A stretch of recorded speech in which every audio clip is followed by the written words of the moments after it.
It's Winter Series Sunday at the Circuito de Jerez. We are back with the GT, GT4 and Formula Winter Series, with TCR Spain also taking part this weekend. It's a full schedule of races here at this 4.4 kilometre circuit. The Circuito de Jerez, still of course a World Championship home in motorcycles and previously Formula One as well. Myself, Adam Weller, alongside Chris McCarthy and Lucas Gajewski for the broadcast this weekend. We brought you all of the exciting action on Saturday, and we intend to do the exact same here today, along with our live stream partners, Alpha Live. 4.428 kilometres is the exact length of the circuit, 15 turns.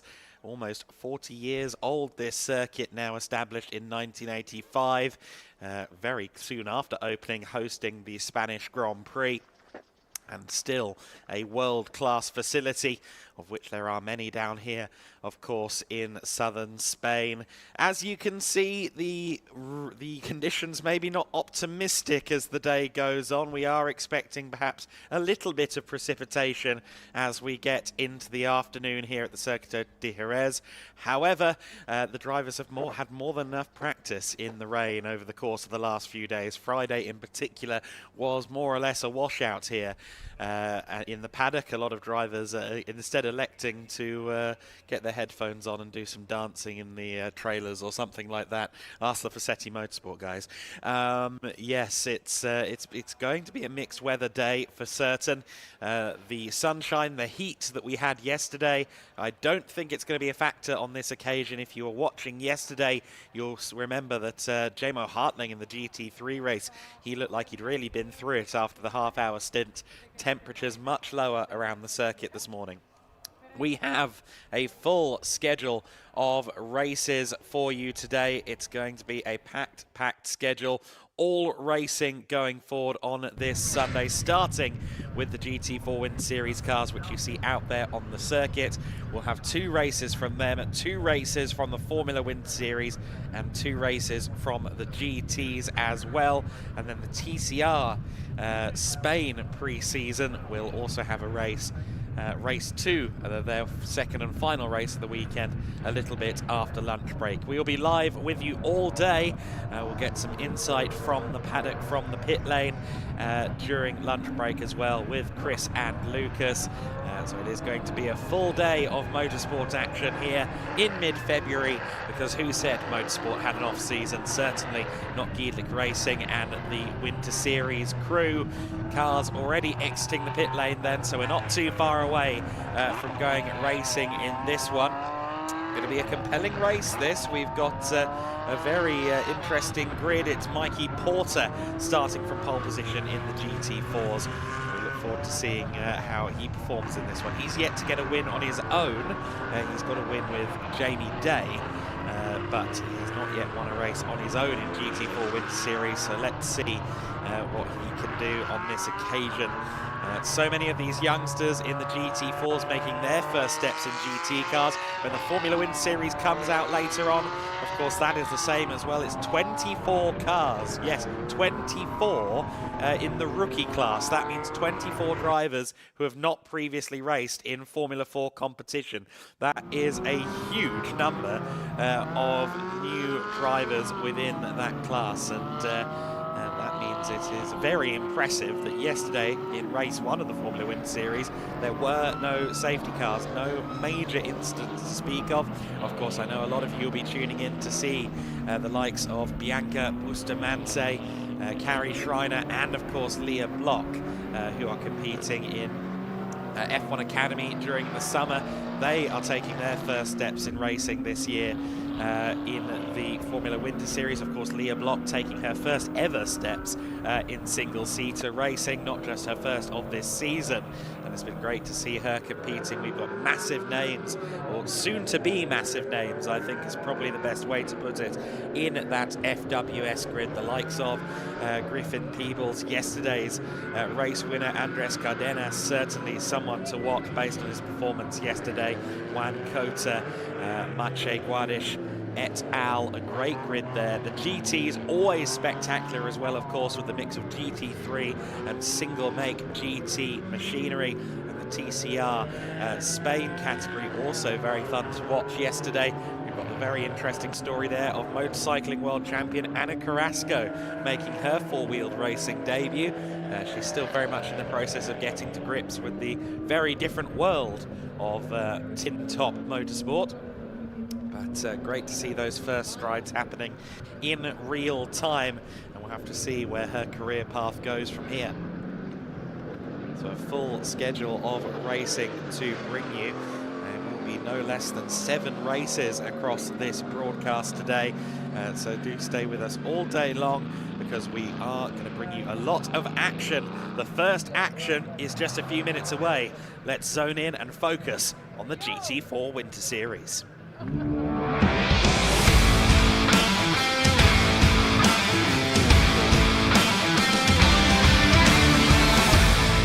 Thank you very much, Adam. Yes, welcome down to the grid as we get ready to go racing for the first time here on Sunday at the 3rd round of the GT Winter Series. My name's Chris McCarthy. Great to have you with us down on the grid. Not so sunny today, is it? But it's going to brighten up down on the grid very, very shortly. As you can see in the background, the cars are starting to make their way down. As you look up into the skies, Johnny, not so sunny up there.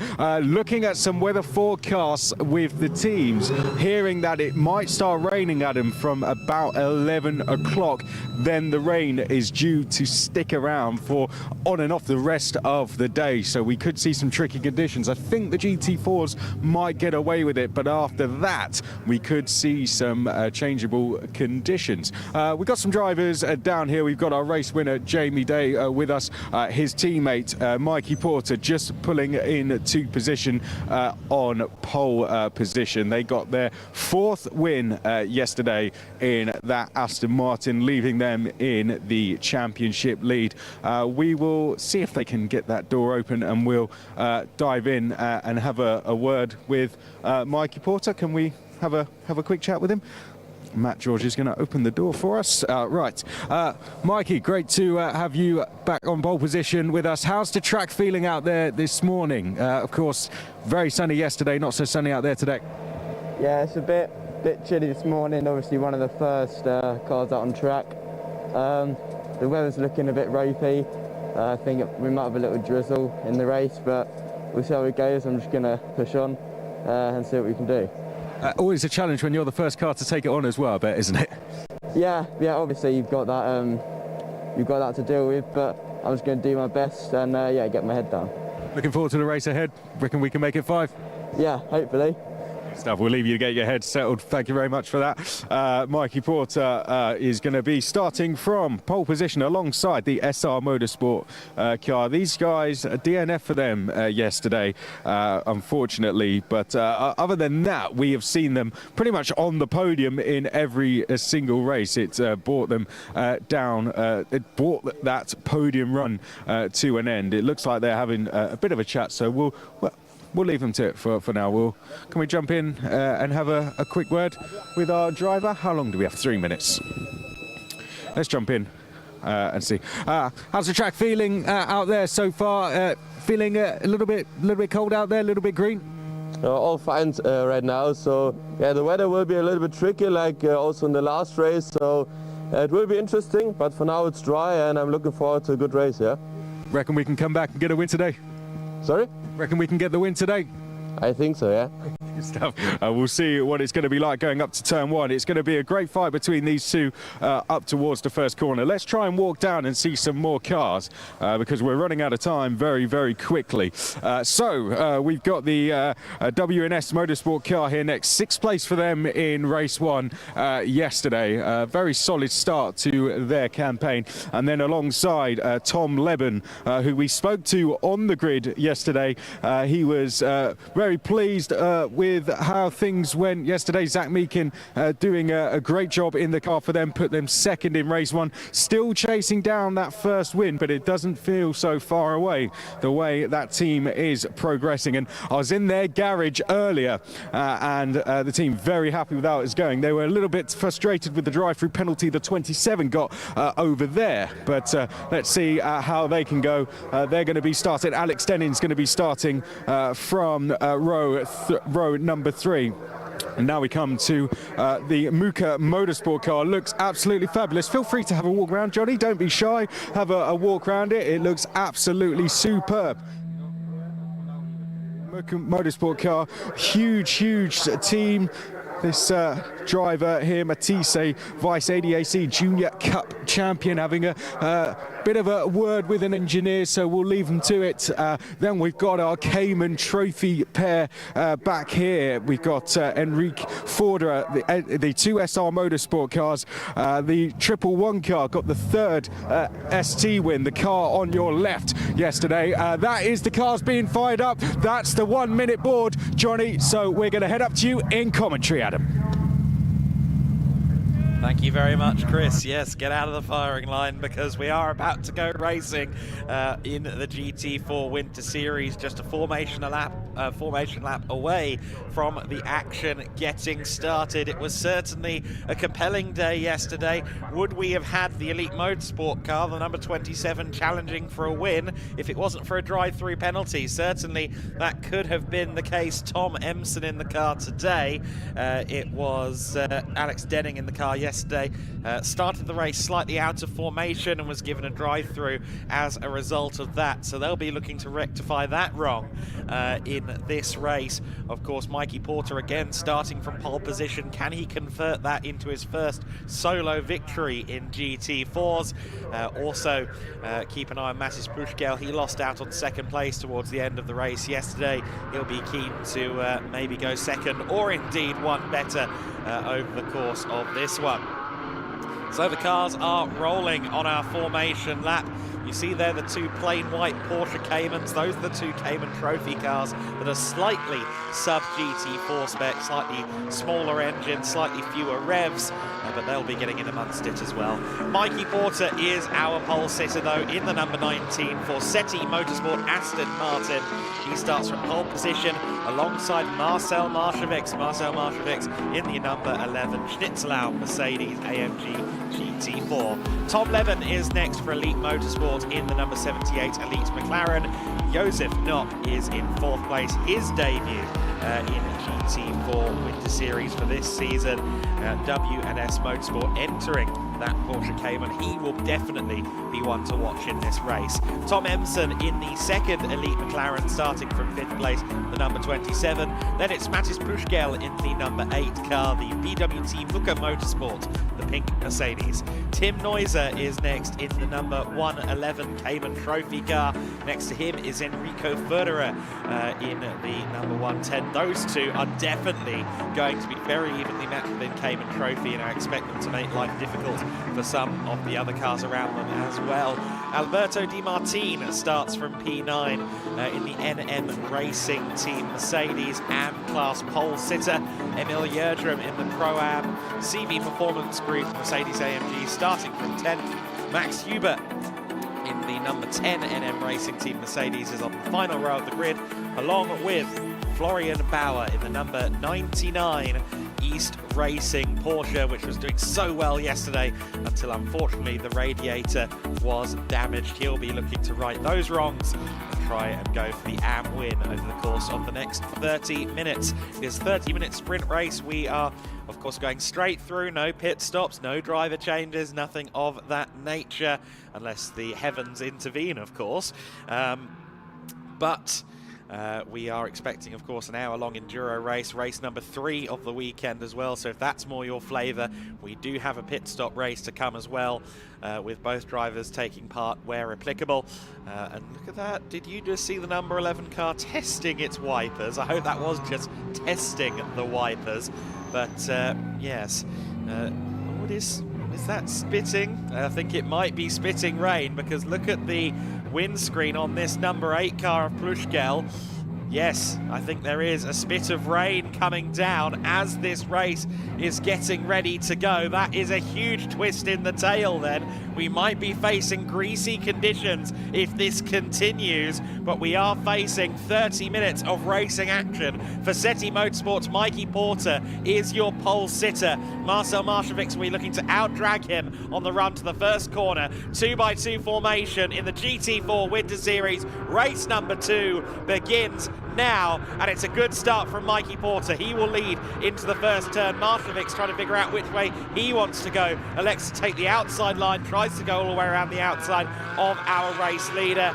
Everyone hopefully gets through this first turn cleanly. Yes, they do. But is the Vassetti Aston Martin that leads it, or does it? Because look at Marshevics, full commitment around turn 2, and he leads by turn 3. Marshevics carried so much speed through turn 2. That was incredible. Matis Plushkel under fire from one of the Cayman Trophy cars. I think that's Enrico Förderer further back in the pack. There's the 78 of Tom Leben, of course, GT4 convert, much like Mikey Porter, albeit from a very different background. He's up the inside. He's into second place. Here comes the WNS Motorsport car of Josef Knopp as well, challenging for third, maybe even second place. Matis Plushkel involved in that one as well. Are they 3 wide? It looked like they might have been going that way.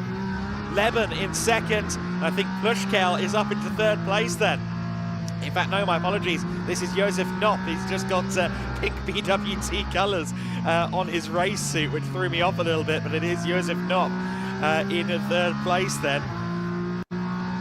In the Paragon-backed WNS Motorsports Porsche in third place. We've got one pink suit and one pink car. We'll make note of that.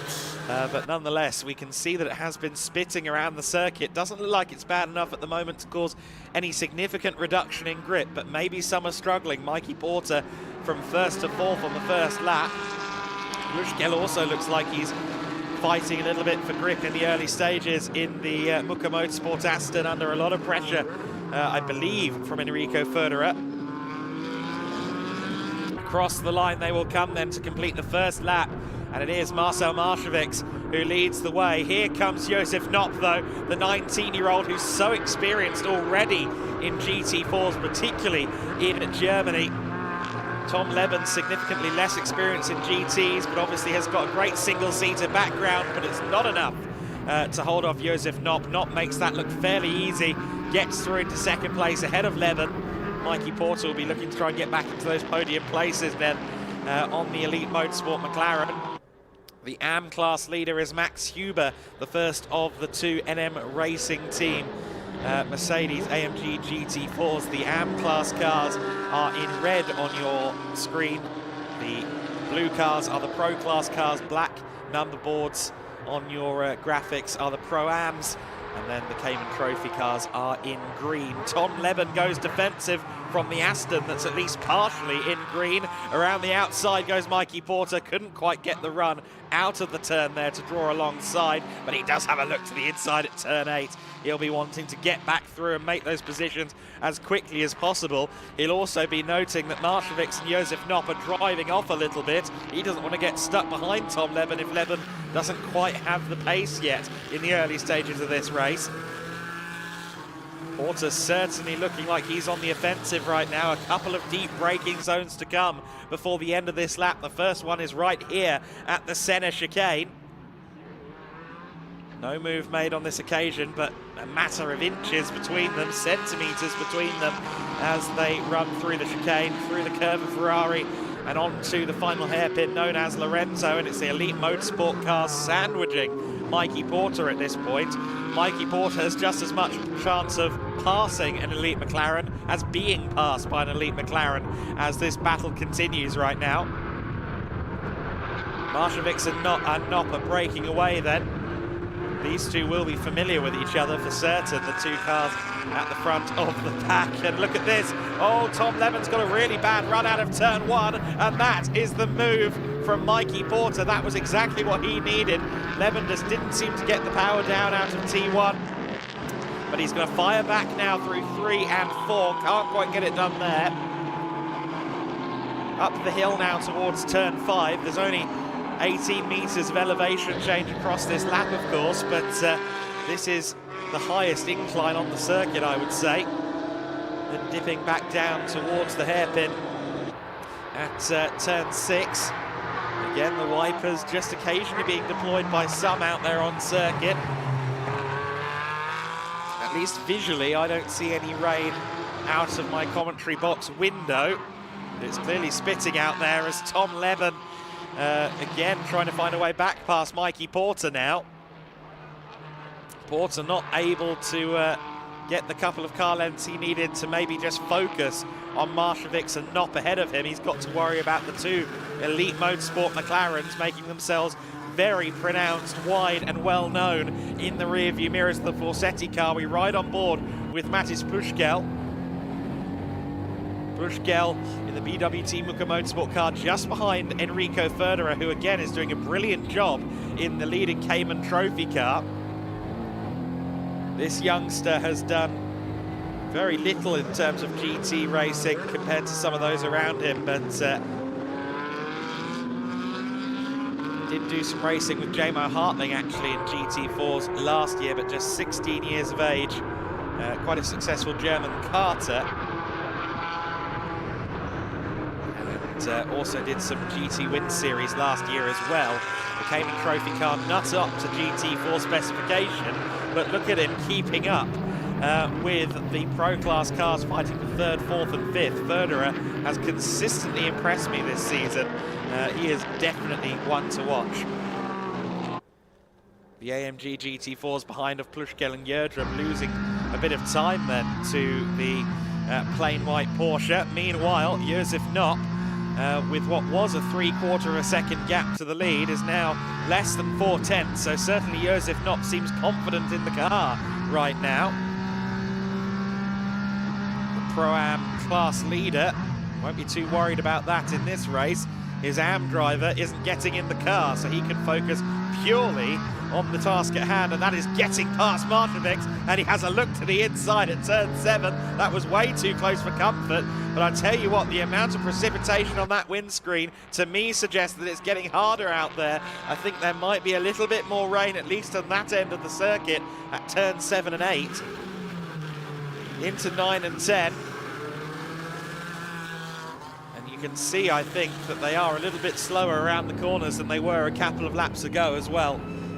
Of course, tyre change in GT4 race isn't the easiest thing. These cars run 5-stud wheels and often aren't really outfitted for a quick tyre change. So if they do have to make a pit stop, it's going to be quite the scramble for our teams. Let's hope it doesn't get that far for their benefit. Certainly, I think Enrico Ferderer is thriving in these conditions. The Porsches in general tend to do well in the wet conditions. McLaren's being hounded by one of the Porsches, and here comes Enrico Ferderer up the inside of Tom Emson. Emson, though, uses the momentum to stay ahead of the Porsche just about. Matis Pushkel now a bit closer to the back of them as well. It does seem as though that pack for 3rd, 4th and 5th is starting to break apart, and in the case of Tom Emson, he's instead being inherited by the cars behind him. Josef Knopp looking to get a good run here down the back straight. He does get a very tidy exit from the corner. Marshavix a little more heavy on the curbs. He goes defensive into turn 6. As we just briefly lose pictures there, but went deep into the corner. Very deep into the corner, and Josef Knopp couldn't get it done there. The 8 and the 85 are in tandem, so Emil Yerdrum, second in Pro-Am right now. Didn't get the best of qualifying sessions in, starting down in P10. We know he's quick, and he's right there on the back of Matis Pushkel right now. It's very close through the order. Emil Yerdrum just trying to find his way past Matis Pushkel now. Yerdrum, another very interesting young talent. He raced in GT4 Europe and GT4 Germany last year. I understand that down in the pits, the rain is starting to pick up, according to the amateur meteorologist Chris McCarthy, and I fully believe that he's correct on that, because you can see it just in the body language of the cars. I think that we're no longer facing a fully dry racetrack. The top 8, though, are separated by no more than 5.7 seconds, so the great equaliser doing its thing as ever. As it gets damp, everyone seems to be struggling in much the same way, at much the same speed. Very close field of cars, and Josef Knott wants to be the leader of the train. Looked like Plushkel was getting out wide there. Did he end up in the gravel? Is he still ahead of Emil Jerdrum? Plushkel in the number 8 car, the Mercedes from Muka Motorsport, is still there in 7th place. Just saw that in the back of the shot, but he was getting very, very loose coming out of turn 3. It's becoming more and more of a challenge for these drivers. The wipers are being more consistently deployed now. And Josef Knott is still looking for any opportunity to get past Marcel Marcevic. He seems to have a few percent more confidence in that car than Marcevic does, but he isn't quite able to find his way past the distinctive Schnitzelam Racing Mercedes AMG GT4. They're side by side almost as they run through turns 9 and 10, and Marcevic goes wide there. It looks like it's at its worst down there at 7, 8, 9, 10 to me. This is getting harder and harder for our drivers.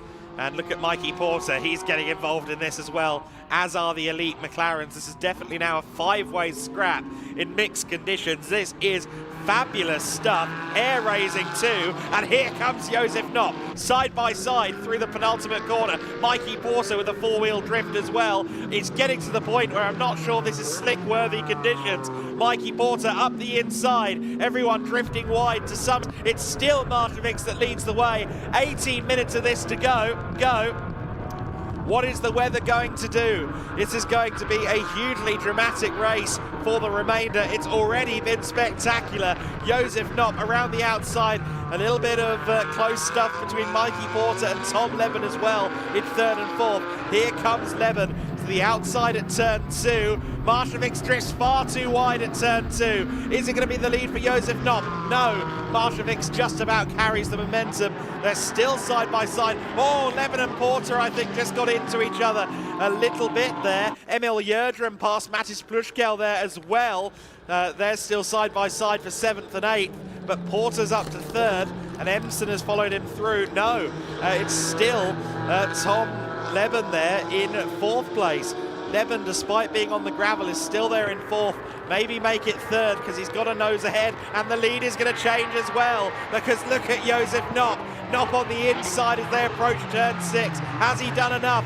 No, Marcevic still has it, but who gets the power down out of turn number 6? It is still Marcevic just about. You saw there as well on the picture-in-picture that Mattis Plushkel had a moment out there. It's Marcel Marcevic from Josef Knott, from Mikey Porter, your top 3. Then it is, I think, still Tom Leben there, followed by Tom Emson, the Toms in the elite McLaren. And then it's Enrico Ferderer in 6th place. This is the biggest challenge of the season in the GT4 Winter Series for certain. Of course, remember, Tom Leben has some experience in these kind of conditions. They started an hour-long endurance race on slicks in damp conditions, and he's using that to his advantage, maybe, trying to get around Mikey Porter. But yeah, at Estoril, the 78 Elite McLaren started on slicks. It never quite came to them.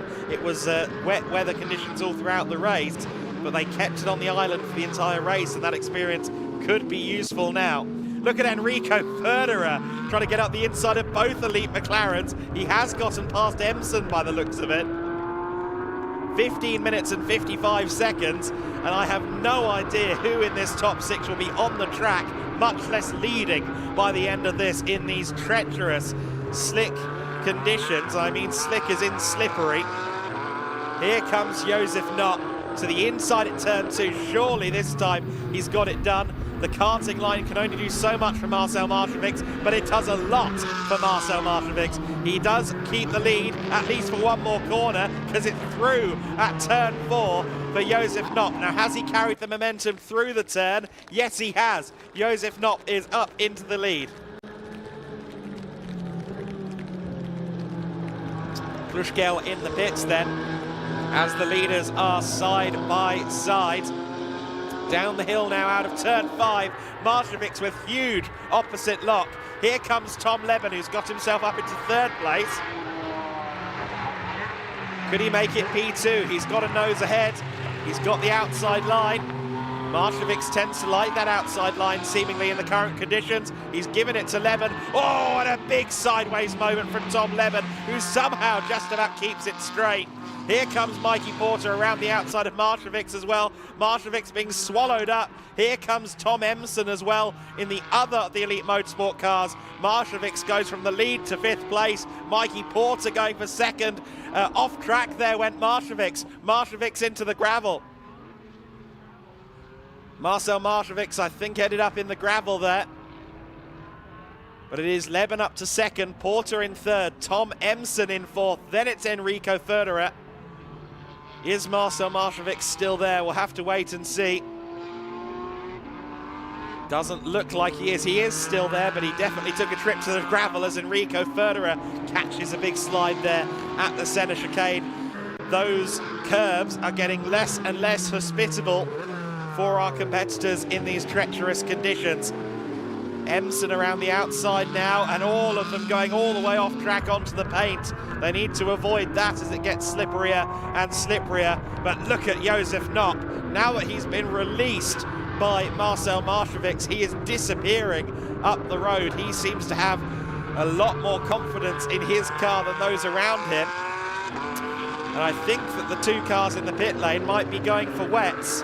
I think that's what's going on there. Emil Yerdrum back out onto the circuit, as will be Mattis Plushkel, hopefully. They're both a lap down. Plushkel, I think, is 2 laps down, but I think they're going for wet tyres. Let's see if it pays off. Tom Emson around the outside of Mikey Porter for 3rd place. Your order then at this stage is this man, Josef Knopp, leading the way with 13 minutes left to go. Then it's Leben. He's followed by his namesake Tom Emson, who goes way, way off track. WRC spec McLaren Artura, evidently. Then it's Mikey Porter, then it's Enrico Ferderer, then a big gap back to Tim Neuser in 6th place. Max Huber is your AM class leader. Marcel Marcevic is also in the pit lane in the number 11 Schnitzelau Mercedes. I wonder if he is also going for slicks. Sorry, for wets. Definitely not going for slicks if they are doing a tyre change. I don't know that it's wet enough for the drivers to find a lap's worth of time, but it's going to be interesting to see how quickly Emil Yerdrum gets past these guys. I'm sure he's going to unlap himself. Just getting confirmation from downstairs that Marcel Marcevic is indeed going on to wets. Again, hugely difficult pit stops in these GT4 cars. I think I just saw that one of the drivers, well, the other driver of that car, was actually doing some of the tyre changing there. So I think that was Joel Mesh with a wheel gun. And critically, Marcevic will come back out still just about on the lead lap. So that will be helpful for him. He won't have to pick his way past these cars, slipping and sliding around the circuit, as going very deep into the corner again is Mikey Porter.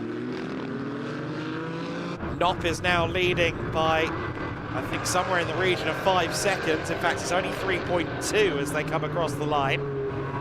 Leben and Emson then leading the charge of the others. I wonder what Emil Yerdrum's pace is looking like. He's just behind Tim Neuser on the circuit right now, just behind these guys. And if he's notably quicker, then maybe he could make something special happen. Again, I don't know that the time or the conditions are in his favour, but the CV Performance Group Mercedes is the car on wet tyres right now, just coming up behind this leading pack, albeit a lap down. Then, of course, there's Marcevic, who isn't even a lap down. He is still just about on the lead lap. and he will be hopefully finding some pace for his sake, because he has made the gamble to move on to wet tyres. If you're just joining us, it started spitting on the formation lap in this GT4 Winter Series race, 30-minute race, and the conditions have progressively gotten more treacherous for our drivers. It looks to me like it may have somewhat stabilised over the course of these last few minutes. But it's certainly a very difficult game being played out here. Drifting way out wide goes Tom Emson, really fighting the car. Of course, every time they go on the paint, they would risk the car just looping around on them in these wet conditions. There you see, just trying to put the power down on the paint, on the painted curbs. It just spins up the wheels, even with the aid of traction control and the like. And Josef Knopp isn't really getting away from them anymore, it must be said. It seems as though Knopp is doing about the same pace as those behind him, albeit with a little bit of a cushion. Meanwhile, Florian Bauer, who you see in the picture-in-picture, has been massively closing in on Max Huber. His last lap was 3.3 seconds quicker than Huber, so I think the AM class lead might be at threat at the moment. There's Emil Jerdrum. Now that's important. Jerdrum just going through shot there in the CV Performance Group Mercedes AMG. Again, yes, he's a lap down, but he's a lap down and closing in rapidly on the second, third and fourth place cars. So clearly those wet tyres are doing him favours. I don't think they're favours good enough to win him back an entire lap. But clearly the wets are the way to go right now. Here is the AM class battle. Florian Bauer again in a Cayman. It seems as though these Caymans are liking these conditions. His last lap again several seconds faster than that of Max Huber. And Huber, I think, will come under fire here very quickly from Florian Bauer in the 99 East Racing car. There's Emil Jerdrum unlapping himself. So Jerdrum is on the move, on the wet tyres, albeit not for position. Marcel Maršović's lap times are a significant amount quicker than the leading drivers as well, about 4 to 5 seconds a lap faster, but again, that is not enough for him to close in before the end of the race. Florian Bauer has caught up to the back of Max Huber very quickly, but of course now he's got to find a way past the Mercedes AMG GT4 from the NM Racing Team stable. And in these wet conditions in particular, you never want to take that gamble excessively. Of course, yesterday Florian Bauer busted his radiator trying to make a move for the AM class lead, so he might be a little bit more treacherous than he was yesterday. Never mind, he's going up the inside, or is he? He goes almost straight on into the corner there. Just looking through my commentary box window, no changes in at the top four, so you're not missing anything on that front. The two Elite Motorsport McLarens are at very close proximity, but I'm sure the Toms, Leben and Emson have been told absolutely no contact, please. Though in these conditions, it's far easier said than done. Here comes Bauer then.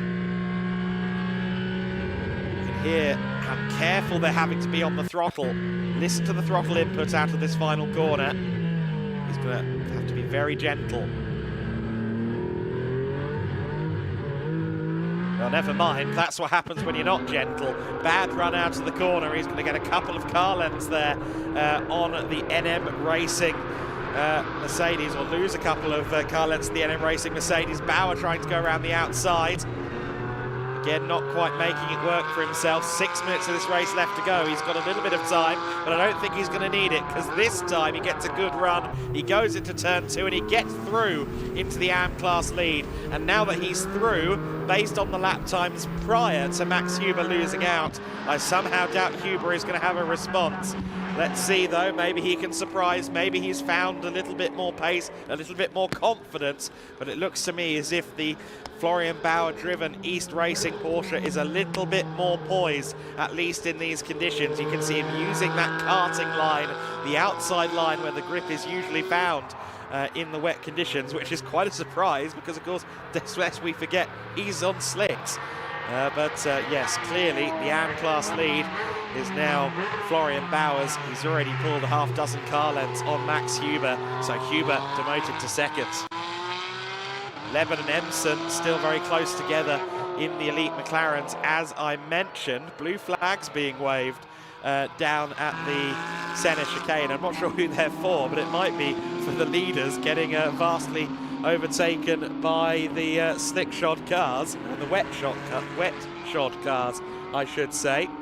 Indeed, actually, everyone who has changed into wets is now back on the lead lap. Second, third and fourth coming past my commentary position at the moment. 78 from 27 from 19. Mikey Porter still off the podium at this stage.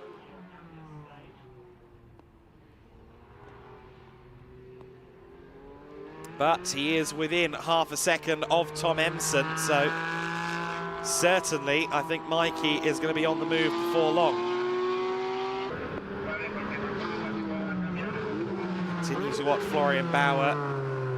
He has already built a good 2, maybe 3 seconds in the AM class lead, really stamping his authority on the AM lead at the moment.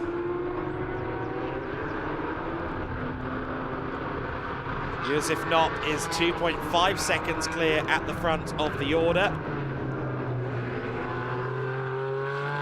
However, that gap is actually shrinking. He was slower by 1.5 seconds than Tom Leben on the previous lap. So Josef Knopp is losing a bit of time to these 3 drivers in second, third and fourth place. The elite McLarens and the Forsetti Aston, the Brit pack, if you will, are closing in on Josef Knopp. Or was that just someone getting past him on the slicks? It could be the case. Marcel Marcevics has reached Alberto Di Martin out there as well. So Di Martin on the wets is about to get overtaken by the slick shod Marcel Marcevics. But again, with 3 minutes left of this race, those that have moved on to slicks are not going to close up on these drivers without a serious deluge any moment now. Through the Senna chicane they go then. 2 minutes and 52 seconds left on the clock. Can Porter do anything about the 2 elite McLarens? Can the elite McLarens do anything about Josef Knopp? We'll see what the gap is between them as they come across the line to complete lap 13 of the race. Knopp down the straight underneath the unidentified finish line object. It's 3 seconds, the gap between Knopp and Leben, so it's gone out again slightly on that lap. It seems that everyone in the top 4 is doing about the same pace right now.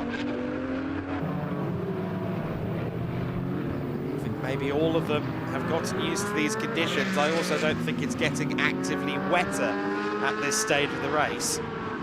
If anything, I don't know if the rain has stopped, but certainly it doesn't seem to be getting any worse right now. Not enough to make the surface of the circuit any wetter.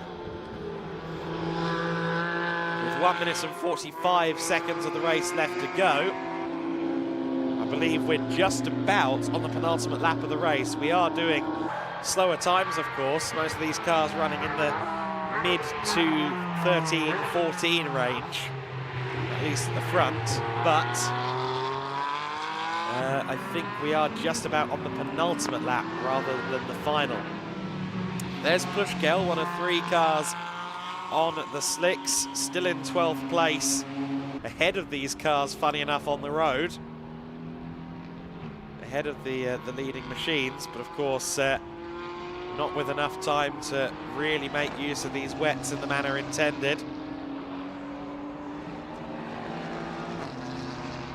I wonder if the likes of Emil Yerdrum may be a little bit disappointed that they moved on to the wet tyres. We saw Plushkel have an issue, make an error. We saw Marcel Maršovics make an error, but it looked as though Jerez was rather enjoying those wet conditions, so I wonder if he'll be a little bit disappointed ultimately that the call was made to get him on the on the wets, because he was just about on the pace on the slick tyres in these greasy conditions. We are going to have one more lap of racing, 25 seconds left on the clock. And Josef Knopp looks like he's on his way to a very good result for himself and the WNS Motorsport team here. Just 19 years of age, has already raced KTM Mercedes GT4 machinery extensively as Josef Knopp. Certainly a GT4 resume that almost outmatches his own age. Enrico Fernero, we just saw there in 5th place as well. He'll be, I think, very happy with how the early stages of the race went for him. Again, in a sub-GT4 car, call it a GT 4.2 or something like that. It's just a little bit less of a race car than the full-on GT4 Caymans. But in the early stages of the race, he was in that lead train of cars. Enrico Fernero is going to take a comfortable Cayman Trophy class win by the looks of it. There's Tim Neuser second in the class as well, running 6th overall. Florian Bauer behind him far down the track in 7th place. He looks set for the AM lead. There's Fernero again in the 110. SR Motorsport will be happy with their efforts in this race. But it's the other Porsche team, WNS Motorsport, that will have the most to celebrate potentially, with Josef Knopp just a few corners away from race victory.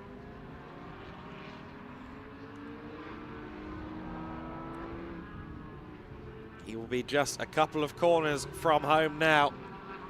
And in these treacherous conditions, everyone that has made it to the flag on slicks will have reason to be incredibly happy with themselves. Josef Knopp it is then, approaching the final corner, taking a wide berth out of the turn, getting that power down one more time. And Josef Knopp takes a well-deserved victory for WNS Motorsport in the Pro-Am Class Cayman. Knopp is our winner. Tom Leben takes 2nd place. Elite Motorsport's Tom Emson taking 3rd. Mikey Porter, our pole sitter, ultimately finishing 4th, but doing a very good job in these difficult conditions, the most difficult he will have faced in his fledgling GT career.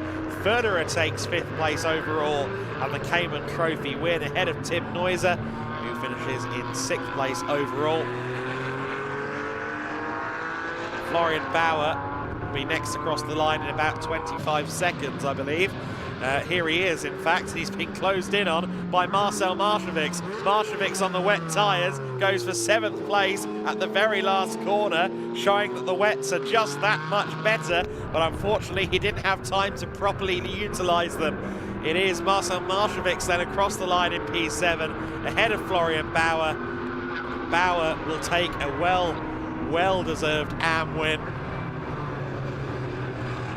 Delighted to see him doing so well so early in his racing career. Max Huber didn't seem to quite have the confidence in the car in the wet. It seems as though the Mercedes weren't enjoying the greasy conditions more than any other car out there.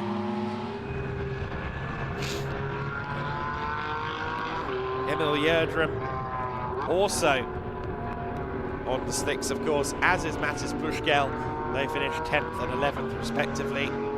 Alberto Di Martin should be the last car home in the AM class. Certainly tricky conditions, and all of these drivers doing very well to even make that checkered flag. There is Di Martin in the 15 car. You can hear just how careful he's having to be on the throttle. But he will make the flag and he will return an undamaged car to his team boss and teammate, Neil Montserrat. So that is probably the most important thing. Still scores points for third in the AM class as well. So then our results in that race, a very hair-raising affair in the GT4 Winter Series. Josef Knopp takes the win ahead of Tom Leben, who wins in the Pro class, second overall. Tom Emson in third place. Mikey Porter takes P4. Enrico Ferderer in fifth place, winner of the Cayman Trophy. Tim Neuser is next in sixth, ahead of the first of the drivers that elected to move on to slicks. Marcel Marshevics didn't quite pay off for him, but still finished in seventh. Florian Bauer taking eighth place. Max Huber in P9. Emil Yerdrum in 10th place. In second place in the Pro-Am class. Mattis Pushkel taking 11th. And Alberto Di Martin rounding out our order. Of course, Florian Bauer also our AM winner in addition to 8th overall. So lots of trophies to be handed out, and of course we will be seeing that podium ceremony in a little while. In a few moments time as well, we will hear from Chris McCarthy with our winning driver. That's why I got confused at the start of the race. Look at that. That's more of a Muka Motorsport colour if I've ever seen one on his race suit. It is indeed a Muka Motorsport race suit. I thought we were on board with the number 8 initially, but the number 31 car of Josef Knopp, prepared by the WNS team. And I think he has a lot of reason to be optimistic about the combination of himself and the car. Zach Meek in there among those congratulating Tom Leben on his efforts. Leben did a very good job there. And Zach's dad there also among the elite crew congratulating co-driver Tom Leben. We'll see Zach Meekin back in the car later on, of course, along with Tom. In the endurance race a little bit later. 60-minute enduro to come in the afternoon for the GT4 Winter Series. We can now, though, go to Chris McCarthy. He has Josef Knopp with him. Yeah, Josef Knopp just getting jacketed up, and then because it is still a little bit rainy down here, the WNS Motorsport driver. Let's get you around. So we've got your car in the background, Josef. Fantastic drive. Well done. I mean, tricky conditions out there. Dry at first, but then the rain started to fall. Tell us how it was dealing with that. From the beginning was actually everything normal, but after half of the race was completely crazy. And then just was challenge who win. I think that goes down as one of the races of the season. I think it went up to 5-6 cars battling for the leads at times. I mean, how was it hanging on to these guys around you and all the cars around with the wet on slicks as well? It must have been such a challenge. Yeah, it was also first race in Porsche brand, so it was quite tricky and crazy. And I am still getting used to it, but it was just fantastic and I enjoy it. And it must have been a tough decision at times. We did have cars coming in to change onto the wet tyres, but of course it was a sprint race. Was that going through your mind at times, though, whether you were going to come in or did you always know you were going to hang on to? No, our team has planned like just don't come because the race is too short for changing tyres and lost 2 minutes there. So yeah. But tell us how tough it was out there. How tricky did it get at times on those slick tyres? It was wet condition. On dry and slick. So crazy, eh? But I tell you what, it was great fun to watch. How fun was it out there driving? It looked great fun. Yeah, it was crazy. I was just getting some gap and then just controlling, but it was crazy. Every corner was big slide and crazy stuff there. Josef, you've done a fantastic job. Who would you like to thank for the win? Yeah, thank you. Who would you like to thank? I'm sure you'd like to thank the team. For sure, new team, WBS, and my sponsors and my family. We'll let you go and celebrate on the podium with the rest of the guys. You've really earned that one. Congratulations. Josef Knopp there. I mean, Adam, I think that goes down as one of the best races of the season. I think now Adam has caught his breath back. We'll go back to him to summarise those highlights. I don't know how they've managed to trim those ones down. And then Lucas is going to be up there getting ready for the podium. Certainly we were given a deluxe portion of racing action then in the slippery conditions. As you said, Chris, great racing from the GT4 Winter Series. And yeah, no shortage of side-by-side action and drama over the course of that race. Let's take a look at some of the highlights. As we got underway, Mikey Porter was under fire from everyone around him after pole position. We have a little bit of a moment there with the highlights. We might go back to them in a minute. Here we go now. So Mikey Porter was our pole sitter, struggled early on. Marcel Marshevic's then our early leader. Tom Leben also getting through into second place. Josef Knopp following him through into third. And Knopp looked like the form man in the early stages of the race. Certainly one of the more experienced of these youngsters in the pro ranks. He would soon find his way into second place. Shortly thereafter, he'd be fighting for the lead. Mikey Porter wanted his podium positions back and was in a bit of an elite motorsport sandwich. Great battling between everybody all race long. Porter there getting a great run out of turn one, getting back to third place up the inside of Tom Leben. But Leben would fight back in the elite motorsport McLaren Artura. But Porter, for at least that moment in time, would remain in third place. The top 8 cars would soon be in one big train. Enrico Ferderer was trying to move up a few carriages in the leading Cayman Trophy car. The conditions got progressively worse, and Josef Knopp got progressively more confident than anyone else out there. Marshevic's going wide into turn 2, but carried the momentum through the corner and just about held on to it for at least a couple more turns. However, it was soon to be a race lead for Josef Knopp. Tom Leben, a burgeoning rallycross career at times for him. A couple of occasions he dipped a wheel or two onto the gravel. He would try for third place, while Josef Knopp was up the inside for the lead. But again, Marshevic's using the outside to his advantage as Porter continued to make the Aston as wide as humanly possible. This was all within the first 15 or so minutes of the race. It was so fast and frenetic in the early stages. And the top half dozen trying to share a very small amount of real estate among each other.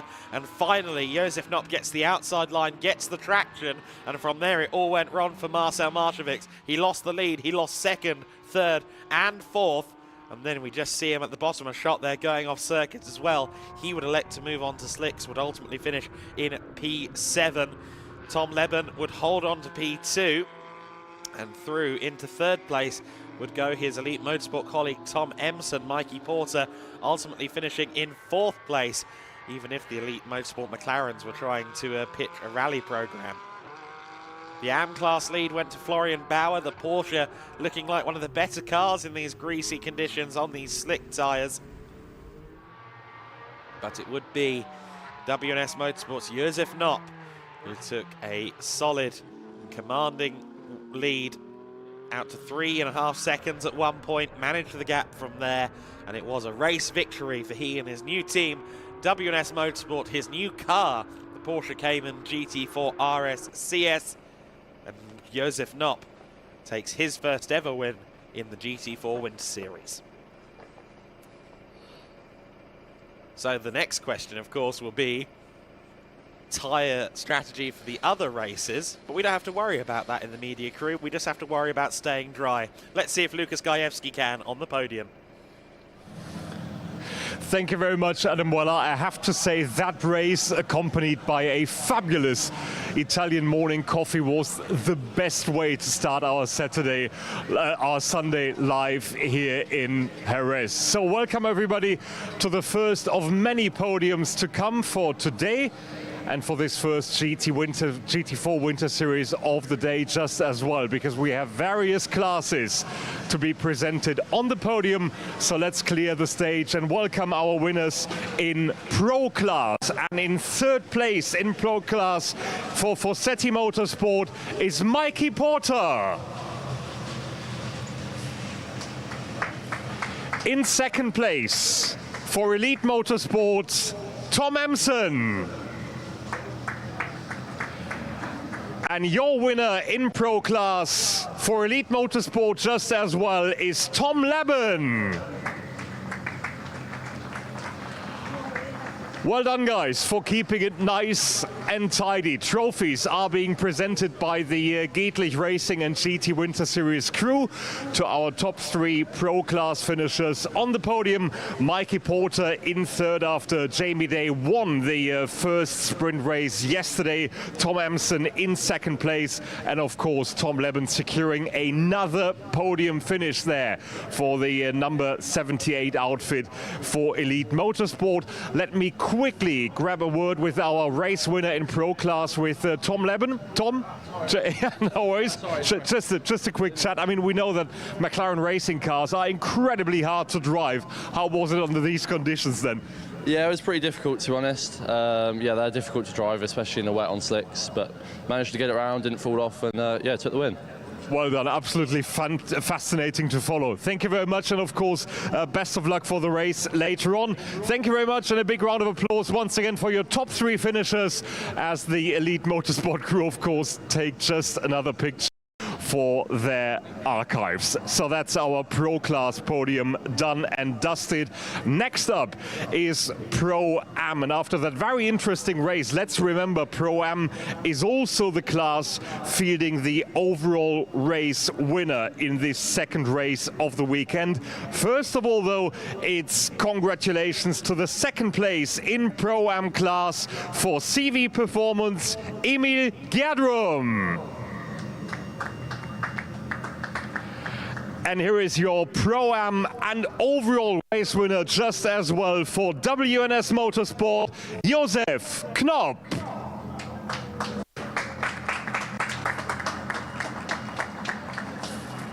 Emil and Josef on the 2 steps of the podium as Stefan Lehner and Markus Gedlich are handing over the trophies to Emil in P2 after Charles Dawson won the first sprint race in his number 85 CV Performance Mercedes yesterday, and Josef Knopp adding a victory to the WNS Motorsport campaign this weekend after Alexander Danzo was finishing second yesterday.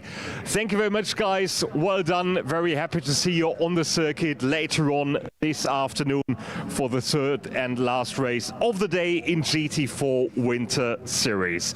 Coming up next is the podium in AM class. So please welcome in third place on the podium for NM Racing, Alberto De Martin.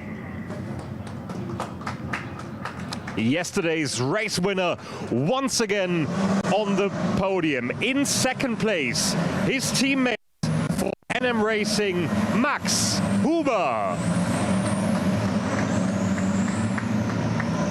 And your winner for East Racing Motorsport, Florian Bauer.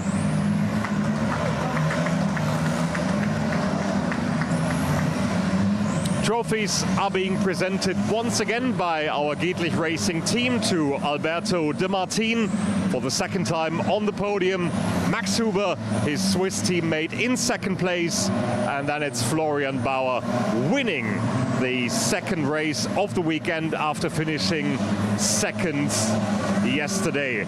And in the background you might be able to hear the Formula Winter Series cars already heading out onto the circuit. That's going to be very, very exciting just as well. However, before we are ready to kick off the second Formula Winter Series race of the weekend, there is another podium to do, which is for the Cayman Trophy. So please welcome in second place for the Cayman Trophy drivers for SR Motorsport, Tim Neuser.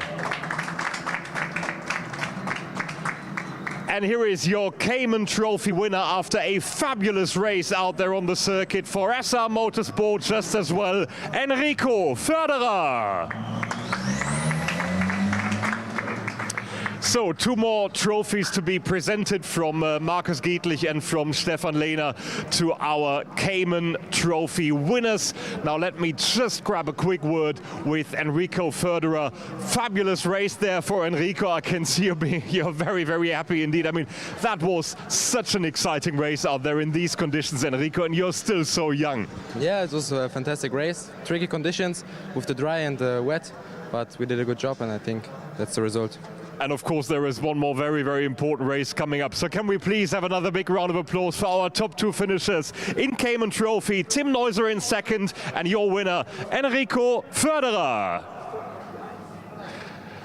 Thank you very much. One more set of pictures taken down there in the pits just as well. And as we've mentioned earlier, Formula Winter Series cars are already on their way from the pit lane onto the starting grid. I can see it getting very busy down there. And of course, the very, very interesting point is going to be the weather. From where I'm standing, it's looking quite okay-ish for now. But let's head down to a person who is much, much closer to it. Chris McCarthy is down there on the grid to see what conditions are like for race number 2 of the Formula Winter Series, live from Jerez.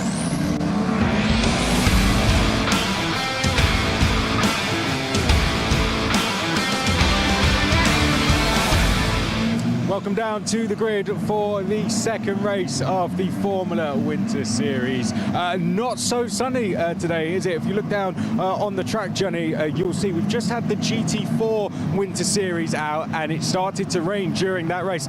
Spin round, Johnny, you can see just up, the cars are making their way out onto the circuit. They have done one installation lap. They're just going round for one more as well.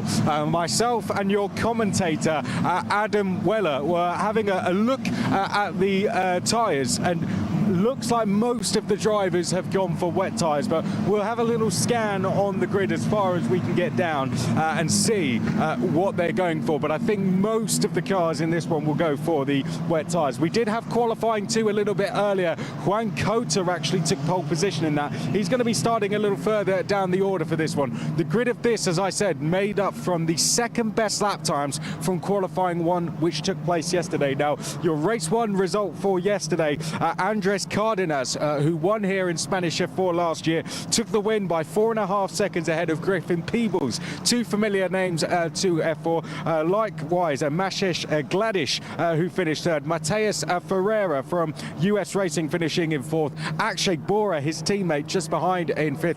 And then Jean-Marco Pradel, who finished on the podium here in this championship last year, was 6th place. Mattia Kolnagi was our second of our rookies, our rookie winner. Gladish, he was 7th. Mikkel Pedersen was 8th. Lucas Flusha, very happy with his performance. Adam Weller told me, who walked into the track with him this morning, he was 9th. Juan Cota 10th, but as I said, could be one to watch in this race after that confidence boost that must have gave him that pole position earlier. He's going to start 23rd. MP Motorsport stood down here at the front of the field. That's because they lock out the front row. 5-minute board goes up and the teams and drivers taking their time to come down to the grid in this one. That's because of the conditions. I'd say they want to get a couple installation laps in. Now we'll see what tyres they go for. Johnny, come over here and you'll see they do have the slicks on hand, ready to go. Tools are at the ready. Just stand back, Johnny, because the car's about to roll in. So if they want to change the tyres, they can do so. Here comes the number 3 car, Griffin Peebles, rolling in. Finished 2nd place yesterday. Let's have a roll round and look at the car. We'll go and chat to Griffin Peebles and ask him how the track is feeling out there. He's given the thumbs up to his engineer. Griffin, well, can we have a very quick chat to you? How's the track feeling out there? A bit wet. I think slicks might be an option towards the end, but I think everyone will be starting out wet, so it'll be an even playing field from the start. Great race for you yesterday. Great start to the season. Confident now going into today? Yeah, yesterday was a good race. We didn't use any new tires, so we had a little bit of a tire disadvantage. Pace was decent, and we kept up with Cardenas for a little bit, but we're on pole now, so I think we should be able to do very well from here. Thank you very much for your insight, Griffin. Okay, let's keep walking. Maciej Gladish, as I said, is over here. Let's have a little chat to him and see how the track is feeling. Maciej, rookie win yesterday. You must have been over the moon with that. Yeah, I mean, it's been a really good race yesterday, but today, looking forward to win. I mean, the pace we have in the weather is actually really good, so it was a good start. We'll try to overtake in the beginning, and then we'll try to make a big gap. So the goal is just to win and make not too many mistakes. Thank you very much. Okay, let's keep walking. Right, so good luck for the race. Andres Cardenas, our winner, is going to start from third place over here. James Igozi come next as the 3-minute board goes up. The American, very exciting young talent. He starts there in the number 48. Here's Matheus Ferreira for the reigning champions US Racing. The young Brazilian driver will start from P5 in this race. Went very well in qualifying earlier as well, so will carry confidence from that. Pacone Weisenberger, the young Frenchman, will be alongside him next along. Then we have Thomas Strauven. We'll go through the top 10 for you. He starts 7th. Gianmarco Pradel is missing next along, it seems, from row number 4. So not too sure what's happened there. He took a podium in the first race yesterday. Next comes Ernesto Rivera. Have a look at Ernesto. He got a really good result in qualifying earlier, so he's going to be carrying some great confidence from that. And we'll end with Akshay Bora, top 10 for him yesterday. He'll be looking for a repeat of that today. Akshay Bora, get in nice and close, Johnny, don't be shy. Akshay Bora looking to, I'm sure, repeat that result today for the US Racing team, looking very, very strong in this one. And then we will end by having one last look down the grid before we start making our way down, as we will be getting instructed to clear the grid. There we can see it goes a long way down, doesn't it? 38 of them on the grid. And as we spin back round, Johnny, that is the view to turn at number 1, and the view they make. Wet tyres, it seems, all around, Adam, but as we said, it might start drying as the race goes on. That's the challenge they're going to have to make. It's going to be a cracking race. We'll head up to you up in commentary. Thank you very much, Chris. Interesting that Gianmarco Pradel is not out there. I wonder if maybe he's in the pit lane. I can't quite see from my commentary position, but maybe he's there. Maybe he's been the only one to pull the slick trigger. I don't know. Wet conditions out there on the circuit. Clearly, for now, pretty much everybody on wet tyres, and a more or less full grid of 38 cars almost ready to go. We've got a couple of cars out there on the grid, or rather on the pit apron. But let's run through the order. It is Griffin Peebles on pole position in the MP Motorsport car, and his teammate Maciej Guadish is there in second place. Andres Cardenas is next alongside James Igozi. He'll be looking to make an impression in this race. Matheus Ferreira is next alongside Pacone Weisenberger, who had an off in qualifying 2 this morning. That session determining the grid for race 3 later on. Row 4. Thomas Strauven is alone because we know Gianmarco Pradel is not there. Ernesto Rivera is next alongside Akshay Bora. Tim Gerhardt is next in 11th place alongside Douwe de Decker. Kabir Anurag is in 13th place. Flavio Olivieri in 14th. Then it's Emmanuel Olivieri, not related. Mikael Pedersen in 16th. Finn Harrison in 17th position. And Adam Hideg in 18th place. B19, Enia Frey alongside Arthur Dorizon. Juan Cota 21st. He was the fastest in Q2 earlier, so he'll have a much better race 3. Francisco Macedo is 22nd. Mattia Colnaghi in 23rd. Maxime Breen in 24th place. P25 is Peter Muzinalos. Lorenzo Castillo in 26th. Edouard Bornia in 27th, Bart Harrison in 28th, one of the 2 Rodin cars. Lucas Fuchsia in 29th place, he'll have a lot more work to do today. Leah Block starting from 30th place in her 2nd ever junior single-seater race. Carrie Schreiner in P31, Filippo Fiorentino in 32nd, then it's Lenny Reed alongside Rennie Lammers, 2 sports car names there. Alexander Savinkov and Victor Dobránský in 35th and 36th places. In the final row of the grid, Bianca Bustamante and Nathaniel Bereby rounding out our 38 car order. A couple of gaps across the grid, however, a huge pack of cars nonetheless, and I suspect we might see a couple of them rolling the dice on a set of slicks. I think that might be where a couple of our cars have gone missing. And, well, they're certainly bold. You can see that it's not dry out there. Drying, maybe, but I don't really see an established dry line as such. It's in that weird middle ground at the moment, so maybe over the course of the 30 minutes plus one lap, we will see a few cars coming up through the order on slicks. There is the number 12 car. That is Gianmarco Pradel. And that's Gianmarco Pradel on wet tyres and being pushed back. Now, is there an issue with the car? This was the driver that was meant to start on the fourth row of the grid and wasn't there. I think Gianmarco Pradel may have a problem.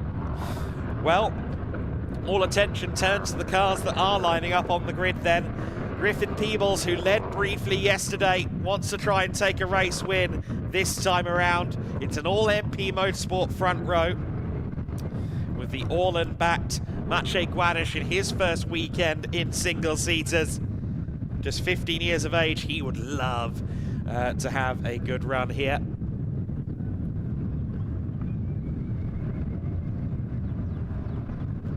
What about Andres Cardenas as well? Row 2 of the grid for yesterday's race winner. A circuit that he's now won at in 2 championships. We've got one car having a bit of an issue further back in the pack by the looks of it. That's Lorenzo Castillo, who has drifted towards the middle of the grid. Well, we're going to go racing by the looks of it, or is it an extra formation lap? No, an extra formation lap by the looks of it. And that's caused an amount of confusion, I think, for everybody.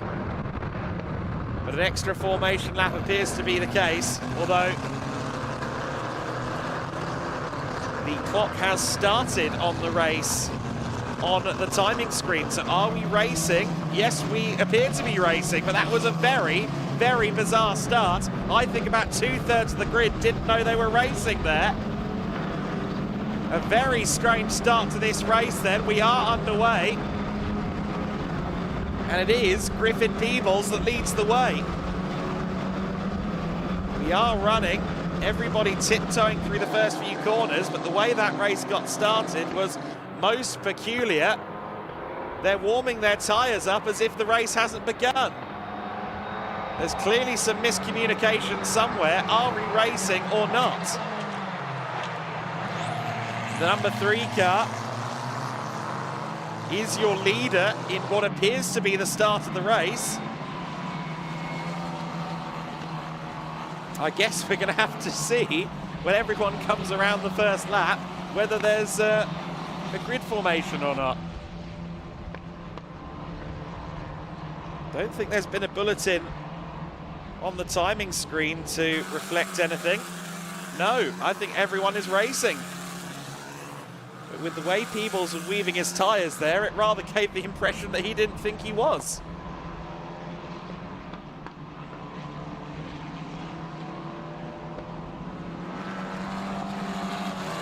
So then Peebles leads the field round Curva Ferrari towards turn 15. Double waved yellows out there on circuit.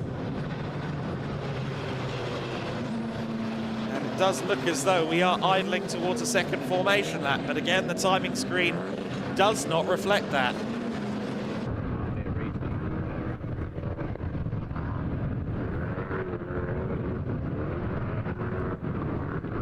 So this time we hopefully get a full grid and we go racing again.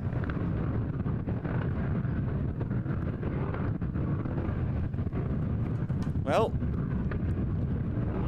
slightly strange that the timing is rolling. Maybe this is something in the procedure that I'm hitherto unaware of. I will fully take responsibility if that is the case, but no, the clock has just reset to 30 minutes. So evidently there was never a race actually on, and Lorenzo Castillo no longer has a grid slot. He was stranded in the middle previously, and now he doesn't know where to go, by the looks of it.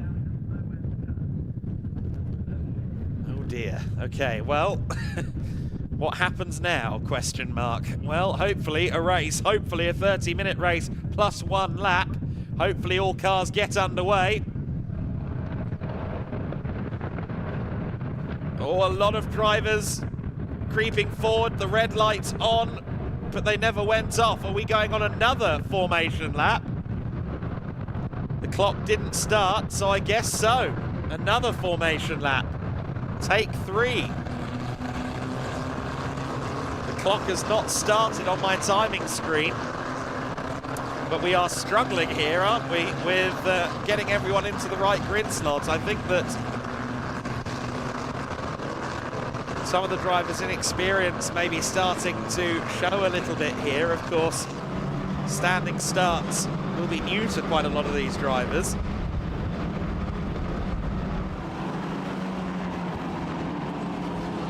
But certainly, this has not quite gone to plan for everybody so far. I'm sure there is a lot of communication and miscommunication going on the radios.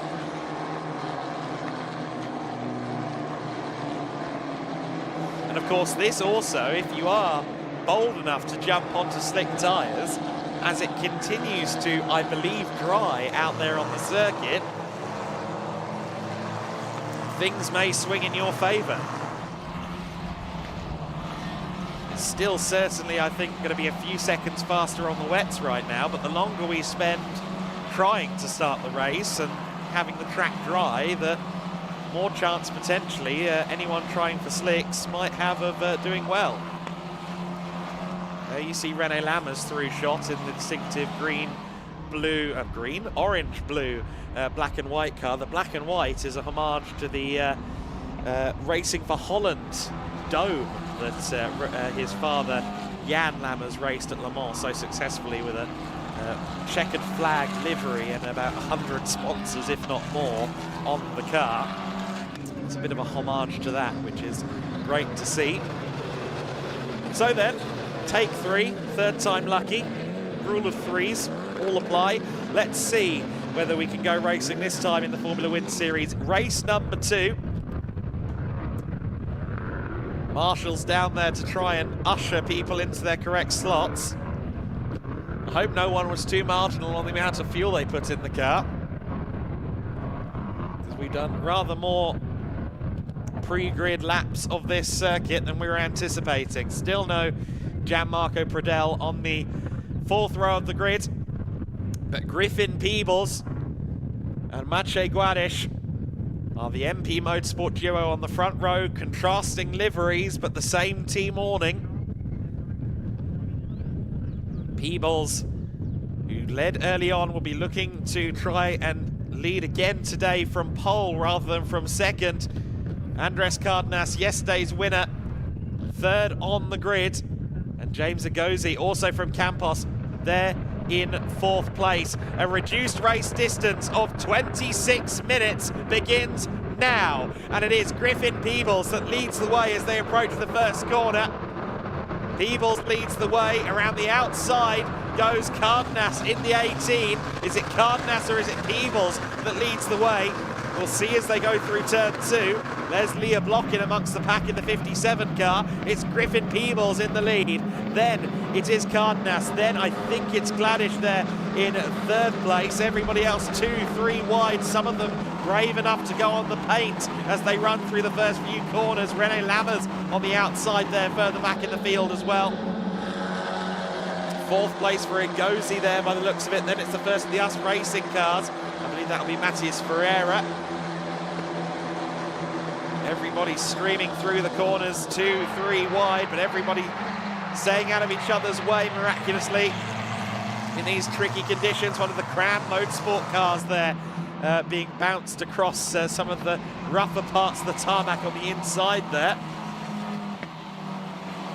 38 cars scheduled to start this race. I think we're somewhere around 35 or 36 in reality, with a couple of holes in the grid. In fact, it was 37, the only non-starter being Gianmarco Pradell. Side by side for 4th place there as Matías Ferreira is investigating James Agozi. There's Leah Block through shot, Bianca Bustamante in the similarly coloured car as well, down there outside the top 25. As everyone tries to find room in the centre chicane, the main bottleneck on the circuit. René Lammers up among the other MPs there. It's 3 MP cars all trying to find their way around Harrison. There's the 33 making a move. That's for I believe, 9th place, so a very good start from Mikael Pedersen, who started in the teens, and he's up in the top 10 side by side for 8th place. Mikael Pedersen versus Akshay Bora. There's the fight for 2nd place after not quite getting as good of a start as Andres Cardenas. Maciej Gedlich is now looking for his way to try and get through. Your order at the end of the first lap is Peebles in the lead, from Cardenas, from Gedlich, from Egerzi, from Ferreira, from Wiesenberger, Rivera in 7th place, Pedersen, Bora and Strauben, your top 10. In the mid-pack there you see the 71 car, that is Maxime Ream, running just ahead of both of the Cram Motorsport cars, actually, who've managed to find each other out there on the circuit by the looks of it. Flavio Olivieri among them. And there's Andres Cardenas just about holding off Gedlich, or is he? Oh, goodness me, at the last possible moment, jinking to the inside there.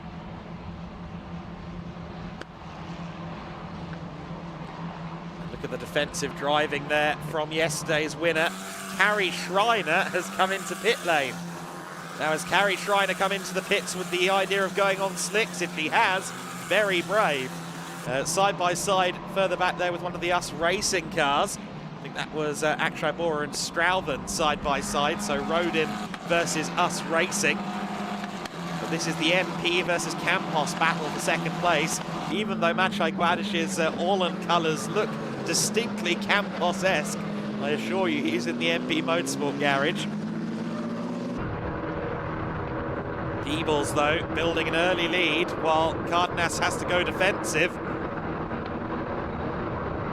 Gedlich, maybe unwittingly, is helping his MP Motorsport teammate by keeping Cardenas occupied.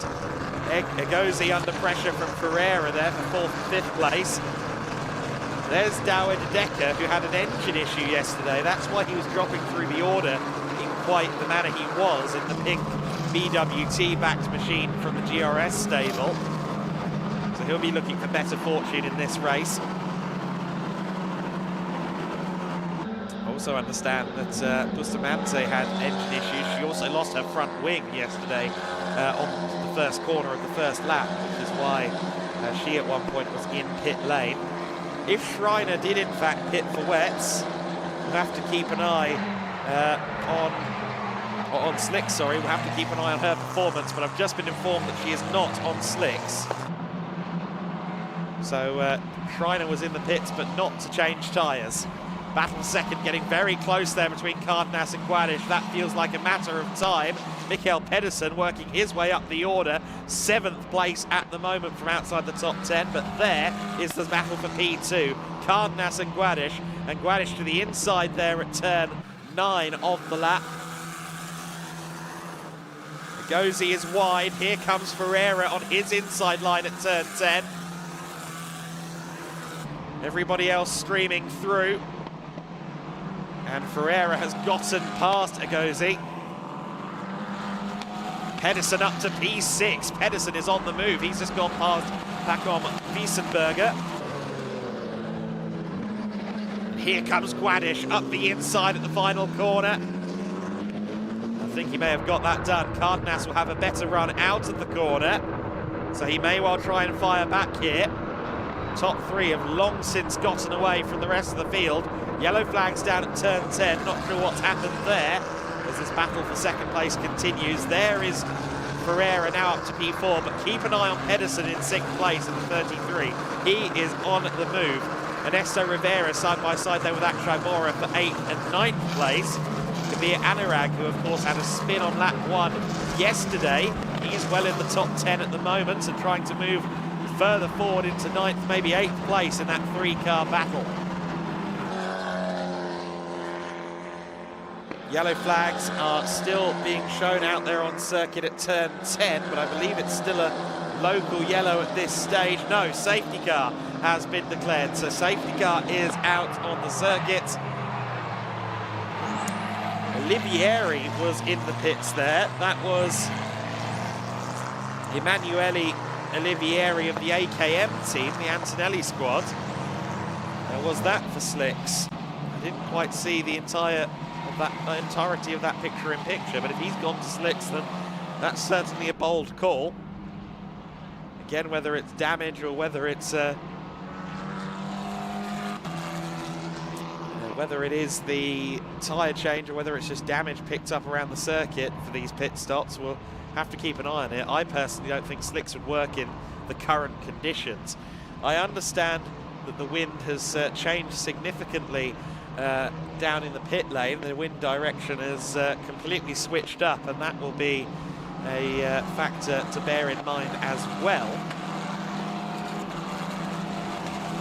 I see a couple of wing end plates as well around the circuit too, so clearly it's got a little bit physical with a couple. Just getting confirmation that the 73 car was a front wing change. We're also getting confirmation of the reason why the safety car is out, and that's the 37 car of Filippo Fiorentino. So unfortunately, one of the very handsome-looking Cram Motorsport cars is going to take no more part in this race. Very fetching blue livery on those Cram machines.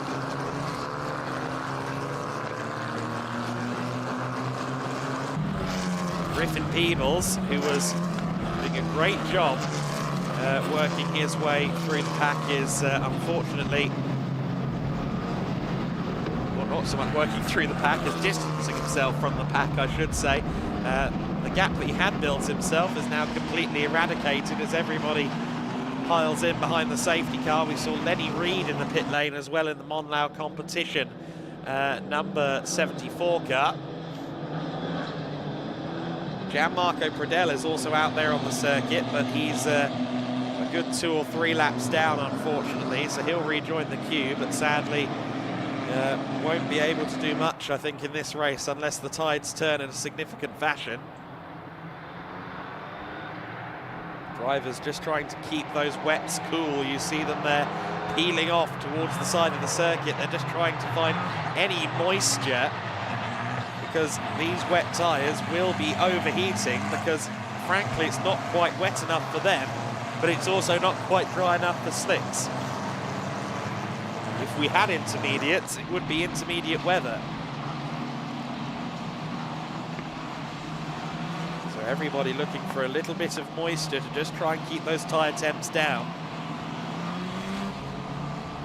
Unlike the GT4 race we saw earlier on, these cars, of course, have centre-lock wheels, and that means that getting the tyres off is a far less laborious process than it is on a GT4. So in theory, a pit stop won't take quite as long. But of course, with so many cars on the circuit, track position is worth an awful lot in this race.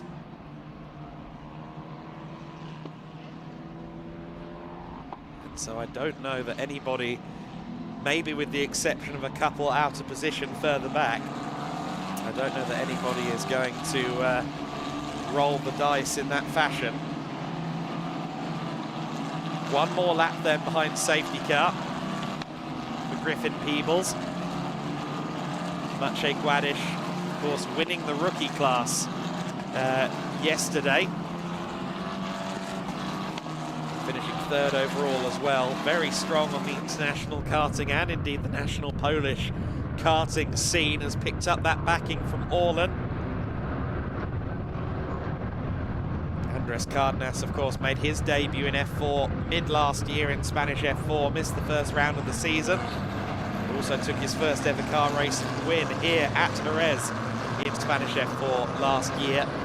He sits third at the moment, ahead of Matías Ferreira, who last year was backed by the Alpine Academy.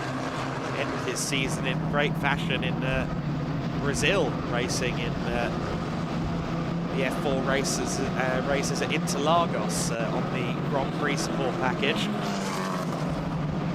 And, took 2 wins that weekend, if I remember correctly. First attended the Brazilian Grand Prix when he was 11, Matías Ferreira, so I'm sure that was a thrill to step on that podium that he would have been watching in years previous. Safety car will be in this lap then. That's come through on the timing screen So Griffin will soon be the man in charge. I just need to give a shout out as well to Finn Harrison. Finn Harrison, when did he start on the grid? He's currently 11th in this race. He started in 17th. So he has made up some great positions in another of the Campos cars.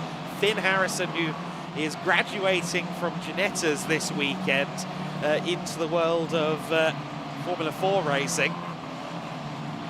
And I've seen Finn race and race very well in Ginetta Juniors. And I'm very impressed with the fact that he's on the verge of a top 10 right now in these tricky conditions.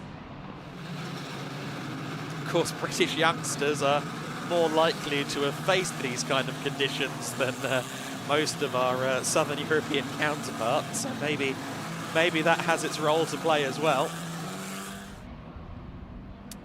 13 minutes left to go. And the Cupra safety car will cross over into the pit lane. And Griffin Peebles will more than likely pull the pin as he goes alongside pit exit. Typically they pull away before they get to the hairpin. Everyone clusters together and Griffin puts the throttle down now. We are back to speed then. No overtaking, of course, before the safety car line. So everyone's going to be wary of that until they start a new lap. They're still under safety car conditions, technically. Griffin Peebles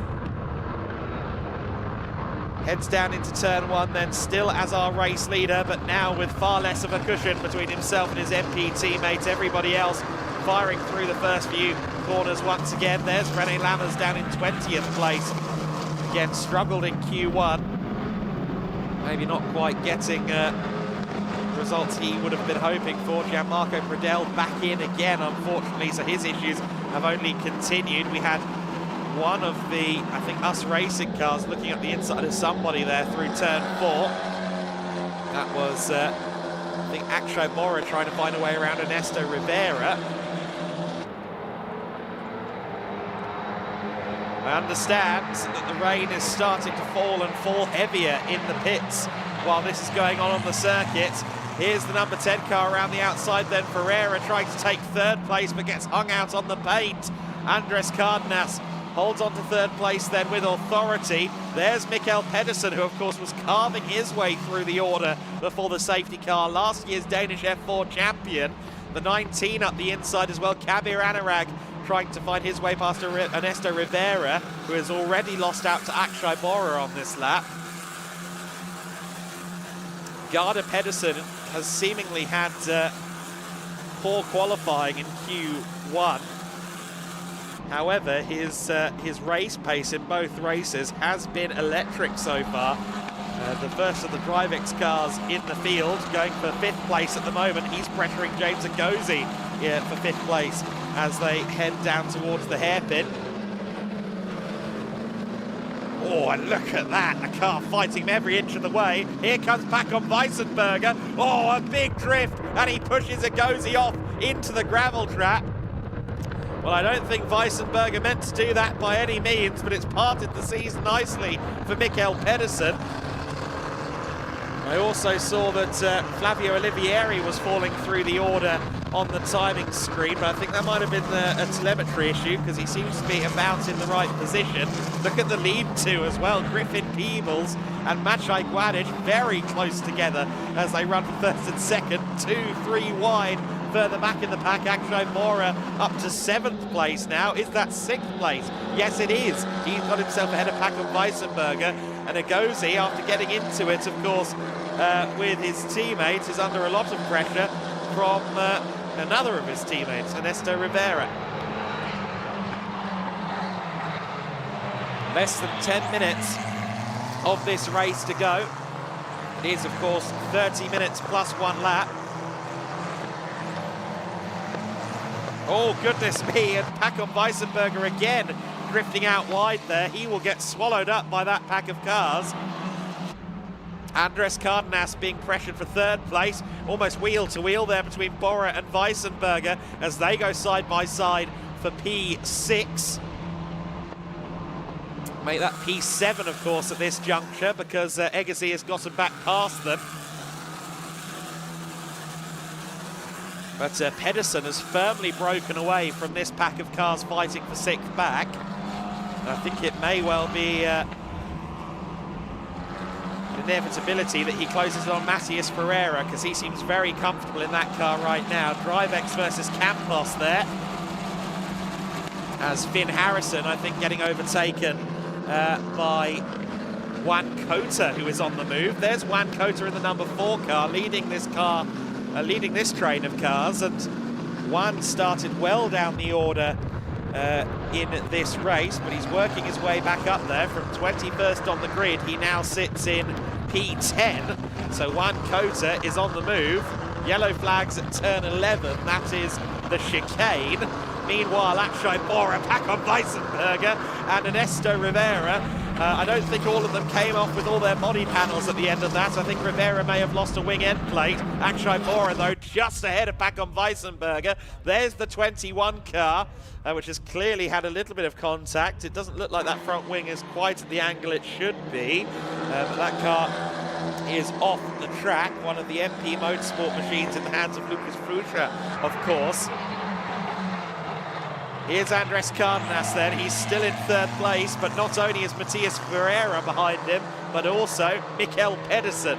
Pedersen, who has to be one of the quickest out there. In fact, yes, he's the only driver from 3rd place back in the 57s, but the safety car has once again been declared. That is, of course, to free Lucas Frucha from his resting place there at the centre chicane. That car beached between the grass and the tarmac. Not much that he can do from his seat there. Of course, Griffin Peebles said earlier on, well, we might go on to slicks before the end of this race, but the rain has gotten heavier here. So our race leader and the rest of the field definitely staying on these wet tyres. 6 minutes and 35 seconds left on the clock. That should be a fairly straightforward recovery. It may even be a one-lap safety car. So I suspect that we will get 2 or 3 more laps of racing once the car is recovered.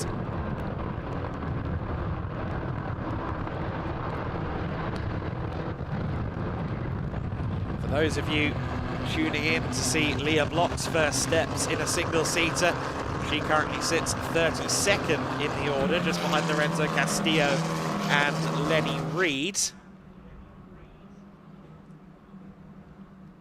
The first of the female racers in the pack is currently Bianca Bustamante, I believe. Yes, Bianca in 28th position. And in fact, Carrie Schreiner, just before the safety car got past Leah Block, out there on the circuit. Qualifying was very difficult for everybody on Friday when Q1 took place, because, rather on Saturday morning when Q1 took place, it was mixed conditions and vastly interrupted by red flags as well. So I think both of the qualifying session, both of the grids for the first 2 races may be slightly different than anticipated. The likes of René Lammers, for example, maybe would expect him to be further up the order. A few drivers not quite getting the laps that they would have liked to achieve, but obviously if you're 2 sectors into your fast lap and then the reds come out, there's not a lot you can do about it.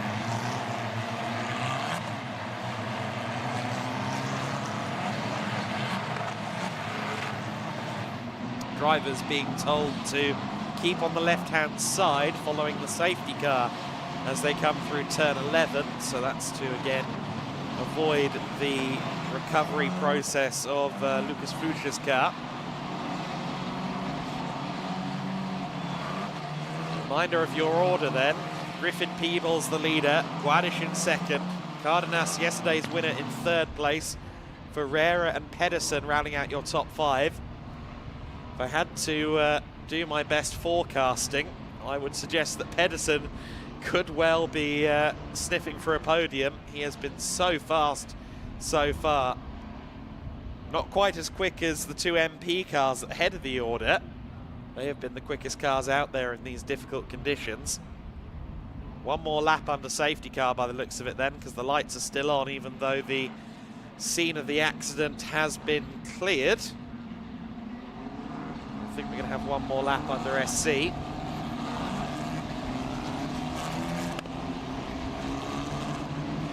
In fact, yes, we are going to have one more lap by the looks of it under safety car. So 3 minutes 25 left on the clock. Safety car laps seem to take somewhere in the region of 2 minutes 10. So I think we're going to end up with a 2-lap dash, so long as they do pull the safety car in this time around. So in summary, strap in. It's going to be fast and frenetic when this race resumes. Race 2 of the season in the Formula Winter Series. Over the course of the next month, we will be racing, obviously, here at Jerez. Next weekend, we are in Valencia. There's a weekend off, and then Aragon and Barcelona play host to our final 2 weekends. Again, consecutive weekends for the events there. And of course, those are also the weekends, the first 2 Grand Prix of the Formula 1 season. However, they're being held on Saturday. So if you want some Sunday racing, bear in mind that the Winter Series will be running on Sunday at both Aragon and Barcelona, if you haven't quite scratched the itch by the time the flag falls on the F1. Safety car in this lap then, as anticipated. We will have somewhere in the region of a minute to go once Griffin Peebles breaks the timing beam. Since the race is 30 minutes plus 1 lap, that means we will have 2 more laps of action. Maciej Gedlich has largely been playing nice there in second place over the course of this race. And I just wonder if, now that he's there in second, with 2 laps left to go, whether maybe the fun stops and Gedlich, in just his second ever car race, decides to go for broke. He's a 15-year-old in a racing car. His first win is just 1 car away. I wouldn't be surprised if he tries something here. And of course, Andres Cardenas loves this circuit. Not sure how he feels about this circuit with a smattering of greasy conditions in the mix, but you can't rule him out from 3rd place as well. Ferreira's racecraft is very good indeed, so he could be one to watch. And Pedersen has been carving his way through the order too. Any one of those in the top 5, if the cards fall in a certain way, could at the very least be on the podium. With 35 seconds left on the clock, I actually kind of want Griffin Peebles to get on with this to make sure we get that 1 extra lap. But we are hopefully going to get 1 more lap of racing. When will Peebles pull the pin? Pull the pin soon, please, because I want to see another lap. Maybe 2. 15 seconds left on the clock then. Now, if the timing beam is broken before 0, we will be on the penultimate lap. Let's see the start line so we can tell. Yes, we are going to have 2 more laps of racing then, in theory, unless the timing screen says otherwise. We are back to racing as the clock hits 0. I believe we're going to get 2 more laps. We've got a moment there for the 26 car. That is Enia Frey, who was doing very well up in 15th, but will have lost a couple of places there. Griffin Peebles is your leader then. Off track goes or almost off track goes one of the Campos machines further back. Mikael Gardner-Pedersen up the inside, potentially there, of James Agozi. In fact, no, it's Cardenas. Cardenas has fallen to 3rd place there. In fact, no, it was Agozi and Pedersen side by side for 5th and 6th. So Agozi has moved up into P5 in that first sector. Ferreira The only black and white car among the white machines. And oh dear, the 44 Ernesto Rivera in a spin. Pascal Wiesenberger involved in that as well. Rivera should be okay to get the car rolling again, but he will fall to the very back of the grid from the top 10, and that will be a huge shame for the Campos racer. Cardenas falling off the back of the two MP Motorsport cars. It looks like third is about the best he can do.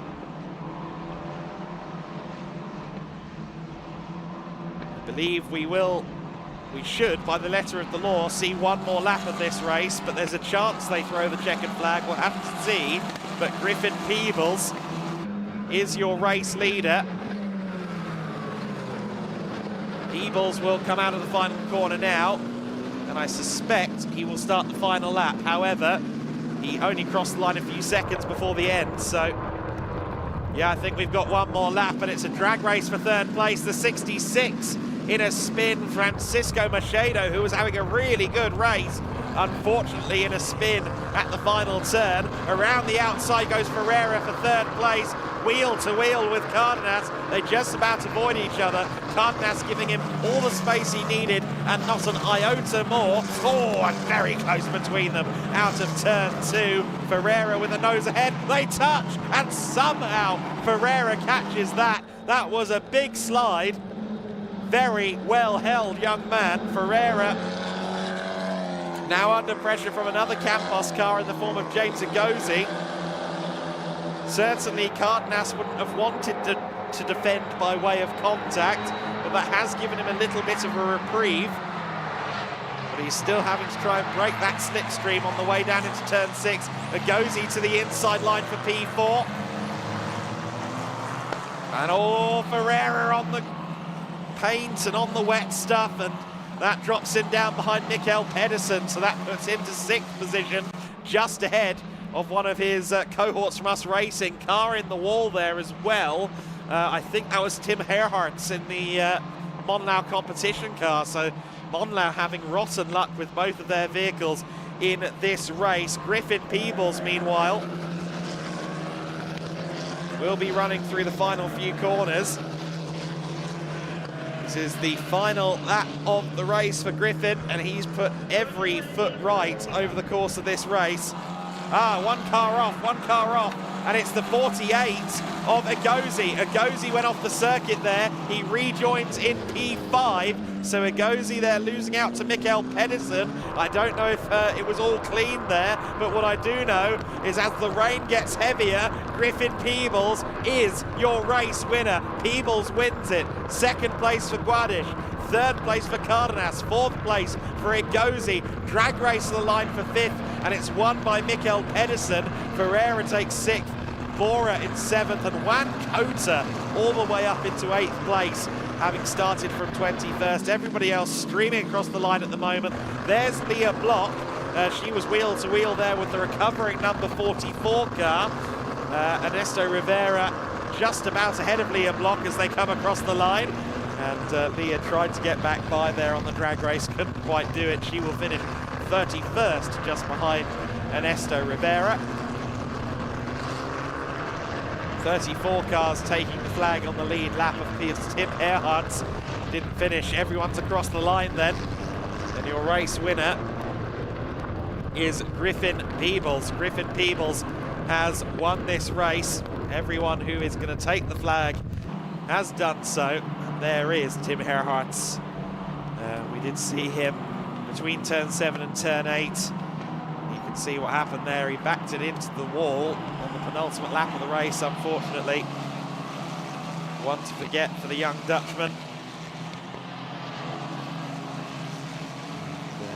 Herharts will regroup along with the rest of the Monlau competition team.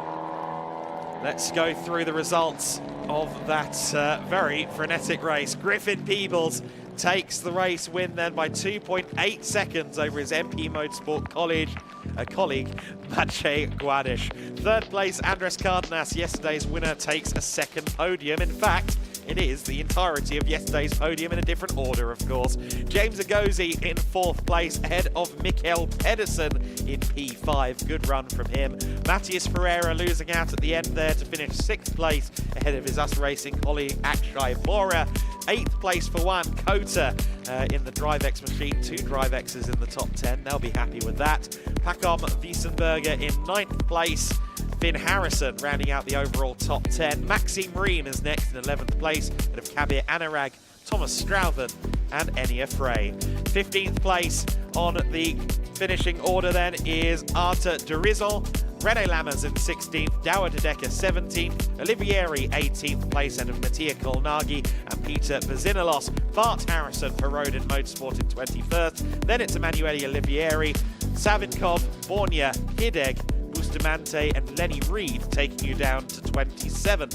28th, Lorenzo Castillo, Schreiner in 29th, Ernesto Rivera recovering to 30th ahead of Leah Block, Victor Dobzhansky in 32nd, Berraby in 33rd, Machedo in 34th, Gerhardt's in the wall at the end, Fiorentino 36th and a couple of laps down. Pradel, of course, not taking the flag or the start, unfortunately, doing a few laps in the middle of the race, and Lucas Fluscher will be 37th in the record books after his issues. But there is Maciej Guadish. He'll be happy with 2 podiums in a row on his first weekend, certainly. That is a mighty looking trajectory for the youngster as he takes his first steps in car racing. See there the MP team, 2 on the podium for them. One, of course, from Campos, that being yesterday's winning car, the number 18 of Andres Cardenas. Very close in the championship between these 3 as things stand, of course, because this is the same podium as yesterday with a wee shuffle on it, so it's going to be mighty close between them. I think Peebles with a 2nd and a 1st will be our championship leader by fractional margins coming out of this 2nd race. The 2nd of the rookie class runners home after Maciej Guadish was Pacom Wiesenberger in 2nd place.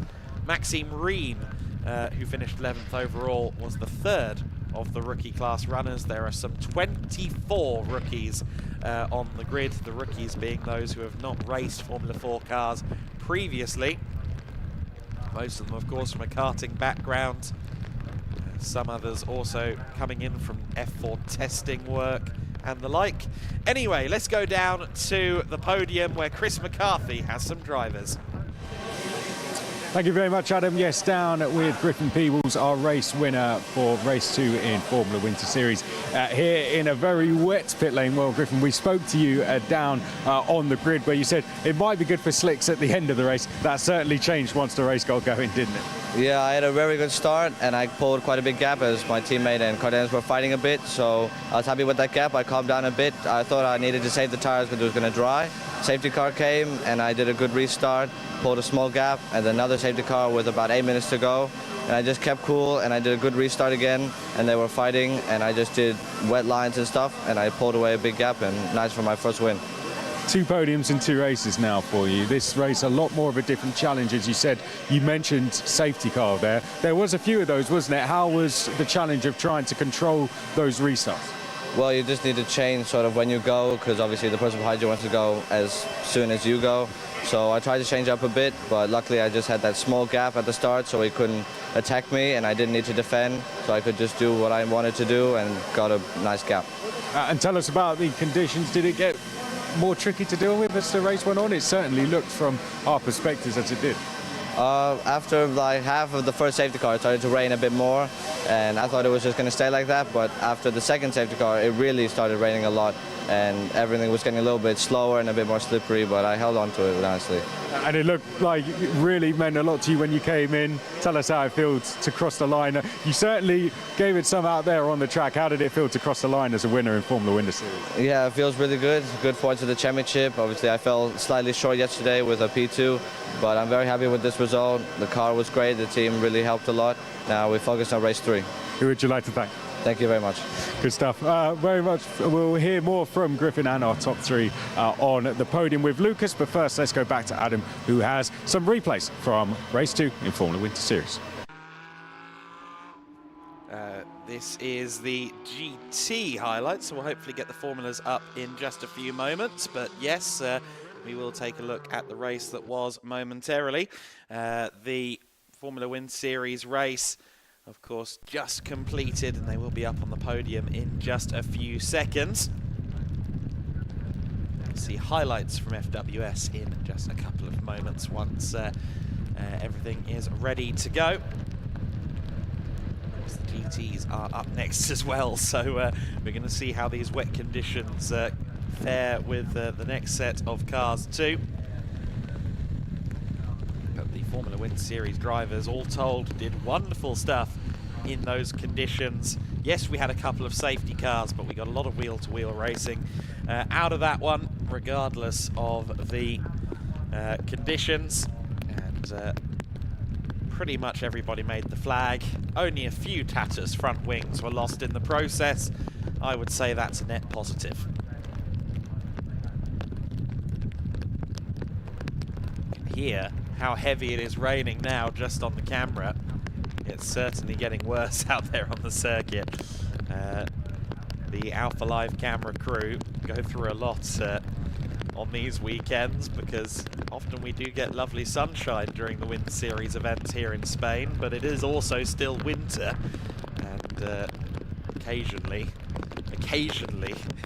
the climate reminds you that that is the case.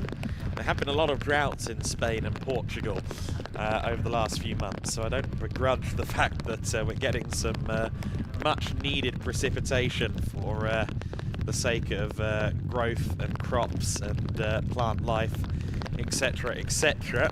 However, I'm not a racing driver, so I obviously can think about that kind of thing. The racing drivers, though, will be most aggrieved that they've got wet conditions, but everyone, as I said, in FWS managed that absolutely fabulously. Griffin Peebles, the best of all, of course, in that race, and great to hear from him again. We can hear now from Lukas Gajewski, however, he has a podium. Absolutely, and what a big task that was for our young guns in only their second Formula Winter Series race of the season.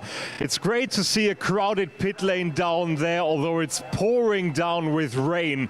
So let's get our victorious drivers and of course the winning team onto the stage just as well. And please welcome with a big round of applause the winning team in the second race from the Netherlands, MP Motorsport.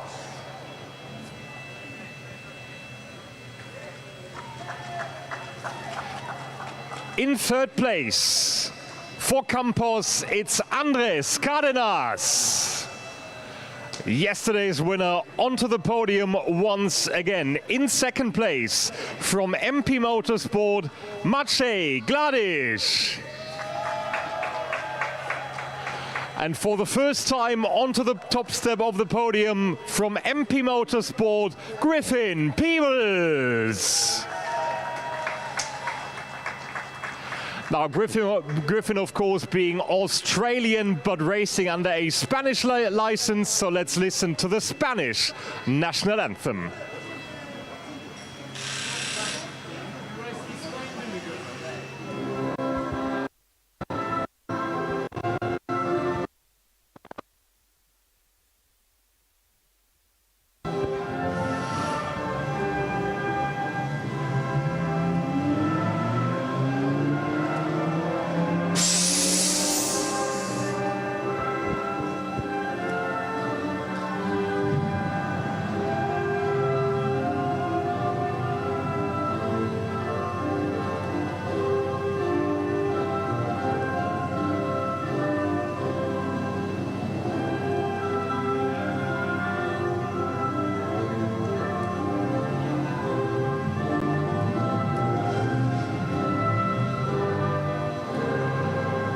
Well done and congratulations to Griffin Peebles, your winner in race number 2. Trophies are being presented by the Gedlich racing team, joined by Marco from the Formula 4 Spanish Championship organization. Of course, there is a partnership in place to present the fabulous 38 car grid here in Jerez as we gather the MP Motorsport team and our top 3 finishers on the top step of the podium. And of course the MP Motorsport team is kindly invited to join the podium shot just as well. As a big round of applause is audible from the pit lane. Ladies and gentlemen, once again your top 3 finishers and the best team of the second race of the weekend in Formula Winter Series. And as we can see and hear the GT Winter Series cars heading out from the pits, let's continue our podium procedures with our rookie class podium. And in 3rd place in rookie class from US Racing is Maxim Rehm.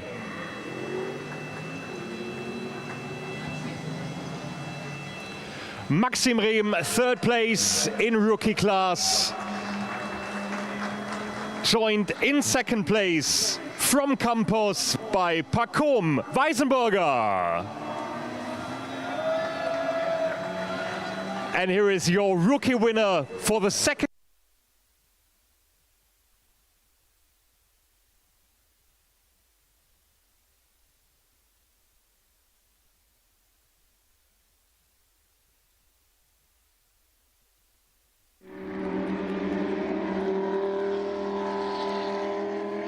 Seems as though the rain is interfering a little bit, unfortunately, with Lucas on the podium. But you saw there the conclusion of the junior podium there, of course. The young and very impressive Maciej on the top step of the junior podium. Maciej Guardish with a jolly good work once again, an overall podium as well as a junior class podium. The young Pole will be celebrating that along with MP Motorsport. The first of the female drivers home in that race was Bianca Bustamante, so I think she would have been up there as well. But we will now start to migrate away from the world of Formula cars. We do have the GT Winter Series grid, as you saw through this shot, starting to get their way over to the grid, and we will now go and focus on GT Winter Series race number 2. Thank you very much, Adam. Yes, we are down here on the... Thank you very much, Adam. Yes, we're down here on the grid, ready to go for GT Winter Series. As you can see, for this grid walk, I'm in need of some assistance because the rain really heavy now. We're getting ready to go for GT Winter Series race number 2. Let's have a look down the grid for you then. We'll take you over to SR Motorsport first. Kenneth Heyer is going to be in the car. You can see J-Mo Hartling stood next to the car for them. Did a great job yesterday. Kenneth Heyer in the car for them today. Can we have a chat to Kenneth at all? Can we have a chat to Kenneth? No, maybe not. Is Kenneth in the car? Can we have a chat? Yeah, can we have a chat? Perfecto. Thank you. We will. I've got an umbrella too, don't worry. Kenneth, how are we doing? How's the track feeling out there? Very wet out there. But how's the conditions feeling? Yeah, first time the rain, so unexpected conditions. Yeah, we'll do my best to defend the Lambos in the first corner, and then I hope to can pass away with. Good stuff. Well, best of luck for you. Thanks very much for giving us that insight. Kenneth Heyer will start from pole position. We spoke to Martin Kazmarski yesterday, who has driven stuff like the Dakar Rally. All of this very new to him. Now, he was in the dry conditions yesterday. I want to see how he's enjoying the wet conditions so far. Martin Kazmarski. How's it feeling out there in the wet so far? I'm so happy because it can be really slippery, and kind of conditions for me are quite good because I know how to control the car and have a good car control. And I hope I will come to the finish in the one piece. We had that test day in the wet. You felt you learned a lot there to now tackle this race? To attack you, mean? Sorry. I mean, we had the test day in the wet. Do you think you've learned enough now there for this race? I think every race is not it's same on the wet. You need to focus on the braking points and don't crash the car. That's the most important. Good stuff. Thanks very much to Martin Kazmarski. Yes, focus on braking is one thing that he feels.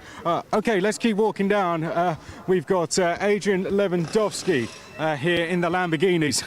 We spoke about, or we heard from our pole sitter there, be careful of the two Lamborghinis, and here they are. The number 62 car alongside the DL Racing car did very, very well. Got the Cup 4 win yesterday. These two are going to be fighting for that Cup 4 win. They were yesterday. It was very, very close, and they were fighting for an overall podium. I'm sure they will be doing the same today. Then we come to two of our Porsches. These are the two cars we're going to be seeing fight for the Cup 2 victory. We've got the 911 car over there, the Racar Motorsport car, and then on the other side, the PTT racing car. They were our Cup 2 winners yesterday. Let's see if they can go and take that again today, but 911 will be hoping to change that. A little bit further down, we've got this lovely gold Lamborghini. Let's see if we can have one very quick look at this before we clear the grid.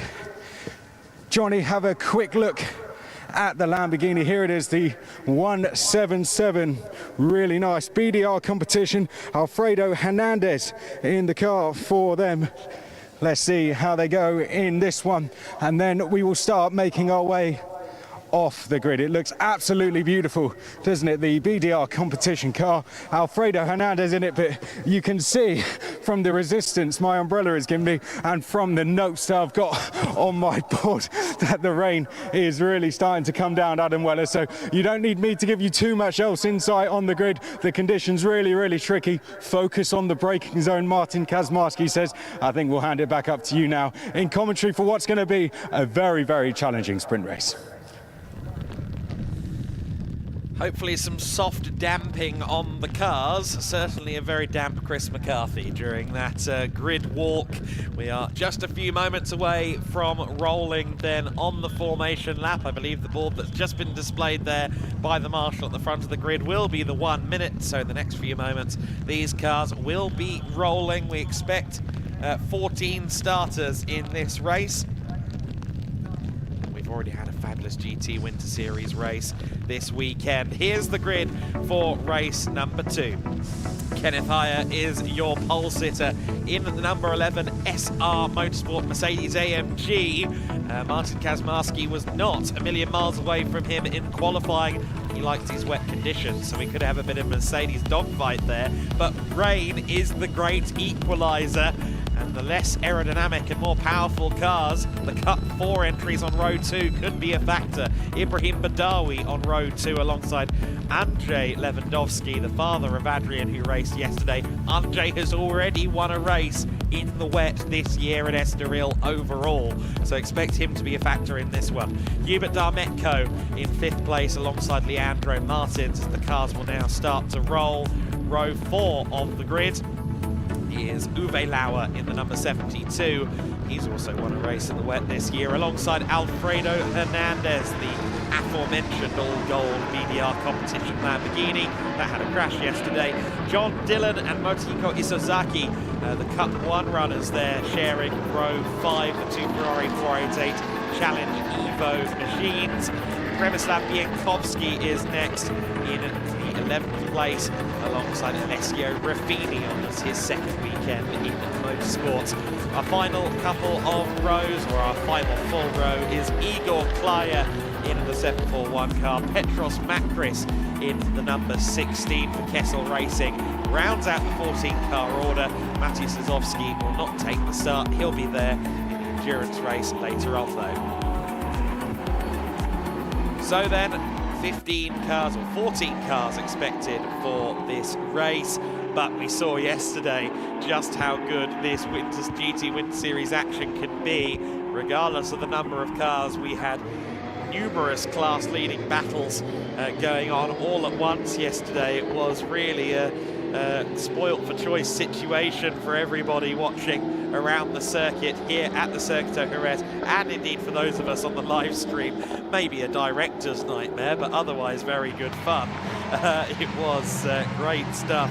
Of course, if you are liking what you're seeing here from the Winter Series package, do bear in mind that all of these events are free access, so those that are here today are getting to take in the sights and sounds of the Winter Series classes absolutely free of charge. Of course, they're not free of damp clothes, unfortunately. It's not the best weather right now here at the Circuito de Jerez. However, Martin Kazmarski is certainly going to thrive in these conditions. At least that's what he's forecasting for himself. He seems confident.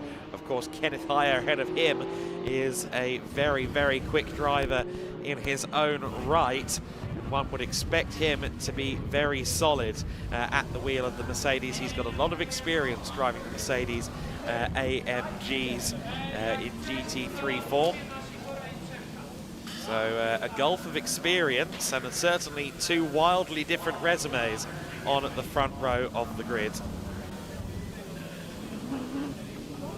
However, will now be 2x2 formation. In just a few moments, we will be racing.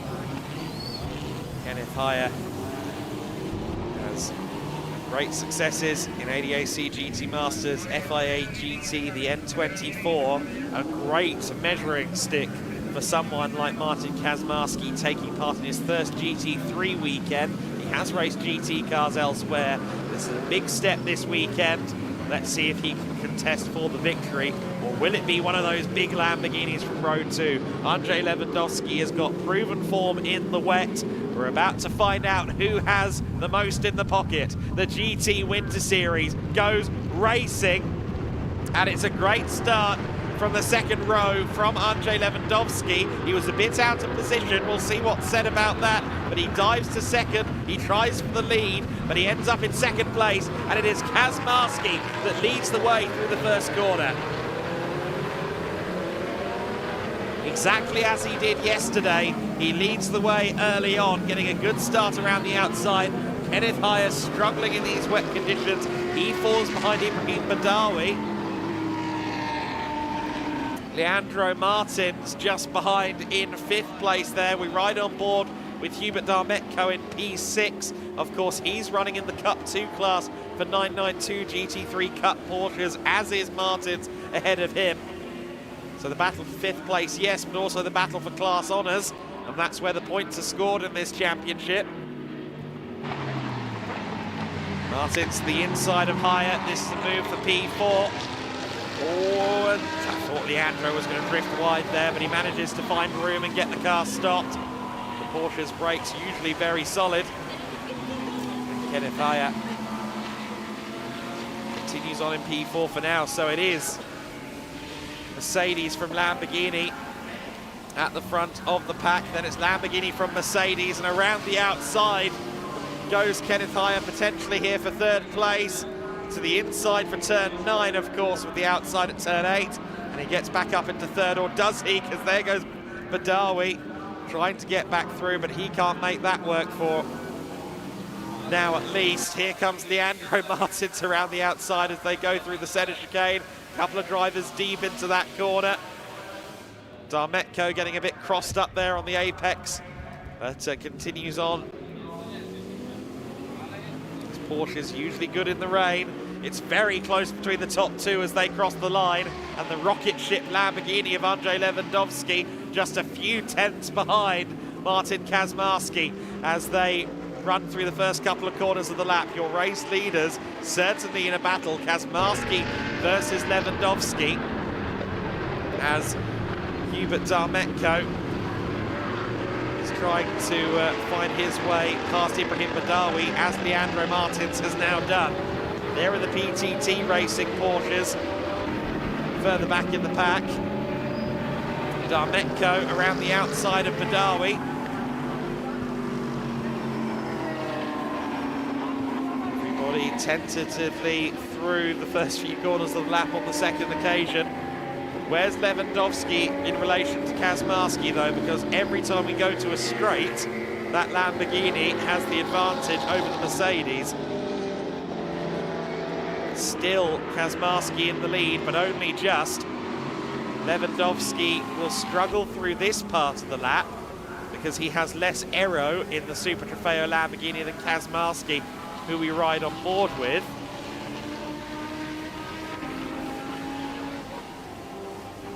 But it's the front straight and then the run from turn 5 to turn 6 where Lewandowski has the best chance of maybe challenging for a win. But if he nails these last few corners, he could set himself up nicely for a challenge down the main straight. More power and less aero in a Super Trofeo spec car means it's a rocket ship in the straight lines, but you have to fight it a bit more through the corners. However, the lack of grip is rather offset by the wet conditions at the moment.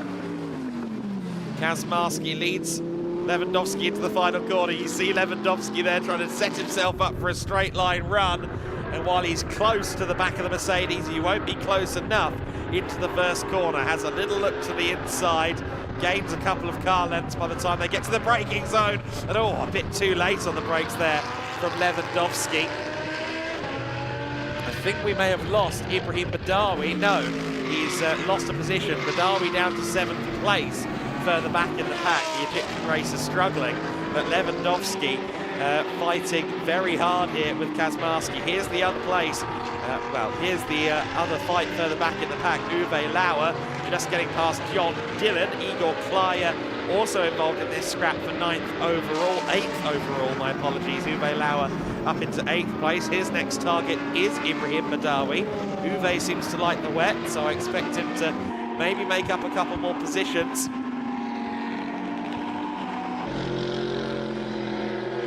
Meanwhile, go back to the lead scrap and 25 minutes left on the clock. We've got a long way to go, but something tells me Lewandowski will not be wanting to run around in second for too long. Andrei Lewandowski knows that he likes the rain. He told Chris McCarthy at Estoril before he won his race there. Yeah, I just love this rain. I reckon I can be good in the rain. And sure enough, he went to win the thing. It was the first race of the 2024 GT Winter Series. We ride on board there on the picture-in-picture as well with Hubert Darmetko, who's losing a bit of time now to Leandro Martins. So it looks like Cup 2 is with Leandro for now, although actually Leandro's maybe lost a few tenths on this lap now, realising he's a lot closer than I thought in that picture-in-picture. So maybe Darmetko can get close enough. Of course, he doesn't have the obvious advantage that these two cars have. In certain areas, the Mercedes is quicker. In certain areas, the Lambo is quicker. Those two quarters are identical. Uwe Lauer is past Ibrahim Badawi, the Egyptian 17-year-old racer. Just about a year into his career as a car racing driver, still not a driving license holder for the road. There goes Igor Klaya. He launches it up the inside of John Dillon. Przemysław Bienkowski, the next man to try and get past Dillon, who's losing a couple of places in these wet conditions. Kessel Racing's Petros Makris is in 14th place at the back of the pack. He and Alessio Ruffini are both pretty new to racing, I think, so those two at the rear of the field are perhaps understandably taking it carefully. This looks to have settled down a little bit now that Igor Klaya is past John Dillon. However, Ibrahim Badawi, his next target, I get the feeling it won't be long before he's challenging him. There is the Cup 2 scrap once again. Hubert Darmetko, 5th overall for now, just behind Leandro Martins. Both of them keeping pace as well, with Kenneth Heyer, who is definitely not quite hooking up the Mercedes right now. I know that at Estoril, the SR Motorsport team got caught up with a dry setup on the car. in wet conditions, and I just wonder if again they've maybe not got the optimal setup on the car. I was alluding at the very start of the race to the fact that Lewandowski wasn't quite in the right formation, and the start procedure for the race is under investigation. We saw yesterday in the GT4s one of the elite McLarens starting out of line on the 2x2 rolling start, and well, there's a start procedure investigation in play, so quite who it affects we don't know, but it's quite possible that we might see some slaps on the wrist coming down from race control soon. Leandro Martins, his second car of the year, of course, after a massive shunt at the Estoril season opener, contact with Adrian Lewandowski in the GT3 Poland number 6 Lambo. He ended up buying the car from Johannes Kapfinger, last year's GT Win Series champion. Still wearing the Kapfinger colours is the number 911 machine. Of course, Johannes moving into GT Masters next year, along with brother Mikael Kapfinger. We're going to see both of them in a GT3 car in GT Winter Series before this season concludes. We'll see our defending champion out there for at least an event this year. Johannes Kapfinger currently in the process of recovering from an injury, so we wish him well as he continues to recover. Darmetko has already taken, of course, class honours once this year, if memory serves correctly. Estoril, second overall, and first in class on what was, I understand, his first race weekend. And he's now fighting for first in class once again, as Martins gets a bit clumsy there through the centre chicane, wide into the first element, and had to take a suboptimal line from there. Hubert Darmetko sensed his opportunity. At the front of the order, Andrzej Lewandowski is losing time to Martin Kazmarski. Kazmarski, who previously drove with Maciej Lizowski in PTT Racing Porsche, a Cup car, in Central European and Polish Endurance GT Racing. Also a former rallycross driver, also a former Dakar Rally driver in a car.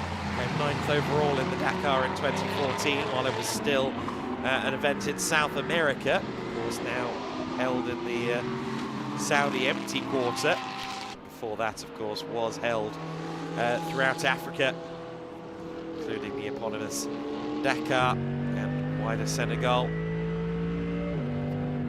Kazmarski certainly a thrill seeker, a petrol head, and currently our race leader, Lewandowski, there in second place, but just gradually losing time to Kazmarski, who is the fastest driver out there on circuit. Very impressive stuff.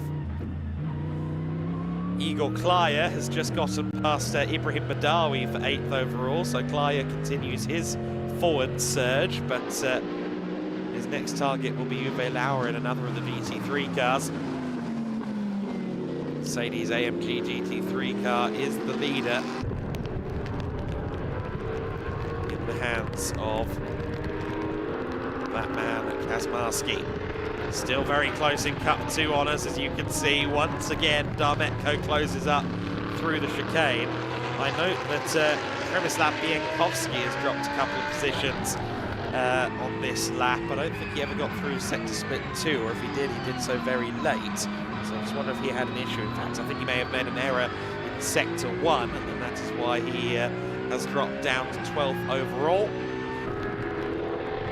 The orange graphics you see on the side of your screen are the Cup 2 cars. This is the Cup 2 class that we're seeing being contested here, the race lead within class.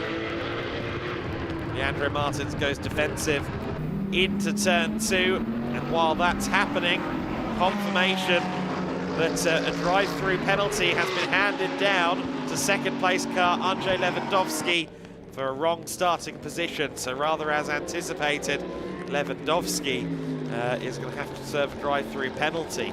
Darmetko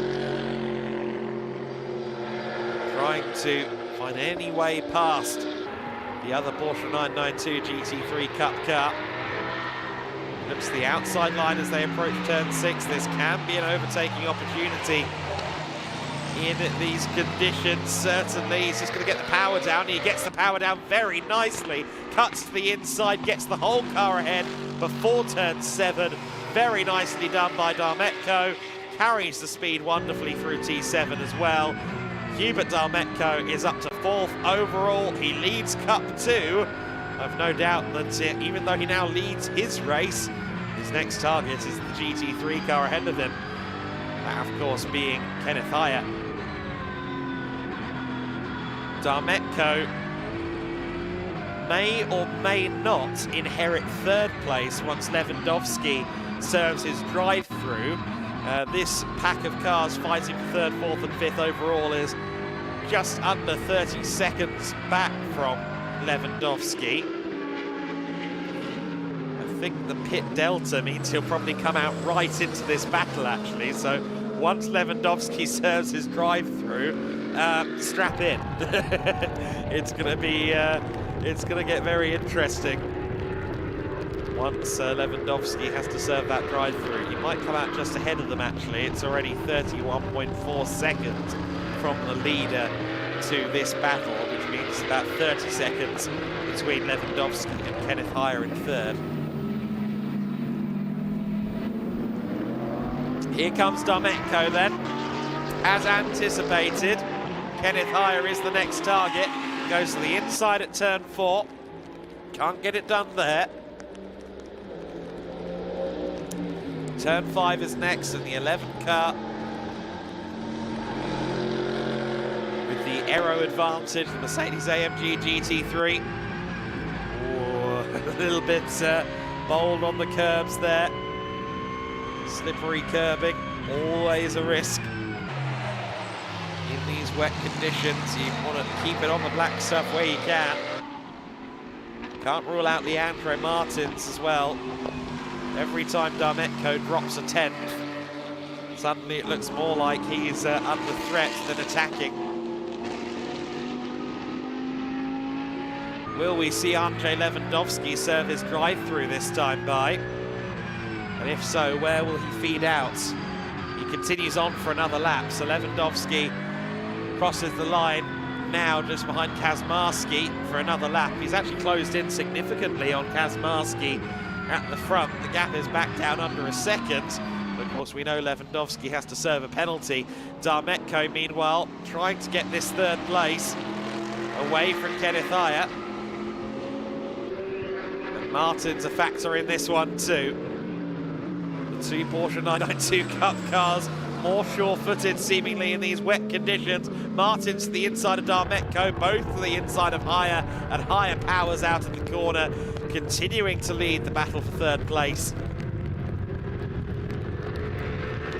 BDR competition car is in 6th overall, of course. That is Alfredo Hernandez. I don't think he's close enough to inherit a position from Andrzej Lewandowski when he serves that drive-through. In fact, I think Lewandowski will now come out ahead of this battle for 3rd place as well.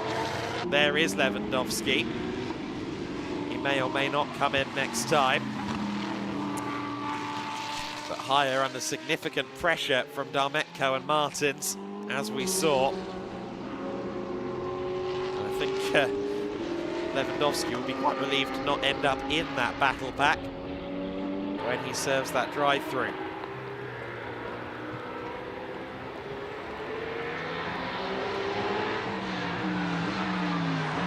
Higher from Darmetko, from Martins is still the order, but it's only going to take 1 foot wrong from one combatant for things to alter significantly. I think the gap will be somewhere in the region of 38 seconds this time by, as now Lewandowski serves that drive through.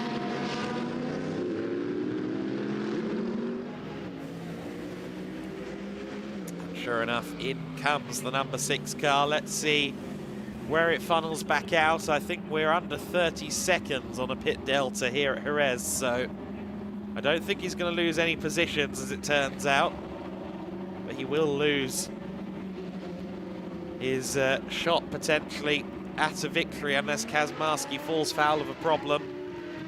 Back out onto the circuit goes Andrzej Lewandowski, and as he heads through turn 1, third place isn't even around the final corner. So the battle between Haya and Darmetko holding them up significantly. They've lost 10 seconds over the last 2 laps, pretty much. Darmetko around the outside of Haya, carries the speed, gets the power down. Very nicely done by Hubert Darmetko. Will Haya try and fire back? Well, maybe so, but the favoured outside line falling to Darmetko. He moves up then to third overall. And now, of course, he's going to hope that Kenneth Haya can hold off Leandro Martins for a while.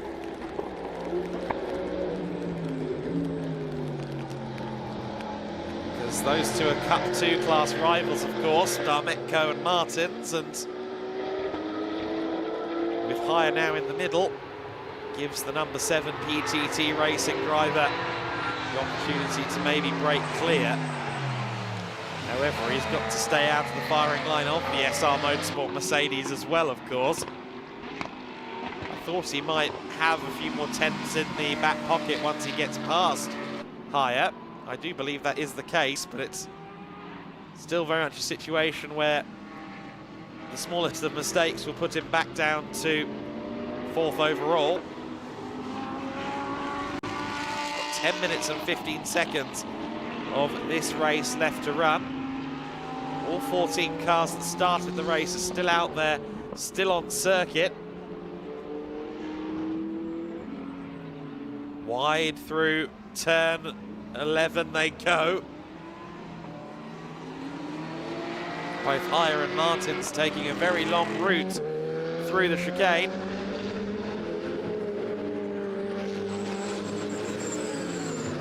Martins looks to the inside at the final corner. Haya should have the traction on the outside, and yes, he does. The 11 still ahead of the 911, but they are very, very close as they come down the main straight. Can Leandro Martins replicate what Hubert Darmetko did 1 lap ago? Well, Haya does everything he can to cover off the opportunity, but Martins cuts to the inside. Haya now has the outside line for turn 2. That's where most of the grip seems to be. But Leandro Martins does it. Martins is up into P4 then.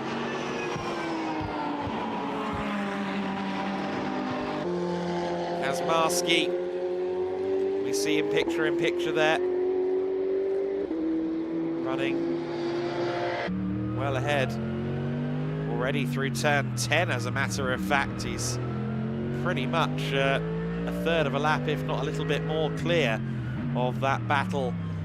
You see through the centre chicane, taking a much less tight line through the chicane, opening up more than we saw from Martins and Haya earlier on. Now heading towards that last corner. You see them going wide at this turn, but you don't want to go wide enough to end up on the blue stuff if you can possibly avoid it. See him just fighting the car under power there. Now running down the main straight under the UFO building here at Jerez and down towards turn 1.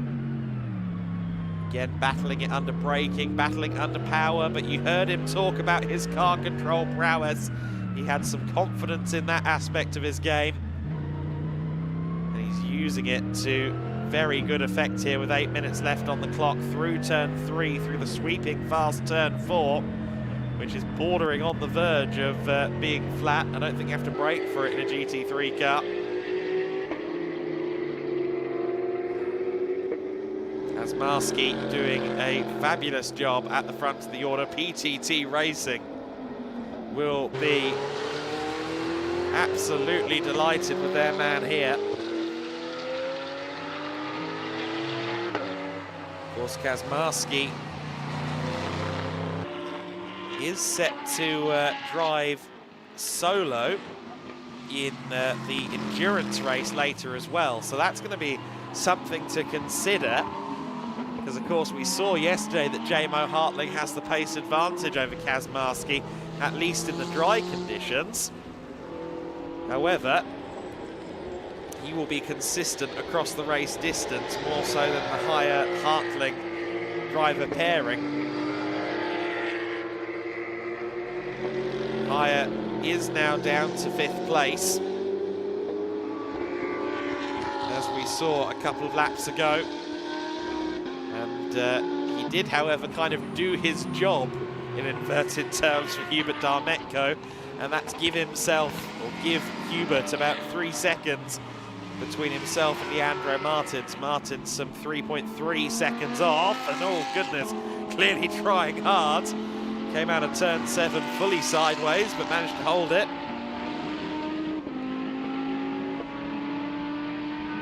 There are only 2 cars lapping under the 2-minute marker, and that is our top 2 in the race, Kazmarski and Lewandowski. There is Lewandowski coming across the line now. The Polish racer who won the International GT Open and class title in 2018.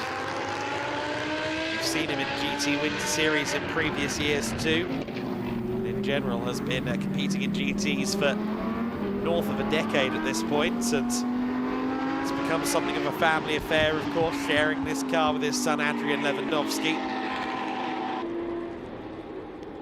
But I think the old man still has a couple of more tricks up his sleeve when push comes to shove, certainly in the wet conditions. Andrzej Lewandowski is a very, very good driver. His last lap was actually almost a second faster than our race leader Kazmarski. So maybe he's driving a little bit frustrated at the moment, of course, because of that drive-through. Showing the pace that he has, unfortunately, won't do much for him. Started the race out of formation, was basically in the middle of the road on row 2 of the grid in the 2x2 formation start, and unfortunately the steward's not taking a conservative approach towards that, saying no, penalty. That's consistent with what they did yesterday in the GT4 race as well. There's Alessio Ruffini. He's running in 13th position right now, but I'm interested to check in on that combination in the endurance race. Ruffini will hand over to Milos Pavlovic, and Pavlovic, of course, a gold-rated driver, a former Lamborghini Super Trofeo champion in Europe, one of the real handy drivers in terms of pros in Super Trofeo, so Ruffini has a great teammate there. Alessio, in just his 2nd weekend as a racing driver, only started preparing himself for a attempt at a racing career back in the summer. He's made his first racing home, the GT Winter Series. It is a very good place to make those early steps as a gentleman driver. Some of the gentleman drivers in the series, I think at this point, focus on GT Winter Series more so than anything else.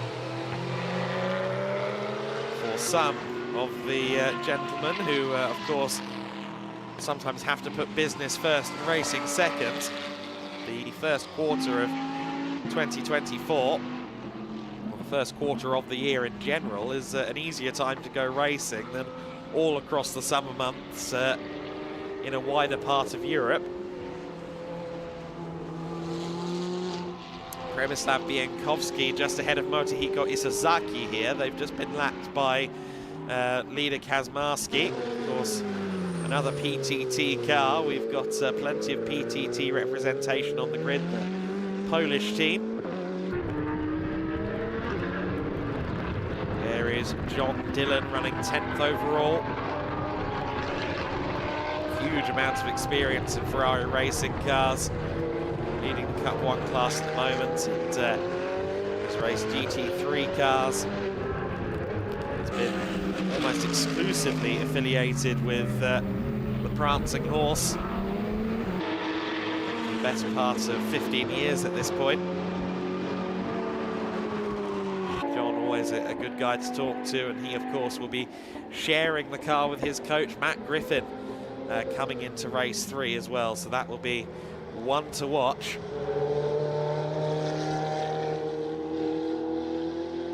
Powers out of turn 5 down towards turn 6 in the 488 Challenge Evo, the car that will be superseded in most of Europe for 2024 by the new 296, although the 488 Challenge Evo will still be the car in the Ferrari Challenge UK next year.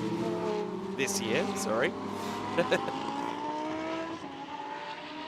A minute and 25 seconds then left on the clock. This is the penultimate lap of the race for Martin Kazmarski. Will be hunting down this man, John Dillon, at the moment, actually, to put him a lap down.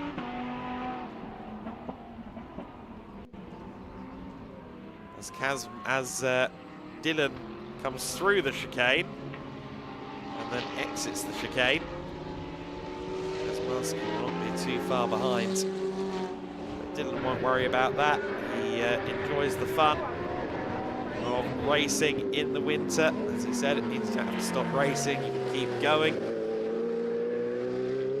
The race goes on, I suppose some may say.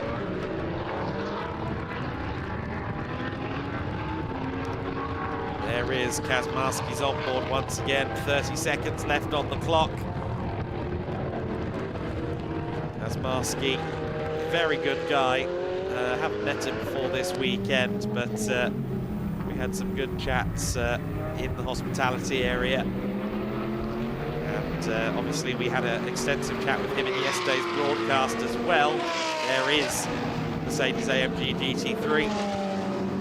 I spoke to him yesterday with Chris McCarthy, and he was rather denigrating of his own performance versus JMO Hartling. But there's not a bad word that can be said about his drive in this race. Double yellow flags are out at turn 10, so someone may have had a drama on the very final lap.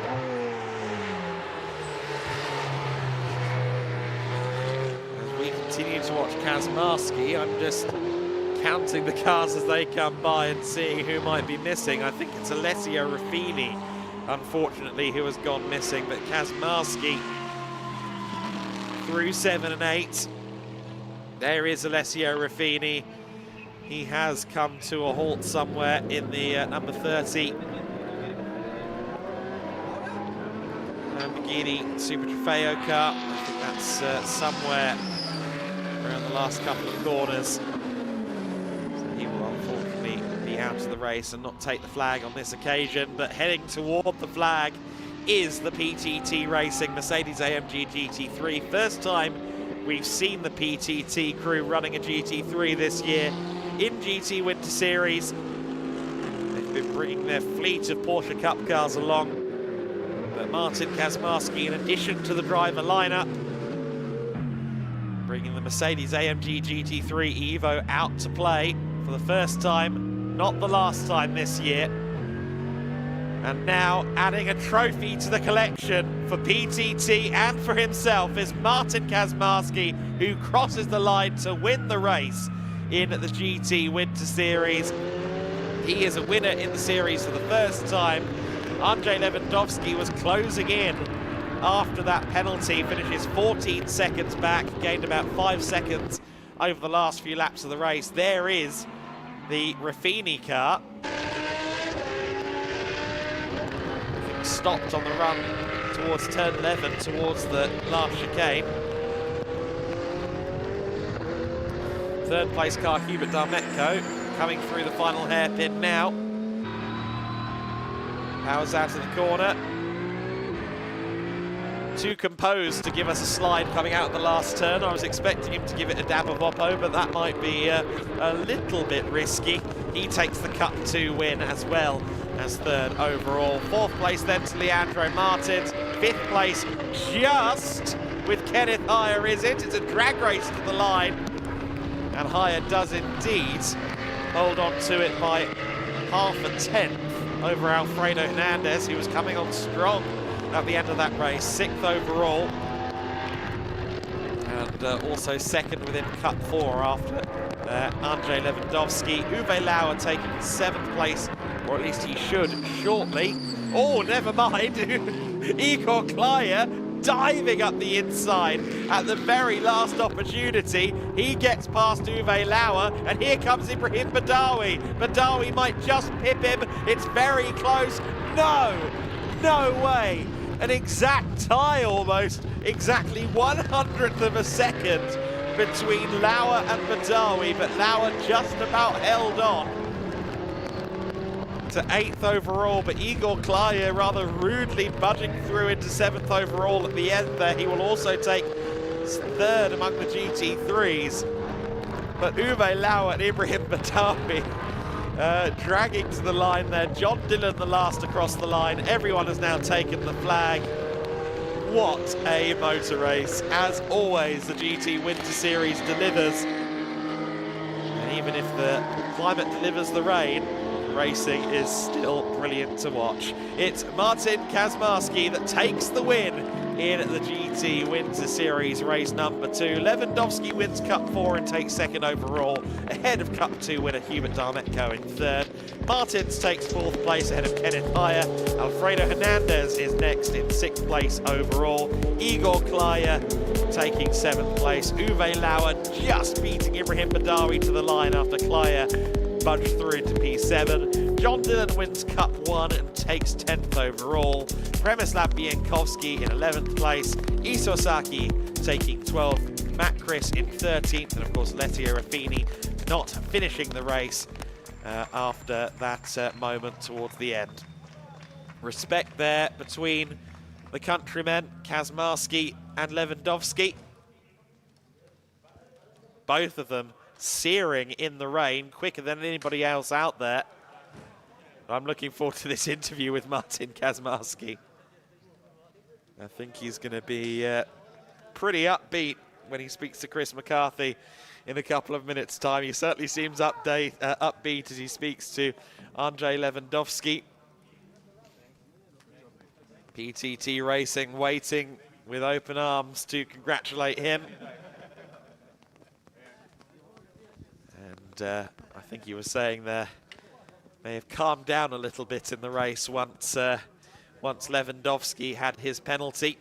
Chris McCarthy and his well-serviced umbrella are standing by. So once Martin Kazmarski has done his hand shaking, I'm sure we'll hear from him. Chris, dive in there, see what you can get. Thank you very much, Adam. Yes, down with our race winner, Martin Kazmarski. You can squeeze under here if you like. Martin, race winner in GT Winter Series. How does that feel?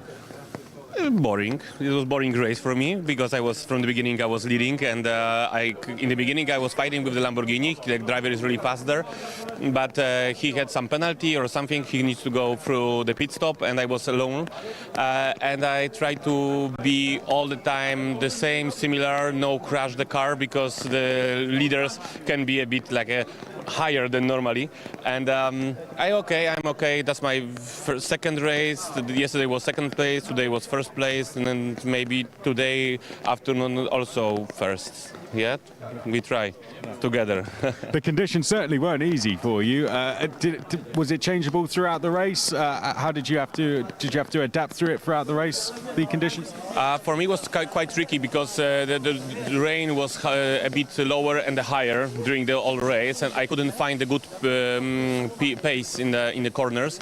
Wasn't easy because it changed a lot during the race. But when I was alone in the front, I could be a bit gentle for the car and safe driving. And what about when you get towards the end? I imagine, did the pressure grow on you a little bit, knowing that a race win was getting closer? No. I am professional driver since years, and I know that the pressure is not good for a driver, because when you have a pressure, you can easily go out from the circuit. Yeah, that's why. Of course, I am happy, but I know the guy from yesterday. He was something there. He is something there. If he would be a driver today, I would be second. Well, I tell you what, it's a very historic track. Was it fun driving out there in the wet in this car? Yeah, it certainly looked it. Yeah, it's fun to drive this car. It's fun to drive this circuit. I love this place, but to be honest, I am here for better weather. But today is not better weather than my home place. Looking forward to the next endurance race. Reckon we can get another win? We'll see. It depends who's gonna be a driver in the other cars. Yeah. So congratulations on the win. Well done. Thanks. Have a nice day, guys. Martin Kazmarski, well done on the win there. There we can see the car, Johnny, if you come round. That is the winning car of Martin Kazmarski, who takes the win here, Adam Weller. Everyone taking for cover very, very quickly as they get ready for the podium celebrations, which Lucas is preparing for. But for now, we'll head up to Adam in commentary. Thank you, Chris. Great to hear from Martin Kazmarski, fresh out of the Mercedes. Alessio Ruffini being craned and trailered, unfortunately. The Autosport Racing Lamborghini there being recovered. We are, of course, now coming into the lunch break here at the circuit, so there is a little bit of breathing room for the spectators around the circuit to go grab something to eat or something of that nature.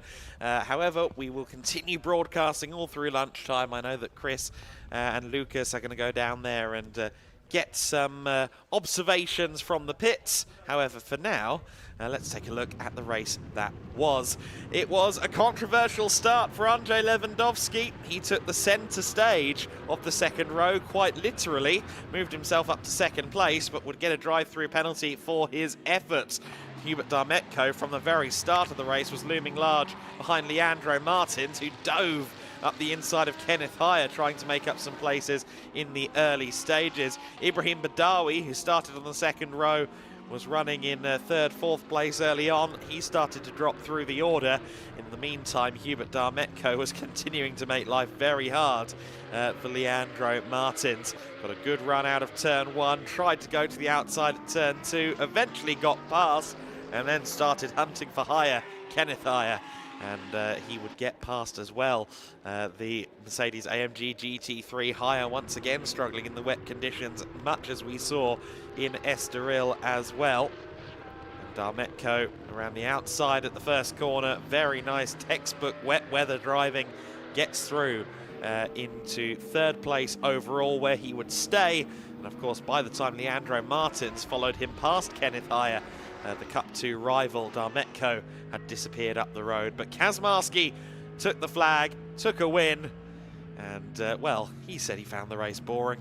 I very much enjoyed watching it. He will be on the podium along with quite a few of his country folk, actually, because Andrzej Lewandowski is Polish, of course. He'll be on the Cup 4 podium. Hubert Darmetko is a Polish racer with the PTT racing team. Of course, the PTT crew is very, very Polish in nature. And Andrzej Lewandowski racing for GT3 Poland, of course, the team that he and his son Adrian run under the Polish banner, GT3 Poland, a great team that have long come to GT Wind Series events. I had a good time. I had some great runs as well last year at Valencia. I remember that being a very entertaining time, watching that Lamborghini once again jet off the line. Always gets a good start, does Andrzej Lewandowski. And this time the start was good, but the way he achieved it was less good. And so he will be still on top of Cup 4, but maybe he could have fought for that overall victory had the penalty not come. See the standing water increasing around the circuit, which won't be good news for the next grid out there on track, which will be the TCR Winter Series, which is set to begin its procedures in a little over 50 minutes time. So we'll see what the weather does in that intervening period. But certainly I'm not so certain we're going to see slick tyres again today, unfortunately. I think the weather has made its choice for the afternoon when it comes to the conditions here. That's going to make the afternoon's racing very compelling indeed across our 4 categories that we'll see this afternoon. Got touring cars, GT4s, GTs, and of course the Formula Winter Series to bring you over the course of the next several hours, as well as insight from the pit lane and the odd podium celebration as well. Of course, podium celebration is always a difficult thing to convince drivers to do. You'd think that silverware and the odd bottle of bubbly would be enough to coerce them, but sometimes we have to really work hard to get them all up there. The Gedlich Racing staff, Stefan Lehner and co, will be down there working on that. The Race Ready guys also working hard along with Gedlich, the Race Ready organisation behind the Iberian Supercars series. They are also part of the Gedlich team on these events, and all of them will be all hands on deck, along with Lukas Gajewski, trying to get the drivers where they need to go. And Lukas will hopefully have a full quota. I think we have one driver who's currently playing delinquent on the podiums, from what I understand. But we will go to the podium celebrations just as soon as we can, and I expect a lot of noise from PTT Racing. Every time you've heard an air horn on the podium, that has been the direct result of one of the PTT Racing crew members. So I expect a lot of noise as Kazmarski comes up to the top step of the GT3 class. I believe we are now heading to the podium, so let's go to Lukas Gajewski and see what's going on.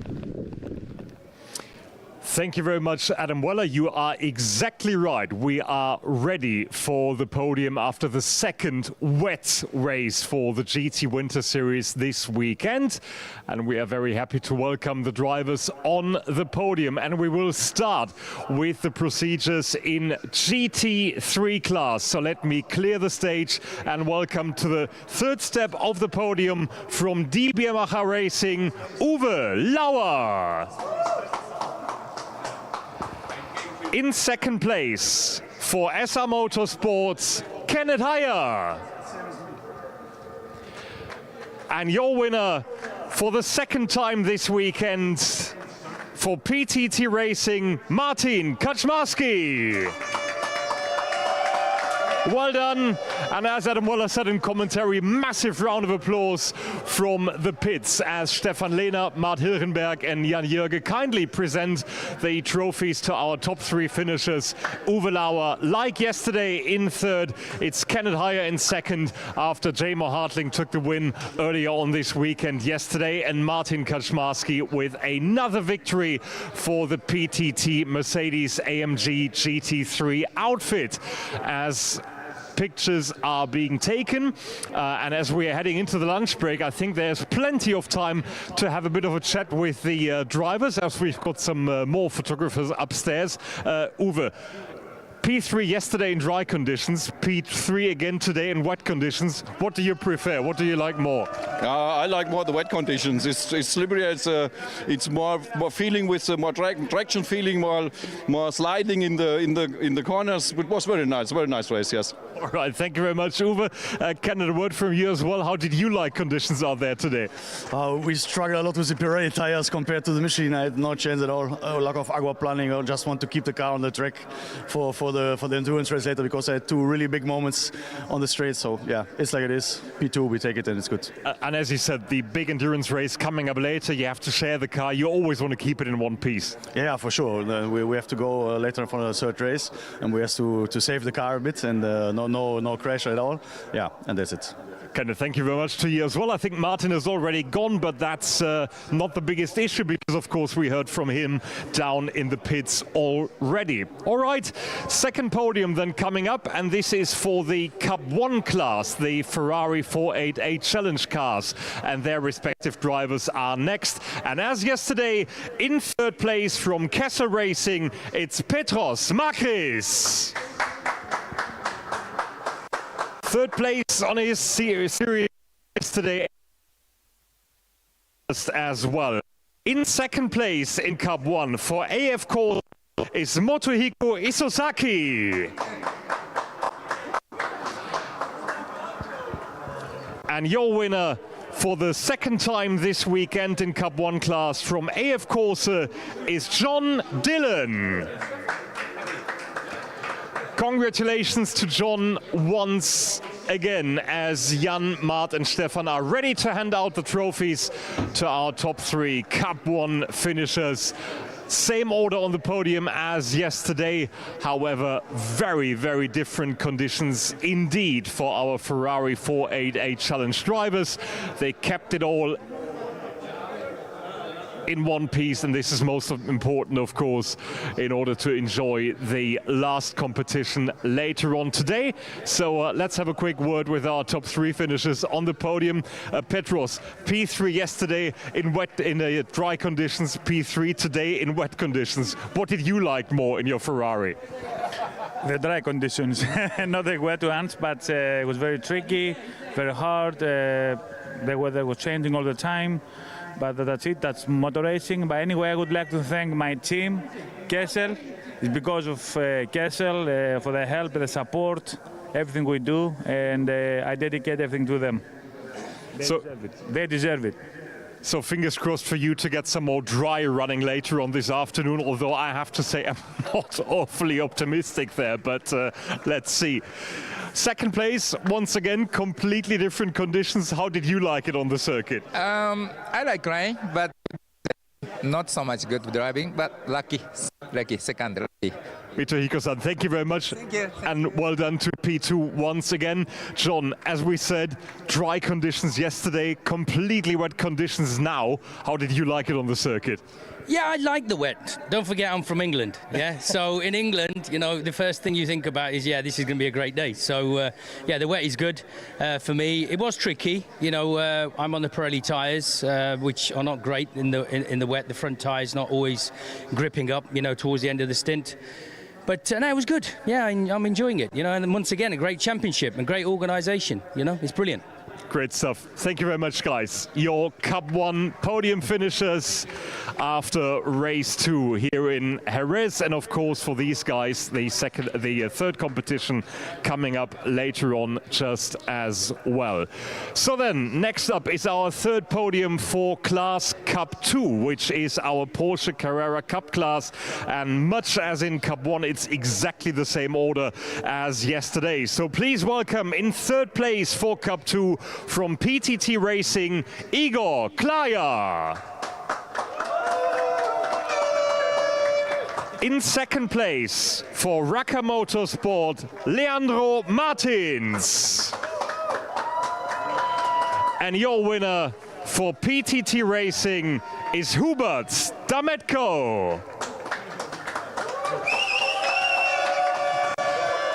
Huge cheer from the pit lane once again from the PTT Racing guys. Absolutely fabulous, although they are standing there in the pouring rain here in the Jerez pit lane as our Gedlich Racing organizers hand over the trophies to our top 3 finishers in Cup 2. Now we know, of course, that Porsche Cup cars, due to the engine in the back of the cars, are quite controllable in these weather conditions, but it was still very, very hard to manage for these guys, just as well as we are getting all the podium shots in.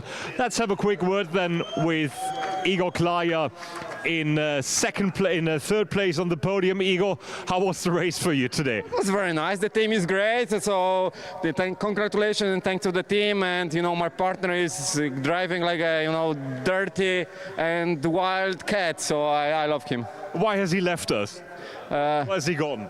I don't know. I'll call him. You know, he doesn't know what to do, what to say. So I can say that he wants to congratulate to the team, and we make a team, and he loves his wife. Thank you very much. She'll be very happy to hear that. So best regards to the wife. Is she here or is she at home? Him because we make a team. Thank you very much, Igor. Thank you. That's your third place finisher in Cup 2. And of course, we might be able to hear from Hubert and his PTT Racing teammates later on. One podium still coming up for Cup 4 and our Lamborghini Super Trofeo class. And in third place, it's yesterday's race winner from DL Racing, Ibrahim Badawi.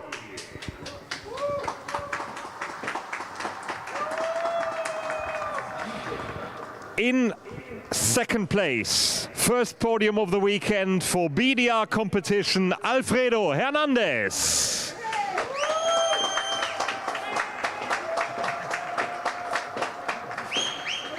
And here's your winner and second overall for GT3 Poland, Andrzej Lewandowski.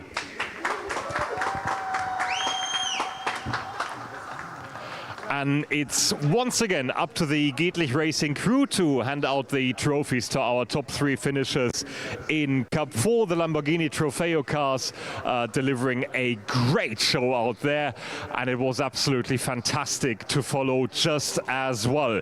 Pictures being taken, and afterwards, of course, let's hear from our podium finishers as well. We're just going to wait a couple of seconds. Guys, please bear with me as we would like to speak to everybody of you. Bit of a difficult competition today, wasn't it, in these conditions? Yes, indeed. It's my first time in the rain ever, so I went in with the mentality that I need to finish the race and gain as much experience because I'm doing Super Trofeo Europe. So this was the main purpose of this race, was just to get experience under the rain and learn everything. Right, and you kept the car in one piece. That's the most important for the third race of the weekend later on. Stay with us for a couple of seconds. Going to speak to you first of all. First podium of the weekend in these incredibly difficult conditions. How was it for you? Well, it was good. Just the best thing is my car started competing because yesterday with a big crash. But today my team works very good and my car is perfect and just enjoying. We are very happy to see you smiling, Alfredo Hernandez. Thank you very much. And of course, Adrian Lewandowski, Andrzej, sorry, Adrian going to be taking over the wheel later on in race number 3. We need to speak about the start, don't we? It's always so hard to get exactly right, and I'm afraid you got done there by race control.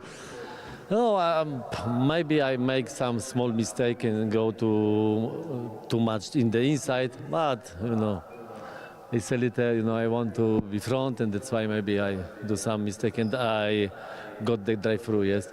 But generally, I quickly catch the first car and I want to take over, but also I want to drive very polite, not take the risk, and that's why I like the rain and I have a lot of experience in the rain, and that's why I'm happy. The time is good.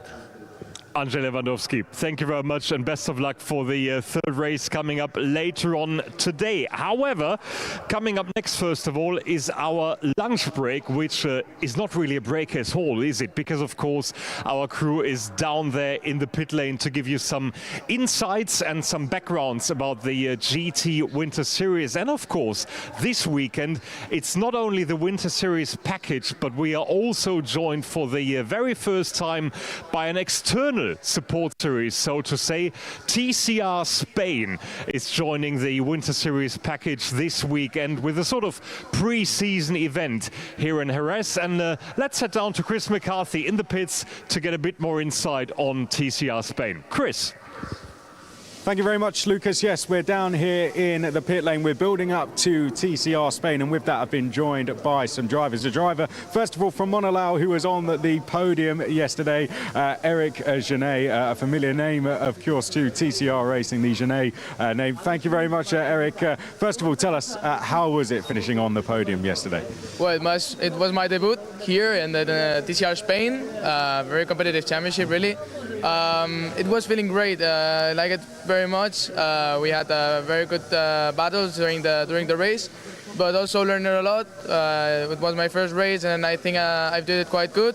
But we still have to learn a lot. I know your father raced World Touring Car level TCR at 24 Hour Le Mans. It must have been great to follow in his footsteps and get on the podium in a TCR race. Yeah, it's my best friend in this moment. It's my idol. He showed me everything in this world. He showed me how to race, how to be on the track. So I have to say thank you to him because he's one of the protagonists of my life. Very well said. Let's talk about the race today. We won't keep you too long because we're building up to it. You're starting at the back today, different conditions. Looking forward to taking it on in the wet? I think it will be a good race. We were testing on Friday here on the wet. We were very, very fast, so I'm with the head up. Still have to learn a bit in this tricky conditions with this special car, but I think it will be an interesting race to see, and we'll be focused on the race to try to win. Thank you very much, Eric. We'll let you get off and we'll quickly getting our pole sitter for the race. Good luck for the race. Thank you very much. I know you guys have to get off and get ready. Anna Carrasco, we spoke to you on the grid yesterday. Anna, of course, your first ever race in a car. How was it, first of all?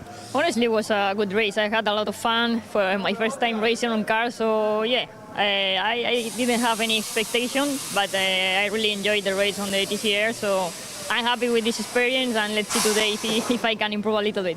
And they're throwing everything at you this weekend. I suppose you could call it the perfect experience because dry yesterday, now wet today, but you're telling us before we went live for this interview, you've never driven in the wet before. No, it's the first time also. Honestly, it's a challenging weekend because everything is really new for me. But yeah, having my first weekend on racing in wet, dry, so I will have a lot of experience during the weekend. So let's see if I can keep it for the future. And I know the plan yesterday would have been to just get home in one piece. How was it when you crossed the line and saw the VRT team cross them and got across the line? How did that feel to make that achievement? Yeah, it was good. Honestly, I was happy for the team because they worked a lot to be here. Finish my first race was good. Then we will also jump on the podium, and that was a little bit unexpected, so it was good for them. And let's see today. I would like to keep improving, see my feelings on wet because I think will be a lot of different from dry. And yeah, I hope to make a good race, make them happy, and finish the weekend in a good way. Well, thank you for taking the time to speak to us. Pole position later. Best of luck for it. The rain stopped for now, but we'll see how it goes. Good luck later. Anna Carrasco, thank you very much to Eric and to Anna as well. Good luck for the race later. We will see them both in action. Anna racing for VRT and Eric for Monolau. We appreciate their time. There we go. Welcome down to the pit lane. We started, well, I have to say a big thanks to Lucas on the podium for arranging those interviews. That, of course, the TCR Spain pre-season event 1. We had their first race yesterday, their second race today. Now we're going to go and find a Formula Winter Series driver. I believe we've had their second race a little bit earlier. First race was yesterday. The grid made for the third race later from the second qualifying session that we had yesterday, and I believe Nathaniel Bereby is waiting for us down here, and we'll see if he's able to jump up. Nathaniel, great to have you with us. First of all, how were the conditions out there earlier? It was pretty hard. There was not that much grip, but I tried to find the pace with those hand hooks. They're pretty difficult, to be honest. But yeah, I found the pace and I managed to bring back the car home.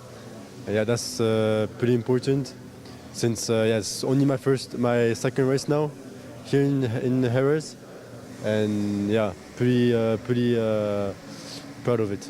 It's a fast track, isn't it? How is it when it rains around here? It must get very, very tricky. You've got to be brave through some of the corners, I bet, when the rain starts falling. Yeah, there's some. You have to be pretty confident about your car. You have to trust the car.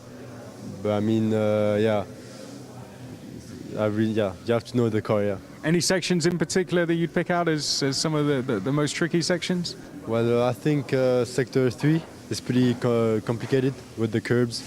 When they get wet, it's pretty complicated to keep the car straight.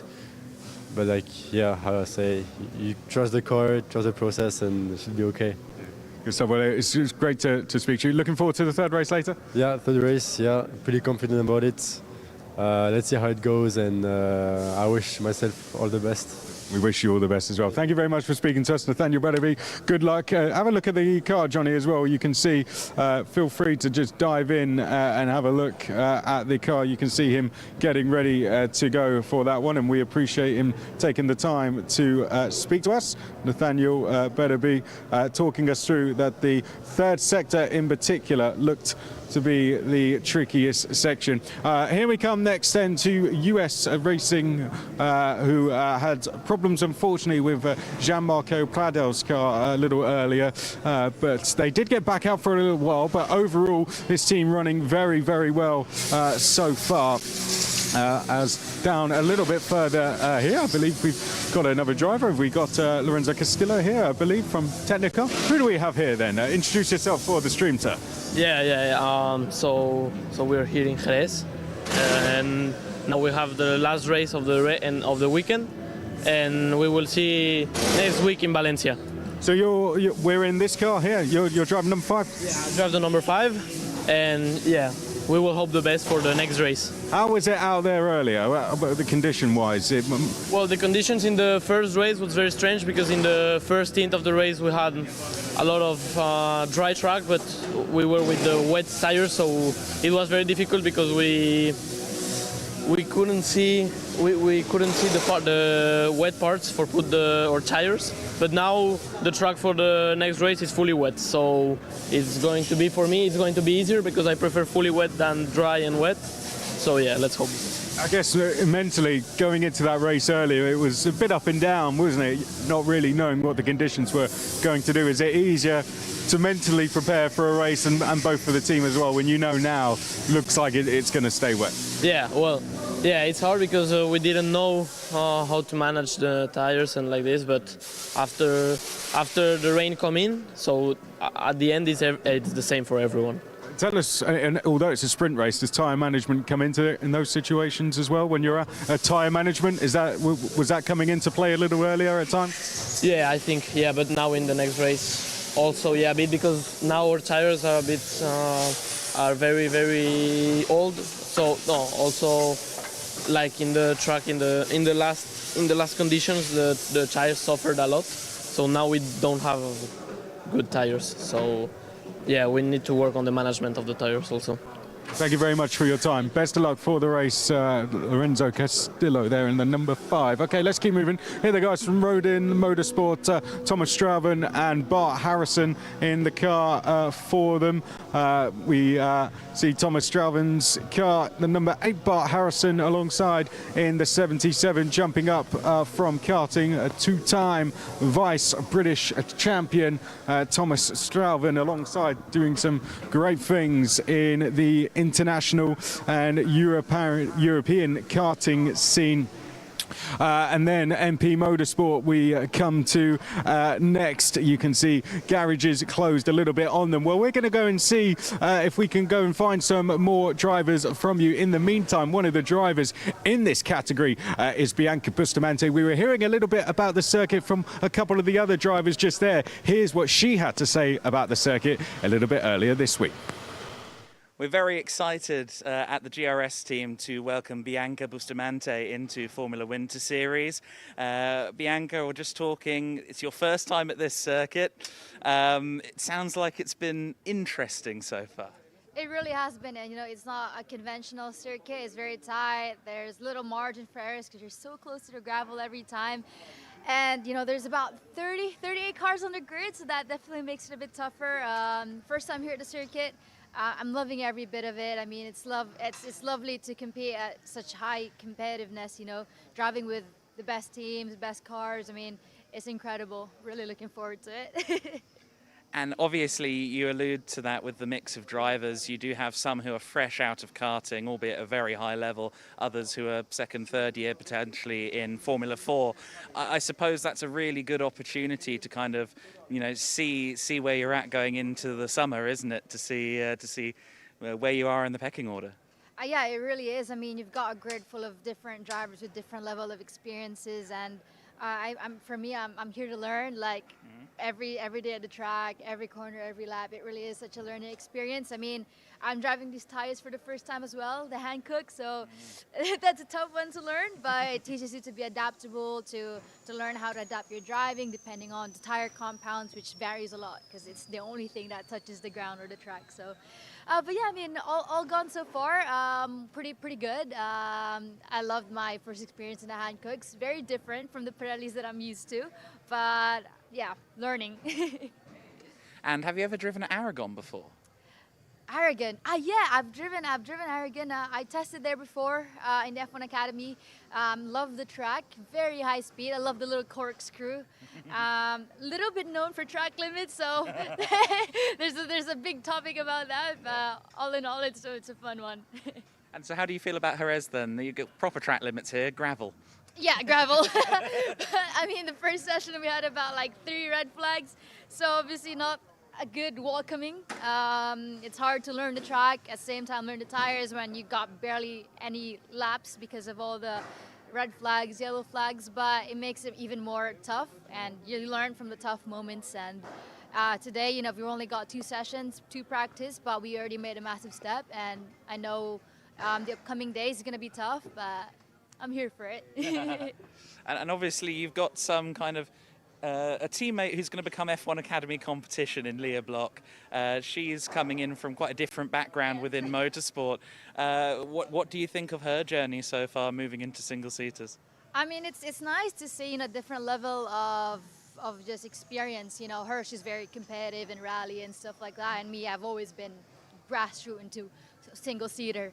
So, I mean, obviously I know how hard it is to suddenly get into a different discipline of motorsport and having to relearn everything. And you know, we're teammates this year. We've done a lot of tests.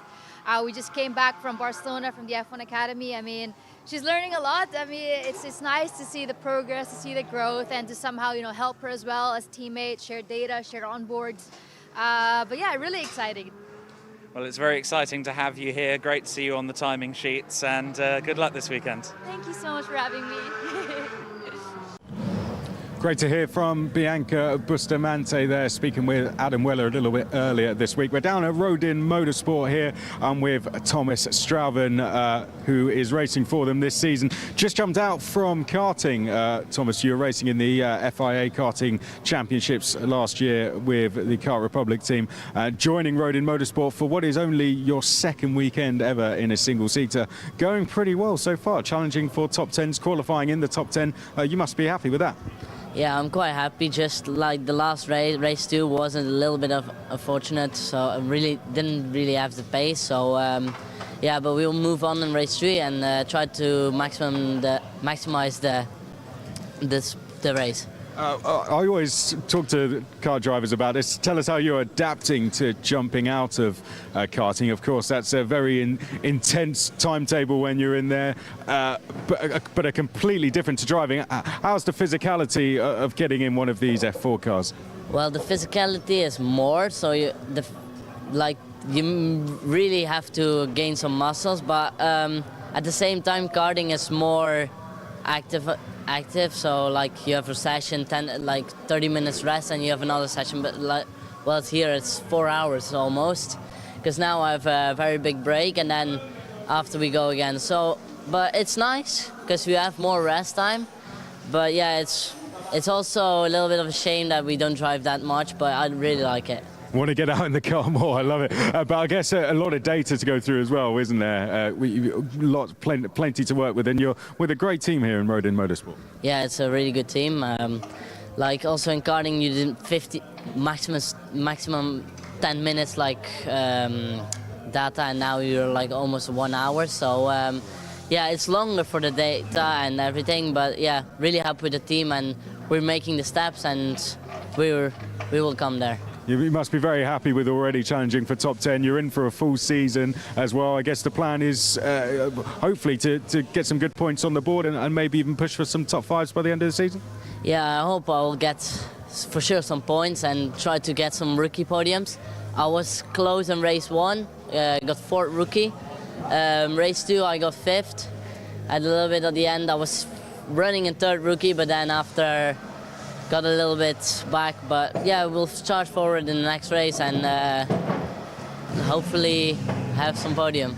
Good stuff. Thank you for speaking to us, Thomas. We'll let you go back to go and do that data, because I'm sure there's plenty to go through as we head down the pit lane. Thomas Strauven, very, very big name in the international karting scene. Great to have him in the paddock, as is many, like I said in the build-up yesterday, many European international karting champions.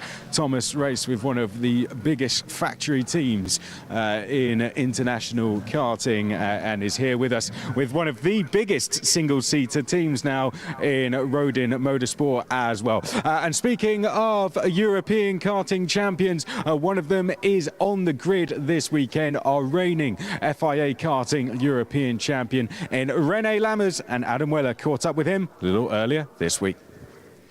René Lammers is one of the most exciting youngsters making his debut in a Formula 4 car this weekend at Jerez. René, obviously you've had an incredible few months with the Ferrari Academy scouting and so on and so forth. How excited are you now to go racing in a Formula 4 car at last? Yeah, I'm very excited to get to racing. I've done a lot of test days already, so I feel like I'm prepared. I think the speed is there. So I think we should definitely be contesting for the win, obviously. That's the main goal. And I think we have the speed to do it, so I'm looking forward to it.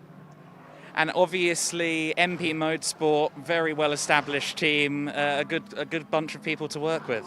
I'm very happy to be here with MP. We're both Dutch as well, so that also gives us another connection, which is nice.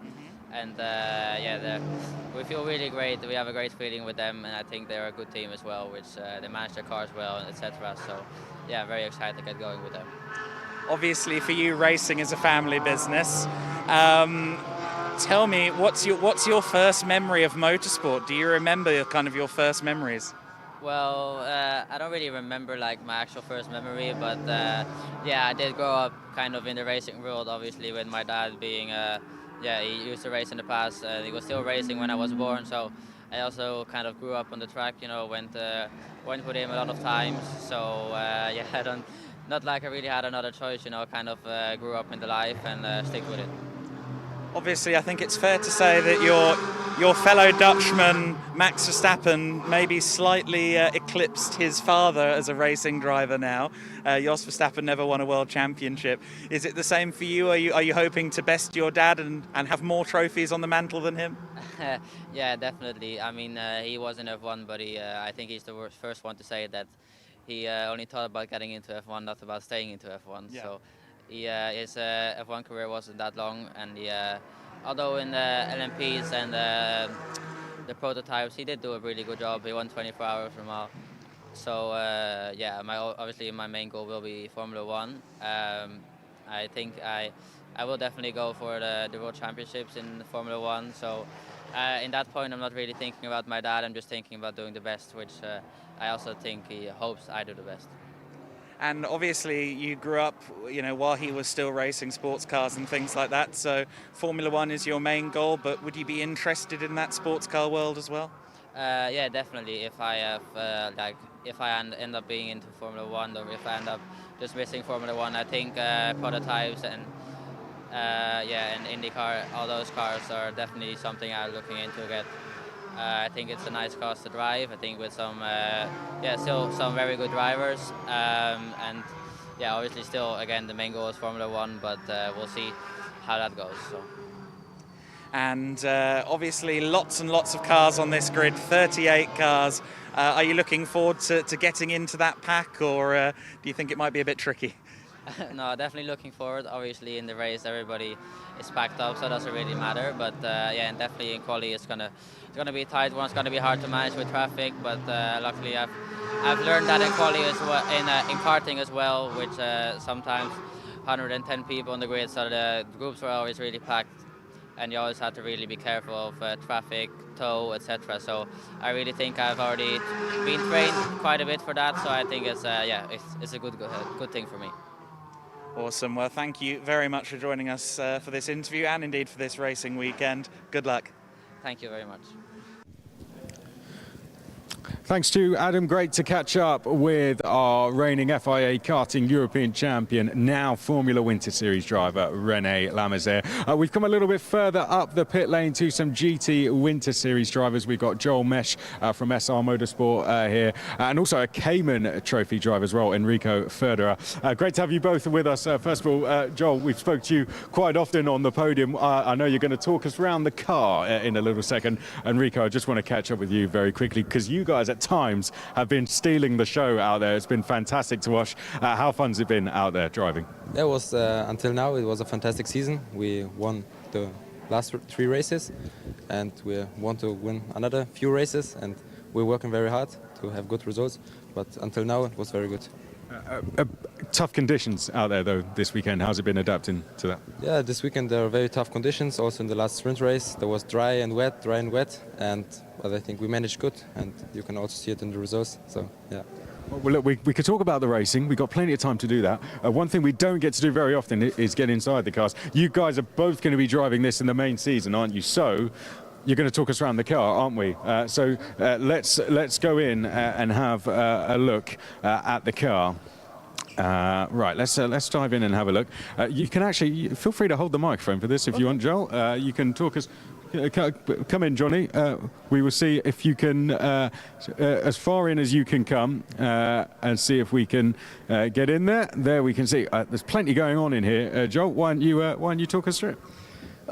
So first of all, I'm just gonna do the buttons in the middle, and Enrico's gonna do the buttons on the steering wheel. So I'm first of all explain you here in the middle the main and the ignition switch. Main is just for activating the main source of electricity, like having a radio already. Then after, if we turn on the ignition, we've also got the DDU working.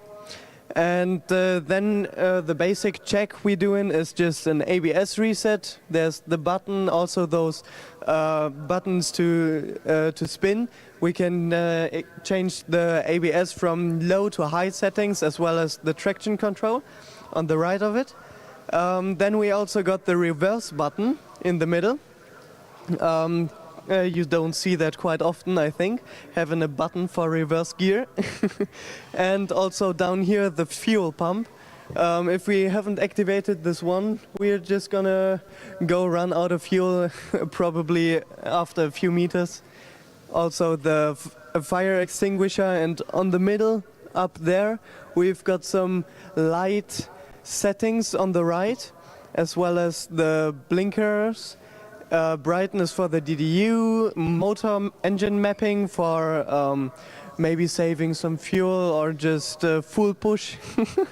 Fuel reset button, yeah, just some basic stuff, as well as the race logic, which is showing us how much time we've got left in the pits. So we're gonna go out the pits as tight as possible, having the best pit stop available. Yeah, and so my teammate's gonna do the steering wheel then. So hi guys, now I show you the Mercedes steering wheel, and I think we begin with the on the right top you see the flashlight. It's for the flash to get some driver annoyed. And then we have the pit limiter. You start it in the box that you only drive 60 kilometers per hour. Then you have the PG plus and PG minus. There you can switch the pages on the dashboard. Then you have the left and right blinker. Then you have the start button to start the engine. Then you have the full light, so all the lights going on. Then you have the wipers. You can put it 1, 3 and 2 times. It's going faster by every tap. Then you have the drink button, and on the left side you have the radio button to talk to your team. And yeah, that's the Mercedes car. Yeah, that's the steering wheel and the middle part of the car. Well, that was absolutely fantastic, guys. Let's come out of the garage a sec, so we can have a little look at the car. That was absolutely fantastic, guys. Fantastic job for all of you. They look great fun to drive. There's definitely a lot going on, isn't there? I mean, getting used to that all must take a little bit of time. Yeah, every racing driver needs to train a lot of time for driving these cars. And yeah, also, Joel and also me, we drove I drove 10 years. I don't know how many years he drove kart, but also in karting you learn how to control a car, and that helps you very much to control a car like this.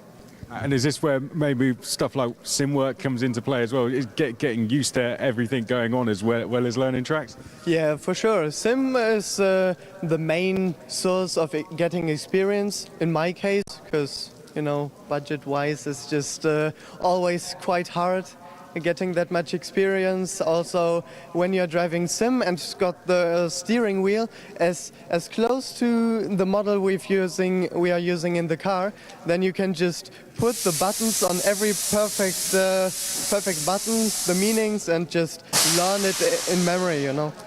Perfect. Well, thank you very much, guys. That was awesome. Good luck for the race. We're going to head down to our next interview. But yeah, on behalf of everyone watching, that was absolutely fantastic. Best of luck for the race later. What an insight there. I think I'm choosing to walk in the rain. This gives you a little bit of an idea, though. It really is that the rain really not dropping off here as we are live in the pit lane now. Don't see it stopping any time soon. I think we're going to be speaking to Tim Gerhards next, one of our Formula Winter Series drivers. Here he is. We can put that down there for a second. Thank you very much. Thank you very much for taking the time to speak to us. How's things been going so far for you this weekend? Yeah, from the beginning the speed was good in both dry and wet, but the races went a bit different because it's my first race in F4, so it's a bit different compared to karting. So the races went a little bit worse compared to the speed we have. But yeah, I enjoy it. The starts are a bit difficult, trying to get the slipping point at the clutch. It's a bit different to karting, but so far so good. Tell us, how is it going through a race start procedure for the first time, a safety car procedure for the first time? I mean, it's different to karting, isn't it? In karting, you got your rolling start and off you go. I mean, I imagine doing all of these things for the first time must be a real experience. Yeah. It's, as I said, it's different compared to karting, and in the beginning, before the first race yesterday, I was also quite nervous because maybe I stalled the engine or something, because I also didn't do a lot of practice starts in free practice. But everything went well in the start. So yeah. Enjoying it so far though? It must be a fantastic experience, even if the weather's not holding up for us. Yeah. I was coming into Spain thinking it will be nice weather, but it isn't, unfortunately. Yesterday it was. But the racing is really nice. I like it, yeah. Looking forward to the rest of the season as well. No, we're not quite done here yet, but we've got some fantastic tracks coming up. Yeah, this is just my first race, so everything is new. So we didn't expect that much. But yeah, the speed is actually really good compared to what we were thinking before the season.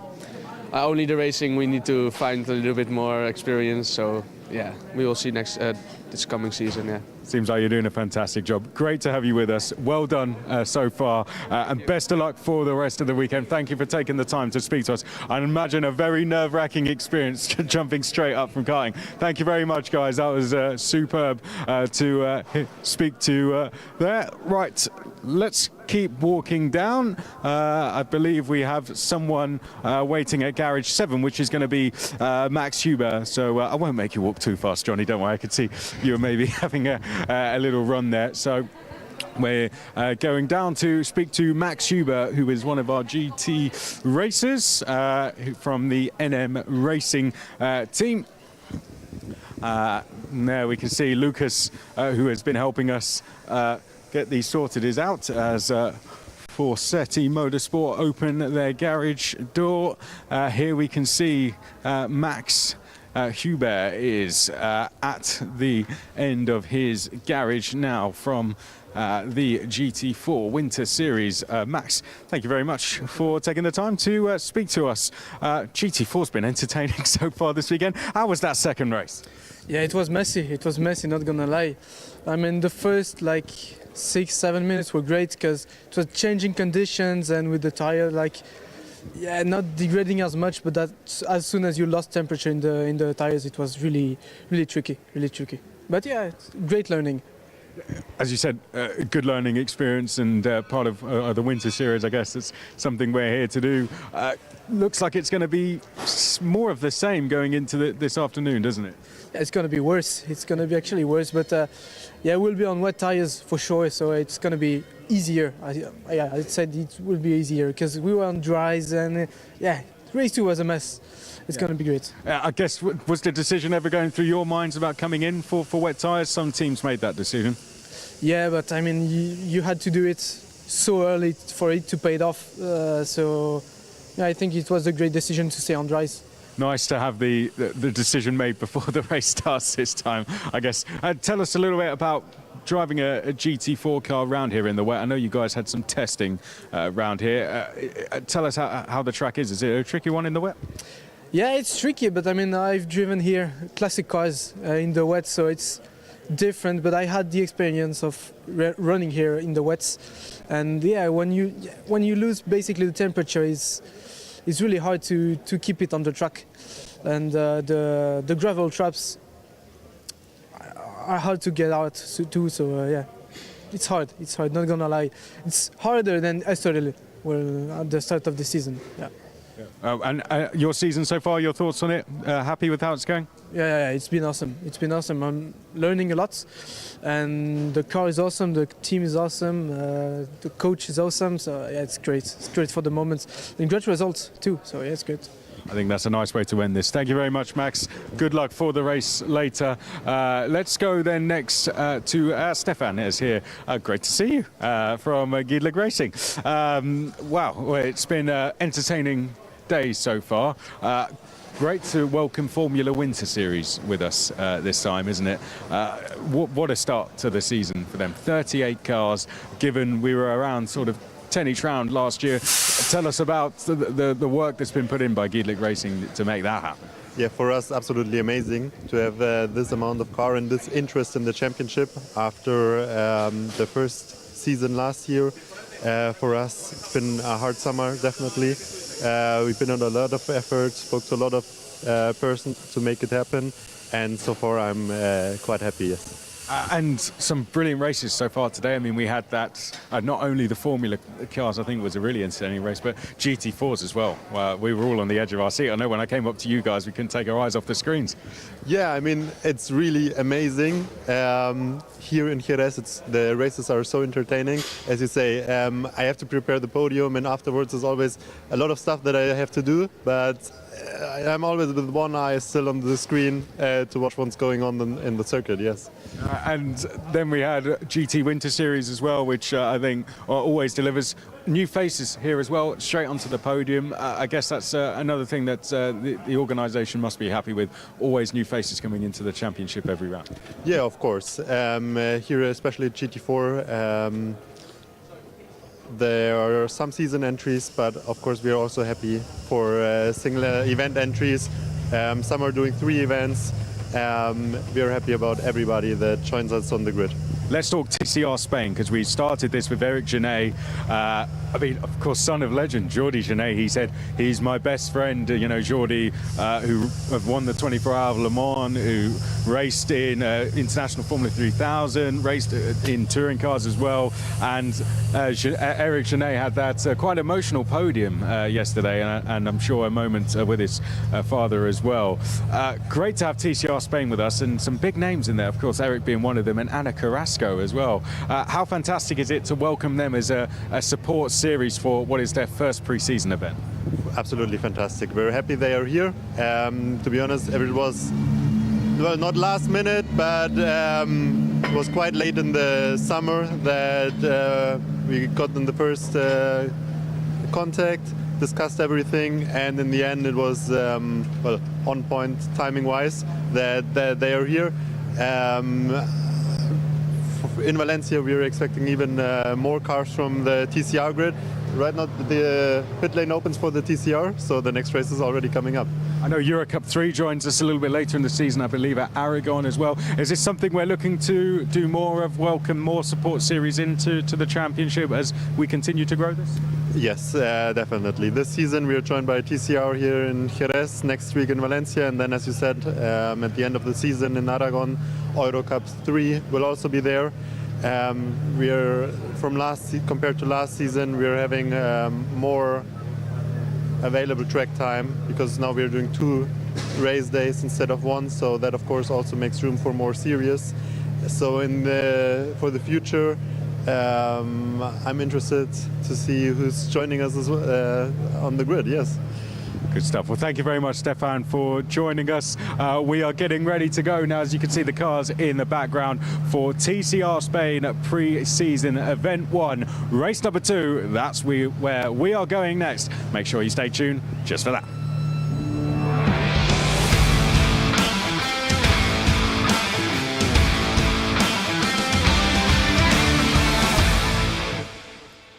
TCR Spain pre-season events, then 2 of them to come, as alluded to there by Stefan Lehner, here and at Valencia, and the cars are rolling already away and onto the circuit. We will see them out there in not too long. Typically, there's a slightly complicated way of getting the grid formed in TCR Spain with the different qualifying sessions and so on and so forth. I won't explain that in vast detail, though, because effectively, since we have 9 cars, it's a full reverse grid for this race. Usually they reverse the top 10 based on the qualifying 2 order. However, since there are only 9 cars, that's the only bit we have to worry about. So it's a full reverse grid for this race, which is going to be immensely entertaining. That could create a little bit of drama out there. That also creates Ana Carrasco on pole position. Obviously, we saw her during that lunch break. She has been riding bikes over the course of the last couple of months, despite breaking her leg last year in Moto3. So one would expect that she will be back into the two-wheeled world in the season as well. But I don't know if she's intending to ride competitively again. I assume that is the case. But we know that she is making her first strides here in the TCR pre-season event for the first time. First ever car track time here for her.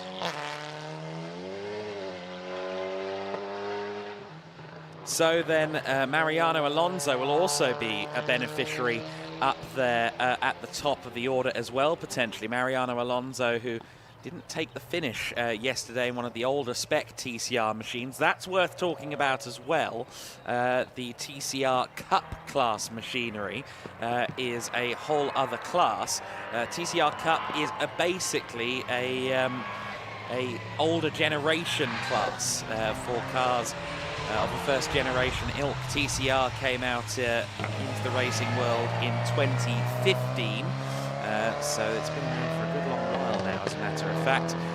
But some of those early generation cars, the first generation Cupras, the Peugeot 308s, the cars that we've got here. Also, I think the Volkswagen Golf is also in that factor as well. That was a car that was brought on song very early by the likes of Liqui-Moly Team Engstler.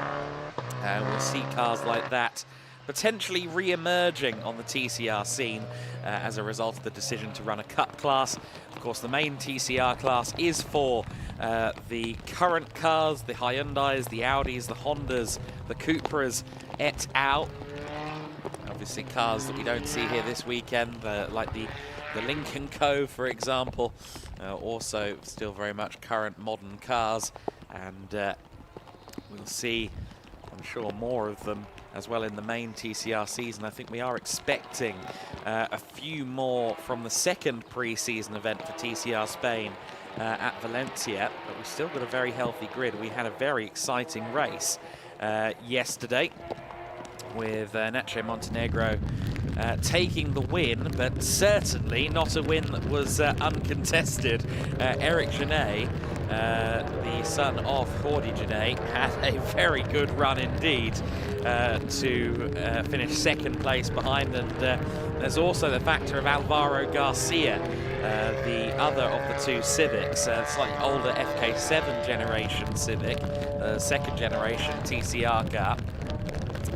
And he started from towards the back of the grid and ended up finishing in third place, battling his way through the field, getting past the likes of Marco Aguilera, Miguel Romero as well in their Valles entered Audi RS3 LMSs. We've got a good range of body shapes, a good range of vehicles out there on the circuit. Lots of variety to be had here in the TCR Spain pre-season event. Of course, the Circuito de Jerez, one of the historic circuits in Spain, and it makes a lot of sense for a category like this to be here at this circuit, the Circuit de Jerez in Angel Nieto. It's well liked, and a unique challenge compared to some of the other facilities that we go to during the Gedlich Winter Series package. So certainly it makes sense that we're here with the Winter Series categories. TCR Spain tagging along with their pre-season events as well. Aguilera and Garcia coming up onto the grid now. Ana Carrasco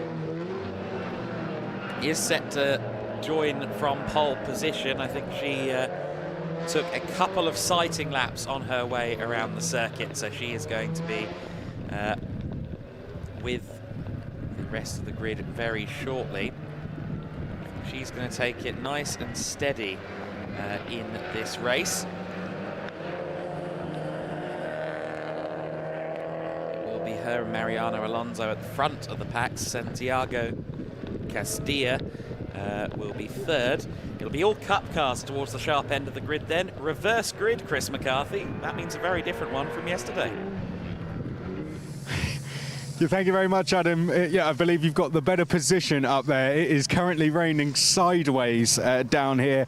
Just from that, I mean, yeah, go on, show it, Johnny. That pit walk alone, you can see I'm absolutely covered. The cars are coming down on to the track now. If you have a look up, Johnny, I mean, from this view alone, you can just see how wet the braking zone is now going up towards turn number 1. The conditions really starting to get tricky. Let's go to Mariano Alonso then, who is the first car down to us here on the front row. They did bring him into the pit lane and had the bonnet open. That appears to be the case once more. I'm not sure if we have a problem here, Adam, or not. Of course, Mariano had the fire extinguishers go off in the car yesterday when he seemed to go over some curbs and had to come straight into pit lane.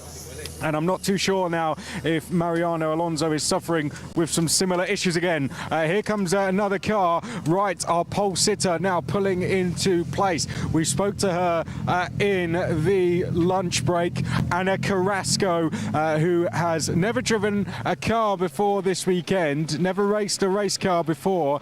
Ana Carrasco now starts on pole position, and she has never driven a race car in the wet conditions before. We spoke to her before she went out. We will see if we can. Well, we've had a chat to her. We'll leave her to. I'm sure she's going to be feeling very, very nervous. So let's see if we can go and speak to another driver that we haven't quite heard from yet, and see if we can find out about the conditions. We have Castilla there. Let's see. I don't know if we can have a chat. He's giving us the thumbs up. Don't know if we can get in and have a look at all. We'll keep walking for now. I want to see if we can hear from someone just how treacherous it is. I think they might have opened the door for us. Have they? Have these guys? Let's see. There we go. These guys are. Let's go around here. These guys are. Can we have a chat? Can we have a chat to Can we have a chat to the driver here? Let's have a look. We can see number 33 is next along on the grid. I think everyone's trying to stay dry, to be honest, and I don't blame them. Let's go to Aguilera, who is next along in the number 4 car, just being spoken to before they get going. And we'll see if we can have a chat. Very, very quickly, how wet is it out there? How tricky are the conditions looking? Yeah, there is a lot of turns with a lot of rain, but we are going to go a little bit slowly, but always fast. Good stuff. Thank you very much for the insight there. Good to hear. So very, very tricky conditions is what we are hearing. Now, a complete reverse grid is what we have here, as Adam Weller would have been instructing to you. We'll see if we can have a chat with another driver. We've got Romero here. We spoke about, well, we know it's wet out there. Let's hear from Romero. Any sections of the circuit in particular that are looking tricky? Can you repeat, please? Any sections of the circuit that are looking tricky? I think the close turns, I will be more water in there. The fast, we wanna go with very precaution because it's very wet. Very, very wet. Thank you very much for keeping the door open there for us. I don't know how long we have left. We'll just take you up to have a little bit of a look on the grid. Eric Genet is here, who is next along. And then we have our winner, Nacho Montenegro. We'll see if we can... he's next along in the number 23. Let's have a look at his car. Just getting himself in the zone is Nacho Montenegro. Feel free to have a look around the car, Johnny, before we have to clear the grid. And then Eric Genet comes next after that. Did a fantastic job to go and take the win yesterday. Nacho Montenegro driving very, very well. So we're essentially, if you spin round, Johnny, we're going to see the drivers starting from the back here, trying to fire their way through the grid as quickly as they can, but they're going to have to be dealing with these conditions as well. The rain is starting to come down very, very heavily now. Very, very windy as well. We've been hearing from the drivers just the sections that are the most trickiest. There's still three minutes to go, so a little bit of time for the drivers to get themselves in the zone. But with the rain falling as heavy as it is, I think, like many of the teams, we're going to take for cover. So I'll head up to a very dry Adam Weller. Try indeed. Yes, I do apologise. I did briefly go outside during the lunch break, if that's any consolation, Chris, and I did get wet. The TCR Spain pre-season then, 2 events with points being scored across 2 weekends, of course, those being here and Valencia, and you've got a full reverse grid almost for this race. You've got Q1 or Q2 results being half reversed here. So let's run you through the order. For now, it is Ana Carrasco on the pole position, as we saw for this one. Mariana Alonso is next. Santiago Castilla in 3rd position. Jose Antonio Chico in 4th place ahead of Marco Aguilera. Miguel Romero starting from 6th position in the all-Audi row there. 7th place is Nacho Montenegro, who qualified 2nd in the session, which is why he's there in 7th place. Our pole sitter, of course, as you'll remember, was Eric Genet. That's why he's in 8th place. The reason there are cars behind them, Alvaro Garcia had to change his car to the slightly older FK7 spec Civic. And Sandra Gomez, unfortunately, she didn't take the start yesterday. I don't think she qualified either yesterday, and that is why she starts at the back. So that's the logic there. So the top 8 basically are reversed, really, although the only reason the back row is what it is because those 2 cars didn't qualify. Nonetheless, Ana Carrasco starts a new adventure within a new adventure. Her first 4-wheeled race weekend. Her first time starting a car from pole position. Looks like Sandra Gomez has struggled to get the car off the line. It is now creeping forward and does finally get underway. So thankfully, the second of the 2 Peugeot 308s does indeed get started. 2 cars from Motor Club Sabadell. The 308 Cup was used in TCR competition in the early years. TCR, of course, a BOP category, much like GT3 racing and GT4 racing, so all of these cars balanced together. A few cars that we used for single make series at the time GT3 was established, like the 308, like the Seat Leon Euro Cup car, were the basis for the first generation TCR machines in some cases. But a great field of drivers here. Obviously, Ana Carrasco is the only world champion on the grid, courtesy of her incredible career in motorcycle racing. Really special for her to be a part of this TCR pre-season event in the Spanish Championship. But also got champions within touring car world. Marco Aguilera is a champion in TCR, or rather in the Spanish Touring Car Championship. In the same vein, TCR South America champion of 2023 was, of course, Nacho Montenegro, who is back in Europe. He was racing F4 cars in Europe several years ago, but has made his return and is now laser focused on getting into the upper echelons of saloon and perhaps GT racing in the future. These are conditions that even the most experienced of drivers would struggle with. So those with less experience, like Eric Genet, who is moving into touring cars, like Ana Carrasco, who's moving into cars point blank, Sandra Gomez as well, fairly new to this racing world. There's several drivers here who are going to have to really lean on experience that they don't have almost. They'll need to get an experience loan and pay it back in parts. The formation lap, though, is almost complete. I do wonder if they might have a pair because of the wet conditions, although they did race in the wet, they did test in the wet on Friday, so perhaps we will only have the one. There hasn't been any bulletins to suggest 2 formation laps of the TCR Spain pre-season, and the marshal is there ready to space them out into their grid slots. So we are going to line up and go racing this time. The standing water on the main straight compared to what we had a couple of hours ago, is certainly notable. It's gotten a lot wetter out there on the circuit. We have lost no, we haven't. One driver just didn't find his grid slot. Jose Antonio Chico lining up on the 3rd row. Someone's politely informed him, you're on row 2. Let's see what the Hyundai can do. He could be a favourite in this race. Didn't get to finish the race because of an electrical fault in yesterday's race. A 50-euro-cent piece was the issue.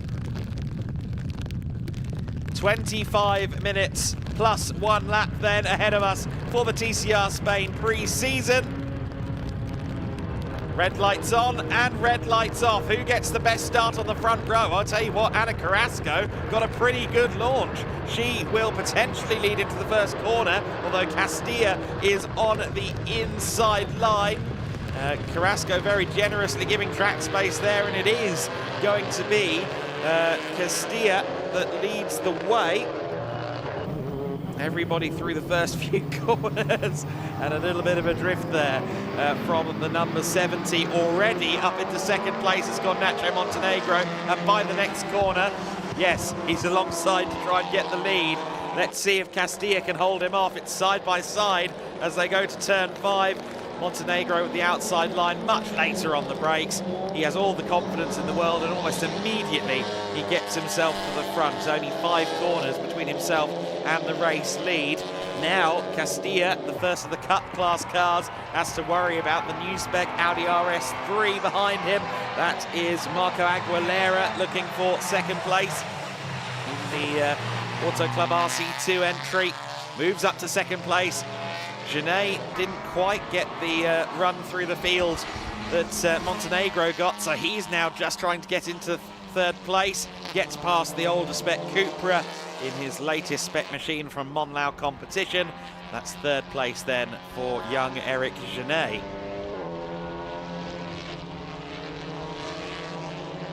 So now we get to see a slightly more true picture of the race already. However, we have not had Alvaro Garcia go through the field in quite the order that he did yesterday. So Garcia still has some work to do. He's just behind the 2 white cars there in the slightly older spec Civic, the FK7. Just behind the 63 car there of Miguel Romero. Miguel Angel Moreno, the 2023 Spanish Endurance Champion there in 5th place for the time being. Castilla doing a good job of fighting here as Garcia goes to the inside line for 5th place, gets past Romero. The ALM Motorsports Honda Civic is your race leader in the hands of Nacho Montenegro. It's also the car in 4th place. Have a look at Eric Genet trying to get past here. Marco Aguilera. Aguilera in 2nd, but I don't think it's going to last for long. Here comes Genet. Contact between the two of them. With the outside line, Aguilera just about holds on to it, but of course, that is often the case in these wet conditions. You find more grip away from the racing line in most cases. Side by side further back for 5th, that was Alvaro Garcia getting past the 70. So Santiago Castilla, rather as expected, falling through the order as this battle for 3rd place continues on, or 2nd place I should say, continues on. Here comes the 21, here comes Eric Genet. Textbook move, and Aguilera locks up, he's in the gravel, keep it going. Don't use too much throttle, the front axle could dig you in.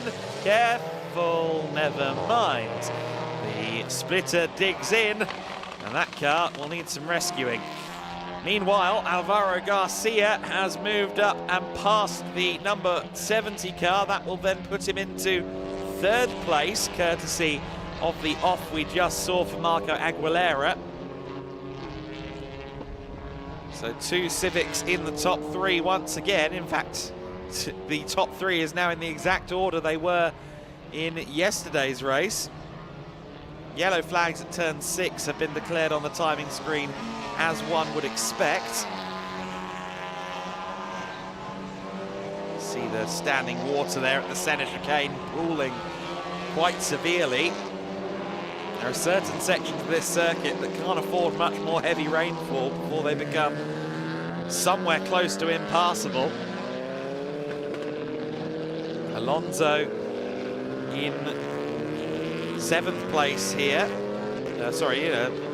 Castilla here in 4th position, now under some pressure from the Audi RS3 of Romero. So Romero again in a newer spec car, you'd expect it to be quicker.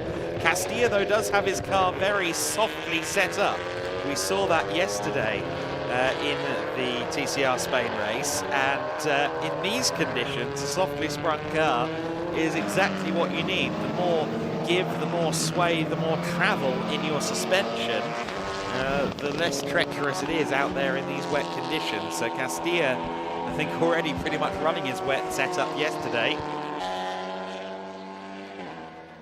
And that might be doing him some favours now, certainly running fairly strongly as Romero continues to challenge.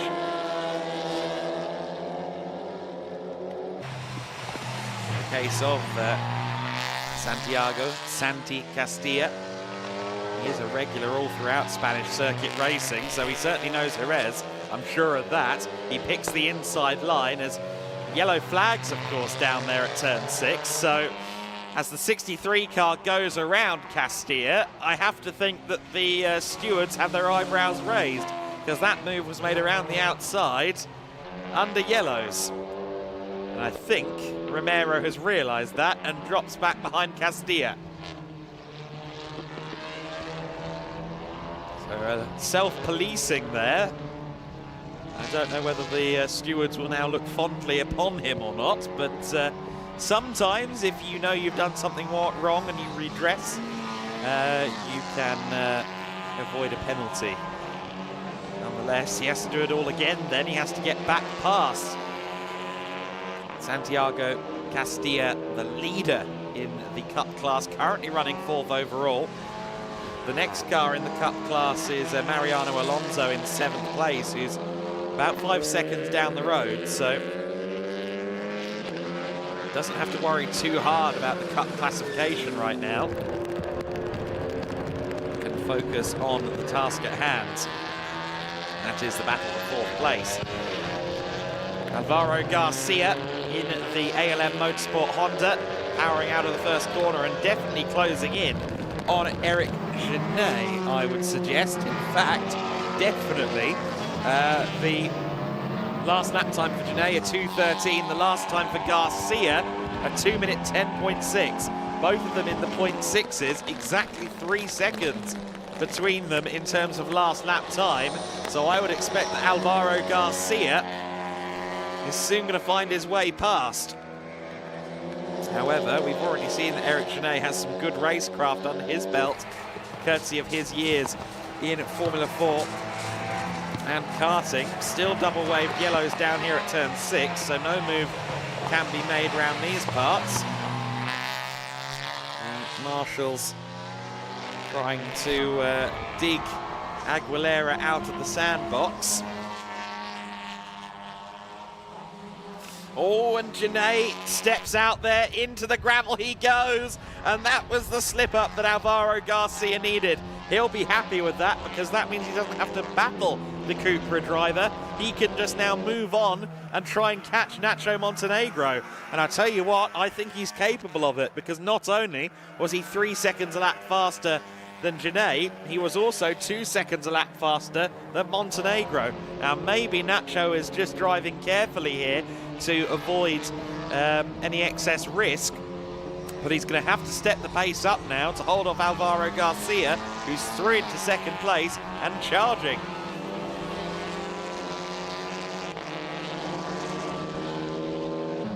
Garcia joined the TCR Spain ranks last year with the Com2U team. As I mentioned yesterday, runner-up in last year's championship, so we know Garcia is quick within the TCR Spain realm. No reason to expect him to have gotten any slower before the Spain pre-season. He would love to make a bit of a statement by being quicker than Nacho Montenegro. Conditions definitely still worsening here. Everyone doing a magnificent job just to keep the cars under control. Castilla and Romero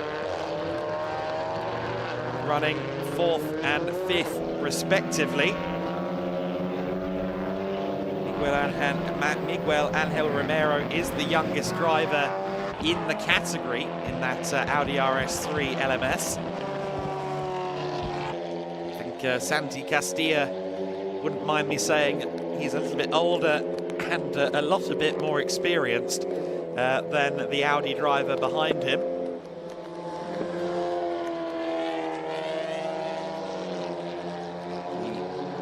The Scuderia Baix Importer team running the Cupra, running both of the first generation Cupras in the field. So Castilla and Mariano Alonso. As the recovery continues on the Audi. Of course, the 63 car being actually run by the Andalusian Automobile Federation for Miguel Angel Romero, although I do believe that the Baix Importer team are also involved in preparing that car, so it is effectively a teammate scrap for 4th and 5th place as well. How's the gap going between our leaders? The answer is it's down 1.5 seconds on this lap alone. So Alvaro Garcia was 4.1 seconds back from Nacho Montenegro almost a lap ago. I suspect when they cross the line this time, it's going to look more like 2.5 seconds perhaps. It's certainly going to have gone down significantly. Let's see the gap as they come across the line. It's 2.8 seconds, so it's a little bit generous towards Alvaro Garcia's prospects in the final sector, but nonetheless that gap is coming down. And look at how Eric Genet is aquaplaning there, under braking into turn 3. You can see the water almost bouncing back off the tarmac. It is so wet out there right now. Right conditions for aquaplaning at this stage. Castilla and Romero closer together. Romero loses the car. Oh, and he has no choice in the matter once he loses the rear end into Castilla. He digs himself into the gravel. I think Castilla might just be able to put through, but damage to both cars. Not for the first time. within the Gedlich Winter Series schedule, we see a car aquaplane off at turn 1 in conditions much like these. Of course, last time it was a prototype at Estoril, now in the TCR Spain pre-season. We see a collision, Miguel Angel Romero, unfortunately. The youngster putting a foot wrong and collecting the number 70, and that will push Castilla down a few places as well. That will hand, I think, the Cup class lead to Mariano Alonso potentially as well. In fact, yes, there is Mariano Alonso. So that's our new Cup class leader, the number 42 car. A very handsomely prepared car, I must say, from Escuderia Beige. There's the recovering Sergio Castilla with the damage to his car. Double yellow flags out at turn 1. So they will have to be very careful this time through. Incidentally, an update on Ana Carrasco. We haven't seen her for a while, but she is running in P7 now, just ahead of her teammate and fellow female racer Sandra Gomez. It's an all-female lineup at the Motor Club Sabadell for this weekend. Sandra Gomez winning a contest organised by the Auto Hebdo Sport publication to become a racing driver in the hill climbing ranks, and now climbing further up the ladder still in the TCR Spain pre-season. Gap has gone out significantly between our top two. So Alvaro Garcia has lost a good couple of seconds on this lap. So the gap that was shrinking has now grown again as the recovery process gets underway for Romero's stricken car. There's certainly a big hazard there, that tractor in the firing line, but hopefully the drivers will abide by these double waved yellows. Certainly excess caution is the bare minimum in these conditions, come what may. It's simply too wet to push the envelope too far. Very difficult beginning to the racing career of Ana Carrasco for sure, in four-wheeled world at least. She may be a two-wheel world champion, but diving into something so opposite in conditions like these is no mean feat. You see there the number 33 car. This is the car running 4th overall now because of that collision previously. That is Jose Antonio Chico, who has done some karting. Also raced in the Spanish Endurance Championship, so another one of the drivers that is on the younger side of the spectrum.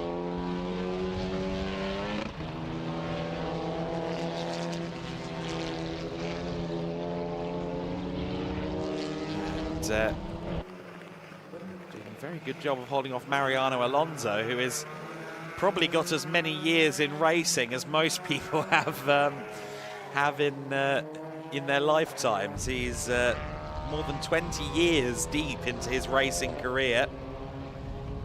Spanish endurance again a factor there. The Peugeot Championships in France, Clio Cup Europe as well. And, always a solid pair of hands in a saloon car. Now leading the way, of course, in the Cup class for the older generation cars. The Hyundai that we see on screen from Chico. I believe that car was liveried up in the paddock. I seem to remember that on Thursday morning it was completely bare and white, much like this car from Castilla. And then suddenly it gained some colours by the time we went home on Thursday.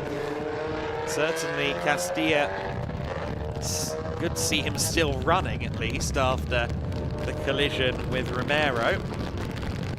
He's some 14.3 seconds off the Cup class lead now. How much quicker, is he? Well, the answer is he's not quicker at all, as a matter of fact. His last lap at 2:26. The last lap for Mariano Alonso at 2:23. Maybe that is partially down to some damage on that car. You may see behind him Marco Aguilera. Now, Marco's been in the pit lane. Apologies, I didn't pick up on that at the time, but Aguilera has visited the pit lane during this race. Not quite sure. Of course, the car was in the gravel, wasn't it? It's not a pit lane visit. The car was at the gravel trap. My apologies, my memory is failing me. But yes, down here at turn 6, the car was embedded in the gravel trap for a little while. But good to see them still running. I don't think he actually did visit the pit lane, which is quite rare for someone who gets stuck in the gravel. But no, he's going to make the most of the track time, keep going. 4 laps off the lead, or 3.5 laps off the lead, but continues to run there in what is 9th position, or will be 9th position once he's registered ahead of Miguel Romero. Incidentally, I don't think Romero is running again. I don't think we'll see that car back out there. See, though, just how much worse it's getting out there on the circuit. The likes of Nacho Montenegro are still lapping in the 2:13s. Montenegro and Garcia both still lapping in the 13s. Eric Genet is in the 2:14 bracket. Everybody else is somewhere between 6 and 10 seconds slower than they were at the start of the race, which is simply an indictment of how little confidence one can find in conditions such as these if you're anything other than a true professional like Montenegro, like Garcia. Montenegro still leading the way. It's far from a picturesque day at this point, but there is a good picture to be taken here for ALM Motorsport. The Honda Civic FL5 leading the FK7. That's certainly the way that Honda's offices in Japan would want it to be. The new car ahead of the older car. The FL5, the latest and greatest generation of the Civics. The road-going Type R Civics, the performance-enhanced models, the last couple of generations have been developed more closely with the performance departments. I think those who tinker with the Type Rs have had a more profound effect on the direction of the last couple of generations of Civic, which means a more sporty feel, a more driving forward feel to the car than some of the previous generations. I still aspire to an EP3 from the early 2000s personally, but very impressed by the newer turbocharged cars as well. Montenegro, though, certainly impressive as well from TCR South America over to mainland Europe and really showcasing what he can do. But equally, this man Alvaro Garcia has been setting the touring car landscape alight a little bit in Spain recently. Runner-up in TCR Spain last year, as I said, and obviously trying to get his eye in to go one better. Montenegro, I believe, is potentially looking beyond Spain for his summer campaign, but he could well end up doing a dual campaign. I'm sure ALM Motorsport would be very keen to see more of this from Nacho after these 2 pre-season events are complete. He's just closing up now on the pair of Motor Club Sabadell 308s, so closing in on Sandra Gomez.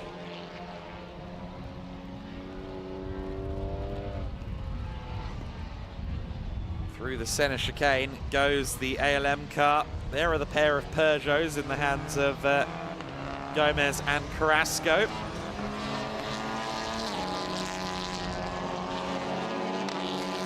2 minutes and 55 left to go, plus 1 lap, so I think it's 3 to go this time. My incredibly rudimentary commentator maths is close to the ball. Carrasco will, as we saw at the start of the race, no doubt make it fairly simple. Doesn't want to, I think, get her nose stuck into stuff that she can't quite handle just yet. New to the four-wheeled world. Now that she's, of course, under blue flag, she abides very nicely and allows them through.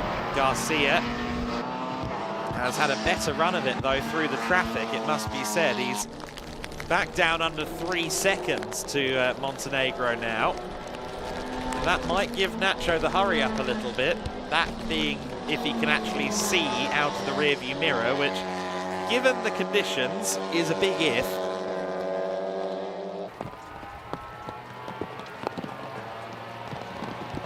Certainly some of the worst conditions I've ever seen TCR cars running, actually. It's certainly the wettest I've ever seen the Jerez circuit. We're blessed with some very picturesque weather today, but today is a little more challenging, let's say. There are still a lot of spectators here at the circuit. There's a wonderful view from the balcony of the last few corners of the lap, the balcony that actually my commentary box window, or my commentary box itself, leads out into. And it is full of fans who are still here, still watching the action. It's not often you get to come and see such a variety of motorsport free of charge, especially in February. And a lot of the local fans taking advantage. Of course, we're not too far away from the city of Jerez itself, Jerez de la Frontera. There is our TCR Cup leader, Mariano Alonso, then. Just a couple of laps from home and looking very much in control of the situation here. Is maybe slightly closer to 4th overall than previously, but Jose Antonio Chico seems to be controlling it nicely there from 4th position. Been something in the region of 2 to 3 seconds between them for much of the race, and I'm sure Alonso, as experienced as he is, was aware that his Cup class rival Santiago Castillo was the one working his way through the gravel after that collision at turn 1 a few laps ago, and may well be deciding to follow Chico home rather than attempting to get into a battle in these kind of conditions with a driver he's not actually fighting for Cup class honours with. But great proof in the pudding that the older cars, some of which have been racing for 9 years, are still competitive within TCR Spain and the TCR package generally.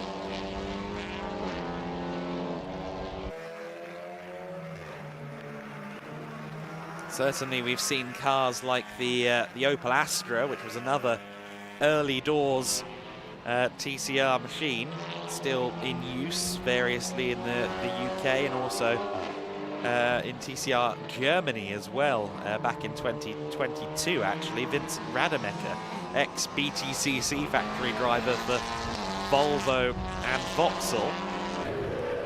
Volvo Vauxhall Vincent, he was driving an Opel in TCR Germany in 2022, often some very good results, got a few podiums out of the deal. So then this time by, Montenegro should begin at the final lap of the race. Garcia just set a fastest second sector of the race, which seems utterly bonkers because, again, I am convinced that it's far worse out there than it was at the start of the race, but Garcia is still pressing on.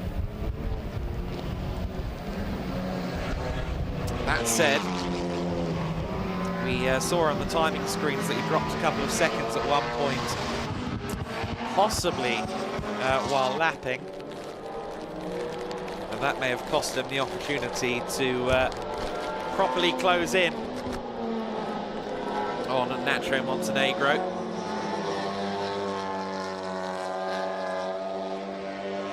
Nacho powers out of turn 5, downhill towards turn 6 for what will be the final time.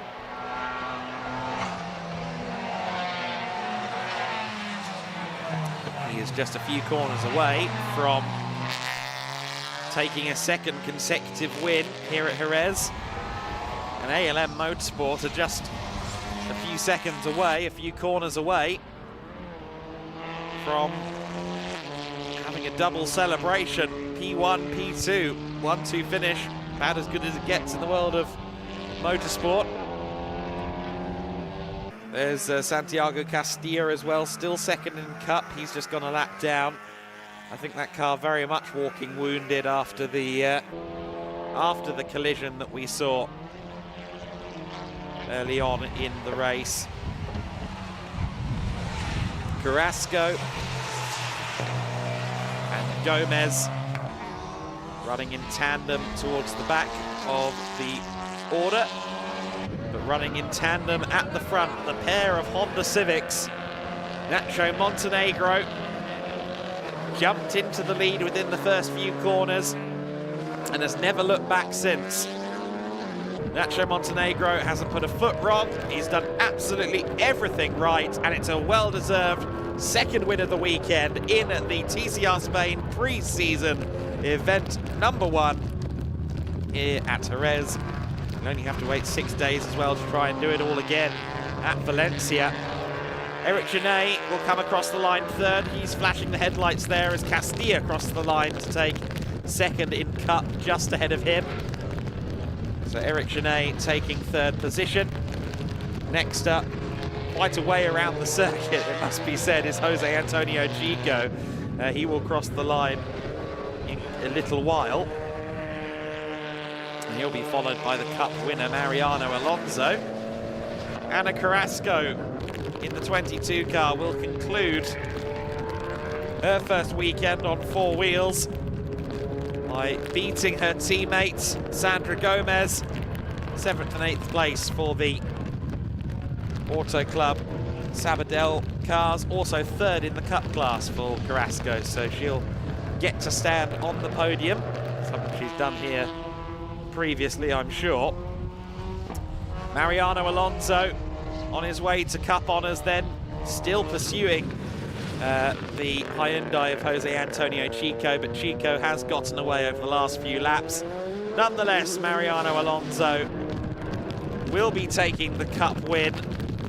There goes the Hyundai, and here comes Mariano Alonso to take the win in the Cup class. Others faltered, he capitalised, and it's a win in the Cup class for Alonso and for Escuderia Beige Importer. Also across the line there, the recovering Marco Aguilera, of course, after his off-track moments in the early going of the race. He crosses the line in 9th. So then let's go through the order again. Nacho Montenegro finishing in first place, Alvaro Garcia taking P2. 3rd place for Eric Genet Casanovas, Jose Antonio Chico taking P4. 5th place for Mariano Alonso, 6th place for Santiago Castilla, 7th place Ana Carrasco, Sandra Gomez in 8th, Marco Aguilera in 9th, and of course Miguel Romero not taking the flag. Mariano Alonso in that order, 5th place, and the first, of course, of the Cup class runs. Well, congratulations to all parties. Everyone who took the flag is a winner in conditions such as these. But Nacho Montenegro makes it 2 from 2. Certainly the smart money going into this weekend was on Nacho. But Alvaro Garcia and Eric Genet at various points proved to be worthy adversaries to the well-seasoned touring car driver. And I suspect that they will meet again on a track somewhere over years to come, beyond the TCR Spain pre-season.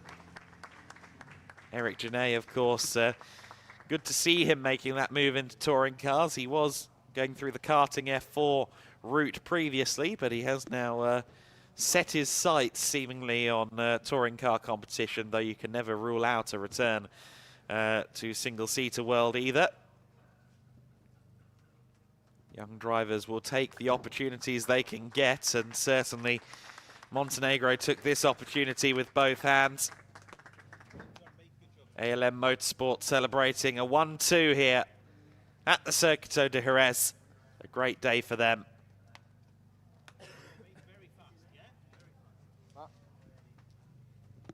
And family also getting attention there from Montenegro.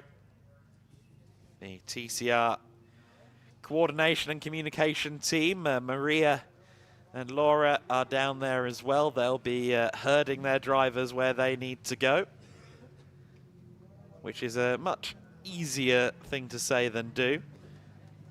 I see that Chris is down there. He'll grab Nacho once he's rehydrated and umbrellaed.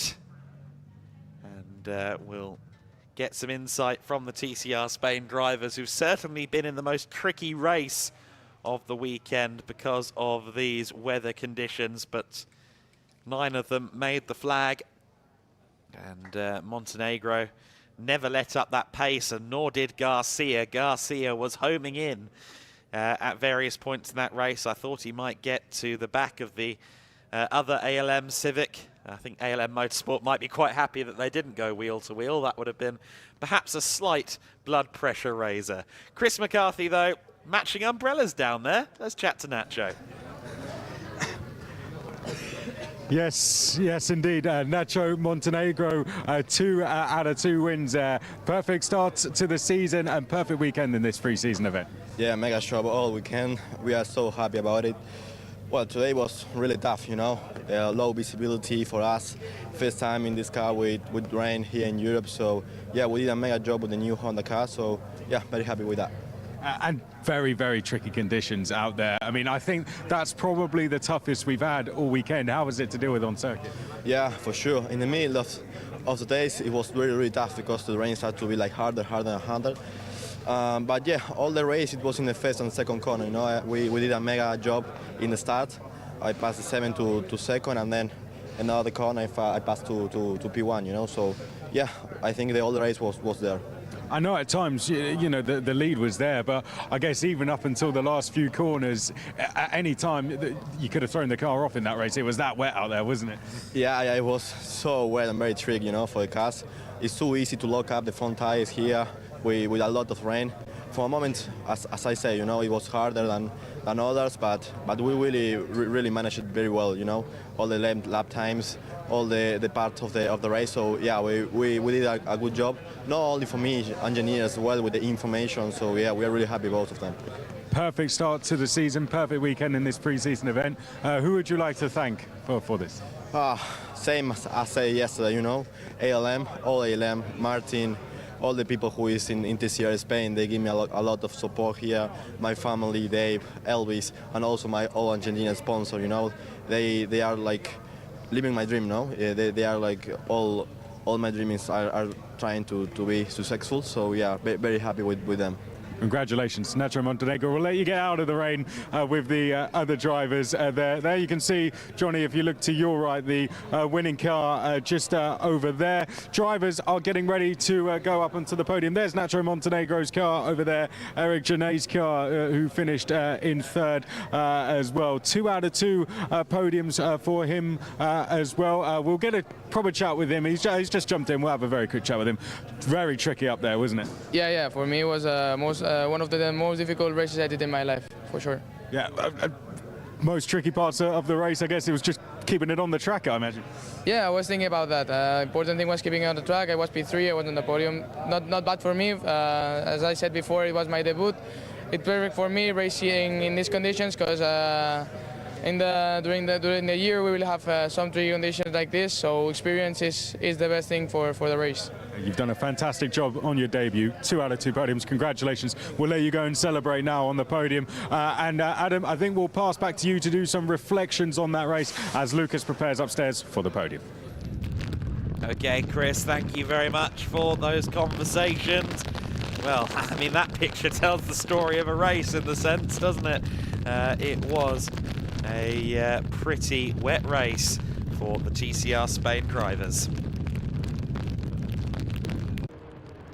Was a reverse grid, of course, so Ana Carrasco started from pole position, but she was quite quick to, I think, just allow that door open and say, no, go through. Castillo would lead briefly, but Nacho Montenegro surged forward from 7th on the grid to the lead by halfway through the first lap. He was being followed by Castilla and then Aguilera, who got through. Jerez also making his way through on the first lap of the race up to P3. And unfortunately for the Audi, the number 4, of course, we know that race did not quite go to plan. Alvaro Garcia didn't make his way through the order as quickly as some of the top runners around him. What could he have done with a better start? That's a thought, certainly.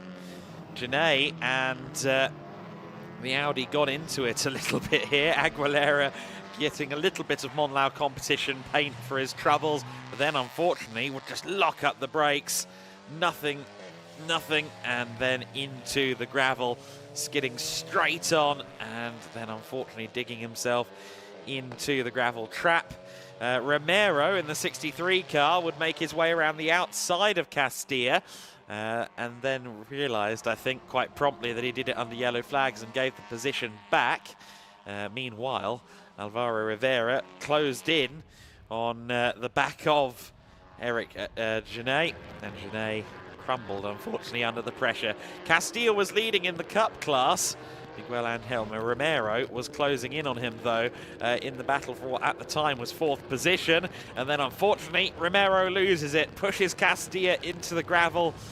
Castilla's confidence knocked by that, his car knocked as well, and he would ultimately lose that Cup win. That would, of course, go to Mariano Alonso. Garcia was closing in on Nacho Montenegro by the end of the race. However, he didn't get close enough to challenge. Alonso drove nicely to 5th overall, just behind the Hyundai.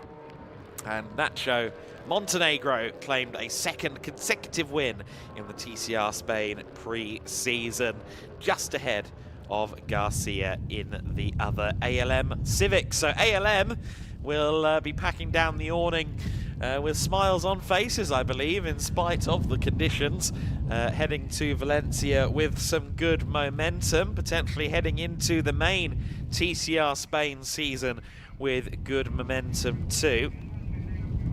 Lukas Gajewski is ready on the podium, though, so let's continue the momentum of the broadcast by going to him. Thank you very much, Adam, and I can tell you even the podium is getting wetter and wetter over the course of the day. So let's please continue with our ceremony for the TCR Spain race number 2 here in Jerez. And onto the podium comes, in 3rd place from Monlau Motorsport, Eric Genet. In 2nd place for ALM Motorsport, Alvaro Garcia. And your winner, your double winner this weekend for ALM Motorsport is Ignacio Nacho Montenegro. And of course, congratulations to the winning team as well, which is ALM Motorsport and Elvis Veskis. Congratulations. Technical manager there to be presented with the trophy. But first of all, of course, it's time for the Argentinian national anthem.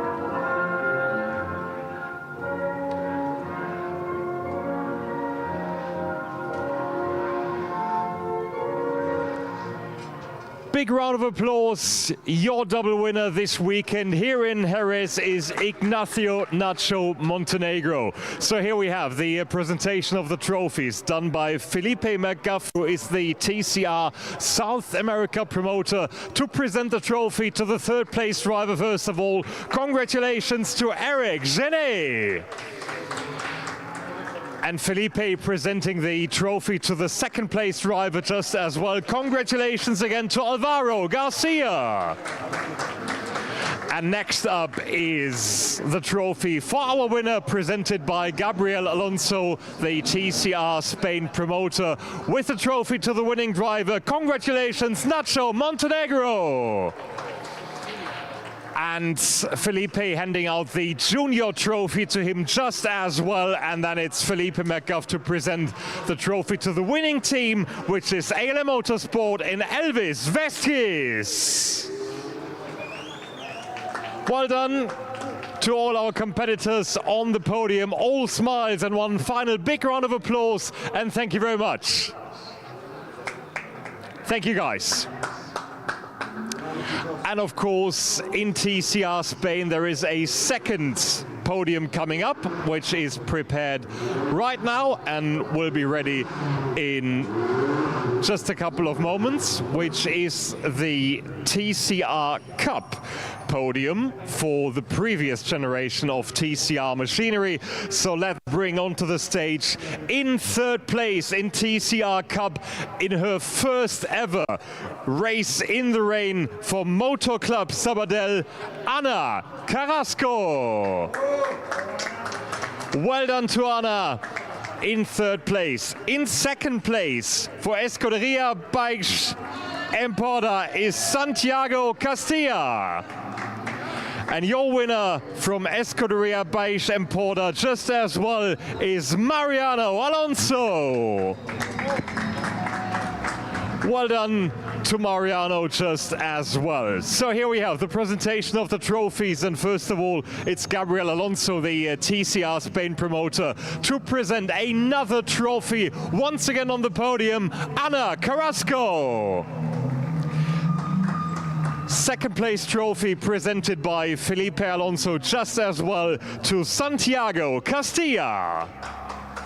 And Felipe McGuff, the TCR South America promoter, with the trophy for the winning driver today. Congratulations to Mariano Alonso. What an exciting competition for TCR Cup as well. Thank you very much.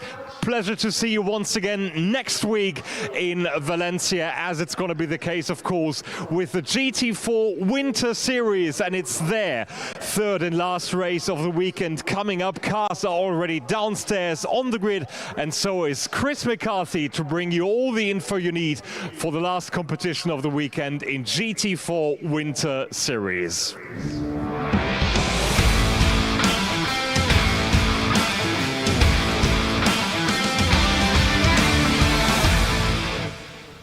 Thank you, Lucas. Yes, welcome down to the grid where we're getting ready to go for the endurance race of the GT4 Winter Series. It's that windy, my umbrella just completely gave up on me. So we're completely taken in the atmosphere here down on the grid, Adam. Very, very wet on here. We're going to have a quick chat with Matt George, actually, GT racer. Matt, I'm sure you've dealt with these conditions several times going into endurance race. You were just speaking to Mikey, I think, there. What instructions are you giving at this point? Send it and hope for the best. No, just about being smart in conditions like this. Obviously, Jamie being off pole, hopefully will be the first we'll be starting under safety car, so we'll be the first person to stumble across all these conditions. So about being clever. It's not a long race, but it's plenty long enough, and hopefully it doesn't get any worse, because it's absolutely horrible. And I guess when you're Mikey then on the sidelines, it's just seeing how it changes throughout the race.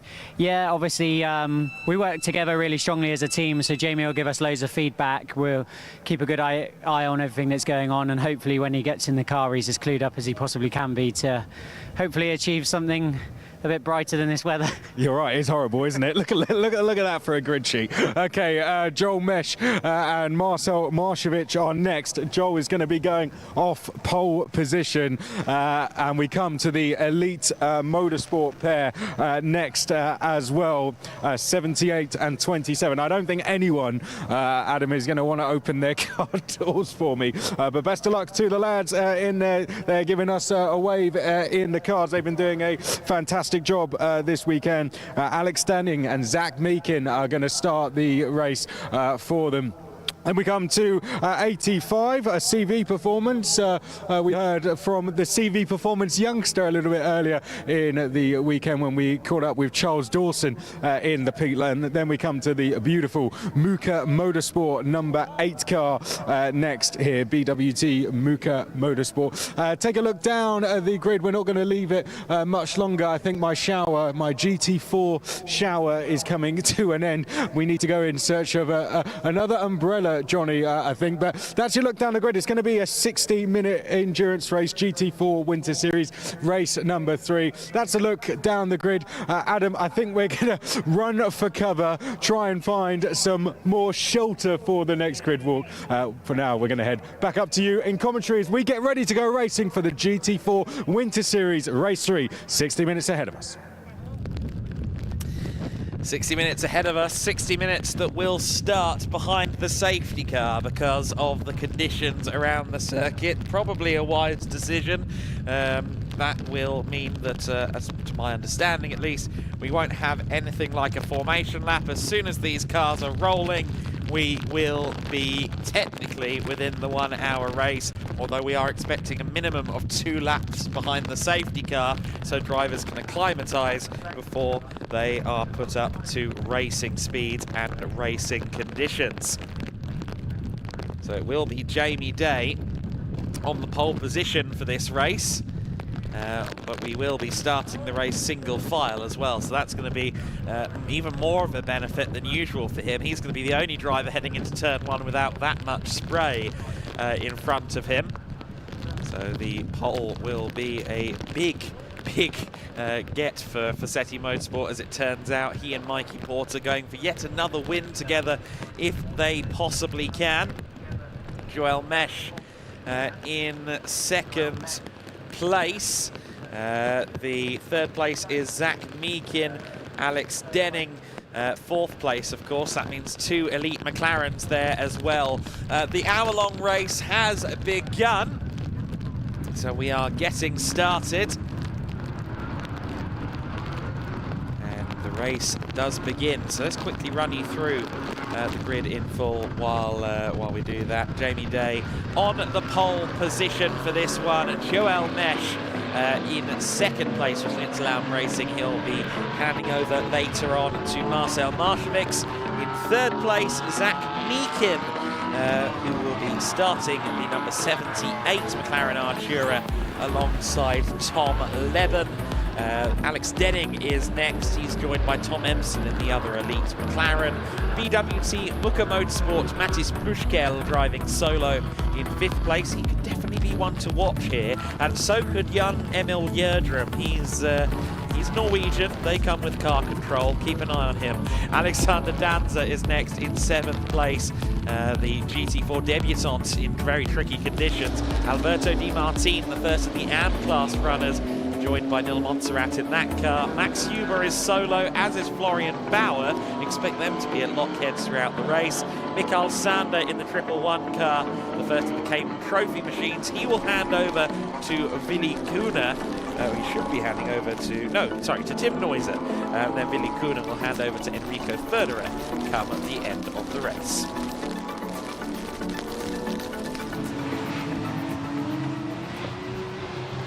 So then the race is officially on the way, or officially underway, I should say. Again, a minimum of 2 laps under safety car. And let's see how this one unfolds then once we do go racing. And I must say, this is going to be a big challenge for everybody. We did see earlier on in the second race of the day when it was greasy, most of the field on slick tyres. It looked as though the Mercedes AMGs were the cars that were struggling the most in the greasy conditions. Now, does that translate to the wet weather? There shouldn't be too much of a drivability difference really between the Aston Martin and the Mercedes, because the Aston Martin and the Mercedes both share a turbocharged 4-litre unit produced by AMG, albeit Aston Martin do some fettling of their own. So the engine shouldn't be too different from a drivability standpoint. The McLarens, of course, are a very different kettle of fish entirely. Safety car is coming in, and we're going racing at the end of the first lap. Okay, well that goes against the bulletin that was put out there, but it looks as though we are going to go racing. Okay, so single file start. Jamie Day under control a little bit earlier than advertised, and we do go racing now. If in green flag conditions, the two elite McLarens are very close together. Here comes Alex Denning. He looks to the inside of Zach Meakin. Meakin can't do anything about the Mercedes ahead, but he staves off the Elite Motorsport McLaren in his rear-view mirror. There we are, riding on board with the BWT Muka Motorsport machine, the number 8 car of Matis Plushkel. Plushkel in 5th position, Emil Yerdrum in P6, and Alexander Danza in 7th place. Yerdrum and Danza are the Pro-Am runners. Yerdrum Yerdrum is the pro of the outfit, although Charles Dawson isn't far behind him in terms of pace. It's a very strong lineup overall. Danza is firmly the AM driver in the 31 lineup, so we'll see how it plays out. But Jamie Day, with a big snake under braking into turn 6, leads the way overall and in the pro class. Looks as though Alberto Di Martin continues to lead in the AM class also. Then Huber, then Bauer. Those two are, or those three are the entirety of the AM class, but 3 very evenly matched teams, so I expect them to be a compelling watch over the course of this race. You can see just how bad the conditions are getting here. The spray is immense, the challenge is immense as well. For the camera ops to, I think, even stay on some of their towers in these conditions, because the wind has been picking up. The weather is horrible. Everybody from drivers to crew members to media having to fight this weather here today at Jerez. And for now, Joel Mesh is going to have to fight Zach Meakin, because Meakin is all over the back of Mesh. Oh, and look at that, losing it almost in a straight line, Joel Mesh. The conditions here are horrifying. Such bad weather right now. The 78 car is also wobbling in a straight line. It is very, very, very hard work for these drivers. Joel Mesh is always so confident, so buoyant when we speak to him. But right now, he is driving on the edge of his seat.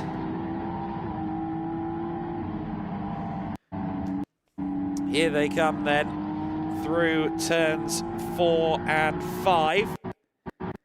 53 minutes, 55 seconds left to go in this race.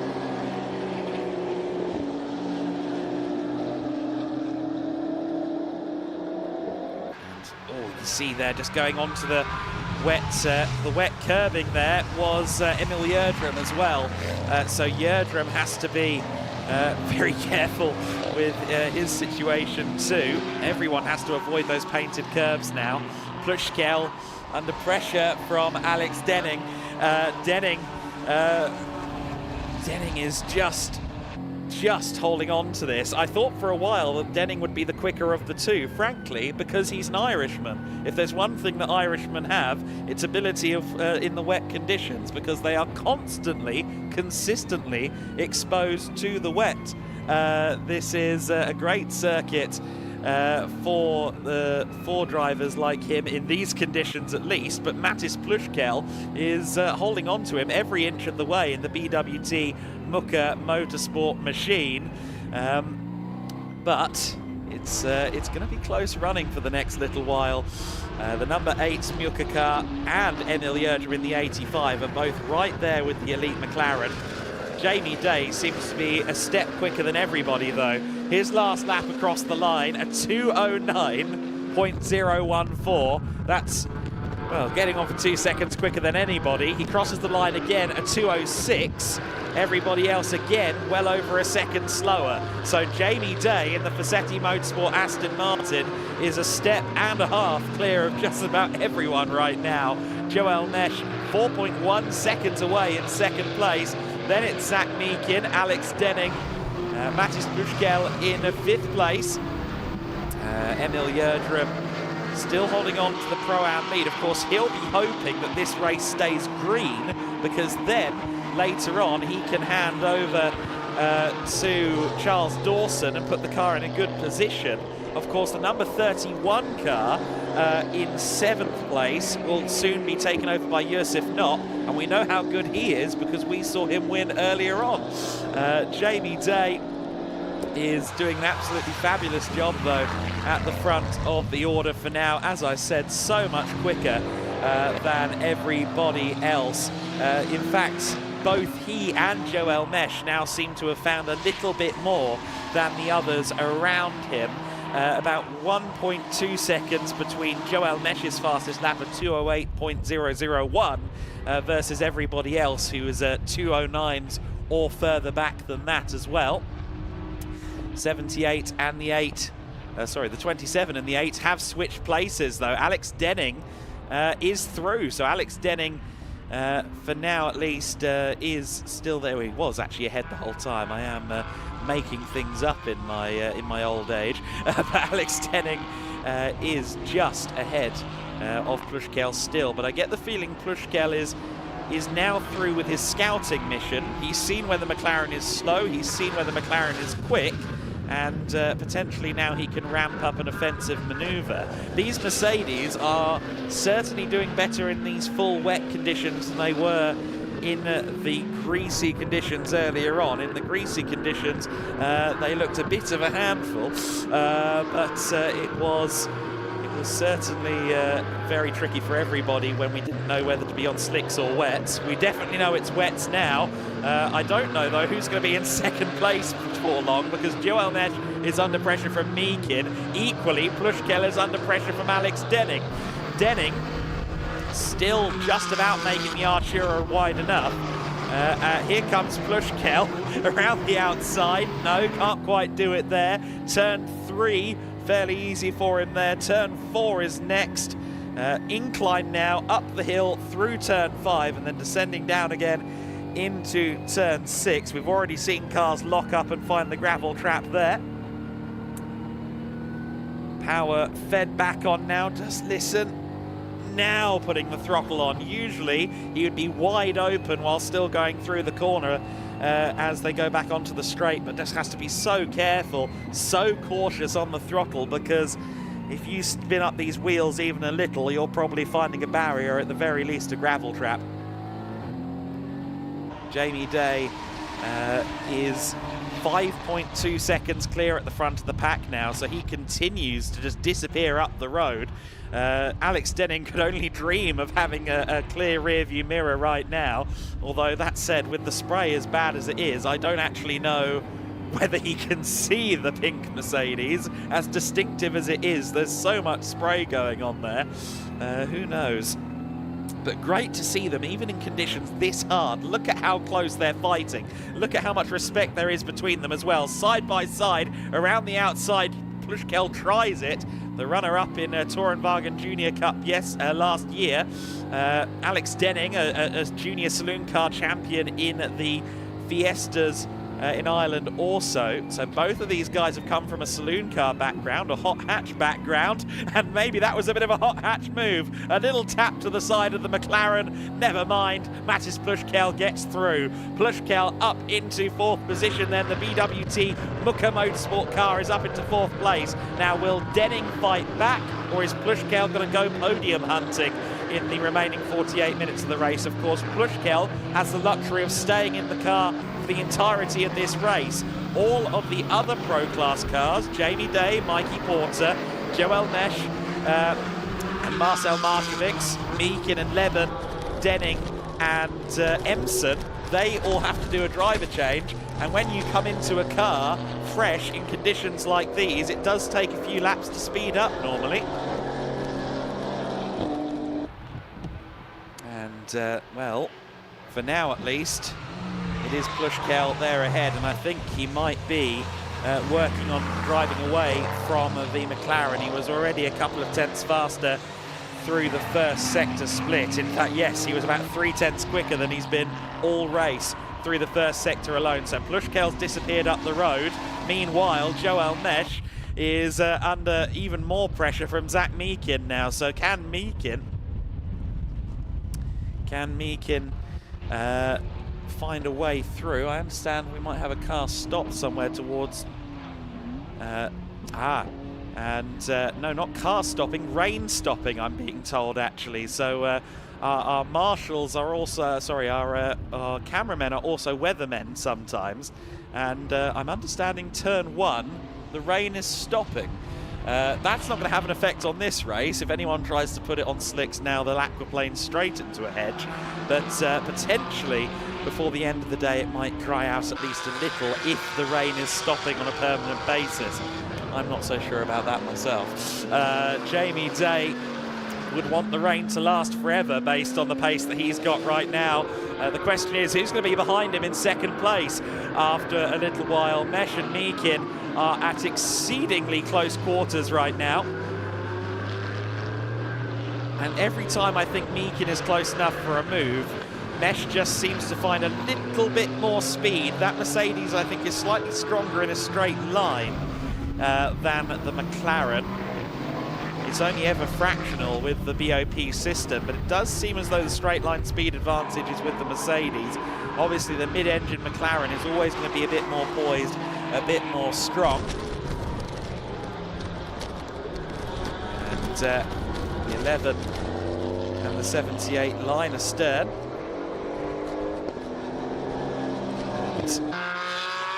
Also, an AM battle going on further back. This is for second in class. So Max Huber is in the lead of the AM class. Here comes Florian Bauer. He's through into 9th overall. Alberto Di Martin then drops a position to 3rd in the AM class. Just behind him is Mikael Sander as well. So Mikael Sander is right there behind him.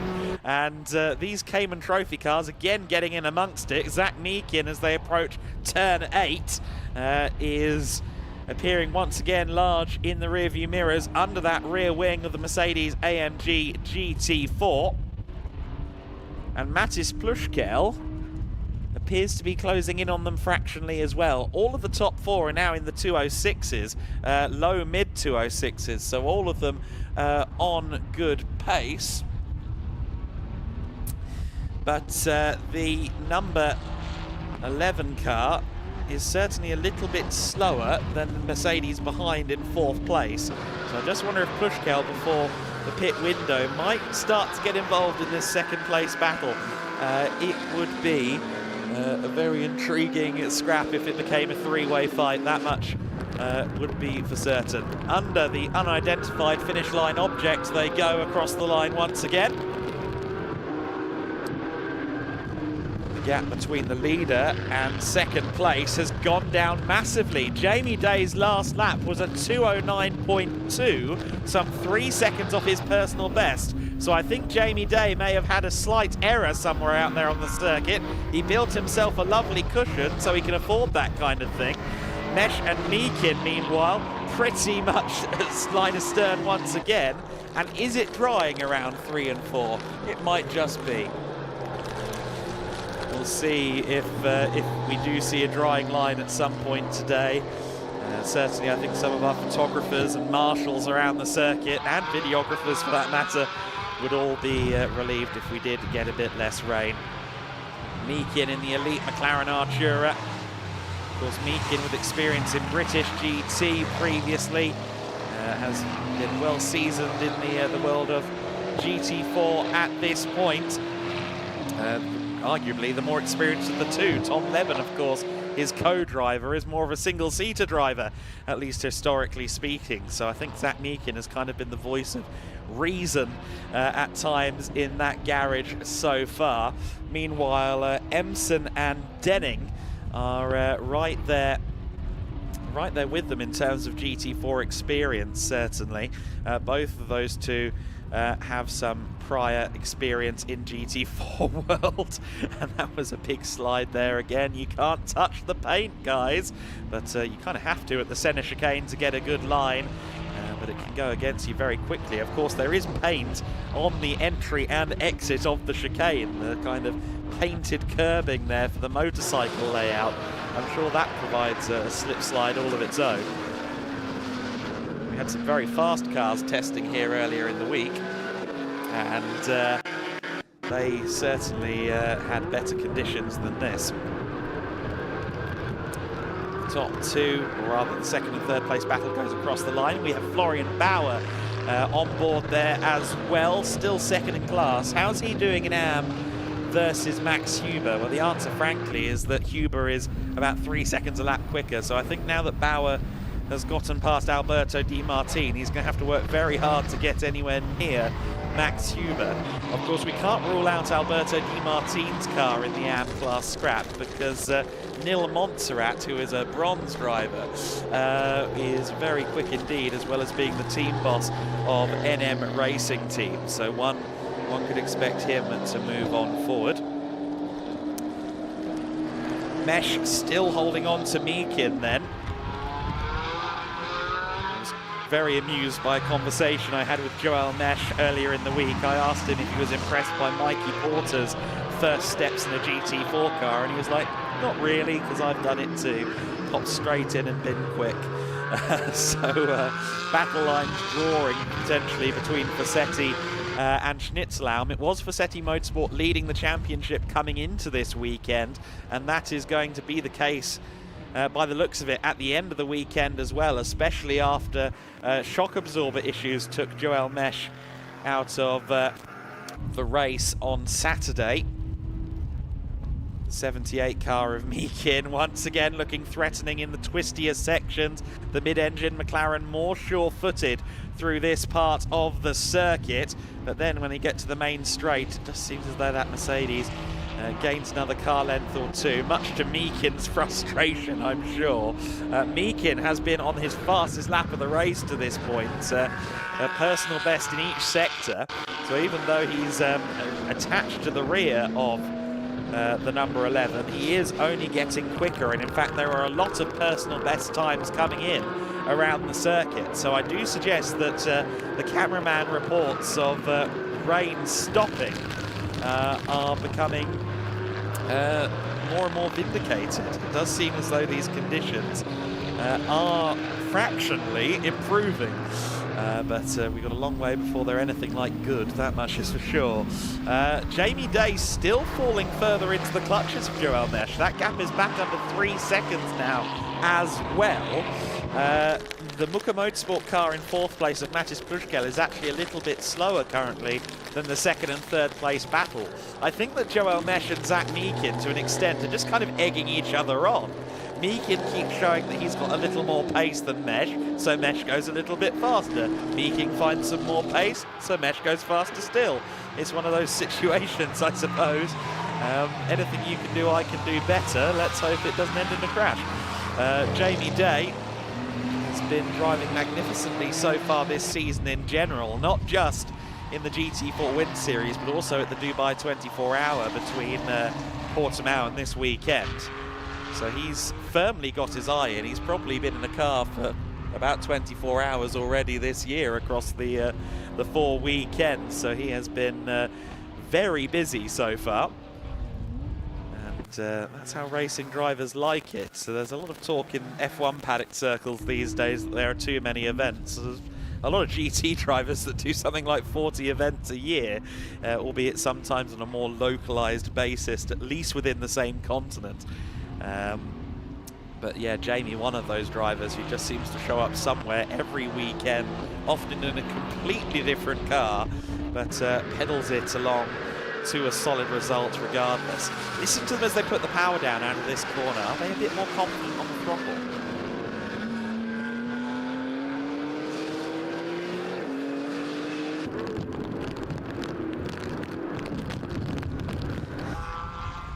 So then, there's the 85 car, Emil Yerdrum, Pro-Am class leader. 6th place right now, and how far ahead of Danza is he? 20 seconds, which is a hefty margin, but actually Danza is doing a really good job as Emil Yerdrum goes drifting. And Yerdrum has rather lost touch with the top 5. He's a little way back from them, but you must remember that Yerdrum is himself pretty new to this game of GT4 racing. Has done some Nordic single-seaters. The old Formula Renault 1.6 cars are still raced out there, and he did some racing in that. Yerdrum will hand over to Charles Dawson as well. Look forward to seeing how Charles progresses.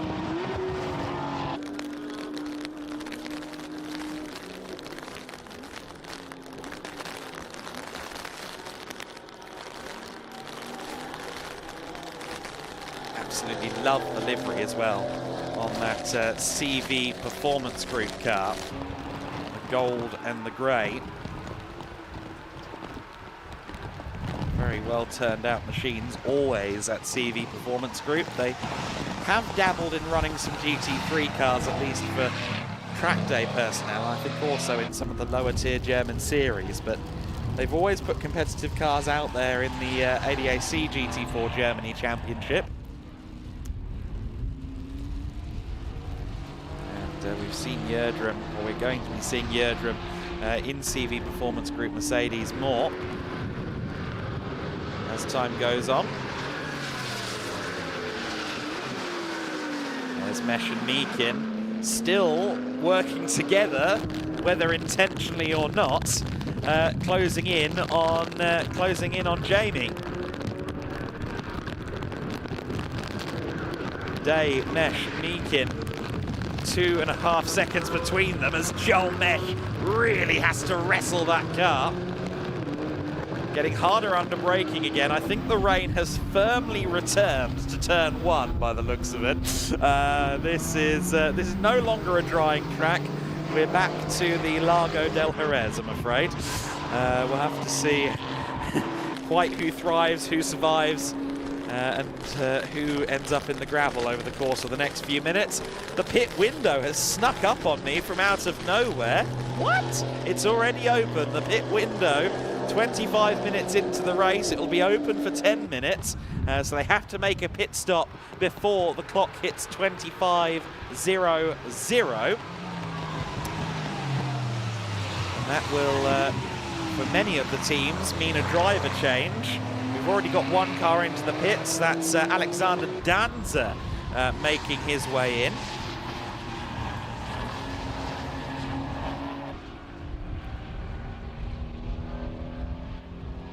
And also coming in, Florian Bauer and Mikael Sander. So quite a few drivers getting in there. Oh dear, Alberto Di Martin.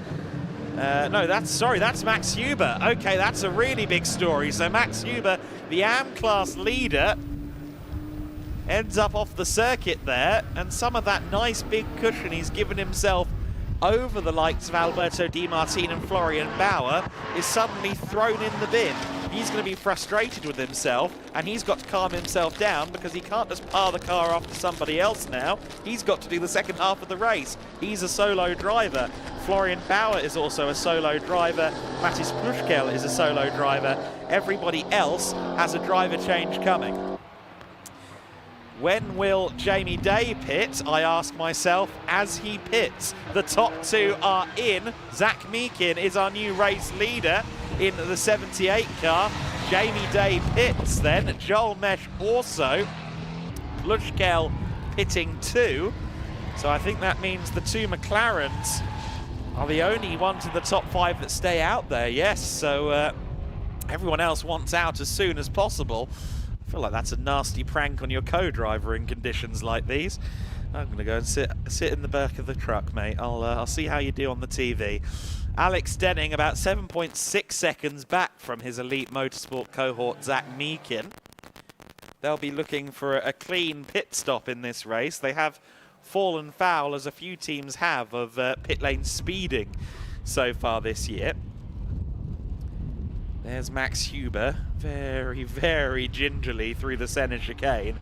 It's interesting to see who attacks it and who just barely prods it with a stick going through that corner. You see how close they were coming out of the pit lane, side by side coming out of the pits. Jamie Day returns to the circuit, or I should say Mikey Porter returns to the circuit just ahead of Marcel Marcevic. That was very close indeed. I would dare suggest a little closer than it was coming into the pits. So hopefully both pit stops are regulation compliant. I believe it's an 80-second stop. Sorry, a 70-second stop required here. And I think both of them are within that window, so that's okay.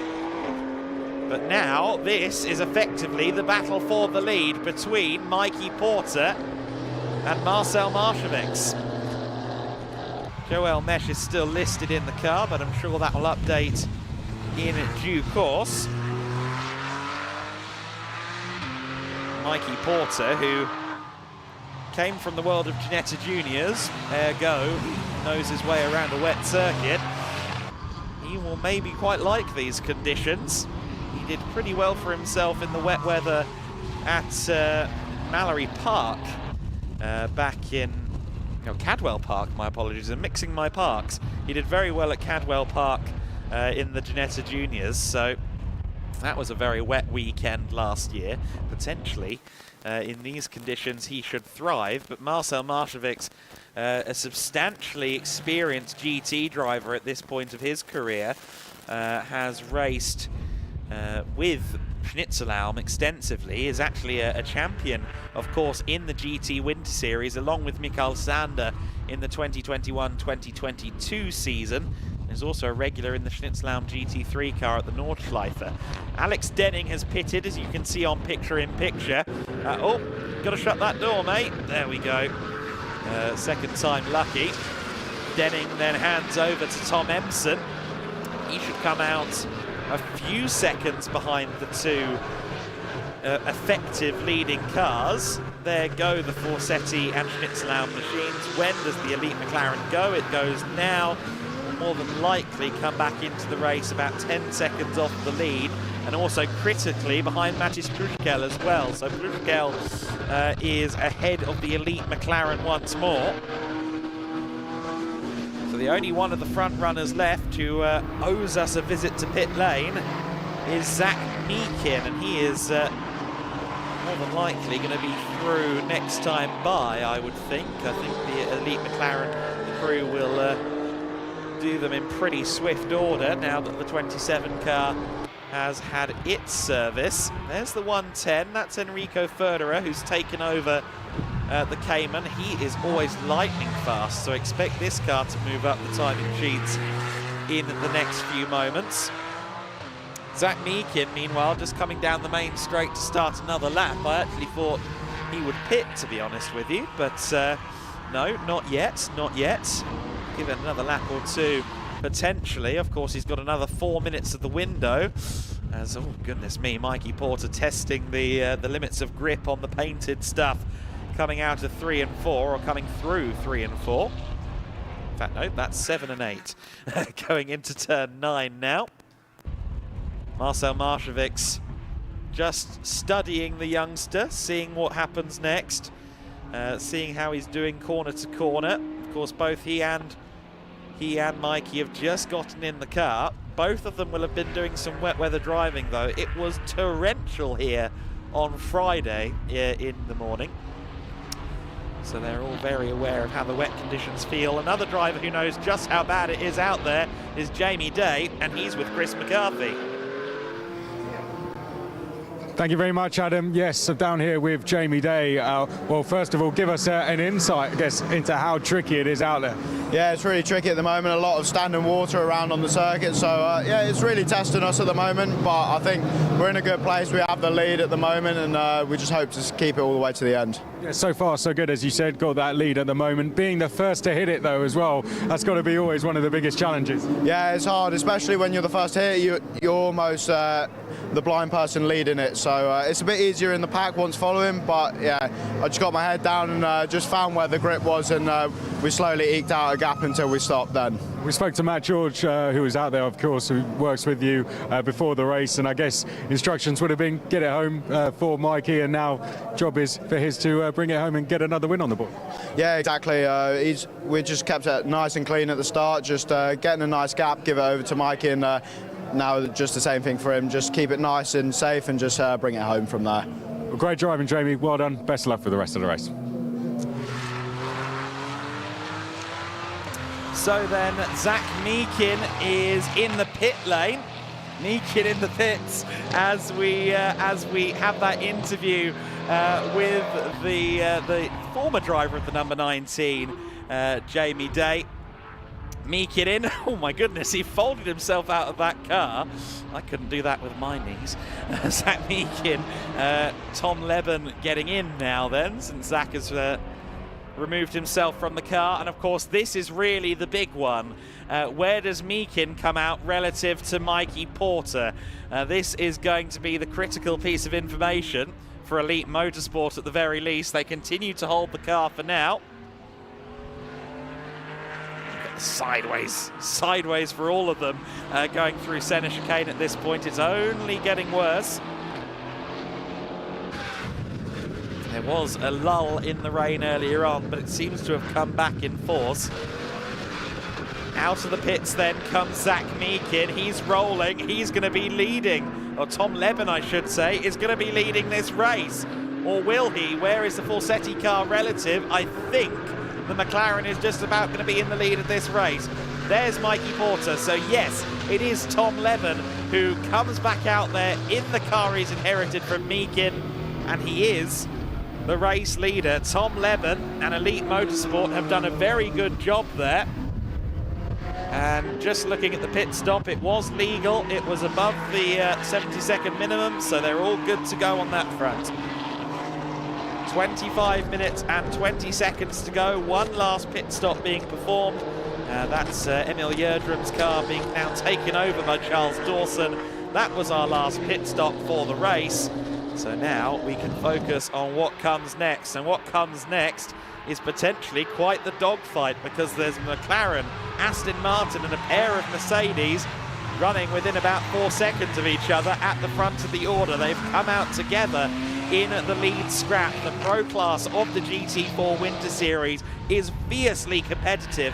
Young silver drivers looking to make their mark and maybe prove some points in their team before going into the summer racing season.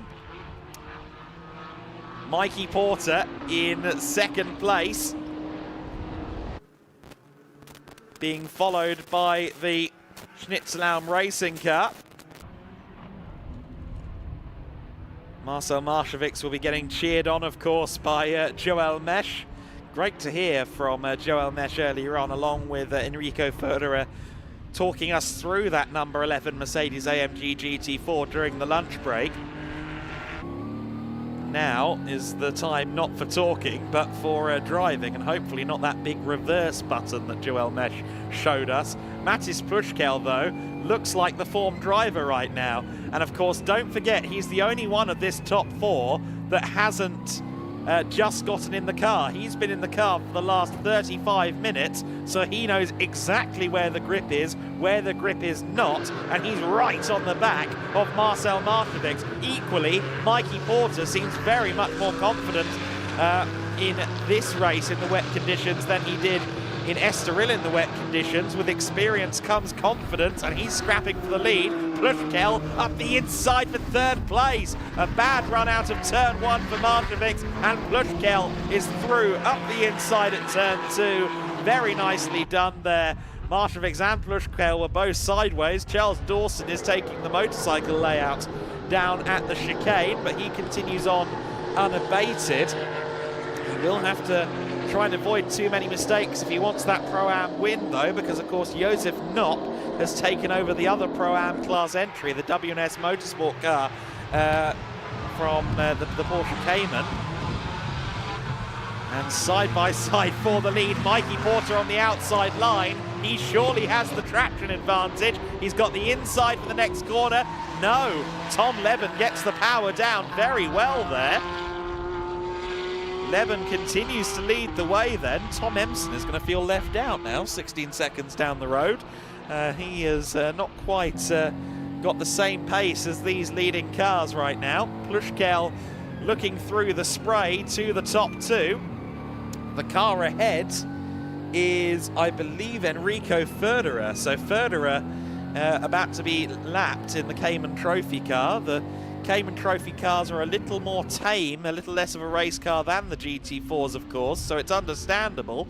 But Enrico is a jolly quick driver. It's just that he hasn't had it handed to him in the best of positions. And oh, he's going to maybe get in the way of Mikey Porter a bit here. Maybe just fractionally holding up the youngster. Mikey, in return, squeezes him right out wide. Shades of Rossi Gibber there a little bit. Well, a bit less extreme, no gravel taken. Top three across the line. How much are they covered by? 0.9 of a second. Okay, this is going to be one of those races. Marcel Maršovics is in the pit lane. Has he had a drive-through? Yes, he has. Okay, drive-through penalty for Marcel Maršovics and for Tim Neuser for wrong pit stop duration. Now, I thought they were both within the parameters of the pit stop, but apparently not. Okay. Oh yes, I can see Tim Neuser's was short, 67-second stop. Unfortunately, the data for Maršovics' pit stop is now gone from my screen, but apparently both of them were just fractionally under the pit time. That is unfortunate then for the SR Motorsport / Schnitzlaun team. Both of those cars run by the same outfit. Meanwhile, Mikey Porter is once again right on the back of the McLaren as they run through 6 and 7. Thankfully, looking at the timing screen, these cars are all within the pit stop parameters. In fact, it's 71 seconds for a stop. So I think that's why the 11 car has been slapped on the wrist, unfortunately taken out of this lead battle.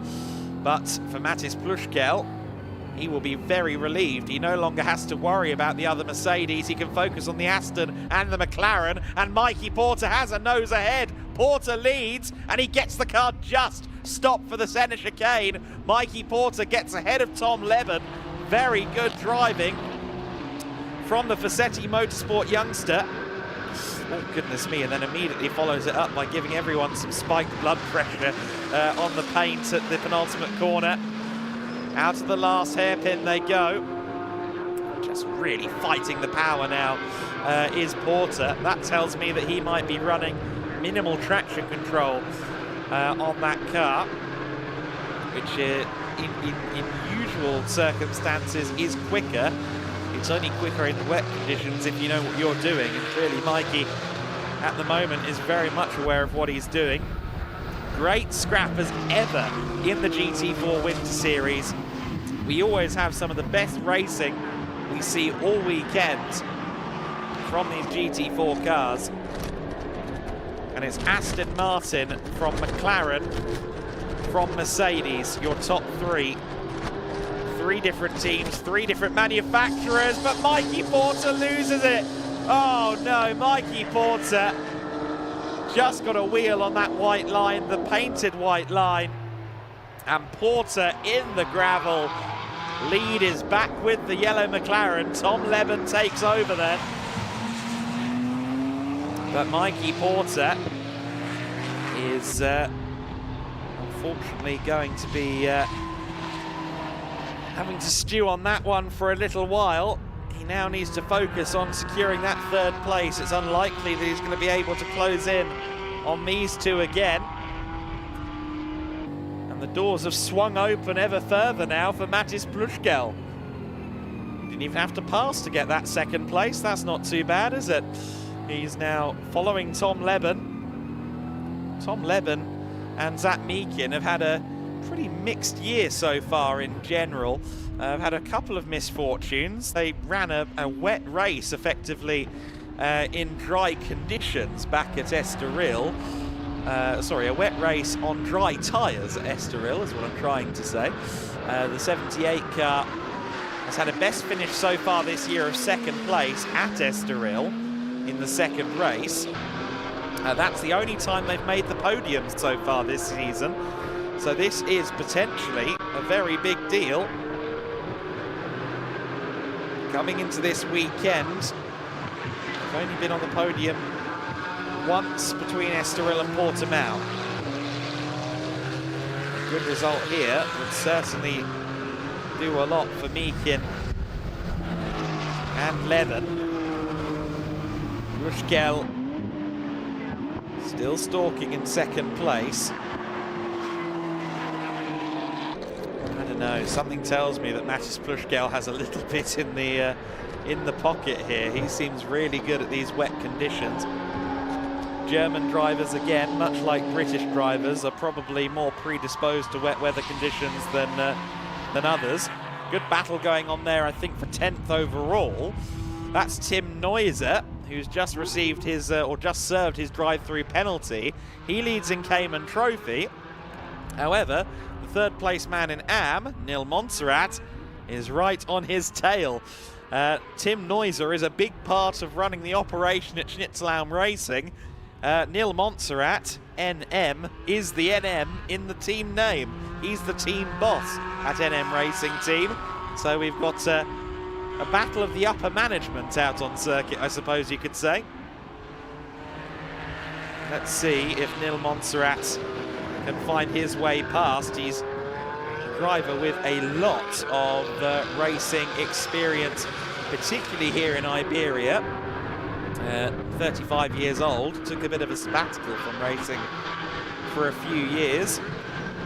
Raced in Formula 3 Open for a number of years in the late 2000s into the early 2010s, and even did a one-off weekend in Formula Renault 3.5 in the mid-2000s as well. Very much enjoyed his time in single-seaters, but is now plying his trade in GTs alongside Alberto Di Martin.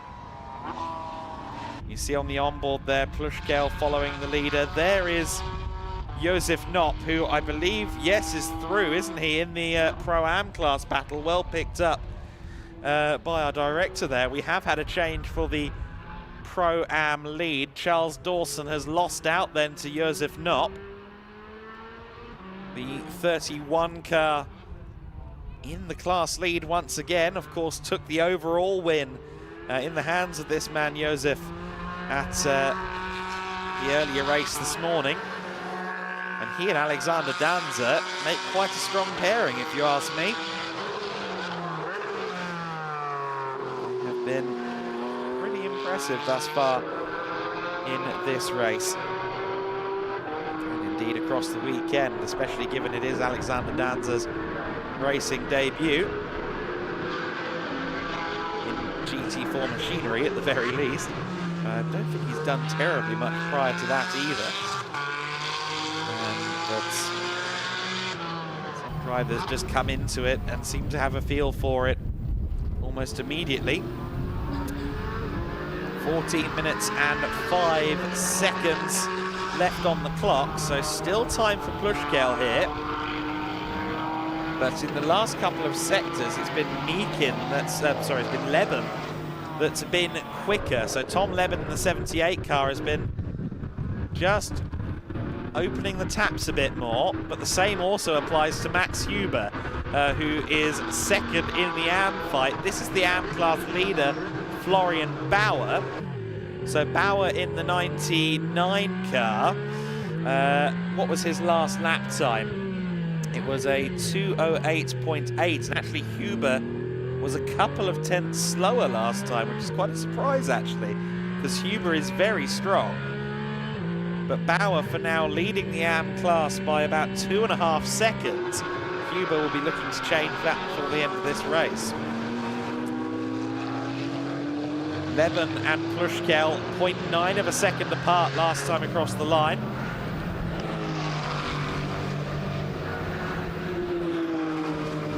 So Plushkel again, the balance swinging in favour of the elite McLaren driver on the previous lap. This first 45 minutes of the race really has flown by, and for Plushkel, it's now a clock that's ticking down against him, because as I've alluded to, he's been in the car the whole race, unlike the others in the top 5. So he's been fighting this good fight since the race began, and is now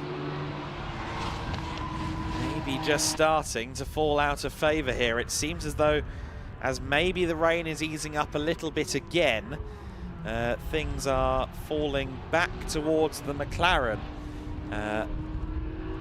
The Mercedes again didn't like the greasy intermediate conditions this morning. Maybe Plushkel is starting to struggle. About even on this lap though, so maybe Plushkel just made a slight error on the previous run through. Of course, unlike the GT Winter Series, where you can kind of run whatever tyres you feel like, it is Pirelli's in the GT4 Winter Series. So everybody's on the same rubber, everybody's facing the same challenges in terms of the tyres. Oftentimes the tyre disparity goes a long way in the GT Winter Series class. Of course, the GT4 Winter Series, an SRO licensed event. And the tyres, the BOP, all in line with the SRO specifications.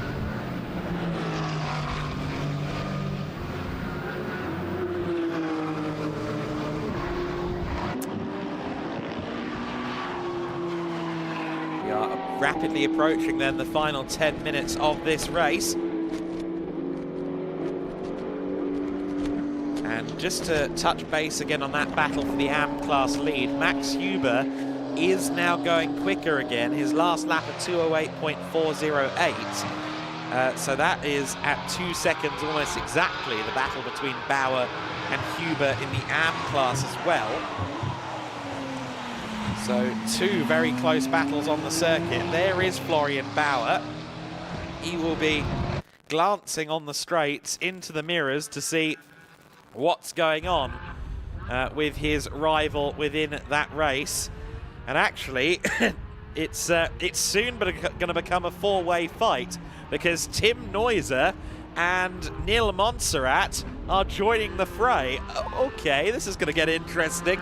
Tim Neuser and Neil, arguably the pro drivers of their respective lineups, even though one is in Cayman Trophy and one is in AM. These four cars then, all in a scrap for 8th, 9th, 10th and 11th. Neuser and Montserrat have been setting 206s. The two cars ahead have been setting 208s. So I think this is potentially going to go the way of Neuser and Montserrat, but they have to try and find a way past yet. Huber has been very impressive in the GT4 Winter Series so far this year. Had a great battle with Neil Montserrat at the Estoril endurance race at the very start of the season. So he's proven that he can defend well. He's now got to do it though against not just the team boss, but also that Cayman from Tim Neuser. 3.8 litre version of the Cayman as opposed to the 4 litre engine in the GT4 car. But in these wet conditions, the shortcomings of the Cayman Trophy spec cars maybe not quite as evident. Look at Neil Montserrat, aggressive around the outside, got to have a lot of faith in the tyres actually finding some grip to go that deep into the corner in these conditions. Again, looking around the outside, every possibility he can. He will have been watching the races earlier on and seen exactly how to get through. He dives to the inside, though, at turn 8. Oh, and Florian Bauer spins. Florian Bauer in a spin. The number 99 car of Florian Bauer. He will have been watching through that mirror. He will have been very aware of the cars behind him. And unfortunately, as he well knows, he just threw away an AM Class win. A potential AM Class win anyway, because everyone was closing in on him. And I think, frankly, the pressure may have got to Florian Bauer. That car is positioned very closely to the circuit in that gravel trap as well. You see the heavy machinery en route to try and salvage the car. We did see some recoveries going on under double yellows earlier on in the day in TCR Spain. We'll see what the call is here, but certainly yellow flags waved down at turn 8, and a new AM Class leader, Max Huber, is once again at the head of the AM category. He's got Tim Neuser closing in on him, and then the team boss, Neil Montserrat, is now thinking, as a team boss, you know, I'd like Max to win a race. As a racing driver, I want to win a race. So we'll see which side of Neil Montserrat is at the wheel right now. He was delighted to have such a good scrap with Max Huber at Estoril. But now he's got to try and do the same thing, albeit with a pesky Cayman also in the mix. We're still yet to see anything beyond a yellow flag out on the circuit as they come through turn 6 and 7. Out front at the sharp end of the order, the gap has extended between Leben and Plushkel. It's out to 2 seconds, so rest assured you haven't missed anything there. Tom Leben actually building his lead now over Plushkel, as it has been for the last few minutes. So this AM/Cayman Trophy battle is very much the closest thing out there on the circuit. Funny enough, I think Leben is closing in on them as well, so I don't think he's going to get to lap them before the end of the race, but he'll be potentially watching the battle unfold with all of us in 2 or 3 laps. There you see the lead 2 cars in the back of shot, so they're all very close together, but the safety car is out with 5 minutes and 25 minutes to go, 5 minutes and 25 seconds to go. Now, depending on how nimble that tractor is, we might get to go racing again, and if we do go racing again, it's going to be a 1-lap dash for the cash. Okay, we'll see how that goes. Let's hope that we do get this race back underway. We've had some brilliant scrapping so far, and it just felt like things were starting to reach their apex in a couple of the battles. Of course, Huber, Neuser and Montserrat will not go a lap down as a result of this. My concern is, however, that with how far spread the field was, it's going to take a little while before the safety crews are given the go-ahead to go and recover the car, as it were. But maybe they will find a gap in the traffic and get it done. In fact, they're already underway. Look at that, efficiency personified. Interesting little system they've got there. It looks like they're going to just fully lift the car off its wheels with the JCB and plonk it back on the circuit. Everyone goes about it a different way. Safety crews, depending on the facilities available to them. In fact, no, okay, it's that type of hoisting system that we sometimes see. And we did have one of the drivers being hoisted along with his car in the Formula Winter Series race earlier on. And can you guess which end of the Porsche the engine is in? Yes, it is indeed rear engined. Always starts tipping wherever the engine goes. Of course, the mid-engine cars are a little bit better from a weight distribution perspective, but the car is now slowly manoeuvred back onto the circuit, and I do feel horrible for Florian Bauer. He had been doing a really good job, and unfortunately he will more than likely continue the race, but he will also be all too aware of the mistake and what it has cost. The other very interesting thing that's just come to mind is that Josef Knopp is going to be back in this, the overall winner from earlier on, the Pro-Am leader at present. He's going to feel fairly secure in that Pro-Am lead. However, he can now try and get into the overall top 5, maybe even the overall podium, as long as this race goes back to green. And with the crack safety crew already getting this car rolling, we are indeed going to go back to racing. 2 minutes and 25 seconds left on the clock. Where is the safety car right now? Heading to the chicane. So we are going to go back to racing for 2 minutes, roughly speaking. Yep, this is going to be a one-lap dash. Okay, 2 minutes and 8 seconds left on the clock in this 60-minute race. There is no +1 lap here. So as the clock ticks down under 2 minutes, we are on for a one-lap sprint. Tom Leben is going to have a lot of pressure on his shoulders. Plushkel will be feeling feisty. Mikey Porter gets the chance to avenge his mistake from earlier on. This is going to be quite the final lap. We have 1 minute and 35 seconds of racing to go. When will Tom Leben make the call to pull the pin? Still coasting through the hairpin. Still coasting onto the main straight. He finally lets go of the throttle and gets underway. And the pack is pretty much all as one. Josef Knopp is there. Charles Dawson caught up as well. Everyone else is further around the circuit. Here comes Mikey Porter. He's trying to go around the outside of Plushkel. The 110 car of Förderer doesn't need to be getting involved in this because he's a lap down. He should really just let everyone go through in this situation. Certainly Marshevix will think so. He's flashing the lights. Tom Emson is just behind him. Here, Mikey Porter! Mikey Porter loses it. And it was contact, I think, between Enrico Förderer and Mikey Porter. It looked like they got into each other. Oh no, that is not going to go down well. Unfortunately, Mikey Porter is in the gravel. And that hands third place over to Marcel Marshevix. It hands fourth place over to Tom Emson. And Josef Knopp is into the top 5.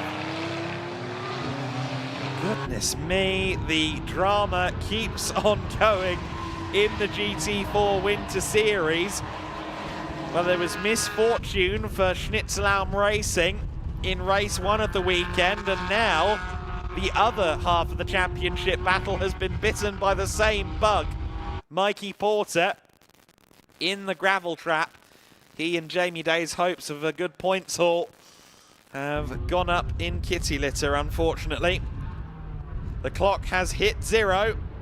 The final few corners await, and Mattis Plushkel is still right there with the elite McLaren. But I think Leben has done enough. He's masterfully restarted this race. He's kept himself under control despite the pressure. And it will be Mattis Plushkel behind Tom Leben as they come out onto the main straight. Josef Knopp gets ahead of Tom Emson, so a change for 4th overall, but the other elite car is victorious. Tom Leben takes the win, Mattis Plushkel gets 2nd place, Marshevix 3rd, Josef Knopp 4th place, and the winner in Pro-Am. Tom Emson takes 5th, Charles Dawson in 6th. What about that AM class battle? There's Mikey Porter, he's going to get to the flag in 7th. That's good news for him. Here is the AM class battle. Max Huber is going to hold on to the AM win. He's also going to hold on to 8th overall ahead of Cayman winner Tim Neuser. Neil Montserrat takes 10th place. Enrico Förderer in P11. And the only car that hasn't crossed the line yet is, of course, Florian Bauer, who triggered that late race safety car. he will be disappointed. I don't know if anyone is going to be more disappointed / aggrieved than Mikey Porter, because that did look like there was contact there rather than just him losing the rear end on his own. I was halfway between the timing screen and the main screen when that happened. But it did look as if there was contact, and that is, particularly with a car that's a lap down, a very questionable moment. Here is Florian Bauer then, approaching the final corner. Again, commiserations to Florian, who was fighting for that AM class win. You could see the body language in the onboard. He was not at all happy. He knew exactly what he threw away, but still he collects points for 3rd place in AM, and he will take the finish in the race. But Tom Leben and Zach Meakin are going to be over the moon. Came into this weekend with their fair share of misfortunes, but now Leben and Meakin get their moment on the top step. Mattis Plutchkel finishes his first weekend with us in GT4 Winter Series on the 2nd step of the podium, ahead of Marcel Marshevics and Joel Mesh, who will bring themselves back into that title fight with Vassetti Motorsport after that moment for Mikey Porter. Josef Knopp in the WNS Motorsport car, finishing in 4th place and winning Pro-Am ahead of Tom Emson in the 27 Elite Motorsport McLaren that he shares with Alex Denning. Charles Dawson and Emil Yerdrum take 6th overall and 2nd in Pro-Am. 7th place to Porter and Day after that collision. Max Huber, solo driver, in 8th place. Neuser and Mikael Sander taking 9th place. Nil Montserrat and Alberto Di Martin in 10th. Förderer and Willi Kuna in 11th place. Florian Bauer, 12th place and dejected after the conclusion of that race. Cars have already pulled up then down underneath the podium, and Leben and Meakin will surely be delighted with the result in that race.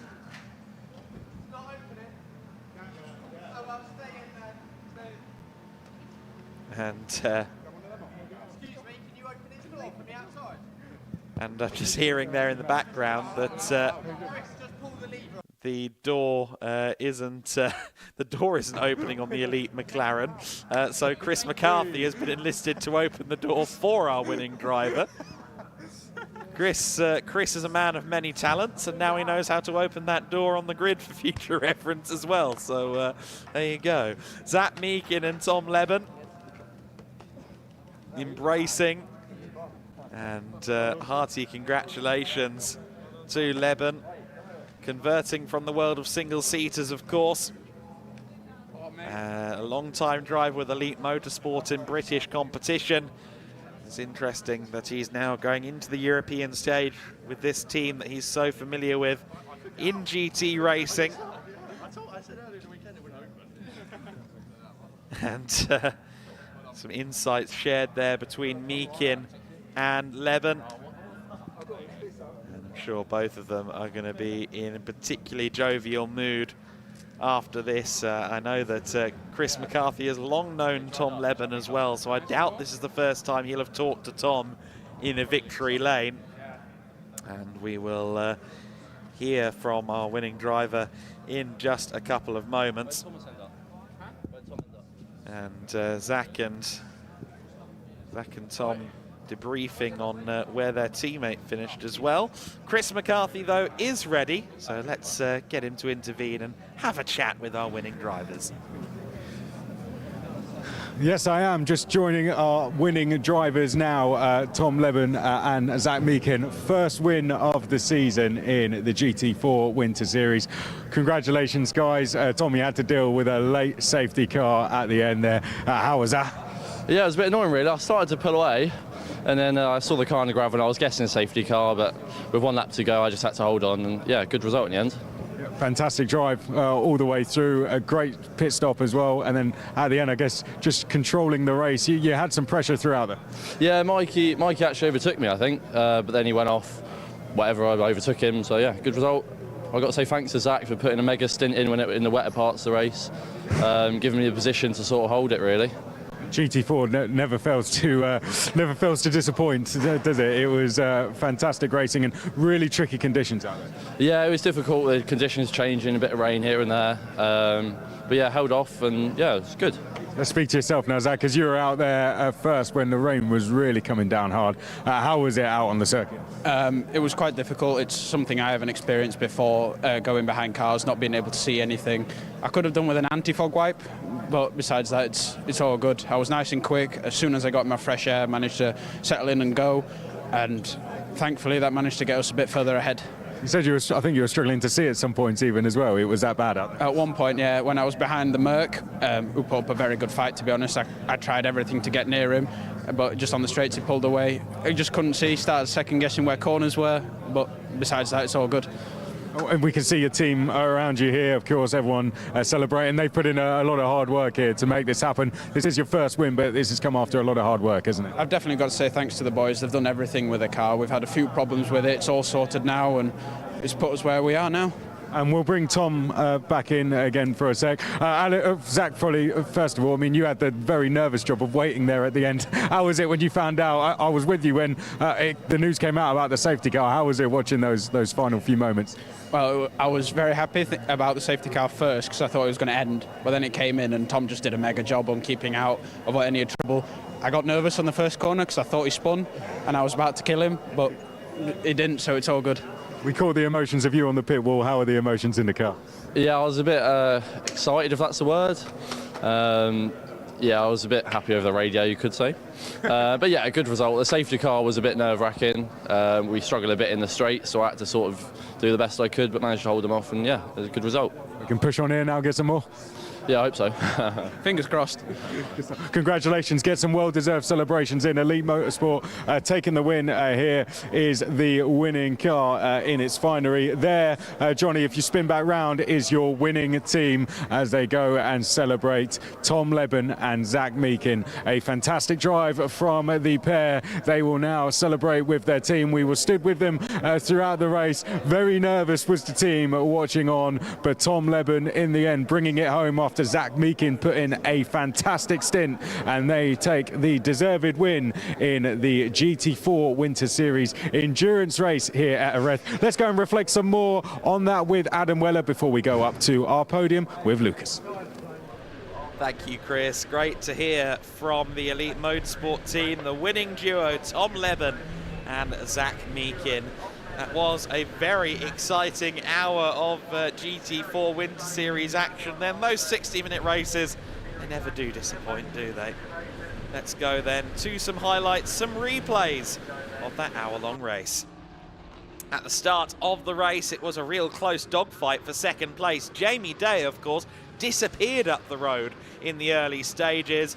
It was Joel Mesh and Zach Meakin fighting for second place, while Mattis Plushkel was investigating the back of Alex Denning for fourth position. Emil Yerdrum was also involved in the scrap at the front of the order in the early stages in the Pro-Am leading Mercedes-AMG GT4. Zach Meakin was really making life difficult for Joel Mesh throughout the first stint, but never quite found a way to get past. And as for Plushkel, he spent most of the race staring at one elite McLaren, whether it was the 27 or the 78. He seemed to be stuck behind them for most of the race. He managed to get past Alex Denning, though, with a nice move at the final corner. That was a move for P4. Meanwhile, the AM class battle started to unfold between Max Huber and Florian Bauer. Bauer on the outside there in the East Racing Porsche Cayman managed to get through. Of course, he would lead that AM class all the way until he found the gravel trap, of course. Marcel Marshevix would take over the number 11 car. Max Huber in the NM Racing Team Mercedes, he had his off-track excursions. I think pretty much everybody had some scare of some form. Marcel Marshevix would rejoin the race suspiciously close to the back of the Aston Martin. It would later turn out that the Schnitzelbaum car was just a little bit too short on its pit stop, and that would go against the regulations and cause a drive-through penalty for Marshevix, and that would allow Mattis Plushkel to finally get past the number 11 car. Meanwhile, Tom Leben, as it was at this point, took the lead away from Mikey Porter. These two are scrapping for the lead, with Mattis Plushkel keeping an eye on the situation. Porter would dive to the inside, dive to the front of the pack, would be leading. But then, just a few minutes later, just a few seconds later, onto that paint, too much speed into the corner, he would end up in the gravel. So, unfortunately, permanently, would Florian Bauer stuck in the gravel, safety car out, car craned back onto the tarmac, and then we were treated to a one-lap dash at the conclusion of the race. And Tom Leben would hold on despite the pressure from behind. Mikey Porter trying to go around the outside of Mattis Plushkel, and then we get a second look at it. Yes, definitely contact between Federer and Porter. And unfortunately, Mikey Porter's race almost coming to an end. He did do very well to keep the car rolling in the gravel, and then eventually got home in P7.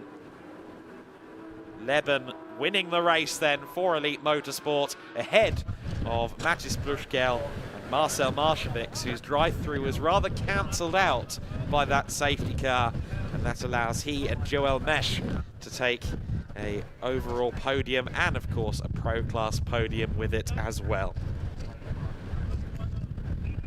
And down at the podiums, I understand Lucas has all of our drivers, so let's go down there now.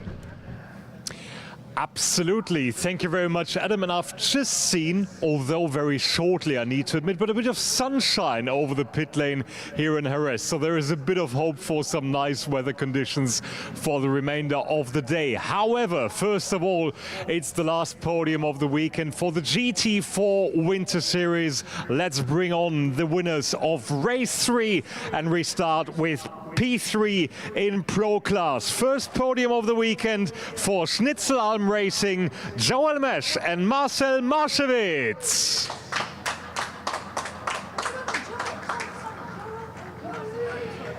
In second place, for the second time on the podium this weekend, for BWT Mücke Motorsport, Mattis Plushkel. And now, your winners for Elite Motorsports, Zach Meakin and Tom Leben.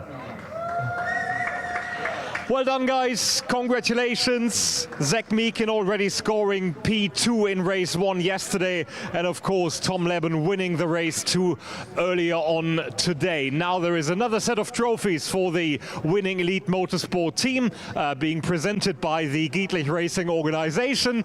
Coming up on the podium with the trophies, and of course, hands being shaken just as well.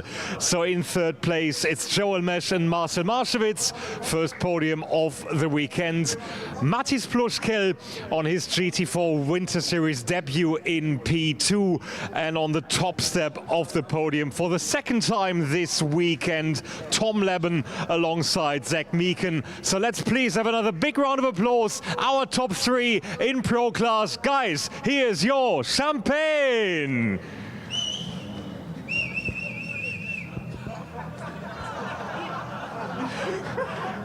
Well, that didn't work, did it? Guys. You would have deserved it. You definitely would have deserved it, but they're all needing their suits, I understand. Well, it's not really a race coming up anymore for them, but you never know. Okay, that's a couple of bottles saved for us then. Very good news indeed, as the second run of podium procedures is being prepared, and this is going to be our Pro-Am classification. So let's welcome onto the second step of the podium in Pro-Am for CV Performance, Emil Giadrum and Charles Dawson.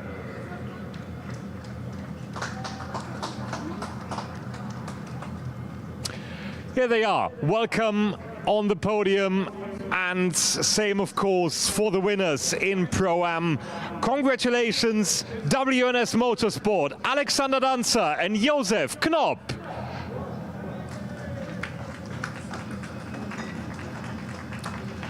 Trophies being handed out by Sergio and by Stefan from the Gedlich Racing organization to our 2 winning duros in Pro-Am, with Emil Gradrum second early on in race 2, and of course yesterday's race 1 winner Charles Dawson in second place, and then we've got Alexander Danzer scoring second place yesterday in race 1, joined by Josef Knopp, his victorious teammate earlier on today in race number 2. And before we send you on our way, thank you very much, guys. Let's grab a quick word with our winners. How was your day today? All good?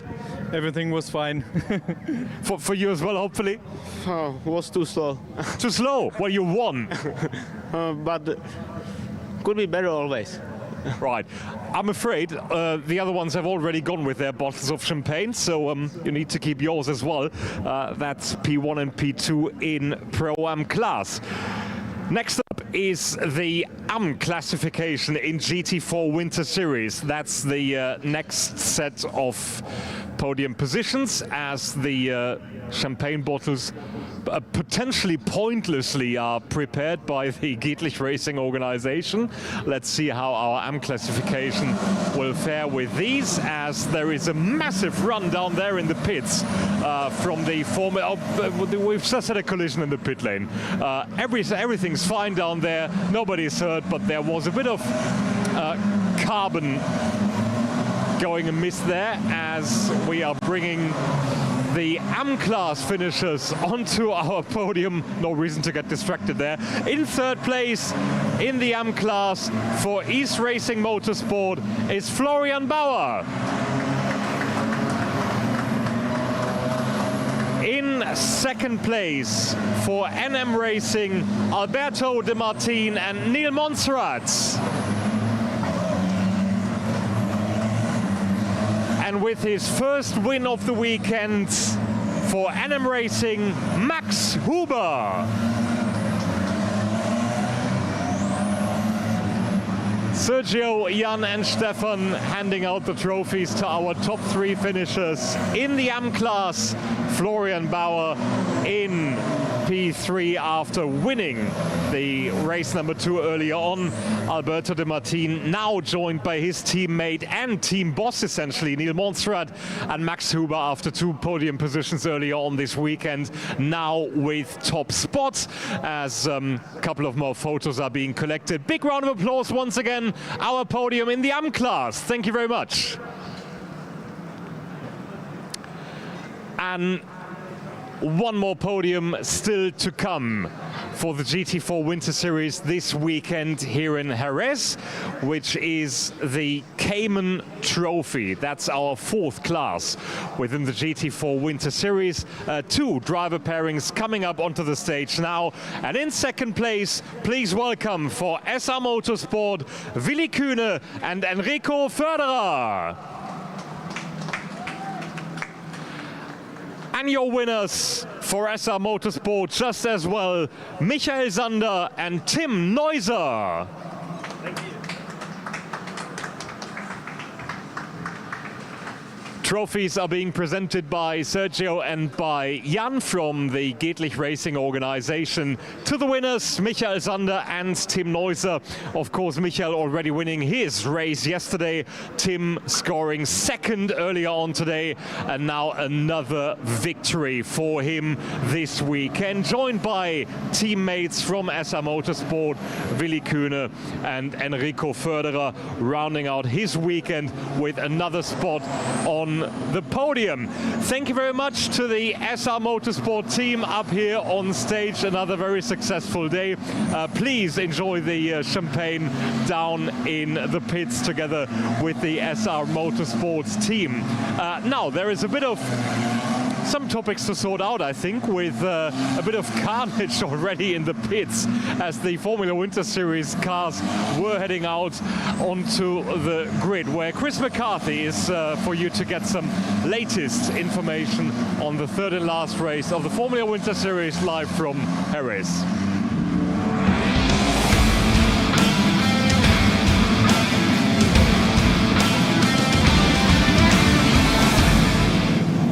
And welcome down to the grid for the final time this weekend for the Formula Winter Series. This race number 3 of round 1 here at Jerez. And as our cameraman down here on the ground, Johnny, just said to me, rain has been replaced by wind. It is very, very windy and very, very noisy because to my left, the cars are just heading out on to the circuit. Some installation laps being done as the cars get out there to navigate the circuit and then head down to the grid. What we're going to do and try and do this time is take you a little bit further down into the grid. There's so many cars here.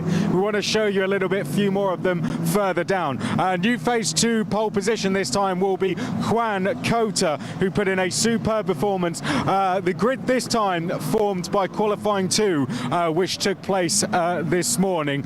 So let's head that down a little bit further. Alongside him will be Matias Ferreira and then Ernesto Rivera, who we did cross paths with on our grid walk earlier. Did a superb job in qualifying, got his timing quite late in the session. Andres Cardenas has been on fire all weekend. He's going to be on row 2 as well. As you can see, the grid fairly empty at the moment, but that will start changing as we get going. So let's get a little bit further up and then we'll walk back on ourselves as cars start filling up. Here you can see the GRS team. They are taking care of the likes of Bianca Bustamante and Leo Bloch. That gentleman there tells us we have 5 minutes to do this. We have to be a little bit careful here, Johnny, because cars are going to be making their way down the middle before they then come into their grid slots. Okay, let's get down into the middle of the grid. We're currently on row number 7. Let's get over to the side.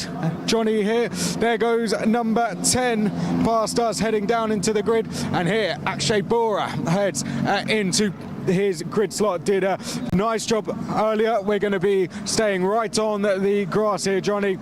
Here we can see the number 71 coming in, the number 19 coming down. There's the number 3, Griffin Peebles, heading down. And now the number 99 here pulling into slot, Thomas Straubing, who we spoke to earlier. Right, still walking down. There's Dal de Decker, Johnny, heading down into his slot. Adam Hideg over there as well, the Vice European Champion. There are pole sitter going by Juan Cota heads down, and there Andres Cardenas heads down towards his grid slot.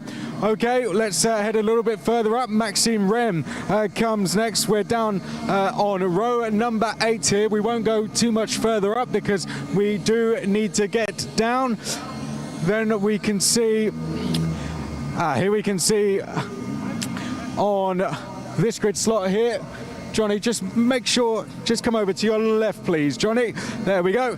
Here is Gianmarco Pradel, who appeared to have some problems earlier. Looks like those problems have been resolved now.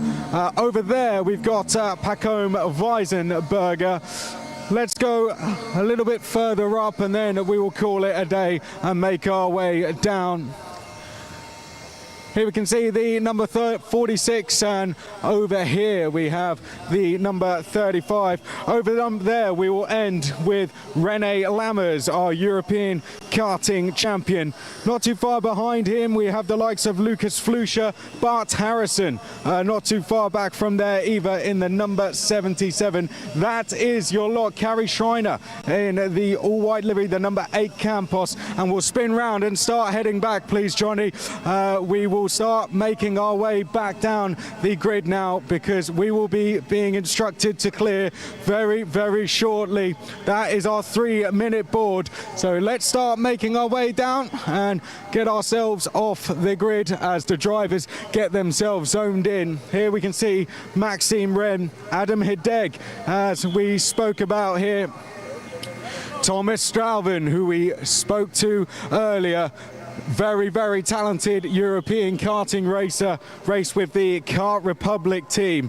Then we come here to the number 19 car next, Akshay Bora from US Racing. His brother Nikhil Racing over in the Middle East at the moment. Nikhil as well. Here we come next to Mattia Kolnagi, starting in the number 87 for Maciej Gedlich has been driving superb this weekend. We've been seeing him take rookie wins and also overall podiums. Don't forget, the drivers out there are looking for not just overall podiums, but rookie podiums as well. Douwe Dekker is here in the number 28. And we will end by looking at the number 28. That is going to be a lot down on the grid. Good to give you a sight of a few more of the cars, Adam. The track now being cleared. That's 1 minute to go before we fire up for the final time for round one of the Formula Winter Series.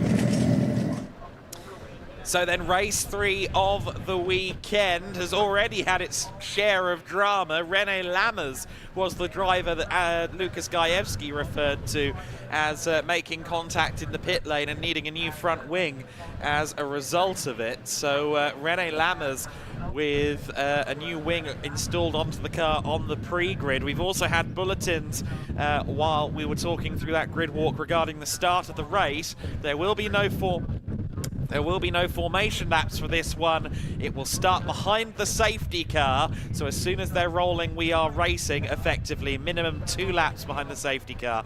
We will quickly run through the grid then as this race gets formally started in the next few moments. We will go through the grid graphics. Here we are now then. Juan Cota on pole position after a great result in qualifying 2 earlier on. Racing for DriveX, as I mentioned. Matias Ferreira is next for Us Racing. Then it's Ernesto Rivera in the 44 Campos machine. Andres Cardenas is on row 2. Then it's Griffin Peebles, the winner from the earlier race today. He starts behind yesterday's winner, of course. 6th place, Mikael Pedersen, as we move further down the grid. 7th place, James Agosi in the 48, Douwe Dekker in the pink 28 machine in 8th. Then it's Vladish in 9th place in the number 7, Mattia Kolnagi in P10, Akshay Bora in 11th, and Kabir Anurag in 12th place.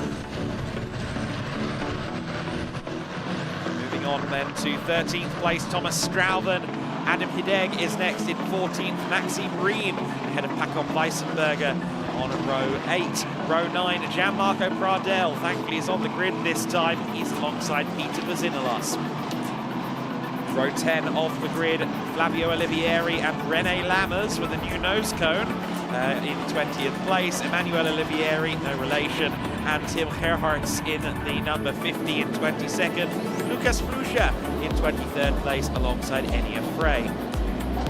Row 13, Bart Harrison and Finn Harrison, again, no relation, on row 13. Carrie Schreiner and Arthur Dorizon in 27th and 28th. Then it's Bianca Bustamante and Edouard Borgna in the remainder of the top 30 positions. But there's more cars, a full 38. Lenny Reed and Filippo Fiorentino next. Then it's Leah Bloch and Alexander Savinkov, Francisco Macedo and Victor Dobzhansky in 35th and 36th place. Our last row of the grid, Lorenzo Castillo and Nathaniel Berrevi.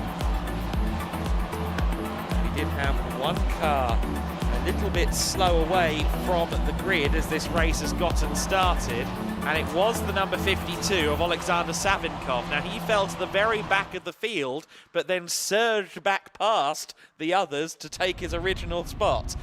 But the race had already started and we're under safety car conditions. So I get the feeling that the number 52 car might be already in some trouble, the AKM 52, because technically speaking that was, to my understanding of the regulations, overtaking under safety car. And that is a no-no. So then this race is already technically underway. The clock is ticking. And I expect that at the end of the next lap they will go racing. However, last time they said 2 laps under safety car, they did 1. So I'm just braced for that, but no, the safety car is there and it's still going across the line with everyone else in tow.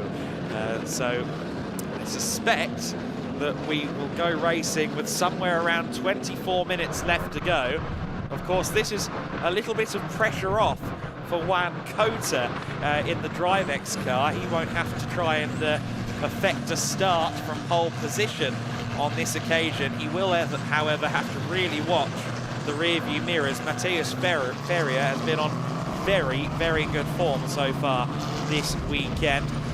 Rivera and Cardenas also have been very impressive. Rivera moving through the field in the race earlier. Cardenas, of course, winning the first race of the weekend. Doing a good job in race 2 as well. Griffin Peebles will be one to watch. And Mikael Pedersen, I feel like finally has a representative time on the board. He started well down the order for both of the first 2 races. He now starts in P6. And given he's made his way into the top 10 from well outside it in both of the previous races, I wouldn't mind betting that the Danish F4 champ might circumnavigate his way a little further up the board if he possibly can. I mentioned that Danish F4 statistic. He was also a runner-up in the German ADAC karting and also in the BNL series, the Benelux series in 2022. So he's got an impressive resume over the last couple of years, does Mikael Pedersen. This time, I expect those safety car lights to go out. It was a minimum of 2 laps, but the safety car is indeed coming in on this lap. So we will finally go racing in the Formula Wind Series for the 3rd and final time this weekend. Races 1, 2 and 3 of the 12 total taking place this weekend. And this one is going to be in conditions about equally as tricky as those that we had a little earlier on today. Circuit is now firmly drying again. This is still going to be a big challenge for our drivers.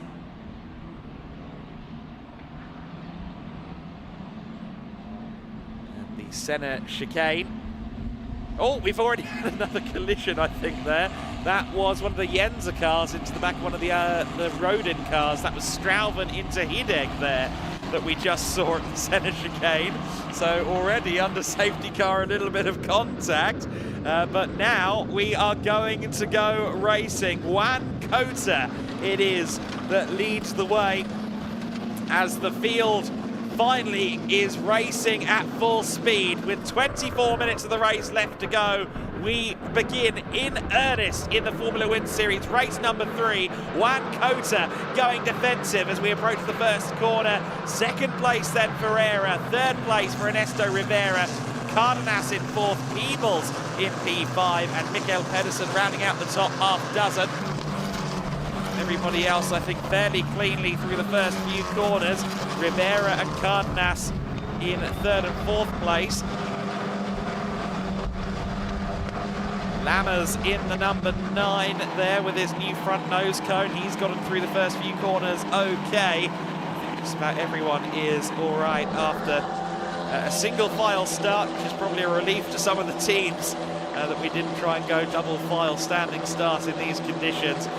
Cota continues to head the way. One of the Campos cars trying to make some moves from further back in the pack. I think that may have been Finn Harrison or Carrie Schreiner potentially, who are both a little way further down. Dawid Decker being forced unceremoniously wide there by Maciej Gładysz. So the MP Motorsport car in the Orlen colours, forcing not just Decker to go off the circuit a little bit, but also forcing him to lose a couple of places there. So Gładysz getting through into 9th place and Decker falling from the top 10 as a result of that. But Juan Cota did everything he needed to do there off the line and is now in a very, very strong position at the front of the field. But Matheus Ferreira, for us racing, would absolutely love to get a win on the board to kick off his 2024 at his first racing weekend. He has a point to prove this year. Griffin Peebles has lost out there to James Egozi though. So Egozi has moved up to 5th place at the expense of the driver who won the race earlier on, and Peebles looks like he might be struggling because he's also under some pressure from Pedersen now as well. Pedersen, who's lost a place since the start of the race. It's Juan Cota that leads by 2nd as they come across the line. Then it's Ferreira, then it's Rivera and Cardenas in 4th place. And there goes Peebles. Well, there goes Pedersen actually going wide. Gładysz goes through, and did Peebles pull aside there? No, he went defensive to try and hold off Gedlich. The two MP cars side by side then, and through goes Maciej Gedlich, and that was very close for comfort there as they went through turn 3. The 48 car of James Igozi we see in 5th place there. What's going on behind him? It is Gedlich through, then it's Peebles, then it's Pedersen, and then behind them is the 87 car of Kolnagi in the Richard Mille Academy colours.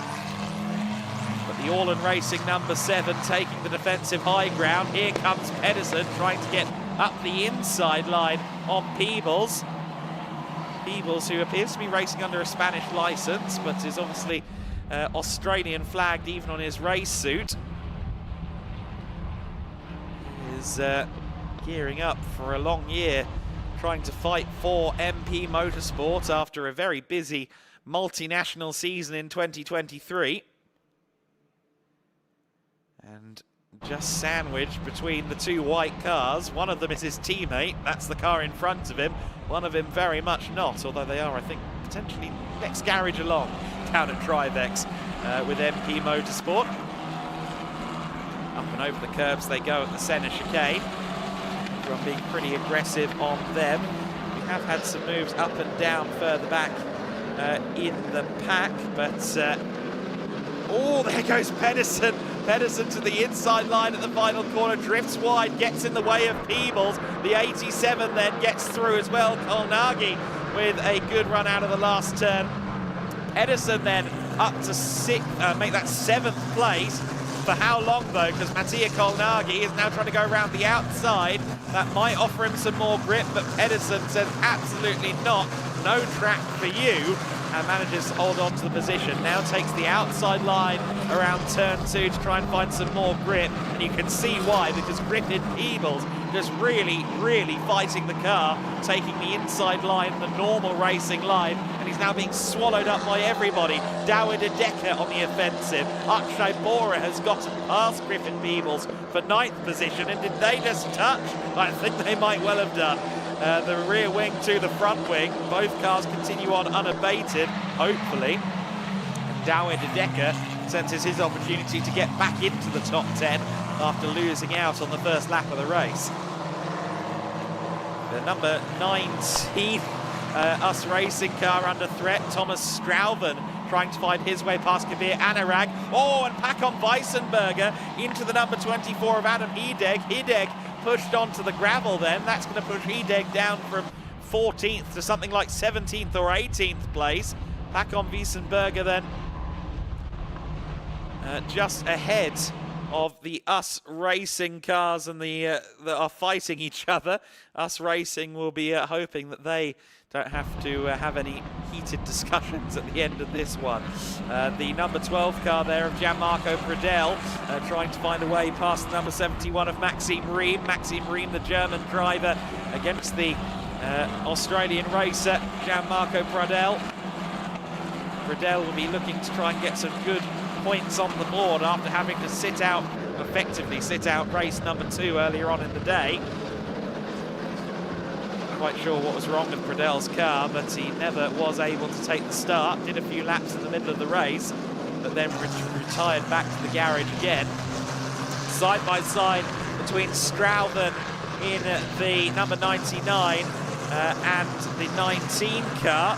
So that's Kabir Anurag for 12th place there, trying to get around Thomas Strauven, but I think Strauven has that for now. The two Campos cars are fighting for 3rd place. Rivera and Cardenas are going at it, and it is Cardenas who loses out there. So Cardenas has still got Rivera there in 3rd position.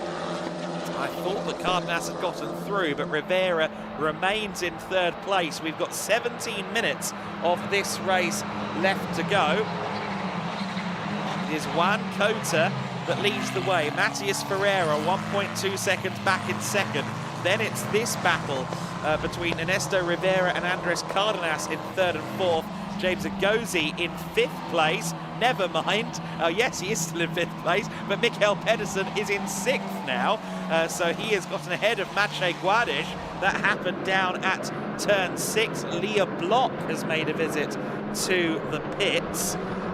Front wing change for Leah. We see her back out there, so she's had her first real incident in an F4 car. She's had a clean weekend to this point, but heads now back out onto the circuit. I also understand the 52 car was in and retired, so that was Alexander Savinkov deciding to withdraw from the race there. A few cars under investigation for start procedure, or safety car start procedure. The number 5 and the number 14, so Lorenzo Castillo and Victor Dobzhansky also being investigated, but that of course are cars, those of course are cars further back in the pack. The MP Motorsport cars are going at it with some of the Cram drivers. The 46 are getting past there, so that is the Peter Buzinilos car moving up into what position would that be? I'm not sure. René Lammers has a nose ahead of the 73 as well. René Lammers into P20 then, with Emanuele Olivieri in that Cram machine. Just behind them is Tim Gerhardt in the number 50 Monlau competition car. So René Lammers in 20th in the orange, blue, white and black car. And then all the battles going on for sub-20 positions there further back. Harry Schreiner in amongst that queue of cars as well. He's 27th, and the first of our drivers who will later be migrating over to F1 Academy. Of course, Bianca Bustamante and the previously seen Leah Block, both running for the GRS team, whereas Harry is driving for Campos. There's number 99 around the outside. Thomas Strauben trying to find his way past Howard De Decker, and De Decker finally gets his opportunity to lean on someone else. He's been getting leaned on a lot this weekend, but on this occasion it was the BWT car that did the offensive move, and that was to preserve 11th place. Griffin Peebles won't be best pleased with how his race is going. He sits there in 10th place, of course, having won the race earlier on in the day, but these conditions seemingly not quite suiting the young Aussie. There's De Decker, still just holding off the Rodin cars, the MP cars that are queuing up behind him. Also in amongst that queue is, of course, Campos' Pacon Weissenberger in his uniquely dark black car, rather than the usual Campos white. He's going to the inside as they go through the final corner. Meanwhile, for 2nd place, Ernesto Rivera looking around the outside of Matias Ferreira. Ferreira holds on for the time being, but the US Racing driver is rather outnumbered. The two Campos machines of Rivera and Cardenas are right with him, and a 3rd Campos car, James Ngozi, is there in 5th place. None of this, of course, matters to Juan Cota, who is leading, clearing off, and I think might be already halfway home to Seville in the number 4 car, 3 seconds clear at the front of the order. I say home in Seville, I don't know where he lives, but I imagine he might get a plane from there at some point. Ferreira in 2nd position then, but for how much longer? He's going to have to do some serious defending. Debris on track on the straight, and that is an end plate from the car of Bart Harrison, I'm afraid to say. And it's rather obvious, isn't it, unfortunately, when you lose the front wing end plate, but how did he lose it exactly is a jolly good question, and one that we'll hope to answer. Hopefully that can be collected or removed without need for a safety car, but that is a rather prominent piece of bodywork to have sitting in the circuit like that. Everybody going through turns 9 and 10 at the moment. Akshay Bora there just going through shot ahead of Griffin Peebles. There is the ever-growing queue of Campos behind Matias Ferreira. The yellow flag has been withdrawn from the start-finish straight, so I think the 77's missing bodywork has been collected and returned to its owner. René Lammers now queuing behind the other MP car just ahead of him of Buzinilos. Flavio Olivieri is just ahead of them, so another Cram car being pursued. I did say Cram earlier on for Emanuele Olivieri, but of course he's racing for AKM. Now that is a unique aero setup on Bart Harrison. It wasn't the end plate, it was the whole front wing. How on earth did that happen? They were fiddling with the 77 on the grid, actually, just thinking about it. The rear wing of that car was being investigated on the grid earlier on, so maybe they already had concerns that Bart Harrison would have some sort of damage, and maybe he was the other half of the collision with Rene Lammers. I never quite ascertained who Rene Lammers collected in the pit lane. But somehow Bart Harrison, with his low drag setup, is actually doing rather well. This could be a rule loophole that needs closing if they're going quicker with the rear wing missing. We'll have to see how that one goes. Juan Cota 4 seconds clear on Ernesto Rivera. Matthias Ferrer in 3rd place now then, so Rivera has gotten up into 2nd place, and the 46 car is getting through as well, so that's Bazinalos getting past the 35 of Olivieri, but Olivieri in the Cram car holds it around the outside. Very nicely done. Cram Motorsport will be happy with that. We were looking at their wall of champions in the garage, myself and Chris McCarthy, a couple of days ago. Among them, one bloke called Felipe Massa, might have heard of him.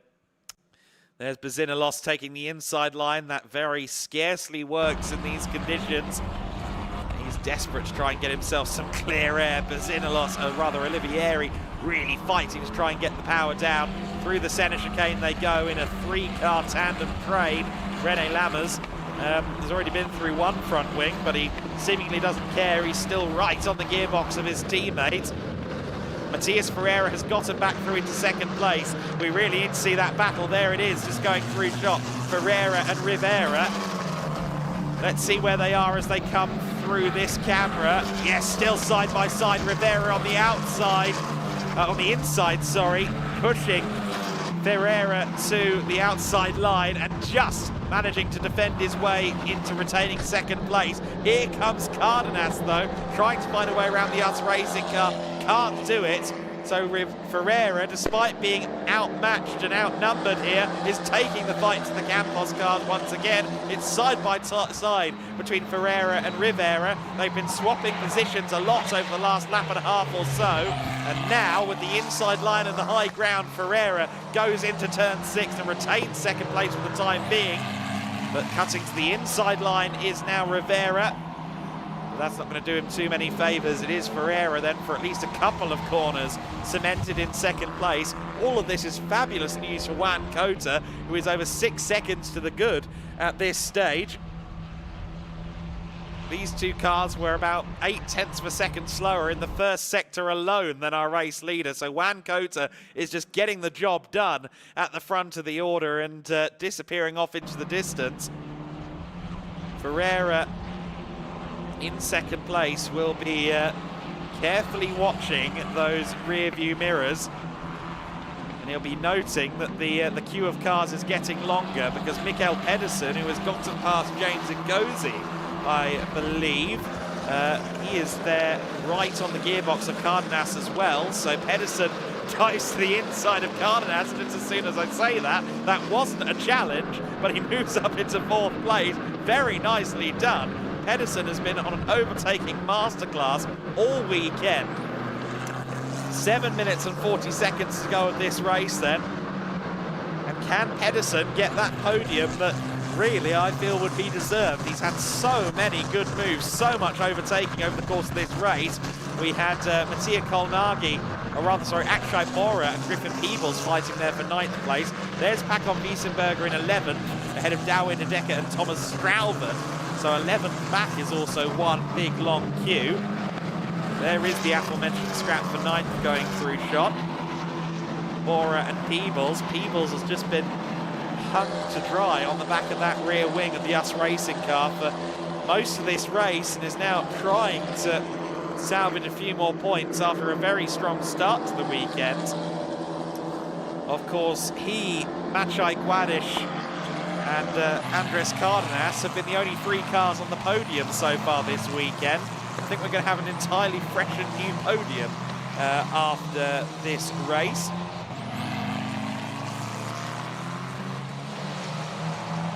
And into the pits comes Bart Harrison, so the low drag setup has been withdrawn from the race. That is a shame for Bart Harrison, a shame for Rodin Motorsport as well. They haven't had a particularly easy-going weekend, really. They've been in that mid-pack vortex, firmly getting sucked up into all of the chaos that comes with it. And Mikael Pedersen, while I was looking at a timing screen, he's got up into 3rd place. I didn't see quite where that happened, but Mikael Pedersen has moved up into P3. If you saw that, I apologise that I wasn't quite looking at the right screen at the right moment. Pedersen then up into 3rd place ahead of the 2 Campos cars. Pedersen is on a mission here. We're talking about 3rd place. It may well be 2nd before too long. Not quite sure what happened to Cardenas there. Ernesto Rivera now to the inside line. Cannot quite find a way past his Campos teammate. Pedersen then has got that podium that he's so been wanting. It is currently set to be an entirely different podium, an entirely new podium. Ernesto Rivera has fallen from 3rd to 5th on that lap. So clearly Rivera must have put a foot wrong or something. Well, either the cameras were pointed elsewhere or my head was pointed elsewhere. Either way is possible in the commentary box with me, I'm afraid. But Pedersen for DriveX then has been doing an absolutely stellar job. And I'll tell you what, Maciej Gedlich, he could still get into the top 5 in the suspiciously Campos-coloured MP Motorsport car. I keep thinking it's another one of the many Campos machines. But it is, of course, an MP Motorsport car in the Orlen colours. The young Polish racer, a coveted young prospect. He's been the fastest of the rookie drivers for much of this weekend. He is, however, currently 2nd in the rookie standings to Ernesto Rivera. So not only is there a 5th place battle developing, but it's also a rookie class lead battle developing. There's Strouven in the 99, still with Kabir Anurag and others for company. Gianmarco Predella's been on the move. He's up to 14th position now.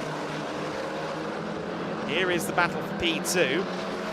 Pedersen, the form man on the circuit at the moment. That said, nobody's going quicker than Juan Cota. His last lap of 1:59.8, the only lap of the race so far to be under 2 minutes. Saying that, Mikael Pedersen's just set a 59.6, so that statistic aged like milk. Mikael Pedersen right there with Ferreira. Closing in lap on lap on lap.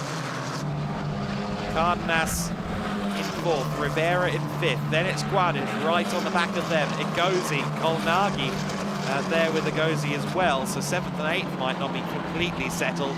Bora and Peebles are still fighting in 9th and 10th. Then it's Pacon Weissenberger, the conductor of a very long train from 11th place back. There is Peebles once again. You saw that 4-wheel drift out of turn 3.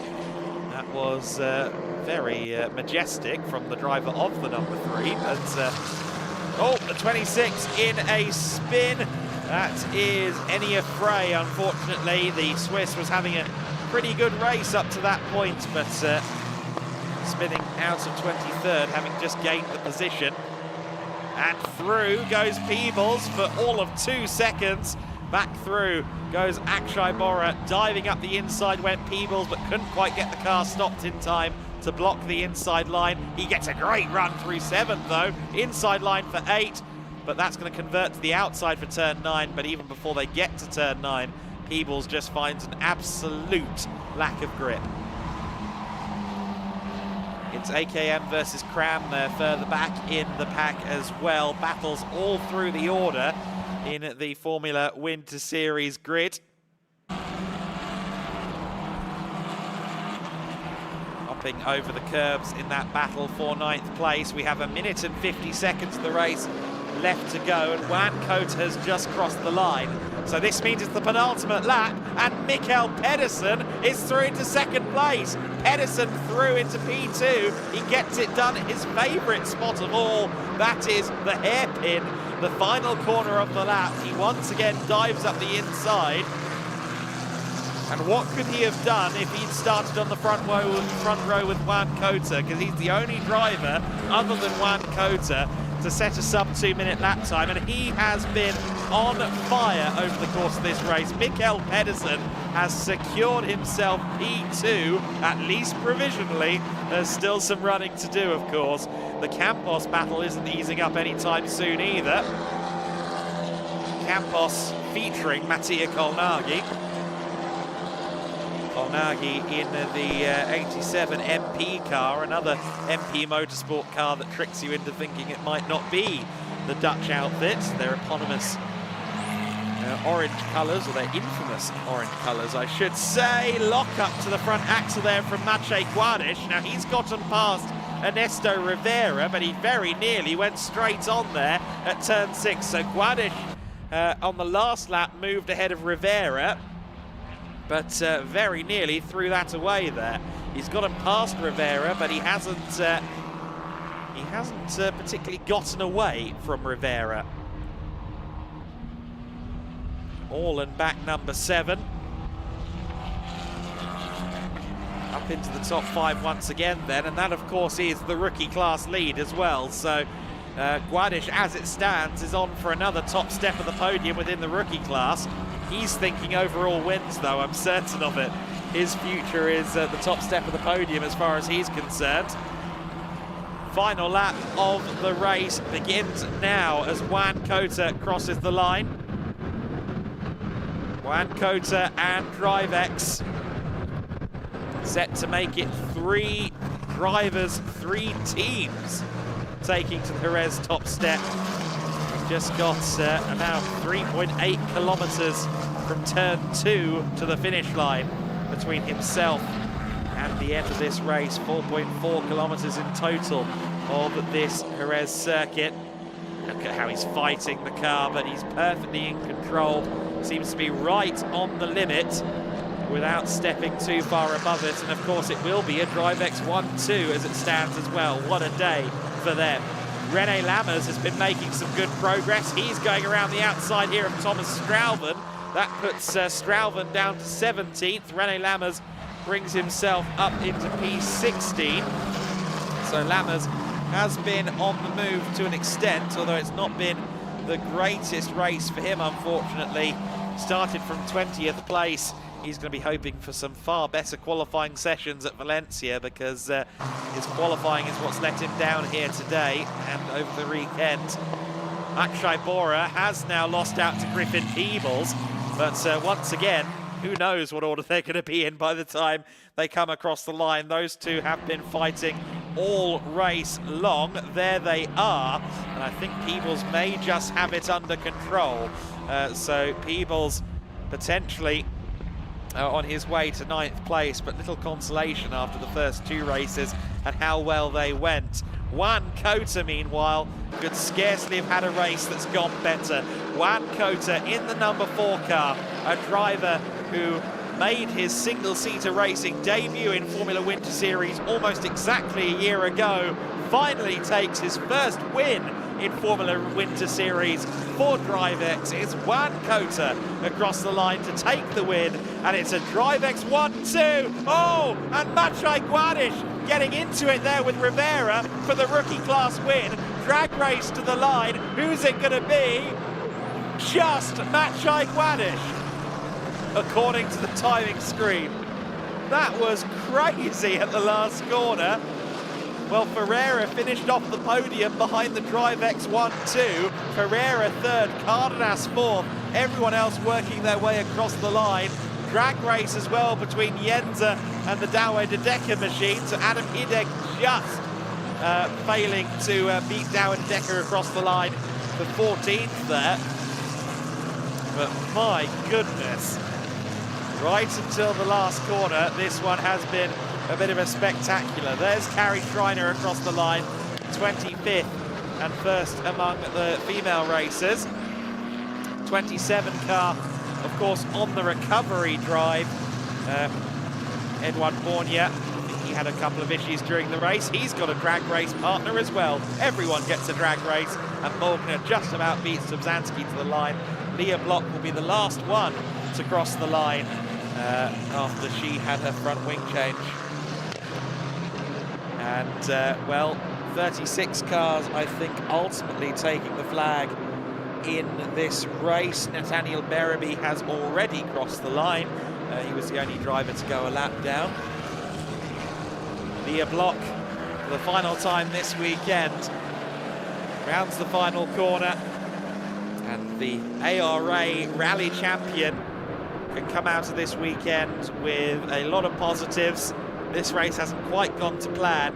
I'm sure we're going to see a progression curve over the next few weeks in the Formula Winter Series for the driver of the number 57. Great effort from Leah Block this weekend. Great effort from all of our drivers. Largely clean races in the Formula Winter Series, which is more than a little bit surprising around this Jerez circuit. Juan Cota is in the tops of the podium, though. Mikel Pedersen making a 1-2 for DriveX. Matthias Ferreira in third. Cardenas takes fourth on a weekend where he claimed a race win. He'll be the championship leader too, provisional maths. Maciej Guadish in fifth place. Ernesto Rivera in sixth. Mattia Kolnagi seventh. James Egozi in eighth place. Griffin Peebles ninth ahead of Akshay Bora. Hakon Weissenberger continued to lead the big train of cars. Maxime Reen in 12th ahead of his teammate Gianmarco Pradel and Dawe De Decker. 15th back. Well, there was a lot of cars fighting in that pack. It was Adam Hideg ahead of René Lammers, Thomas Strauben, Kabir Anurag in 18th, Bezinlos and Flusha rounding out the top 20 ahead of Herhardt, Harrison, Olivieri, Golizon, Schreiner, Lenny Reed and Flavio Olivieri.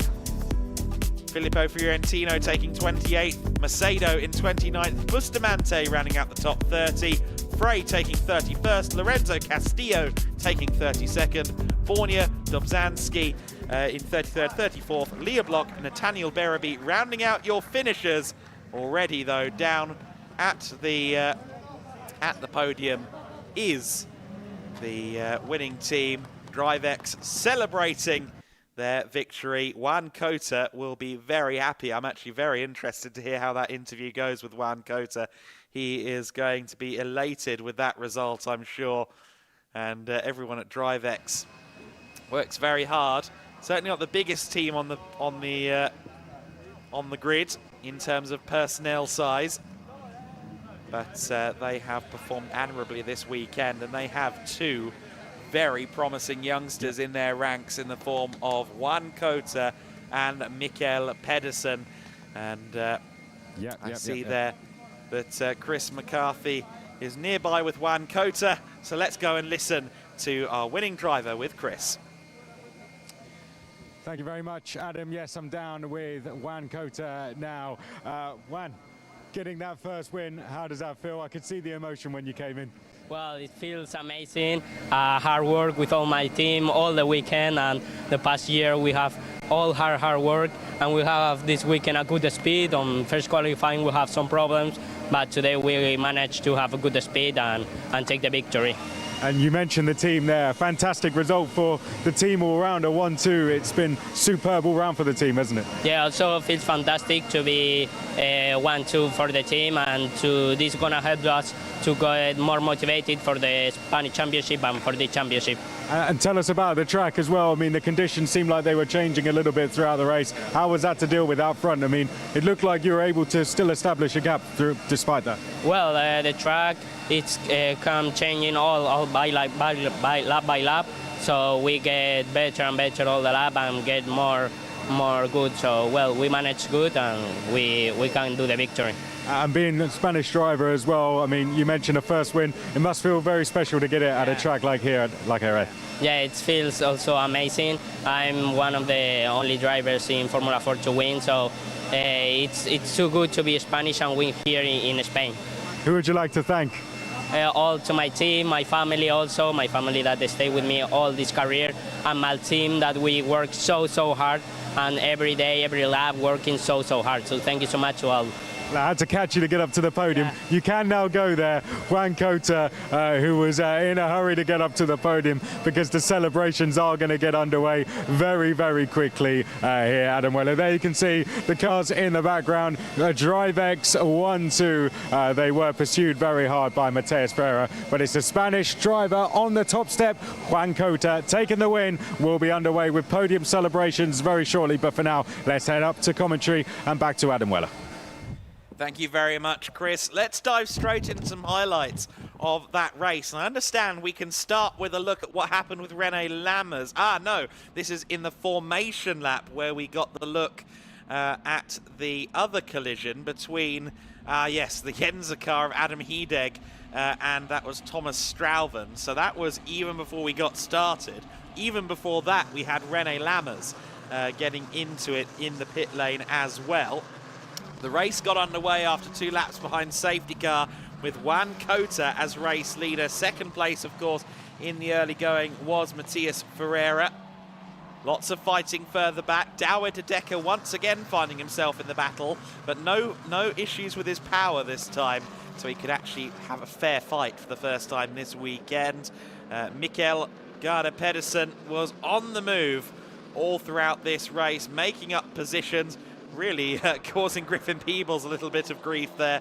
And then it was a battle between Akshay Bora and Griffin Peebles for, well, the rest of the race from this point forward. A little bit of contact between them in that replay. Strauven trying to make up places as well in the Rodin car, bouncing across the grass, the curbs, as everybody tries to find their space. Leah Block had a front wing replacement during the race, unfortunately, but she still saw the checkered flag. Some side-by-side action further back in the pack. René Lammers making up a few places in this race, but I think overall, giving this karting resume, he will be hoping for some more when it comes to Valencia next weekend. Strauven in it with De Decker in the big train for 11th place that would ultimately be led by Pacom Wiesenberger across the line by the end of the race. 35 car there, the Cram car leading a big pack of cars further back. Meanwhile, we had Ernesto Rivera trying to scrap for second place with Mateus Ferreira. Ferreira would hold on to P2 with the 2 Campos cars and Pedersen behind, and this is where Pedersen would start picking them off. The 18 car, Cardenas, getting dispatched for 4th position, and then shortly thereafter, 3rd place would go to Pedersen as well. Meanwhile, Bora and Peebles continued their magical mystery tour, and that was the move for second place. Garde Pedersen finding his way through into P2, the Danish F4 champ of 2023, adding a second place trophy to his collection at the end of this weekend. He'll be looking for some better qualifying performances, I think, coming out of this weekend when we go to Valencia. But no one did it better today than Juan Cota for DriveX. DriveX, the team of the day in the Formula Winter Series. It's a 1-2 for these two. I'm sure that, and also, yes, of course, even to the line, Maciej Guadish, I forgot about that, Guadish and Cardenas rubbing wheels in the most literal way I've ever seen as they came out of the final corner, and it was Cardenas that got the better of it. Action-packed race. I'm sure it'll be action-packed podium too. Over to Lucas Gajewski. Thank you very much, Adam Weller. What a starting point for the Formula Winter Series 2024. A dry race yesterday, a wet one earlier on today, and a sort of wet one, not as badly as the one before, for race number 3 this afternoon here in Jerez. And we are ready for the last podium of the weekend in Formula Winter Series. So please welcome the winning team of race number 3. It's Luis Palmero for DriveX. Just a second. Luckily, they are a bit quicker on the circuit than they are on the podium. There he is, Luis Palmeiro and the winning team, Drivex. In third place for us racing is Mateusz Ferreira. In second place for Drivex, Mikkel Pedersen.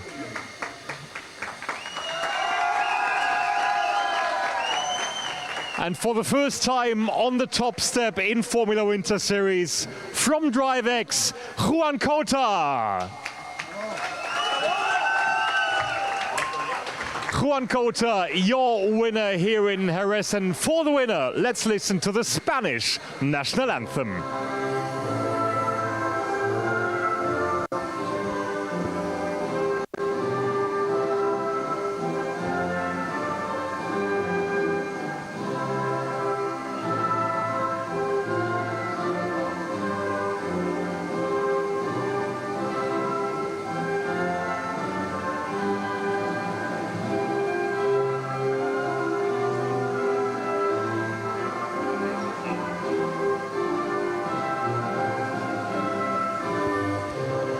Well done and congratulations to Juan Cota, your winner here in Jerez. Trophies are being presented by the Gedlich Racing organization, by Marco from Spanish Formula 4, and of course by our tire partner Hankook for this championship, starting with Mateusz Ferreira in third place, with of course Mikkel Pedersen in second, with Juan Cota our winner, and of course there is a team trophy for Drivex just as well for Luis Palmeiro, taking the trophy after the fabulous double victory for Juan and for Mikkel in P3 and P2. And luckily we've got a bit of time to have a chat with our drivers. Of course, Chris McCarthy was already catching up to Juan, our race winner. We'll wait a couple of seconds to for the teams to take some pictures as well. And then of course, let's hear from our drivers. Mateusz, P3 after a very, very tough race, especially the last bit of the race. Very entertaining, wasn't it? It was a really hard race, you know. These conditions is not easy. I was just trying to manage the tires, so I have some pace on the end, but it was really, really hard. They two were too fast, so yeah, I just managed to finish the race in the podium, and I'm really happy. Mateusz, thank you very much, and good to see you next week in Valencia. So there you go, there is Mateusz in third place, Mikkel second place after a fabulous, fabulous end to the race. That was so brilliant to watch. Yeah, I had a bad start, and then I got some warm in the rain tires, and then it was just an overtaking. And you had a fabulous pace towards the end of the race. Your car and you yourself, you went properly fast there. Yes, my team did a very good job at setting the car up good, so it was very nice driving. There's your first podium. Enjoy the rest of the afternoon. Mikkel Pedersen. So that concludes the podium as far as the overall top three are concerned. But of course, there is a rookie podium just as well in Formula Winter Series. So let's welcome our third placed rookie this afternoon. Congratulations from MP Motorsport, Mattia Kolnagi. In second place for Campos, it's Ernesto Rivera. And for the third time this weekend, your best rookie from MP Motorsport, Maciej Gladish. Congratulations to Maciej once again, as we are ready to hand out the trophies.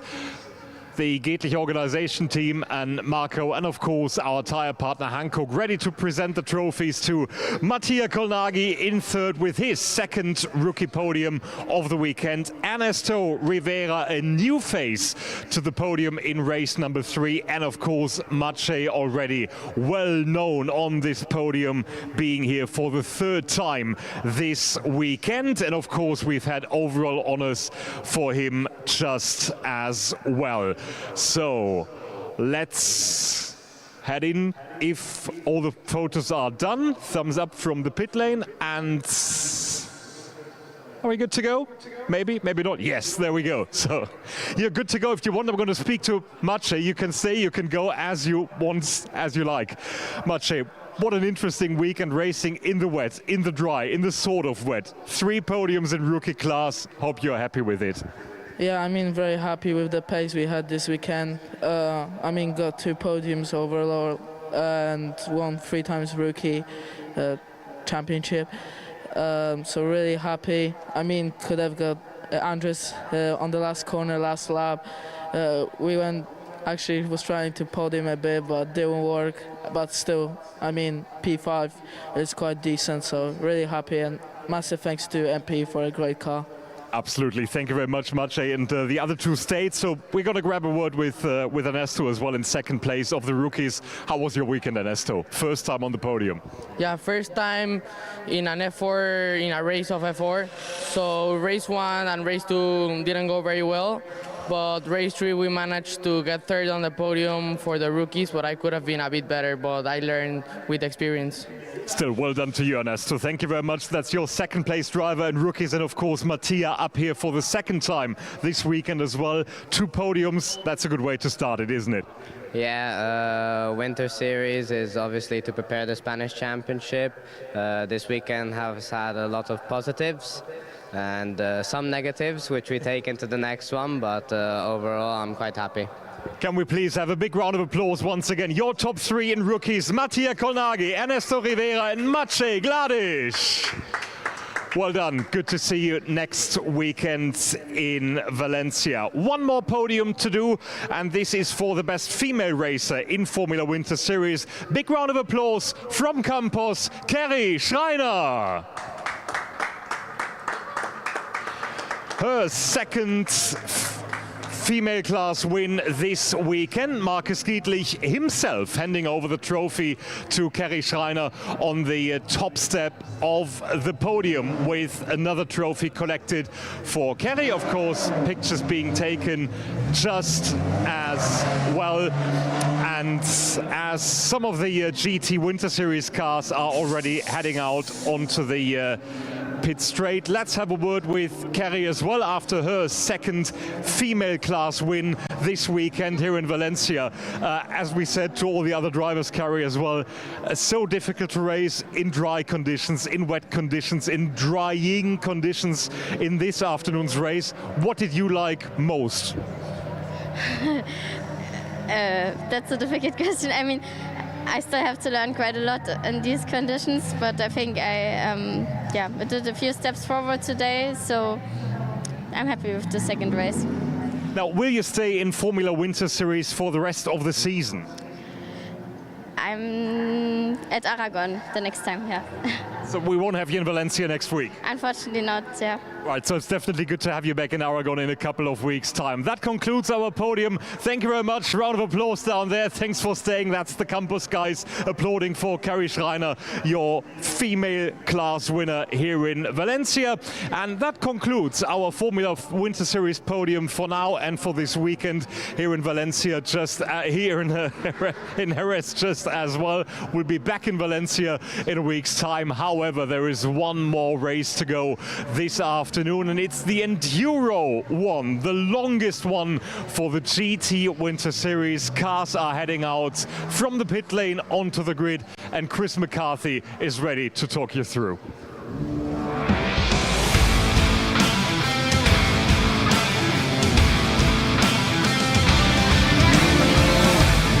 Welcome down to the grid, everyone, for the final time this weekend here in Jerez.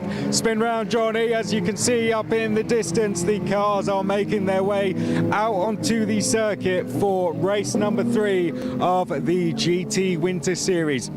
The endurance race, of course, and that means with the track drying, it doesn't look so dry in places up there, but I tell you what, a dry line could be forming. Adam Weller up in his commentary box and our camera crew, who I tell you what have done a fantastic job, as of Johnny behind the camera here, who have done a fantastic job around the circuit in what has been very treacherous conditions. Now, though, we could see a dry line start to form if the rain holds off. But looking at the clouds around and speaking to Johnny before, seems some of the teams are expecting a thunderstorm due in very, very shortly. So who knows? Will we see anyone gambling with tyres? Who knows? We will find out. Just on cue, I think we're going to see some of our lead cars rolling in to position up the front. On pole position, we will see the SR Motorsport number 11 of Kenneth Heyer and the 147 of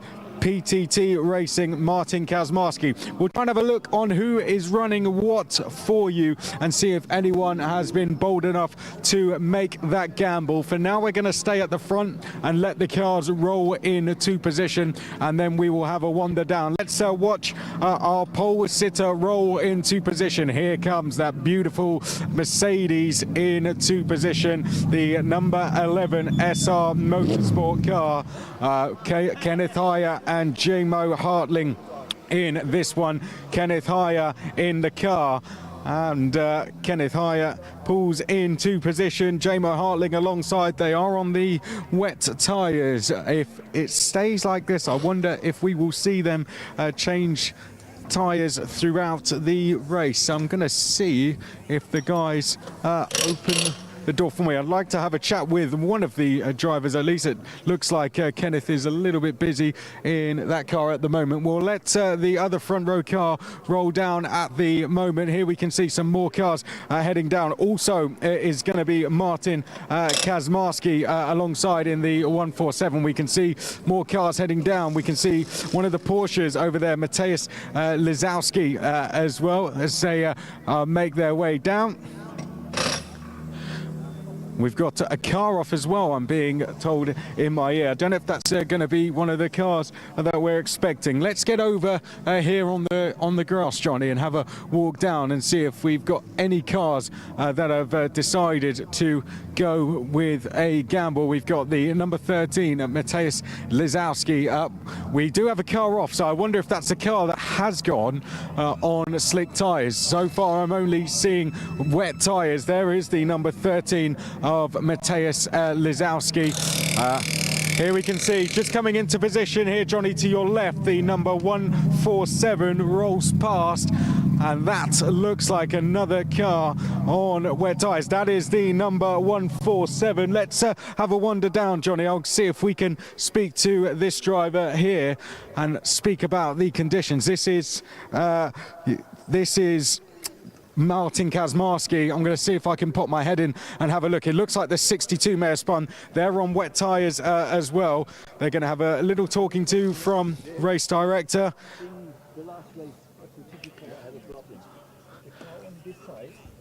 It looks like they might be a bit busy with race direction at the moment, so we'll keep walking back for now and see if we can find another driver. Let's keep walking back for now. We'll find another driver instead. So the 62 appears to have spun. Mateusz Lizowski, as we've spoken about.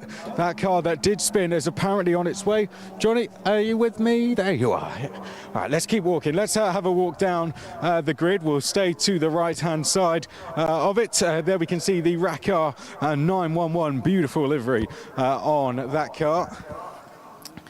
Starting in this one is going to be Leandro Martins. I'll see if I can speak to Leandro very, very quickly.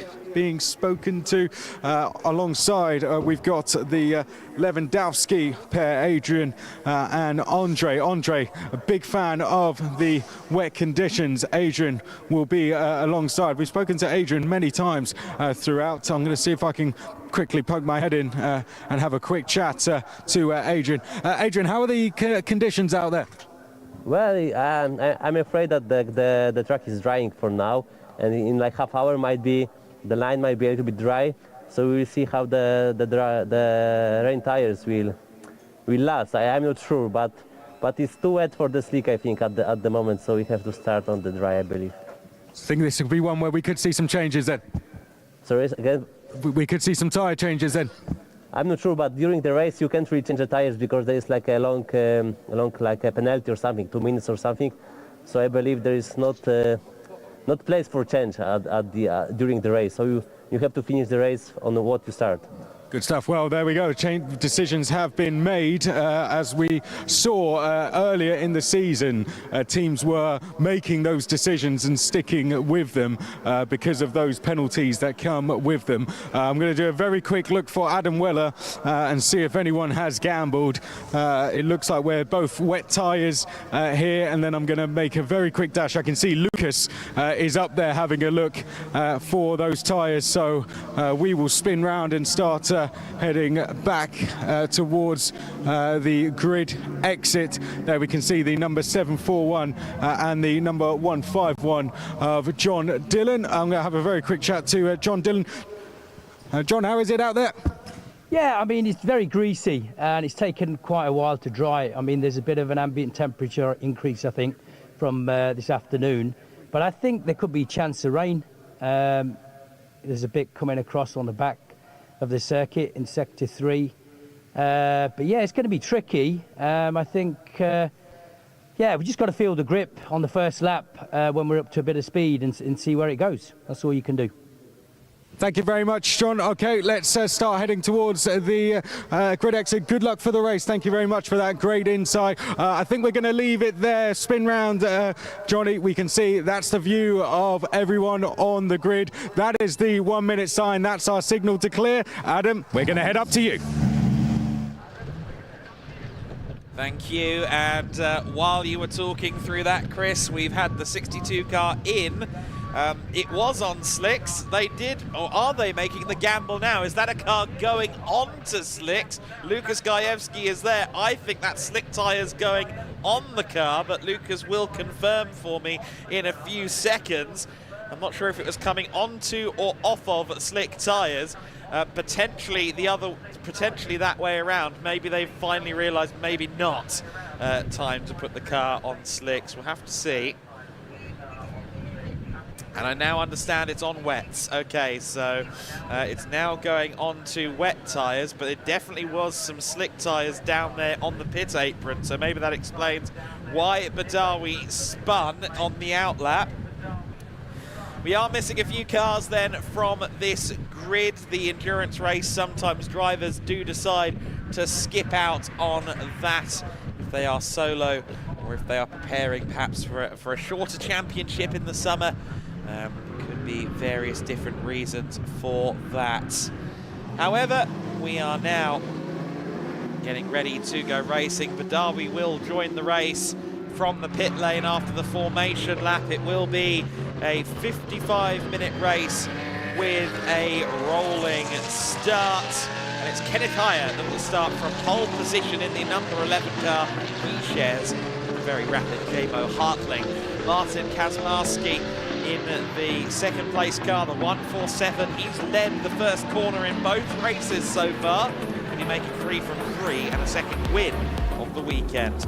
Ibrahim Badawi was meant to start from third, but we know that he is now in the pit lane. Maciej Sazowski is going to be there for this one. He will be one to watch from P3, a former teammate of Martin Kazmarski, so that could be interesting.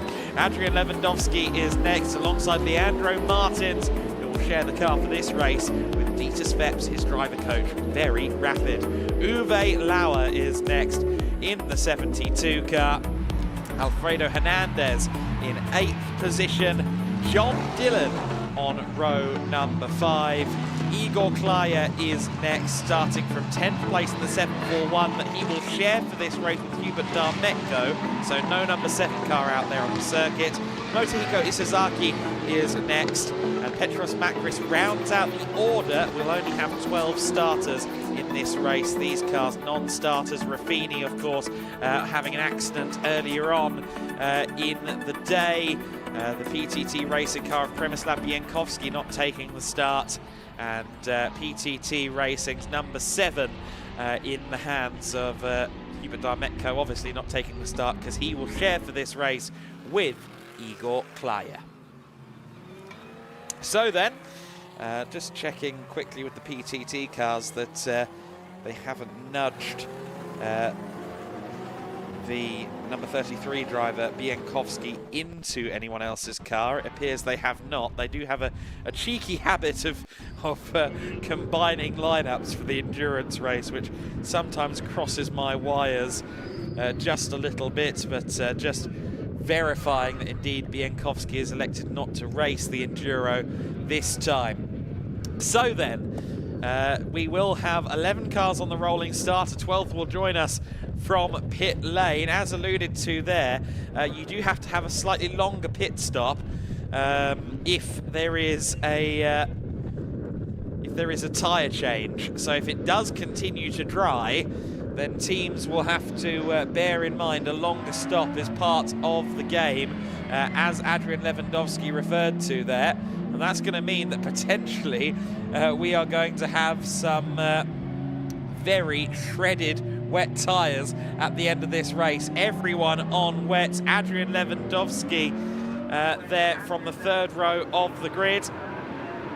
We go racing then, and we are underway. The Porsche of Matthias Lizowski trying to squeeze between the Mercedes, but it will be Kenneth Heyer that leads the way as we begin this 55-minute race. The pit window will open with 30 minutes left on the clock, so 25 minutes before the window opens. Kenneth Heyer leads the way. Lizowski, though, around the outside. Lizowski leads. Amazing stuff from Matthias Lizowski. He takes the lead of the race then. Can the GT3 cars fight back? I know they're quicker on paper, but Lizowski is a very talented driver.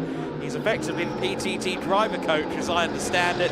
He comes out to play in the endurance race, and he leads in the endurance race. It is Lizowski from the two Mercedes GT3s, from Adrian Lewandowski in P4, Kenneth Heyer in second. Third place is Martin Kazmarski in the immaculately prepared PTT Racing Mercedes AMG GT3 Evo. Two Ferraris further back there. Isozaki being led by John Dillon in Cup 1, the Cup 2 lead, of course, with Matthias Lizowski, as he is our overall leader. The first of the Cup 4 cars is Adrian Lewandowski.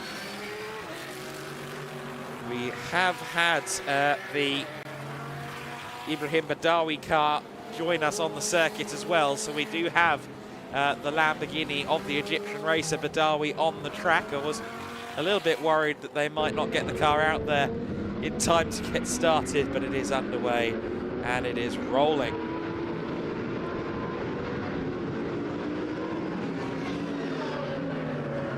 So a minimum pit stop in the event of a tyre change in this scenario is in the scenario where they want to move to dry tyres.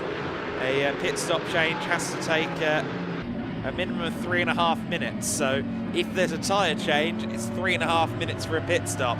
If there isn't a tyre change, that significantly goes down to a mere 71 seconds. So you can see why maybe they don't want to spend that extra 2 minutes plus in the pit lane unless they absolutely have to. So it's going to be a strategy game here. Adrian Lewandowski, it's definitely not a strategy game. It's Mercedes duck hunting, I think, for the next couple of laps. There is Igor Klaya just ahead of Uwe Lauer. He's going to hand over to the rapid Francesco Lopez later on. So I think Lauer's role here is to try and give the car over in as good of a position as he can, and then see what Lopez can do. There is Alfredo Hernandez behind as well. The golden BDR competition Lamborghini.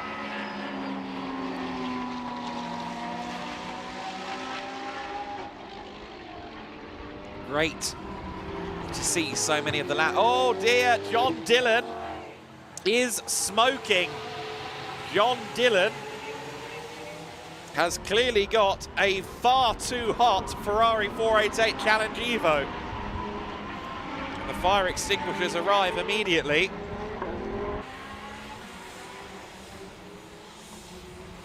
And they don't seem to think there's a fire. John Dillon's directing them not to use the extinguisher. Or is that the extinguisher going off in the car, potentially? I don't think so.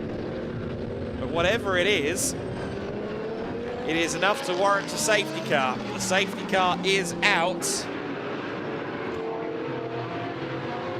Maciej Lizowski will lead the field around, and behind the safety car, Haya, Kazmarski and Lewandowski, your top four. Of course, this works into the hands of drivers who are handing over to a pro later on. It also brings Ibrahim Badawi back into the pack after he had to start the race from the pits. I think the drivers it benefits, potentially Leandro Martin, since he has Dieter Sveps waiting in the wings. Kenneth Haya as well, to be honest with you, because Haya, as quick as he is, he's certainly been outpaced this weekend by J-Mo Hartling.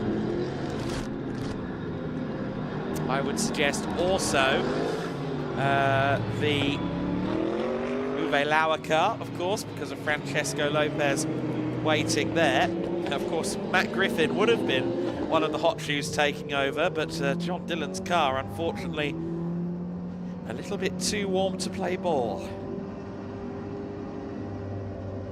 And the other driver that we should mention is Marco Bononomi. Marco Bononomi was added to the entry list very late, from what I gather, and I understand that he is going to be in Petros Makris's Kessel car after the pit stops. And the Kessel Ferrari at the back of the order, we've hardly seen the number 16. It will come through shot in a moment at the very back of the pack. That car is one to watch out for post-safety car. Petros Makris, with all due respect to him, is a very new driver, and Marco Bononomi is going to be his co-driver, and that is a name that will ring loud in the ears of many a sports car fan. Bononomi, especially with this safety car period kind of bunching everyone back together and eating away some of the time before he can take over the car. I mean, he is a driver who has done just about everything from GP2 to WEC, obviously all through the junior single-seater ladder. There was even working on test and development duties for the Isotta Fraschini hypercar very recently. Podium finisher in the LMP1 class of the 24 Hours of Le Mans as well. He was for many years a part of the Audi Sport lineup at the Le Mans 24 Hours in the dominant and very impressive Audi R18s. Keeping an eye on Bononomi once he gets to take the wheel. Maciej Lizowski is our current race leader. Always the question mark, of course, of who gets to take over cars when. Usually the gentleman drivers that have pros attached will wait for their moment to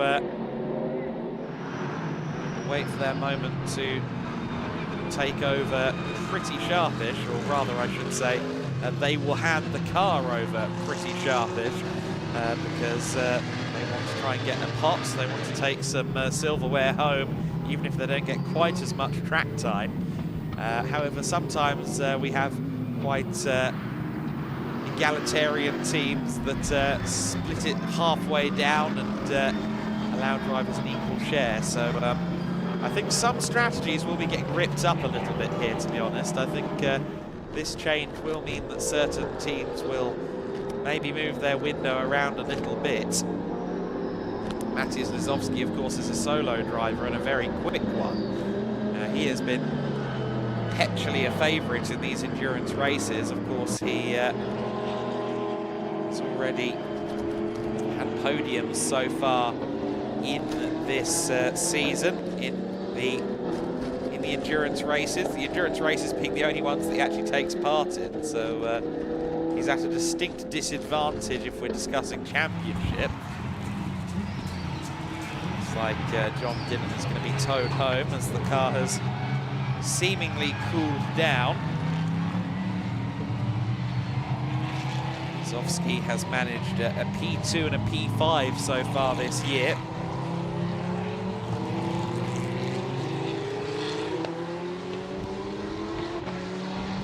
and on both of those occasions also won the Cup 2 class. The Toyota truck pulls the car away then. That should mean a fairly quick return to racing, maybe one more lap behind safety car. Although they might pull the trigger very quickly to get the safety car in now, but the car has not been fully removed from circuit yet, so I suspect one more lap under safety car here. Will the GT3s find their way back past Lizovsky in the Cup car? As a rule, the Cup car should definitely be a little bit slower than the GT3s, as we well know, but again, wet conditions are an equaliser. Also, Lizovsky, a very, very quick pro driver.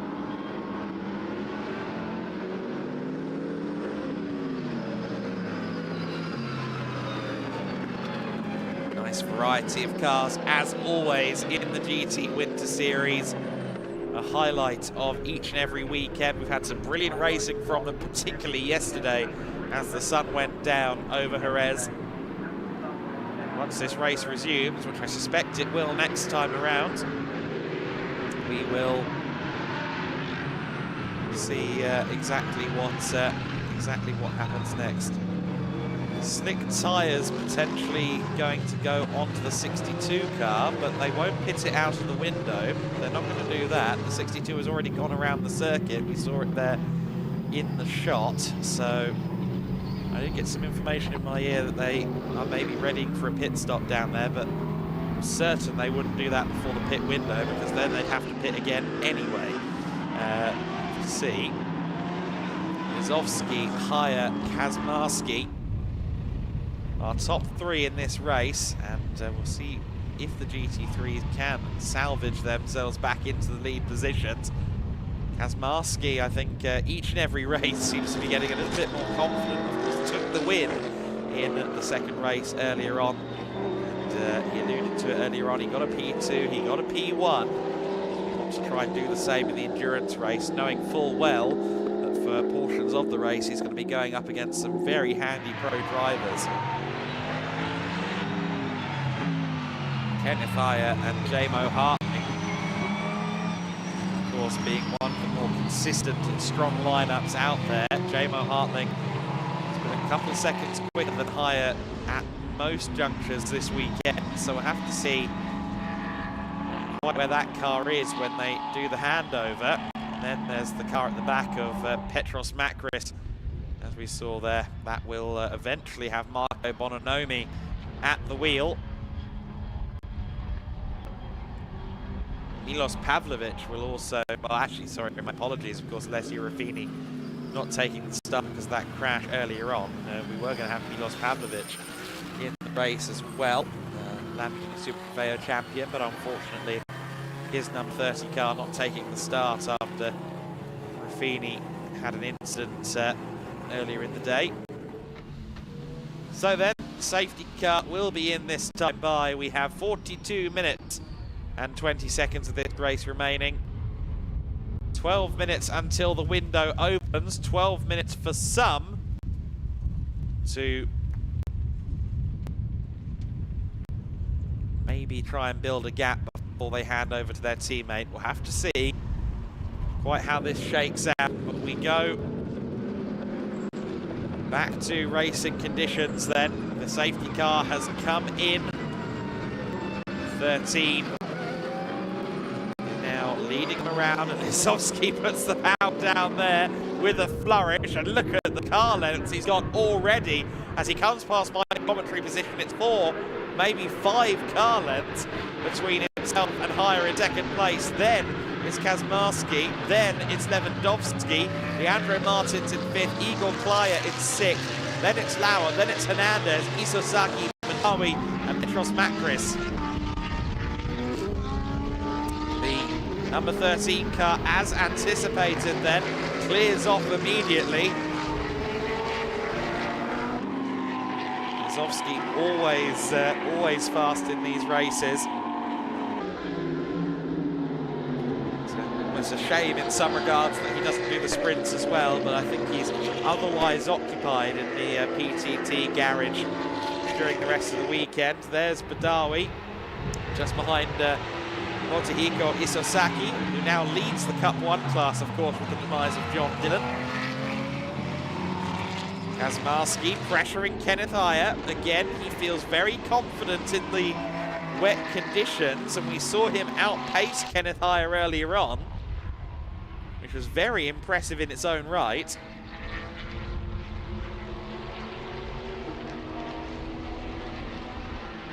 Ayer has raced pretty much every major GT category you could name at a high level. Kazmarski, the litany of different experiences in his repertoire. We've spoken at length about that Dakar Rally experience, FIA European Rally Cross Championship also.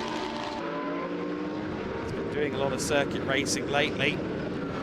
Decided to make his GT3 debut here this weekend in GT Winter Series. Ayer drifts out wide onto the painted stuff, and Kazmarski, that was very easy indeed. Kenneth Ayer, I think, was trying to take the wide line and square up the corner exit, but then he got onto the paint and went a little bit further into the corner than anticipated. So now Kazmarski can try and chase his old teammate. These two have won championships together even. So Martin Kazmarski will be rather unfamiliar with the sight of chasing down Matthias Lisowski, but that's the situation he finds himself in. Has shared with him several times in the ESET GT Endurance Championship as well in Central Europe. Uwe Lauer, of course, has been sharing with Francesco Lopez for a good couple of years now in the GT Winter Series and also in Germany during the summer. Lauer following the Cup 2 second place battle as Igor Klaya seems to be pressuring Leandro Martins. Look at Kazmarski, he's closing in on Lisowski very quickly. Of course, one would expect him to be quicker in a GT3 car, but Lisowski, a former Silver Cup champion in what is now known as the GT World Challenge Sprint Cup, is somebody that have to certainly count as a true professional driver.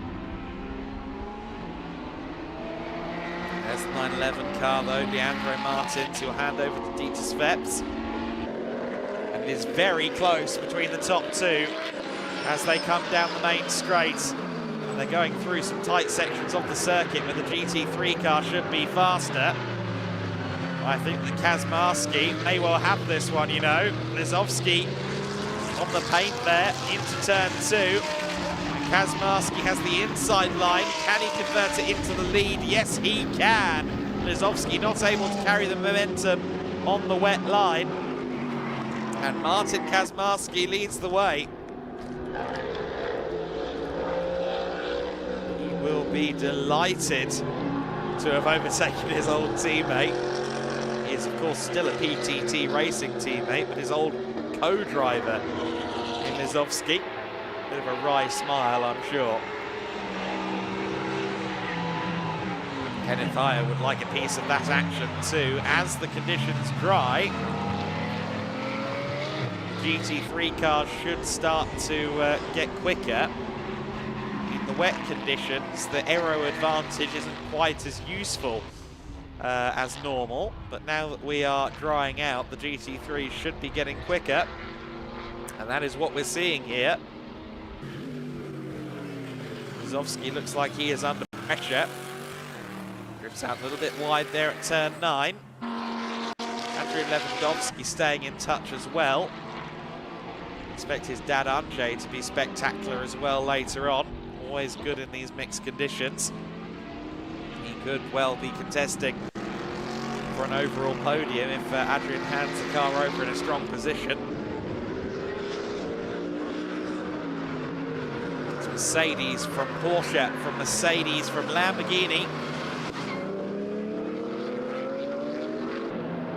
Kazmarski comes across the line. 35 minutes and 48 seconds left to go.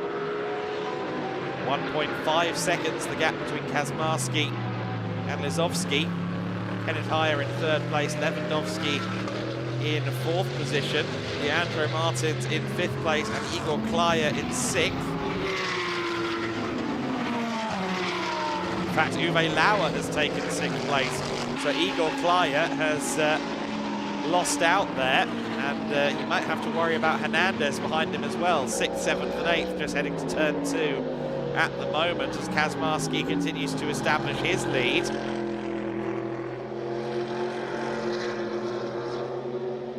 Right, with the second place battle, there's Lewandowski in fourth place. In the picture-in-picture, he's got a very distant view of the battle we're watching here for second place. Kenneth Heyer on the inside of Lizowski. Very nicely done. I thought he was actually going to lose out in that exchange to Lizowski, but Lizowski not able to get the power down quite as I anticipated, so Kenneth Heyer is through into second place. Now, can he go chasing Kazmarski? The next lap and a half or so will be critical in trying to see what to expect in the next few minutes of this race. Of course, Heyer had to get past the Porsche on that lap, but now that he's released, where will his lap times be relative to Kazmarski? Kazmarski the fastest out there on circuit, setting 1:57s. Let's see if Kenneth Heyer can now match or surpass that as he begins his first lap in some clean air.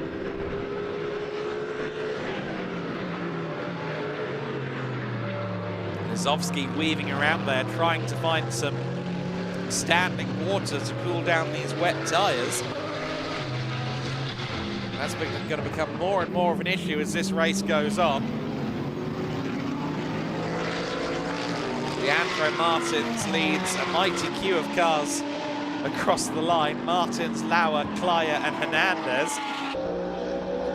4 cars and 3 classes. Of course, the total of 4 classes out there on the circuit in general.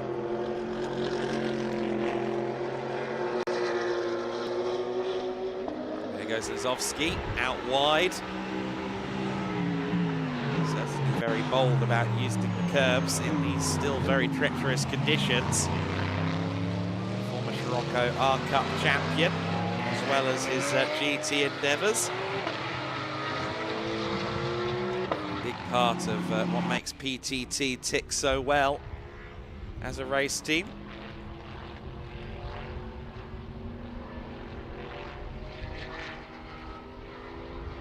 And it looks to me as though Heyer is slightly closing in on Kazmarski to me. Yes, indeed, actually. A couple of tenths taken out of Kazmarski in the middle sector. So Heyer, now that he's free of Lizowski, is matching and ever so slightly surpassing the pace of Kazmarski ahead. Meanwhile, Ibrahim Madawi has gotten past the Cup 1 lead battle, which we see on screen now. Motohiko Isosaki and Petros Makris. Isosaki not quite as quick as he was earlier on in the day, I don't think. He was fighting with John Dillon in the earlier races, although maybe Makris is just getting more used to racing now. He's, I think, making his first racing appearance this weekend, if I'm not mistaken, the Greek driver. Of course, gets to hand over to Marco Bononomi. A minute and 25 seconds until the window opens then. So we will more than likely start to see some driver changes in the next lap. Next time by, I expect that a couple will dive into the pit lane. Gap went down by 2/10 at the front of the order then. Indeed, Kaczmarski is being closed in slightly by Kenneth Hire, but if you are Kaczmarski, the real issue comes with Jamo Hartling getting in the car. We saw the searing pace that Hartling set in the dry conditions on Saturday. Some 30 seconds clear of Marski by the end of the race. Kaczmarski, I think, was a bit disappointed at how he matched up to Jamo Hartling, but he shouldn't be, because Kaczmarski, a very well-seasoned, or rather I should say Jamo Hartling, a very well-seasoned racer in general, albeit not much in a GT car. Jamo Hartling debuted in GT3 cars, in racing conditions at least, at Estoril with us last month. But Hartling has been a quick force in GT4 cars for a long time. Pit stop window has opened, not in time for these two drivers to take advantage, but everyone from third back can now make a stop. No one in the top three has pitted. Adrian Lewandowski has continued on past the pit lane as well. What about Leandro Martins? Will he hand over to Dieter Sveps at the first opportunity? Have to see the fifth place battle coming past me now, and yes, Leandro Martins has pitted, as has Uwe Lauer, so the pit stops begin. Two cars into pit lane then. Has anyone else joined them? I'm just keeping an eye on timing. I'm potentially expecting Petros Makris in for Bononomi. We'll have to see. Uwe Lauer will make way now for Francesco Lopez. Isosaki is in. Motohiko Isosaki, who is driving on his own. He has come into the pit lane. Petros Makris has continued on his own, continued on his way, however. Isozaki getting the pit stop in early. Does look as though anyone is making the decision to move on to the slick tyres because of the 2 minutes of added pit stop time that would be bolted on. 2 minutes and 20 of extra pit stop time that would be bolted on. These wet tyres are going to be put through a lot over the course of the next half hour or so. Isosaki's car about to get sent back out onto the circuit. Will we see Kaczmarski or Hire into the pit lane? I wouldn't be surprised if Hire takes the plunge. I think he has. Yes, Kenneth Hire is in the number 11 car, as you can see. Hire is in, Lizowski is in, so second and third place cars into pit lane as Kaczmarski wrestles the car under braking to the first corner. Motohiko Isosaki returns to the circuit in the fetchingly liveried AF Corsa Ferrari. Number 11 car into pit lane. Jamo Hartling will take over. He'll immediately be trying to fire in the fast laps with the idea of getting past Martin Kaczmarski before he even has to try and make an overtake on the track. He could perform the undercut here. Igor Klaya has continued for another lap. So Klaya takes over second place for the time being, and he will hand over to Hubert Darmetko. Ibrahim Badawi, who doesn't have a co-driver waiting, he crosses the line in third place as the rest of the field diving into the pit lane. Lewandowski has pitted as well, so Adrian Lewandowski has taken over from, or rather, sorry, Adrian Lewandowski will hand over to Andrzej, his father. And Jamo Hartling comes out behind Matthias Lizowski, so that's going to be a little bit of an obstacle. What was the pit time for Matthias Lizowski? Did they get that right? No, they didn't. Lizowski's time on my screen is 70 seconds, and the pit time is 71 seconds. So I fear Matthias Lizowski will be judged to have broken the pit window there. It's 1:10 on my screen, and Jamo Hartling, regardless, has the inside line into turn 6. That's what a fast GT3 car with a young pro at the wheel can do versus a cup car with an experienced pro at the wheel. Jamo Hartling goes firing past then into second place. Leader Kazmarski is in the number 13. No driver change to come here, of course. He is a soloist.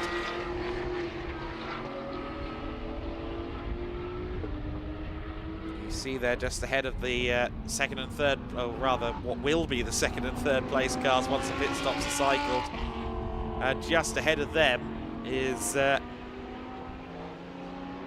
Petros Makris, who I'm rather surprised hasn't pitted yet, but he might well make way for Marco Bononomi shortly. Bononomi was on my entry list, the most recent version. We'll have to see whether he does take over.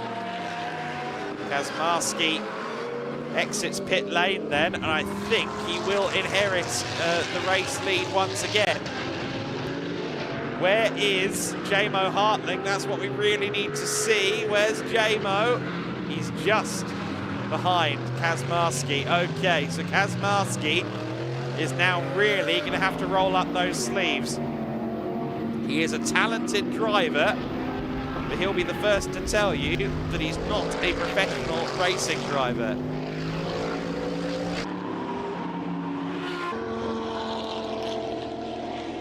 So he is going to have to really roll up the sleeves and make an effort here to try and hold off Jamo Hartling.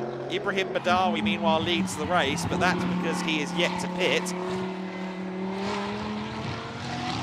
The car that started in the pits technically leads the way. Let's keep an eye on the sector times between Kazmarski and Jamo Hartling. Certainly Martin likes these conditions, as he told us, but will that be enough to give him any sort of level playing field with Jamo Hartling, who we've seen just walk away with the second half of these endurance races on more than one occasion already this year? There is Badawi, our race leader.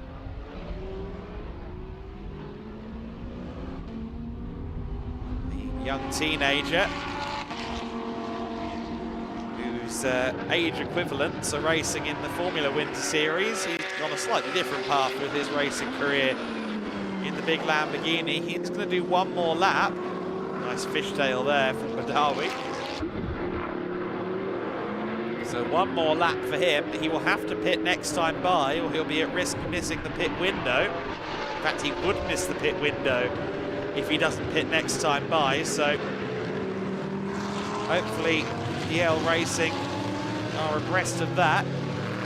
But this car leads the way. It could actually be a bit of a stumbling block for Kazmarski, because Badawi is struggling a little bit in these conditions. He could prove to be a cork in the bottle here as the effective race leaders come up behind him. Now, will he try and fight, knowing that he is technically ahead of them on the standings, or will he be aware that he's only ahead because he hasn't pitted and make it easy?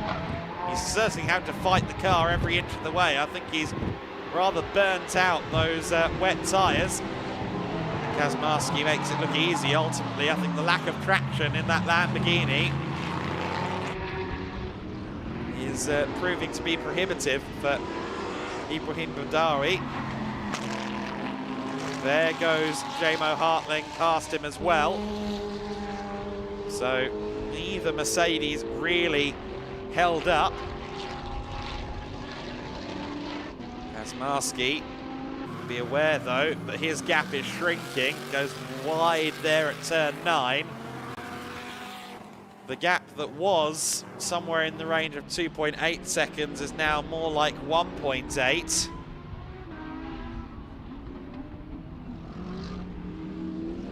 Undeniably, that gap is shrinking.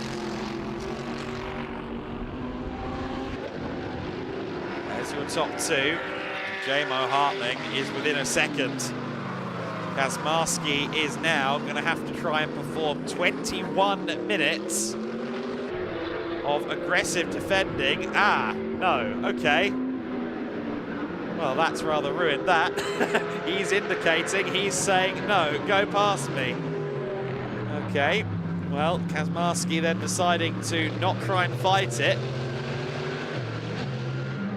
Instead electing to follow in the wheel tracks of Jamo Hartling, maybe see what he can learn, which could be a good long game strategy as he prepares to jump into GT3 competition full time. Personally, I would have been interested to see how Kazmarski would have done trying to position the car in a fight with Jamo Hartling. Nonetheless, he continues on in second place. Lizovsky is now in third as the pit cycles come to an end. Ibrahim Badawi there, as you see, in the pits. Lizovsky, of course, still lapping slower than Kazmarski, so unless Kazmarski starts to slow down, I don't expect to see Lizovsky challenging for second place. Hubert Darmetko is closing in on Alfredo Hernandez for 7th place, so Darmetko, having taken over Igor Klaya's 741 car, is now on the hunt in the unfamiliar white and black car. He's usually, of course, in his lime green and black affair. Marco Bononomi has indeed taken over the number 16 Kessel car as well. So Marco Bononomi out there on circuit in 10th place, and he will soon be hunting Motohiko Isosaki. You see there the tyre change going on Badawi's car, so they're going for it. However, he's now got to wait a jolly long time to go out there on the circuit. Although I'm not sure they know that, because the car has been sent away and the minimum pit stop time in the event of a change of tyre is 3.5 minutes.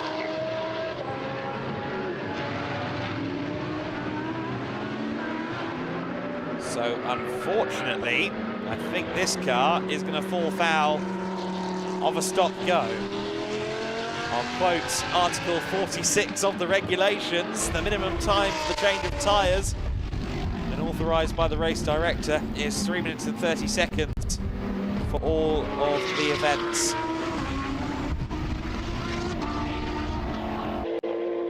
So I think the DL Racing team, they have just set themselves up for a trip to the naughty step. Meanwhile, heading down into turn 1 is the aforementioned battle between Hernandez and Darmetko. And Darmetko has made up another second on this lap, so this is the battle for 7th overall. Hernandez, who races, I believe, Ultimate Cup as well as in some Super Trofeo competition, very familiar with his Lamborghini.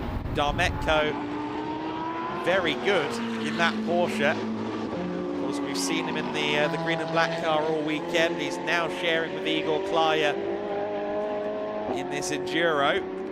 And well, not only did Ibrahim Badawi have a very short pit stop for a tyre change per the regulations, apparently it's also starting to rain again. So that is a double blow if it is indeed raining again. And you can see the the wipers going again on the 177 car. Drive-through penalty, pit stop time infringement for car number 13, Maciej Lizovsky. We did say that earlier on, that the pit stop was fractionally too short on Maciej Lizovsky, and that has now proven to be the case, so he was correct about that, and unfortunately that means that that car's chances of an overall podium will take a dent, although I think Lizovsky will still come out ahead of Andrzej Lewandowski, so He should still be there in third, but Lewandowski will be a lot closer. Lewandowski, however, has been lapping a bit slower, so Lewandowski might still be safe with third. Hernandez and Darmetko continue to scrap it out then for 7th place. Of course, now that Darmetko has closed in, he's got to try and find a way past. It's very weird to see Darmetko in the Igor Klaya car for the first time this season. The last couple of events, Klaya has jumped into Hubert's car, and now they're doing it in reverse, which I understand, fair enough. Put some miles on both cars, but certainly a confusing one for me. We've had a change for the Cup 1 lead, meanwhile. Marco Bononomi heading down through the first couple of corners now has gotten past Motohiko Isosaki. So Motohiko losing out to Marco Bononomi. No shame in that at all, of course. We know Bononomi's pedigree as a racing driver. There goes Lizowski into the pits. There is the aforementioned Cup 1 battle. The move has already been made. Bononomi has gotten past Motohiko Isozaki as Lizowski comes in to serve that drive-through, as broadly anticipated. Lizowski will head back out there then onto the circuit with 14.5 minutes to go. Resumes again in third place. Great to see Marco Bononomi out there in the 16 car. Now leading this man, Motohiko Isosaki. And Kessel Racing could well be on for a Cup 1 win in the 16 Kessel Racing Ferrari 488 Challenge Evo.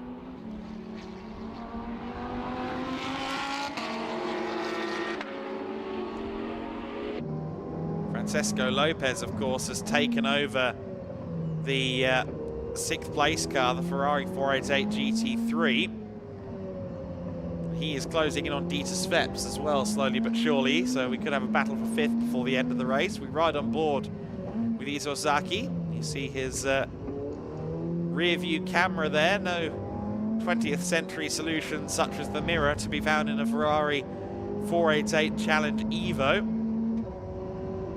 You'll be unsurprised to hear that Car 62's pit stop is under investigation. So Ibrahim Badawi under investigation rather as anticipated.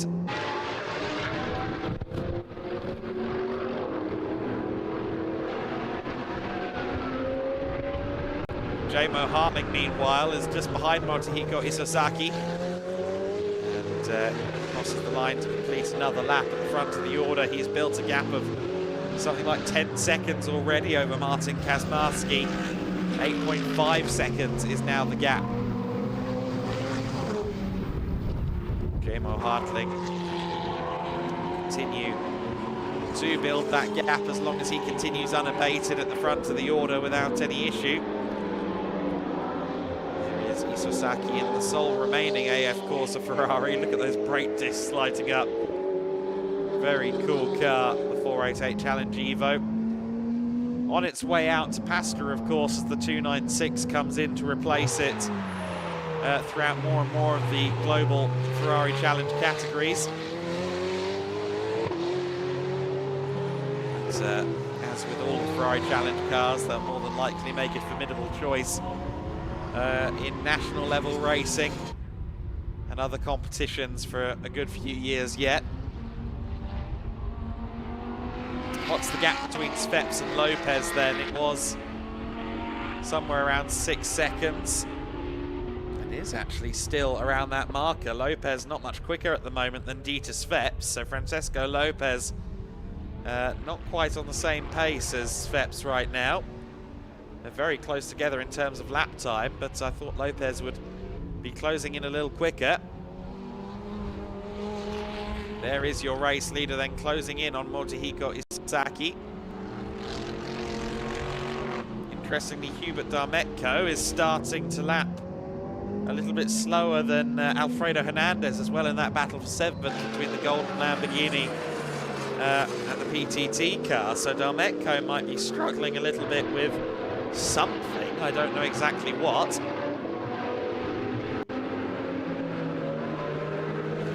Absolutely love the colour scheme on this SR Motorsport Mercedes. It's advertising the Infineon NextG steer-by-wire system, but I've discovered that it's not running the steer-by-wire. I assume, given the colour scheme, it was, but apparently not the case. The car, however, is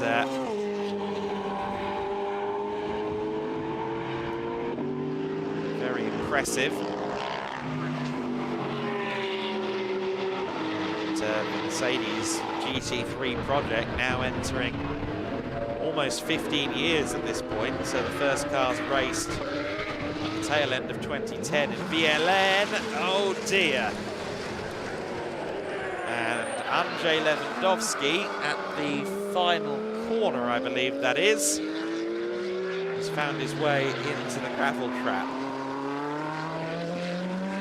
That car is firmly beached and might need some rescuing, and that could be bad news. If you're in the presence of a cushion between yourself and a rival, that cushion could soon be stripped away. That could mean a few different scenarios. Yes, safety car is out. Safety car is out. And that will bring a lot of interesting battles closer together.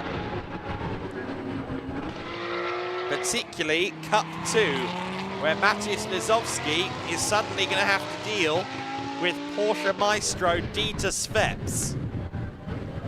We've got 9 minutes and 10 seconds of this race to go. It's a safe bet that we're going to get this one back underway. It shouldn't be too long of a safety car period, given the car's proximity to the tarmac and also the proximity to pit lane. You can read the body language of Andrzej Lewandowski though, can't you? He is not a happy bunny. Unfortunate end to his race.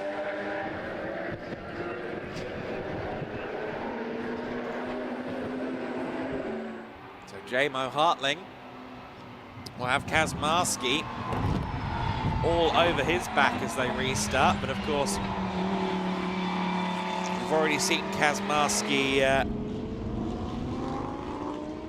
kind of not really try and fight Jamo Hartling, so I'd be surprised if he tried to launch one up the inside once we're back to green flag.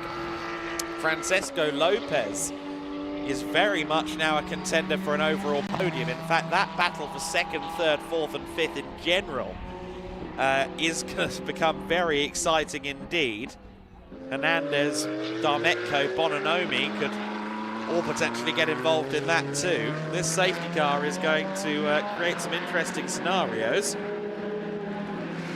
Although actually I'm not convinced that Bononomi is on the lead lap, so that's going to be one less battle to consider.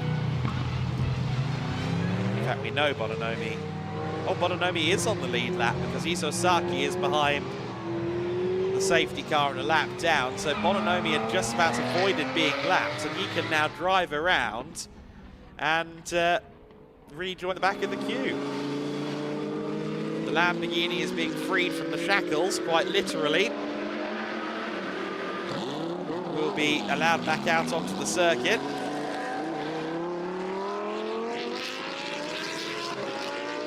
Wonderful noise from that V10. Andrzej Lewandowski will be bitterly disappointed.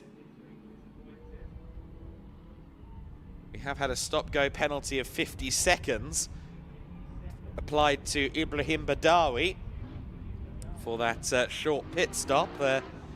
Something we sort of anticipated. Jamo Hartling, of course, has a lifeline in hand as well, with Motohiko Isosaki between himself and Kazmarski in second. For Kazmarski, that could actually be quite problematic because he can't overtake Motohiko before the finish line when they do go back to green. He's not permitted to do that. And so that means that Lizovsky, Sveps, Francesco Lopez et al.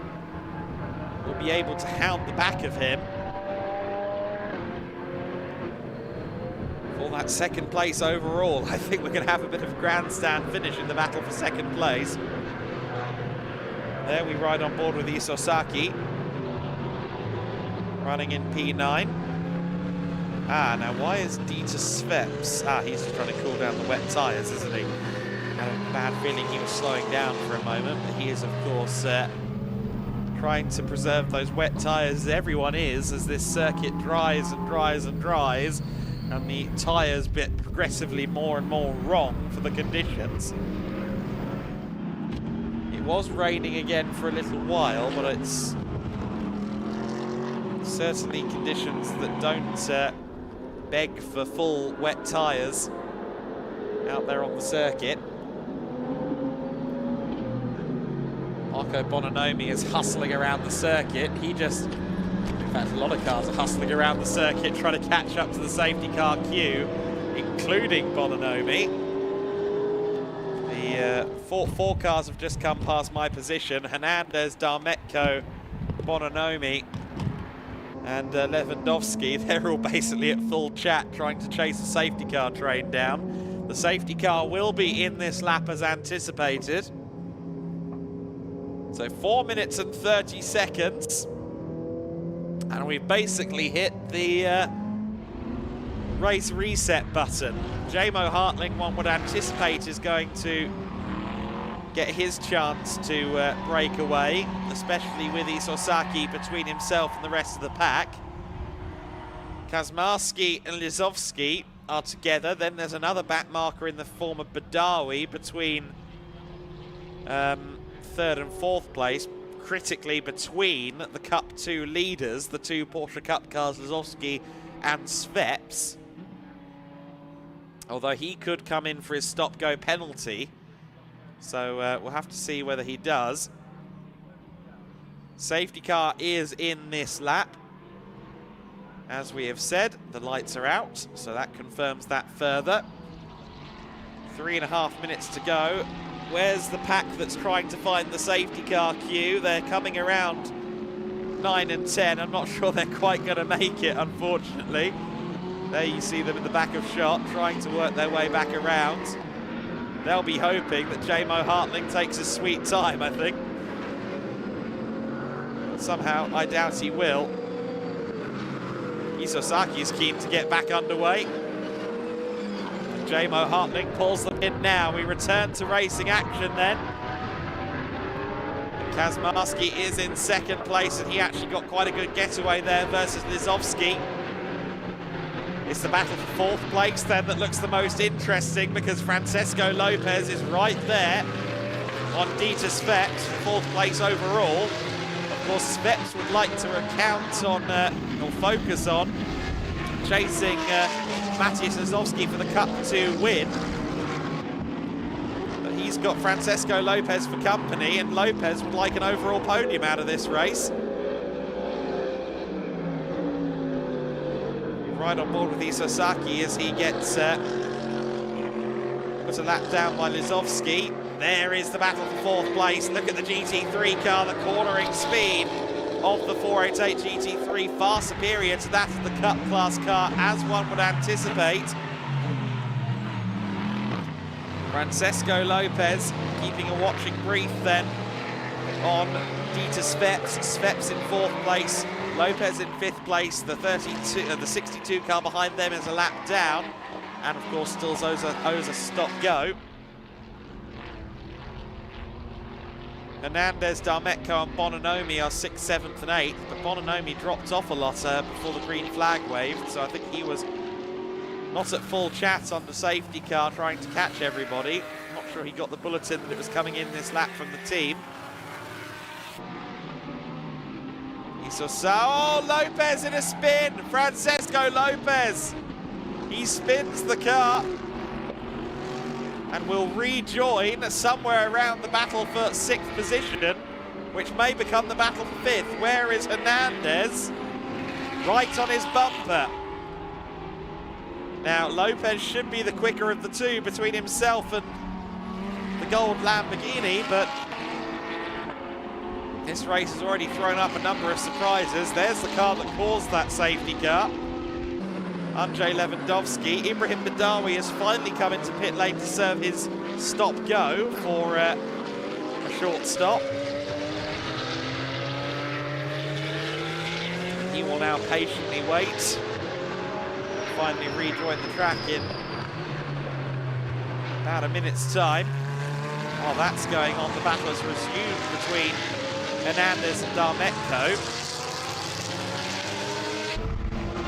One anticipates that they'll be door-stopped by Marco Bononomi potentially before the race ends, although with the clock ticking down so low, this will be the final lap of the race. Bononomi is not going to get the opportunity, I don't think, to go and play in this battle for 6th place. So they stopped Ibrahim Badawi at the garage, and now he's stopped again at the stop-go place. Okay, well, that hasn't all gone to plan down in the pits, has it? But Martin Kazmarski running second. Oh dear, Andrzej Lewandowski has once again found the gravel. But Jamo Hartling has had no such dramas over the course of this race. He is running through the final corners now. The clock has hit 0, so this is the final lap. And Jamo Hartling has once again driven faultlessly. Kenneth Heyer did everything he needed to do during his stint. And Jamo has brought the car home. Round the final corner, punches the throttle, and it is Jamo Hartling who crosses the line to take yet another win for Kenneth Heyer and SR Motorsport. Kazmarski takes second, and it's a PTT double podium as Lizowski takes 3rd place and wins in the Cup 2 category ahead of Dieter Sveps, who didn't really get a chance to try and challenge for that position. Francesco Lopez will hold on to 5th place. Alfredo Hernandez, despite the efforts of Hubert Darmetko, will take 6th overall. He'll also win in the Cup 4 class for the for the Lamborghini Super Trofeo cars. Darmetko takes 7th overall and 3rd in Cup 2. Bononomi has crossed the line already to win in Cup 1. Andrzej Lewandowski crosses the line. That will be our last car across the line, I think, because Ibrahim Badawi is still serving a drive-through penalty or a stop-go penalty in the pit lane. So I think that might be all she wrote for finishers in this race. Certainly some bizarre stuff going on then in that GT Winter Series endurance race. Some good battling as well. And Jamo Hartling, along with Kenneth Heyer, will lift yet another P1 trophy. Jamo's second of the weekend, of course, after winning race number 1 in convincing fashion on Saturday. Hartling and Heyer then take the win for SR Motorsport. Martin Kazmarski taking 2nd. Matthias Lizowski rounding out the overall podium and winning Cup 2. PTT Racing will be delighted with their weekend, I think. Dieter Sveps for Racar Motorsport taking 4th position ahead of the spinning Francesco Lopez. Ian Uwe Lauer still collecting a top 5, and of course they will stand on the GT3 podium. Alfredo Hernandez in 6th position, 7th place for Hubert Darmetko, 8th Marco Bononomi as he helps Macris to the Cup 1 win. Motohiko Isosaki taking 9th place and 2nd in class. Andrzej Lewandowski taking 10th. Ibrahim Badawi in 11th place. And John Dillon, unfortunately, with a car that was smoking like a teapot, ready for some Earl Grey. And that car will hopefully be okay for Valencia. I think the plan was for him to join us there as well. It would be a shame if that plan were to be curtailed. Kenneth Heyer welcoming Jamo Hartling to the podium then. The SR Motorsport Schnitzelbaum crew Two teams effectively the same entity, but SR Motorsport is the international branding for the team going forward.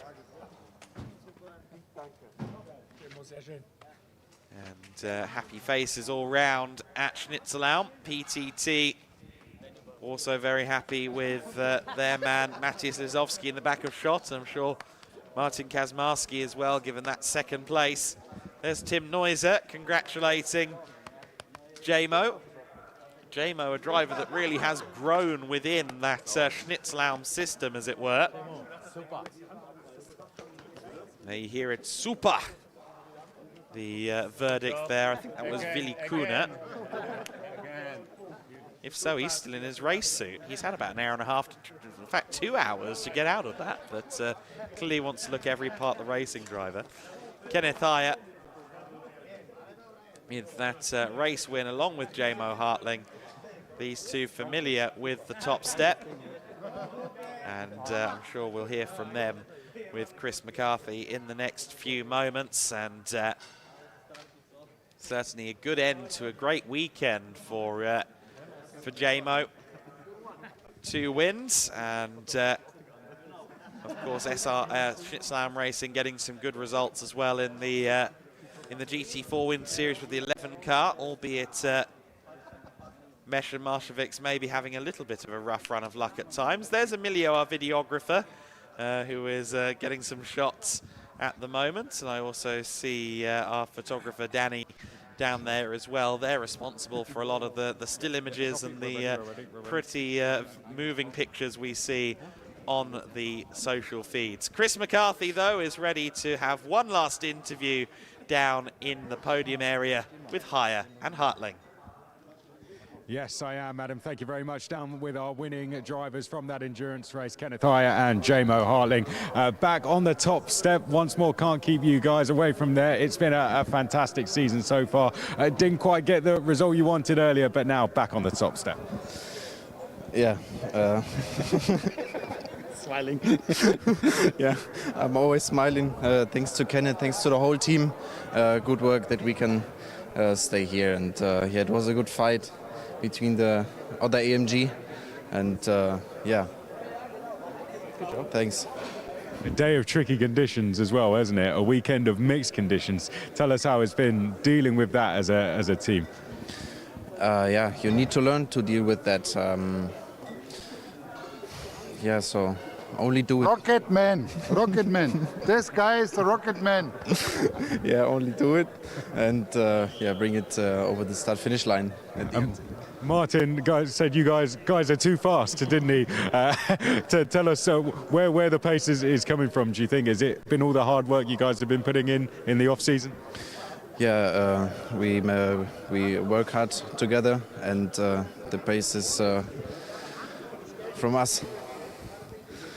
And we give our best. And Kenneth, it seems you have a great relationship as teammates as well. It definitely plays a key role in the results that are coming in. Yeah, for me in the last quarter of the career, let's say, or maybe last fifth of the career, it's so nice to work with the young guys. We have with Marcel, we have another very, very, very fast driver made from the Schnitzelalm. Now he's the second one, really rocket man, good basic knowledge, and really working his ass off. That's the main part of him, I think, that he works his ass off. Yeah, and that's at the moment the key to success. When you're out there in those conditions as well, how is it knowing that both of you have a good teammate like Jamo to hand the car over? When you're in those tough conditions, it must be nice knowing that you're going to be able to hand over to someone like Jamo. Yeah, in the moment it's a bit tricky in the rain conditions because we drive different tires, the car. So the advantage of the Michelin, the full wet, the disadvantage then in the drying up like now. So in the second race, for example, we had full wet tires, and then we have to struggle and we have to be very calm as the car not to place it in the rubble. And now these conditions help a bit for sure. And yeah, I know him very well, and he's produced like 3 years now, I think. In the GT4 he was already awesome, and I think it's a future rocket. And tell us the race from your perspective, because it was a race of managing tyres, but in a different way, wasn't it? Because the rain stopped falling and you had to keep the wet tyres on. Yeah, the track seems to take quite long to dry up. It's even with the formal cars in the earlier races with 40 cars, it takes like an hour to dry, let's say, for 20%. So even with a strange compound of the asphalt, it took like, let's say, 2, 3, 4 races when it's drying up that it's really dry. So we never had complete dry conditions, and that's a bit the key of the track, I think. It seems that this is a problem when it's raining here, that you still have wet spots. Even yesterday in the really dry condition, it was for one spot was completely wet for the whole race. We go to Valencia next. Think we can get some more wins there? Looking forward to it? Yeah, we hope for that. So we'll let you go to the podium. Well done, guys. Well done, our winners there, J-Mo Hartling and Kenneth Heyer, the team in the background there, the winning cars, Johnny, and our top 3 cars. They are going to head up onto the podium with our other classes as well. Lucas is up there, but let's go to some reflection first, up in commentary with Adam Weller. Thank you, Chris. Yes, for one last time this weekend, we can take a look at some of the action that was in the race we just saw. Of course, the podium is in just a few minutes. We're not quite done with the show yet, but we will show you some highlights in just a moment of GT Winter Series race number 3. Here we go then. This is how the race got underway. Kenneth Heyer on the inside, Kazmarski on the outside in the 2 Mercedes. But Matthias Lizowski very quickly managed to get himself into P2 as the race got underway. Led after the first few corners. At this stage, the Cup car seemed to have the advantage in what was still a slightly damp, or a mildly damp circuit. But very soon the safety car would be called, and that was unfortunately because John Dillon's Ferrari 488 Challenge Evo expired. And hopefully we don't lose that car from future rounds as a result of that. It would be great to see John Dillon again before the season ends. Kazmarski managed to get past Kenneth Heyer out there on the circuit for P2 as he then tried to go for the race lead. Lizowski, his PTT teammate in the Cup Porsche, had no answer for Martin Kazmarski, who would then lead as we approach the pit window. And then Kenneth Heyer also found his way past the Lizowski car. Lizowski just losing pace as the conditions dried out, as the tyres came up to temperature in the GT3s. Post pit stops, and well, the indicator gave it away for J-Mo Hartling. He took over the 11 car, and Martin Kazmarski wasn't going to fight him for that position. Andrzej Lewandowski, he found himself in the gravel, and that was cause of safety car number 2. Francesco Lopez was on the offensive up against Dieter Sveps after that safety car, was trying to find a way past Dieter. And then unfortunately the rear end let go going through turn 10. Uwe Lauer will have been disappointed by that, but Francesco Lopez still taking 5th overall and will join Uwe on the podium in the GT3 class. But J-Mo Hartling and Kenneth Heyer do it again for SR Motorsport. Another top step of the podium for them. 2 wins this weekend for that pairing, and 3 wins for the Mercedes-AMG GT3. An all 3-pointed start, top step in the GT Winter Series this weekend. So great to see so many different cars, as always, in GT Winter Series. I understand we're expecting a few more cars at Valencia as well, and some very exciting additions to that entry list. So we're very keen for you to join us to keep an eye on that one when we head to Valencia next week. A reminder, if you're there in the Valencia area, access is free, so make sure you do come along and watch some of the racing action. The Formulas, the GTs, the GT4s, and indeed the TCR Spain pre-season events, all with us at the Circuit Ricardo Tormo next week. We still have one more podium to come here, though, at the Circuito de Jerez, the Ángel Nieto circuit. Busy, busy week for the team here at Circuito de Jerez.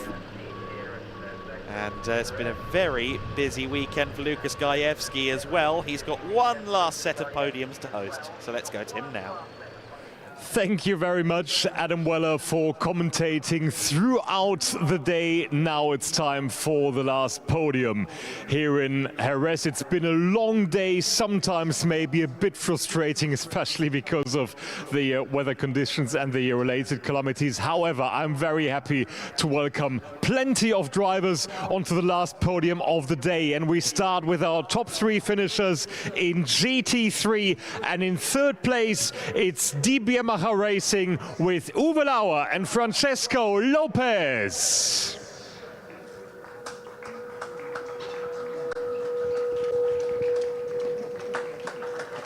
Uwe Lauer and Francesco Lopez in 3rd on the podium. In 2nd place, 3rd podium for him this weekend, for PTT Racing, Martin Kaczmarski.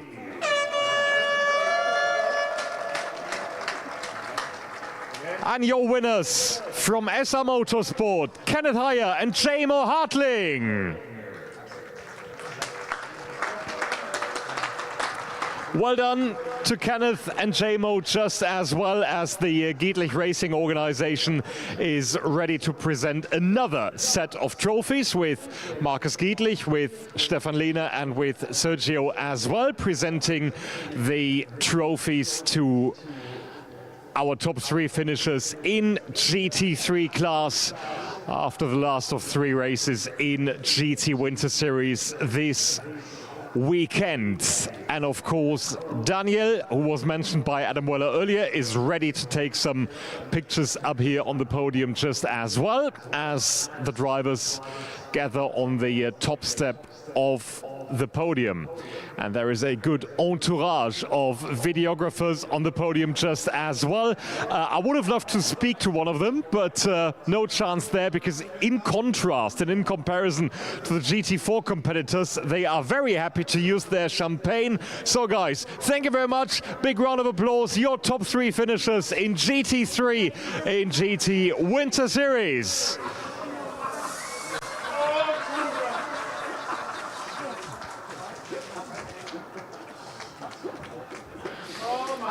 So great to see shaking hands from our competitors. Let's grab a quick word with Martin Kaczmarski after the 3rd race of the weekend. Oh dear, there is still one bottle to be opened, but I think it's safe to go. Martin, congratulations, very good weekend for you. 3 podiums in 3 races. However, I'm very interested to know why you decided to use the indicator and to pull aside when you saw the other car behind you. Because those guys are really fast, you know, and it doesn't make sense to fight with them, and it's better to follow them to... Oh dear, oh dear. The cork suddenly worked. It's better to learn the line, but I was following those guys just few corners, because after that they were, oh my God, I don't know where. Anyway, 3 podiums this weekend. Well done to you, Martin. Thank you very much.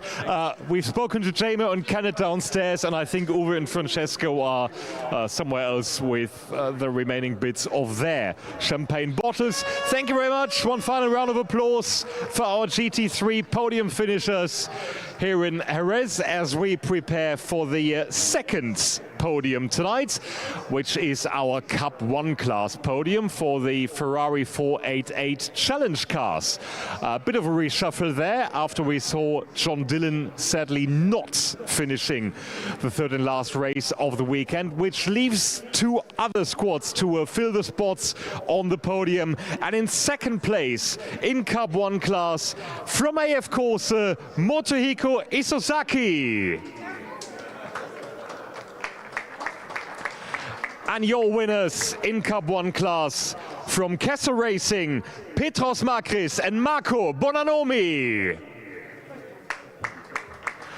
Well done to Petros, first weekend in the GT Winter Series, and he immediately makes it onto the highest podium alongside Marco Bonanomi, well-known prototype and GT racer himself. Sergio and Marcos presenting the trophies to our finishers in Cup 1. Motohiko Isozaki in 2nd place, and Petros Makris and Marco Bonanomi winning the Enduro competition in Cup 1 class this time out. And before we head to the champagne bottles, let's speak to our competitors on the top steps of the podium. Mito Hiko, how was your weekend here in Jerez? Three podium positions. Dry and delay. Both study, very interesting, very nice, and very nice study. Thank you very much. We'll see you next week in Valencia? Maybe, yes, maybe Valencia. Yes, very nice. Would be good to see you. Thank you very much. Now let's speak to our winners. Petros, your first weekend in GT Winter Series, you've made it onto the podium twice already, and now it's the highest one. Fantastic. Like I said before, nothing I can say. Thanks very much to the team. It has been a great job. My coach, Marco, who's been helping me massively, as this is my first time. Thank you again. Kessel Racing always. Thank you very much. And Marco, what a great pleasure to have you on the grid as well. Of course, an interesting experience to be the coach for most bits of the weekend and then finally to step into the car for the last one as well. Yeah, right. Finally, I did some laps on track. It was super fun, nice championship. And this guy did an amazing job because it's the first race weekend ever. He did a perfect weekend without any mistakes in a different condition. So really, I'm proud of him. He's a beast. That's great to hear. Thank you very much. Ready for the champagne? Of course you are. Ladies and gentlemen, big round of applause. Your Cup 1 podium, Mitsuhiko Isozaki in second, and your winners, Petros Makris and Marco Bonanomi.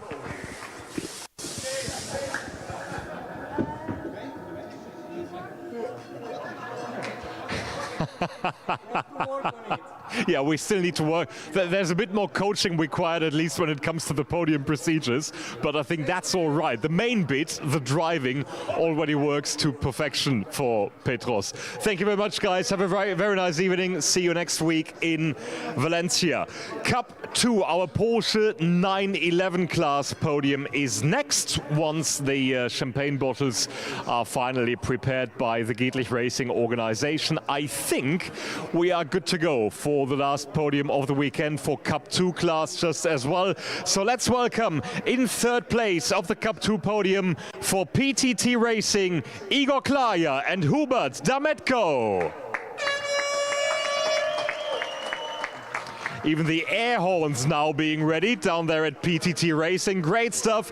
In second place in Cup 2 for Raka Motorsport, Leandro Martins and Dieter Sveppels.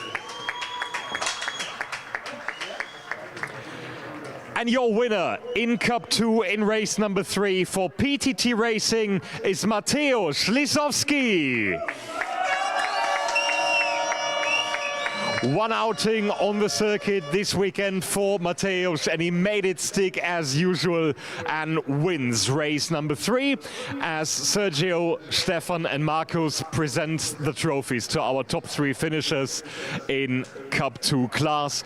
It's been a fierce competition, as Adam pointed out in commentary. Of course, the safety car, a very, very important factor to close all the gaps down once again. However, despite Dieter Sveppels charging from behind, in the end it was Mateusz to score another race 3 victory and his PTT Racing machinery.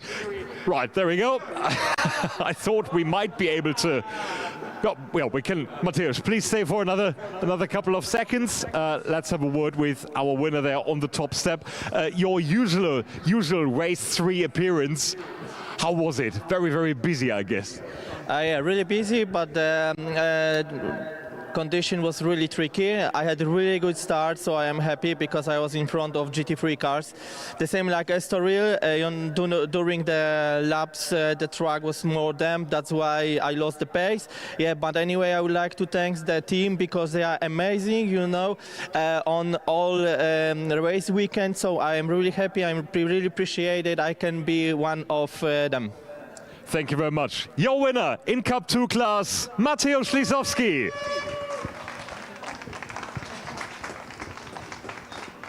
One more to go. Cup 4 class is next. The Lamborghini Super Trofeo cars competing in that class, and we've got another trio of podium finishers coming up next on the stage. And in third place for the third time on the podium this weekend for DL Racing is Ibrahim Badawi. accompanied by the Egyptian flag on the podium. In second place for GT3 Poland, it's father and son Andrzej and Adrian Lewandowski. And with the first win of the weekend for BDR competition is Alfredo Hernandez. Throwing the cap down there into the pits, hitting the PTT Racing Mercedes, but I think no damage sustained there. Markus Gedlich and Sergio handing out the trophies. Stefan Lehner joining just as well to present the trophies to our top 3 finishers in Cup 4, the Lamborghini Trofeo class, with fabulous competition here in Jerez. Daniel, our photographer, of course, in action once again this weekend to collect some more pictures, and then I'm happy to speak to our winner Alfredo Hernandez for the first time on the top step of the podium. Alfredo, quick word from the winner. You're not free to go because the champagne still needs to spray. they're all hiding. They don't want to show. They don't want to spray champagne, Alfredo. Well, they escape. I would like to put the champagne on the partners, but not today. Not today. But champagne spraying aside, how was your weekend here in Jerez? Well, the weekend was good. The beginning not so good. I had a little accident, but the second and third racing was fantastic. It's like perfect. I was about to say it's a fantastic way to round off the weekend, so please enjoy the champagne somewhere in the paddock. Well, yeah, I didn't know if use tires for the competition or propellers. Alfredo, thank you very much. Good to see you next time out in Valencia. And a big round of applause to our podium finishers. Thank you very much, Alfredo. That concludes our big set of podiums. And down in the pits are Chris McCarthy and Adam Weller for some parting words from Jerez. Thank you very much to Lucas with all the podium celebrations there for the GT Winter Series final endurance race. And that wraps up all the podium celebrations for the weekend. That wraps up all the racing for the weekend. And with that, we can get our commentator, Adam Weller, down from the commentary box. Adam, it's been very wet down here. I don't assume it's been so up in commentary, but what have you made from all the racing? It's been much different conditions to yesterday, but that's provided much different racing than yesterday, hasn't it? It's been very entertaining nonetheless. It's weird how these weeks go. I've been here since Wednesday, and I simultaneously feel like I've never lived or known anywhere else in my life other than Circuito de Jerez. However, it's also gone incredibly fast, so I don't know.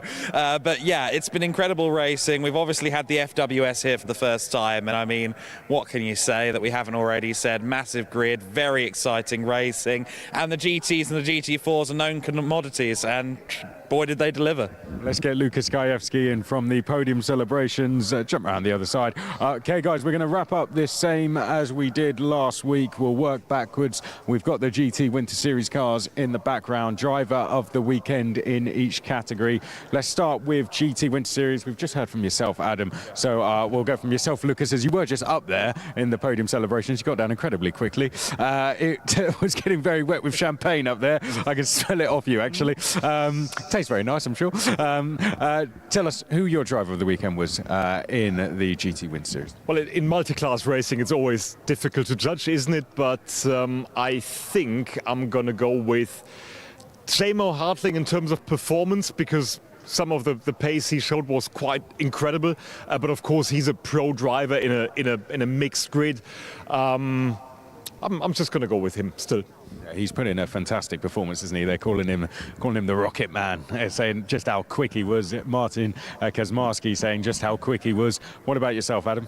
Well, you just quoted him. I would say Martin Kazmarski, certainly on his debut weekend in a GT3 car. The fact that in the race we just saw he was matching the pace of Kenneth Heyer, who has a lot more experience in one of those things, says a lot about where he might end up with a bit more track time and seat time. Yeah, he's looking very, very good going forward. And I do like their relationship as a pairing, J-Mo Hartling and Kenneth Heyer. I think that relationship as a pairing is really playing a part in how successful they're becoming. Right, there we go. GT4 European Series is where we're going to go next. Fantastic racing. I mean, they were out on slicks in the rain, and it provided, what, a 6-car battle, I think, at times for the lead. So hard, this one, to pick a driver of the weekend out of that. But who sticks out for you? It is hard to pick. We saw Mattis Pluschkel twice on the podium, which I think is quite impressive on one of his first weekends in GT4 competition in these weather conditions with safety cars and all the sort of stuff that you need to learn as a young driver. So I'm going to go for him. In a very nice looking Muka Motorsport car as well, isn't it? I mean, they do look very, very beautiful, and great to have such an established team here with us as well. Who stuck out for you, Adam? I'm going to misquote a 90s dance song. Alexander Danza, he's a soul's companion. Very, very good race in the WNS Motorsport cars. He and Josef Knopp had a very good weekend in general, and very new to GT4. He did a great job. Let's not miss TCR Spain very, very quickly because it was great to have them. Great to hear from the likes of Eric Genet and Ana Carrasco as well. I mean, Ana Carrasco out in cars for the first time on pole in the wet. I mean, that must have been terrifying. What a story to have Eric Genet on the podium as well, following in the footsteps of his father. Who stood out for you? Difficult to pick again. I think Nacho Montenegro definitely in terms of performance with 2 victories in 2 different sets of conditions. Very impressive. But I'm going to go for Ana Carrasco because, I mean, she's used to do braver stuff on motorcycles, but still, she's got nothing really to prove, and she decides to do something else, something entirely new. It's a big challenge, and she's been out in the dry, she's been out in the wet, starting from pole position, kept it all clean. Good stuff. Adam? Well, Mr. Genet Jr., I think, is where I go. Eric Genet joining the family business of driving Seat/Cupra touring cars quickly. Yeah, he did a very good job this weekend, moving in from F4. Something tells me there's a tin top future for that boy. Yeah, it seemed an emotional moment when he jumped out for the car, particularly for the first time as well. Right, there it is, Formula Winter Series next. 38 cars out there. There was a lot of them, wasn't there? There was a lot of them. Some big names with us as well. F1 juniors, drivers that we're going to be seeing going into the F1 Academy, world karting champions, European karting champions, national, regional karting champions. Hard to pick a driver out of that. We had drivers winning their first F4 races as well, returning drivers.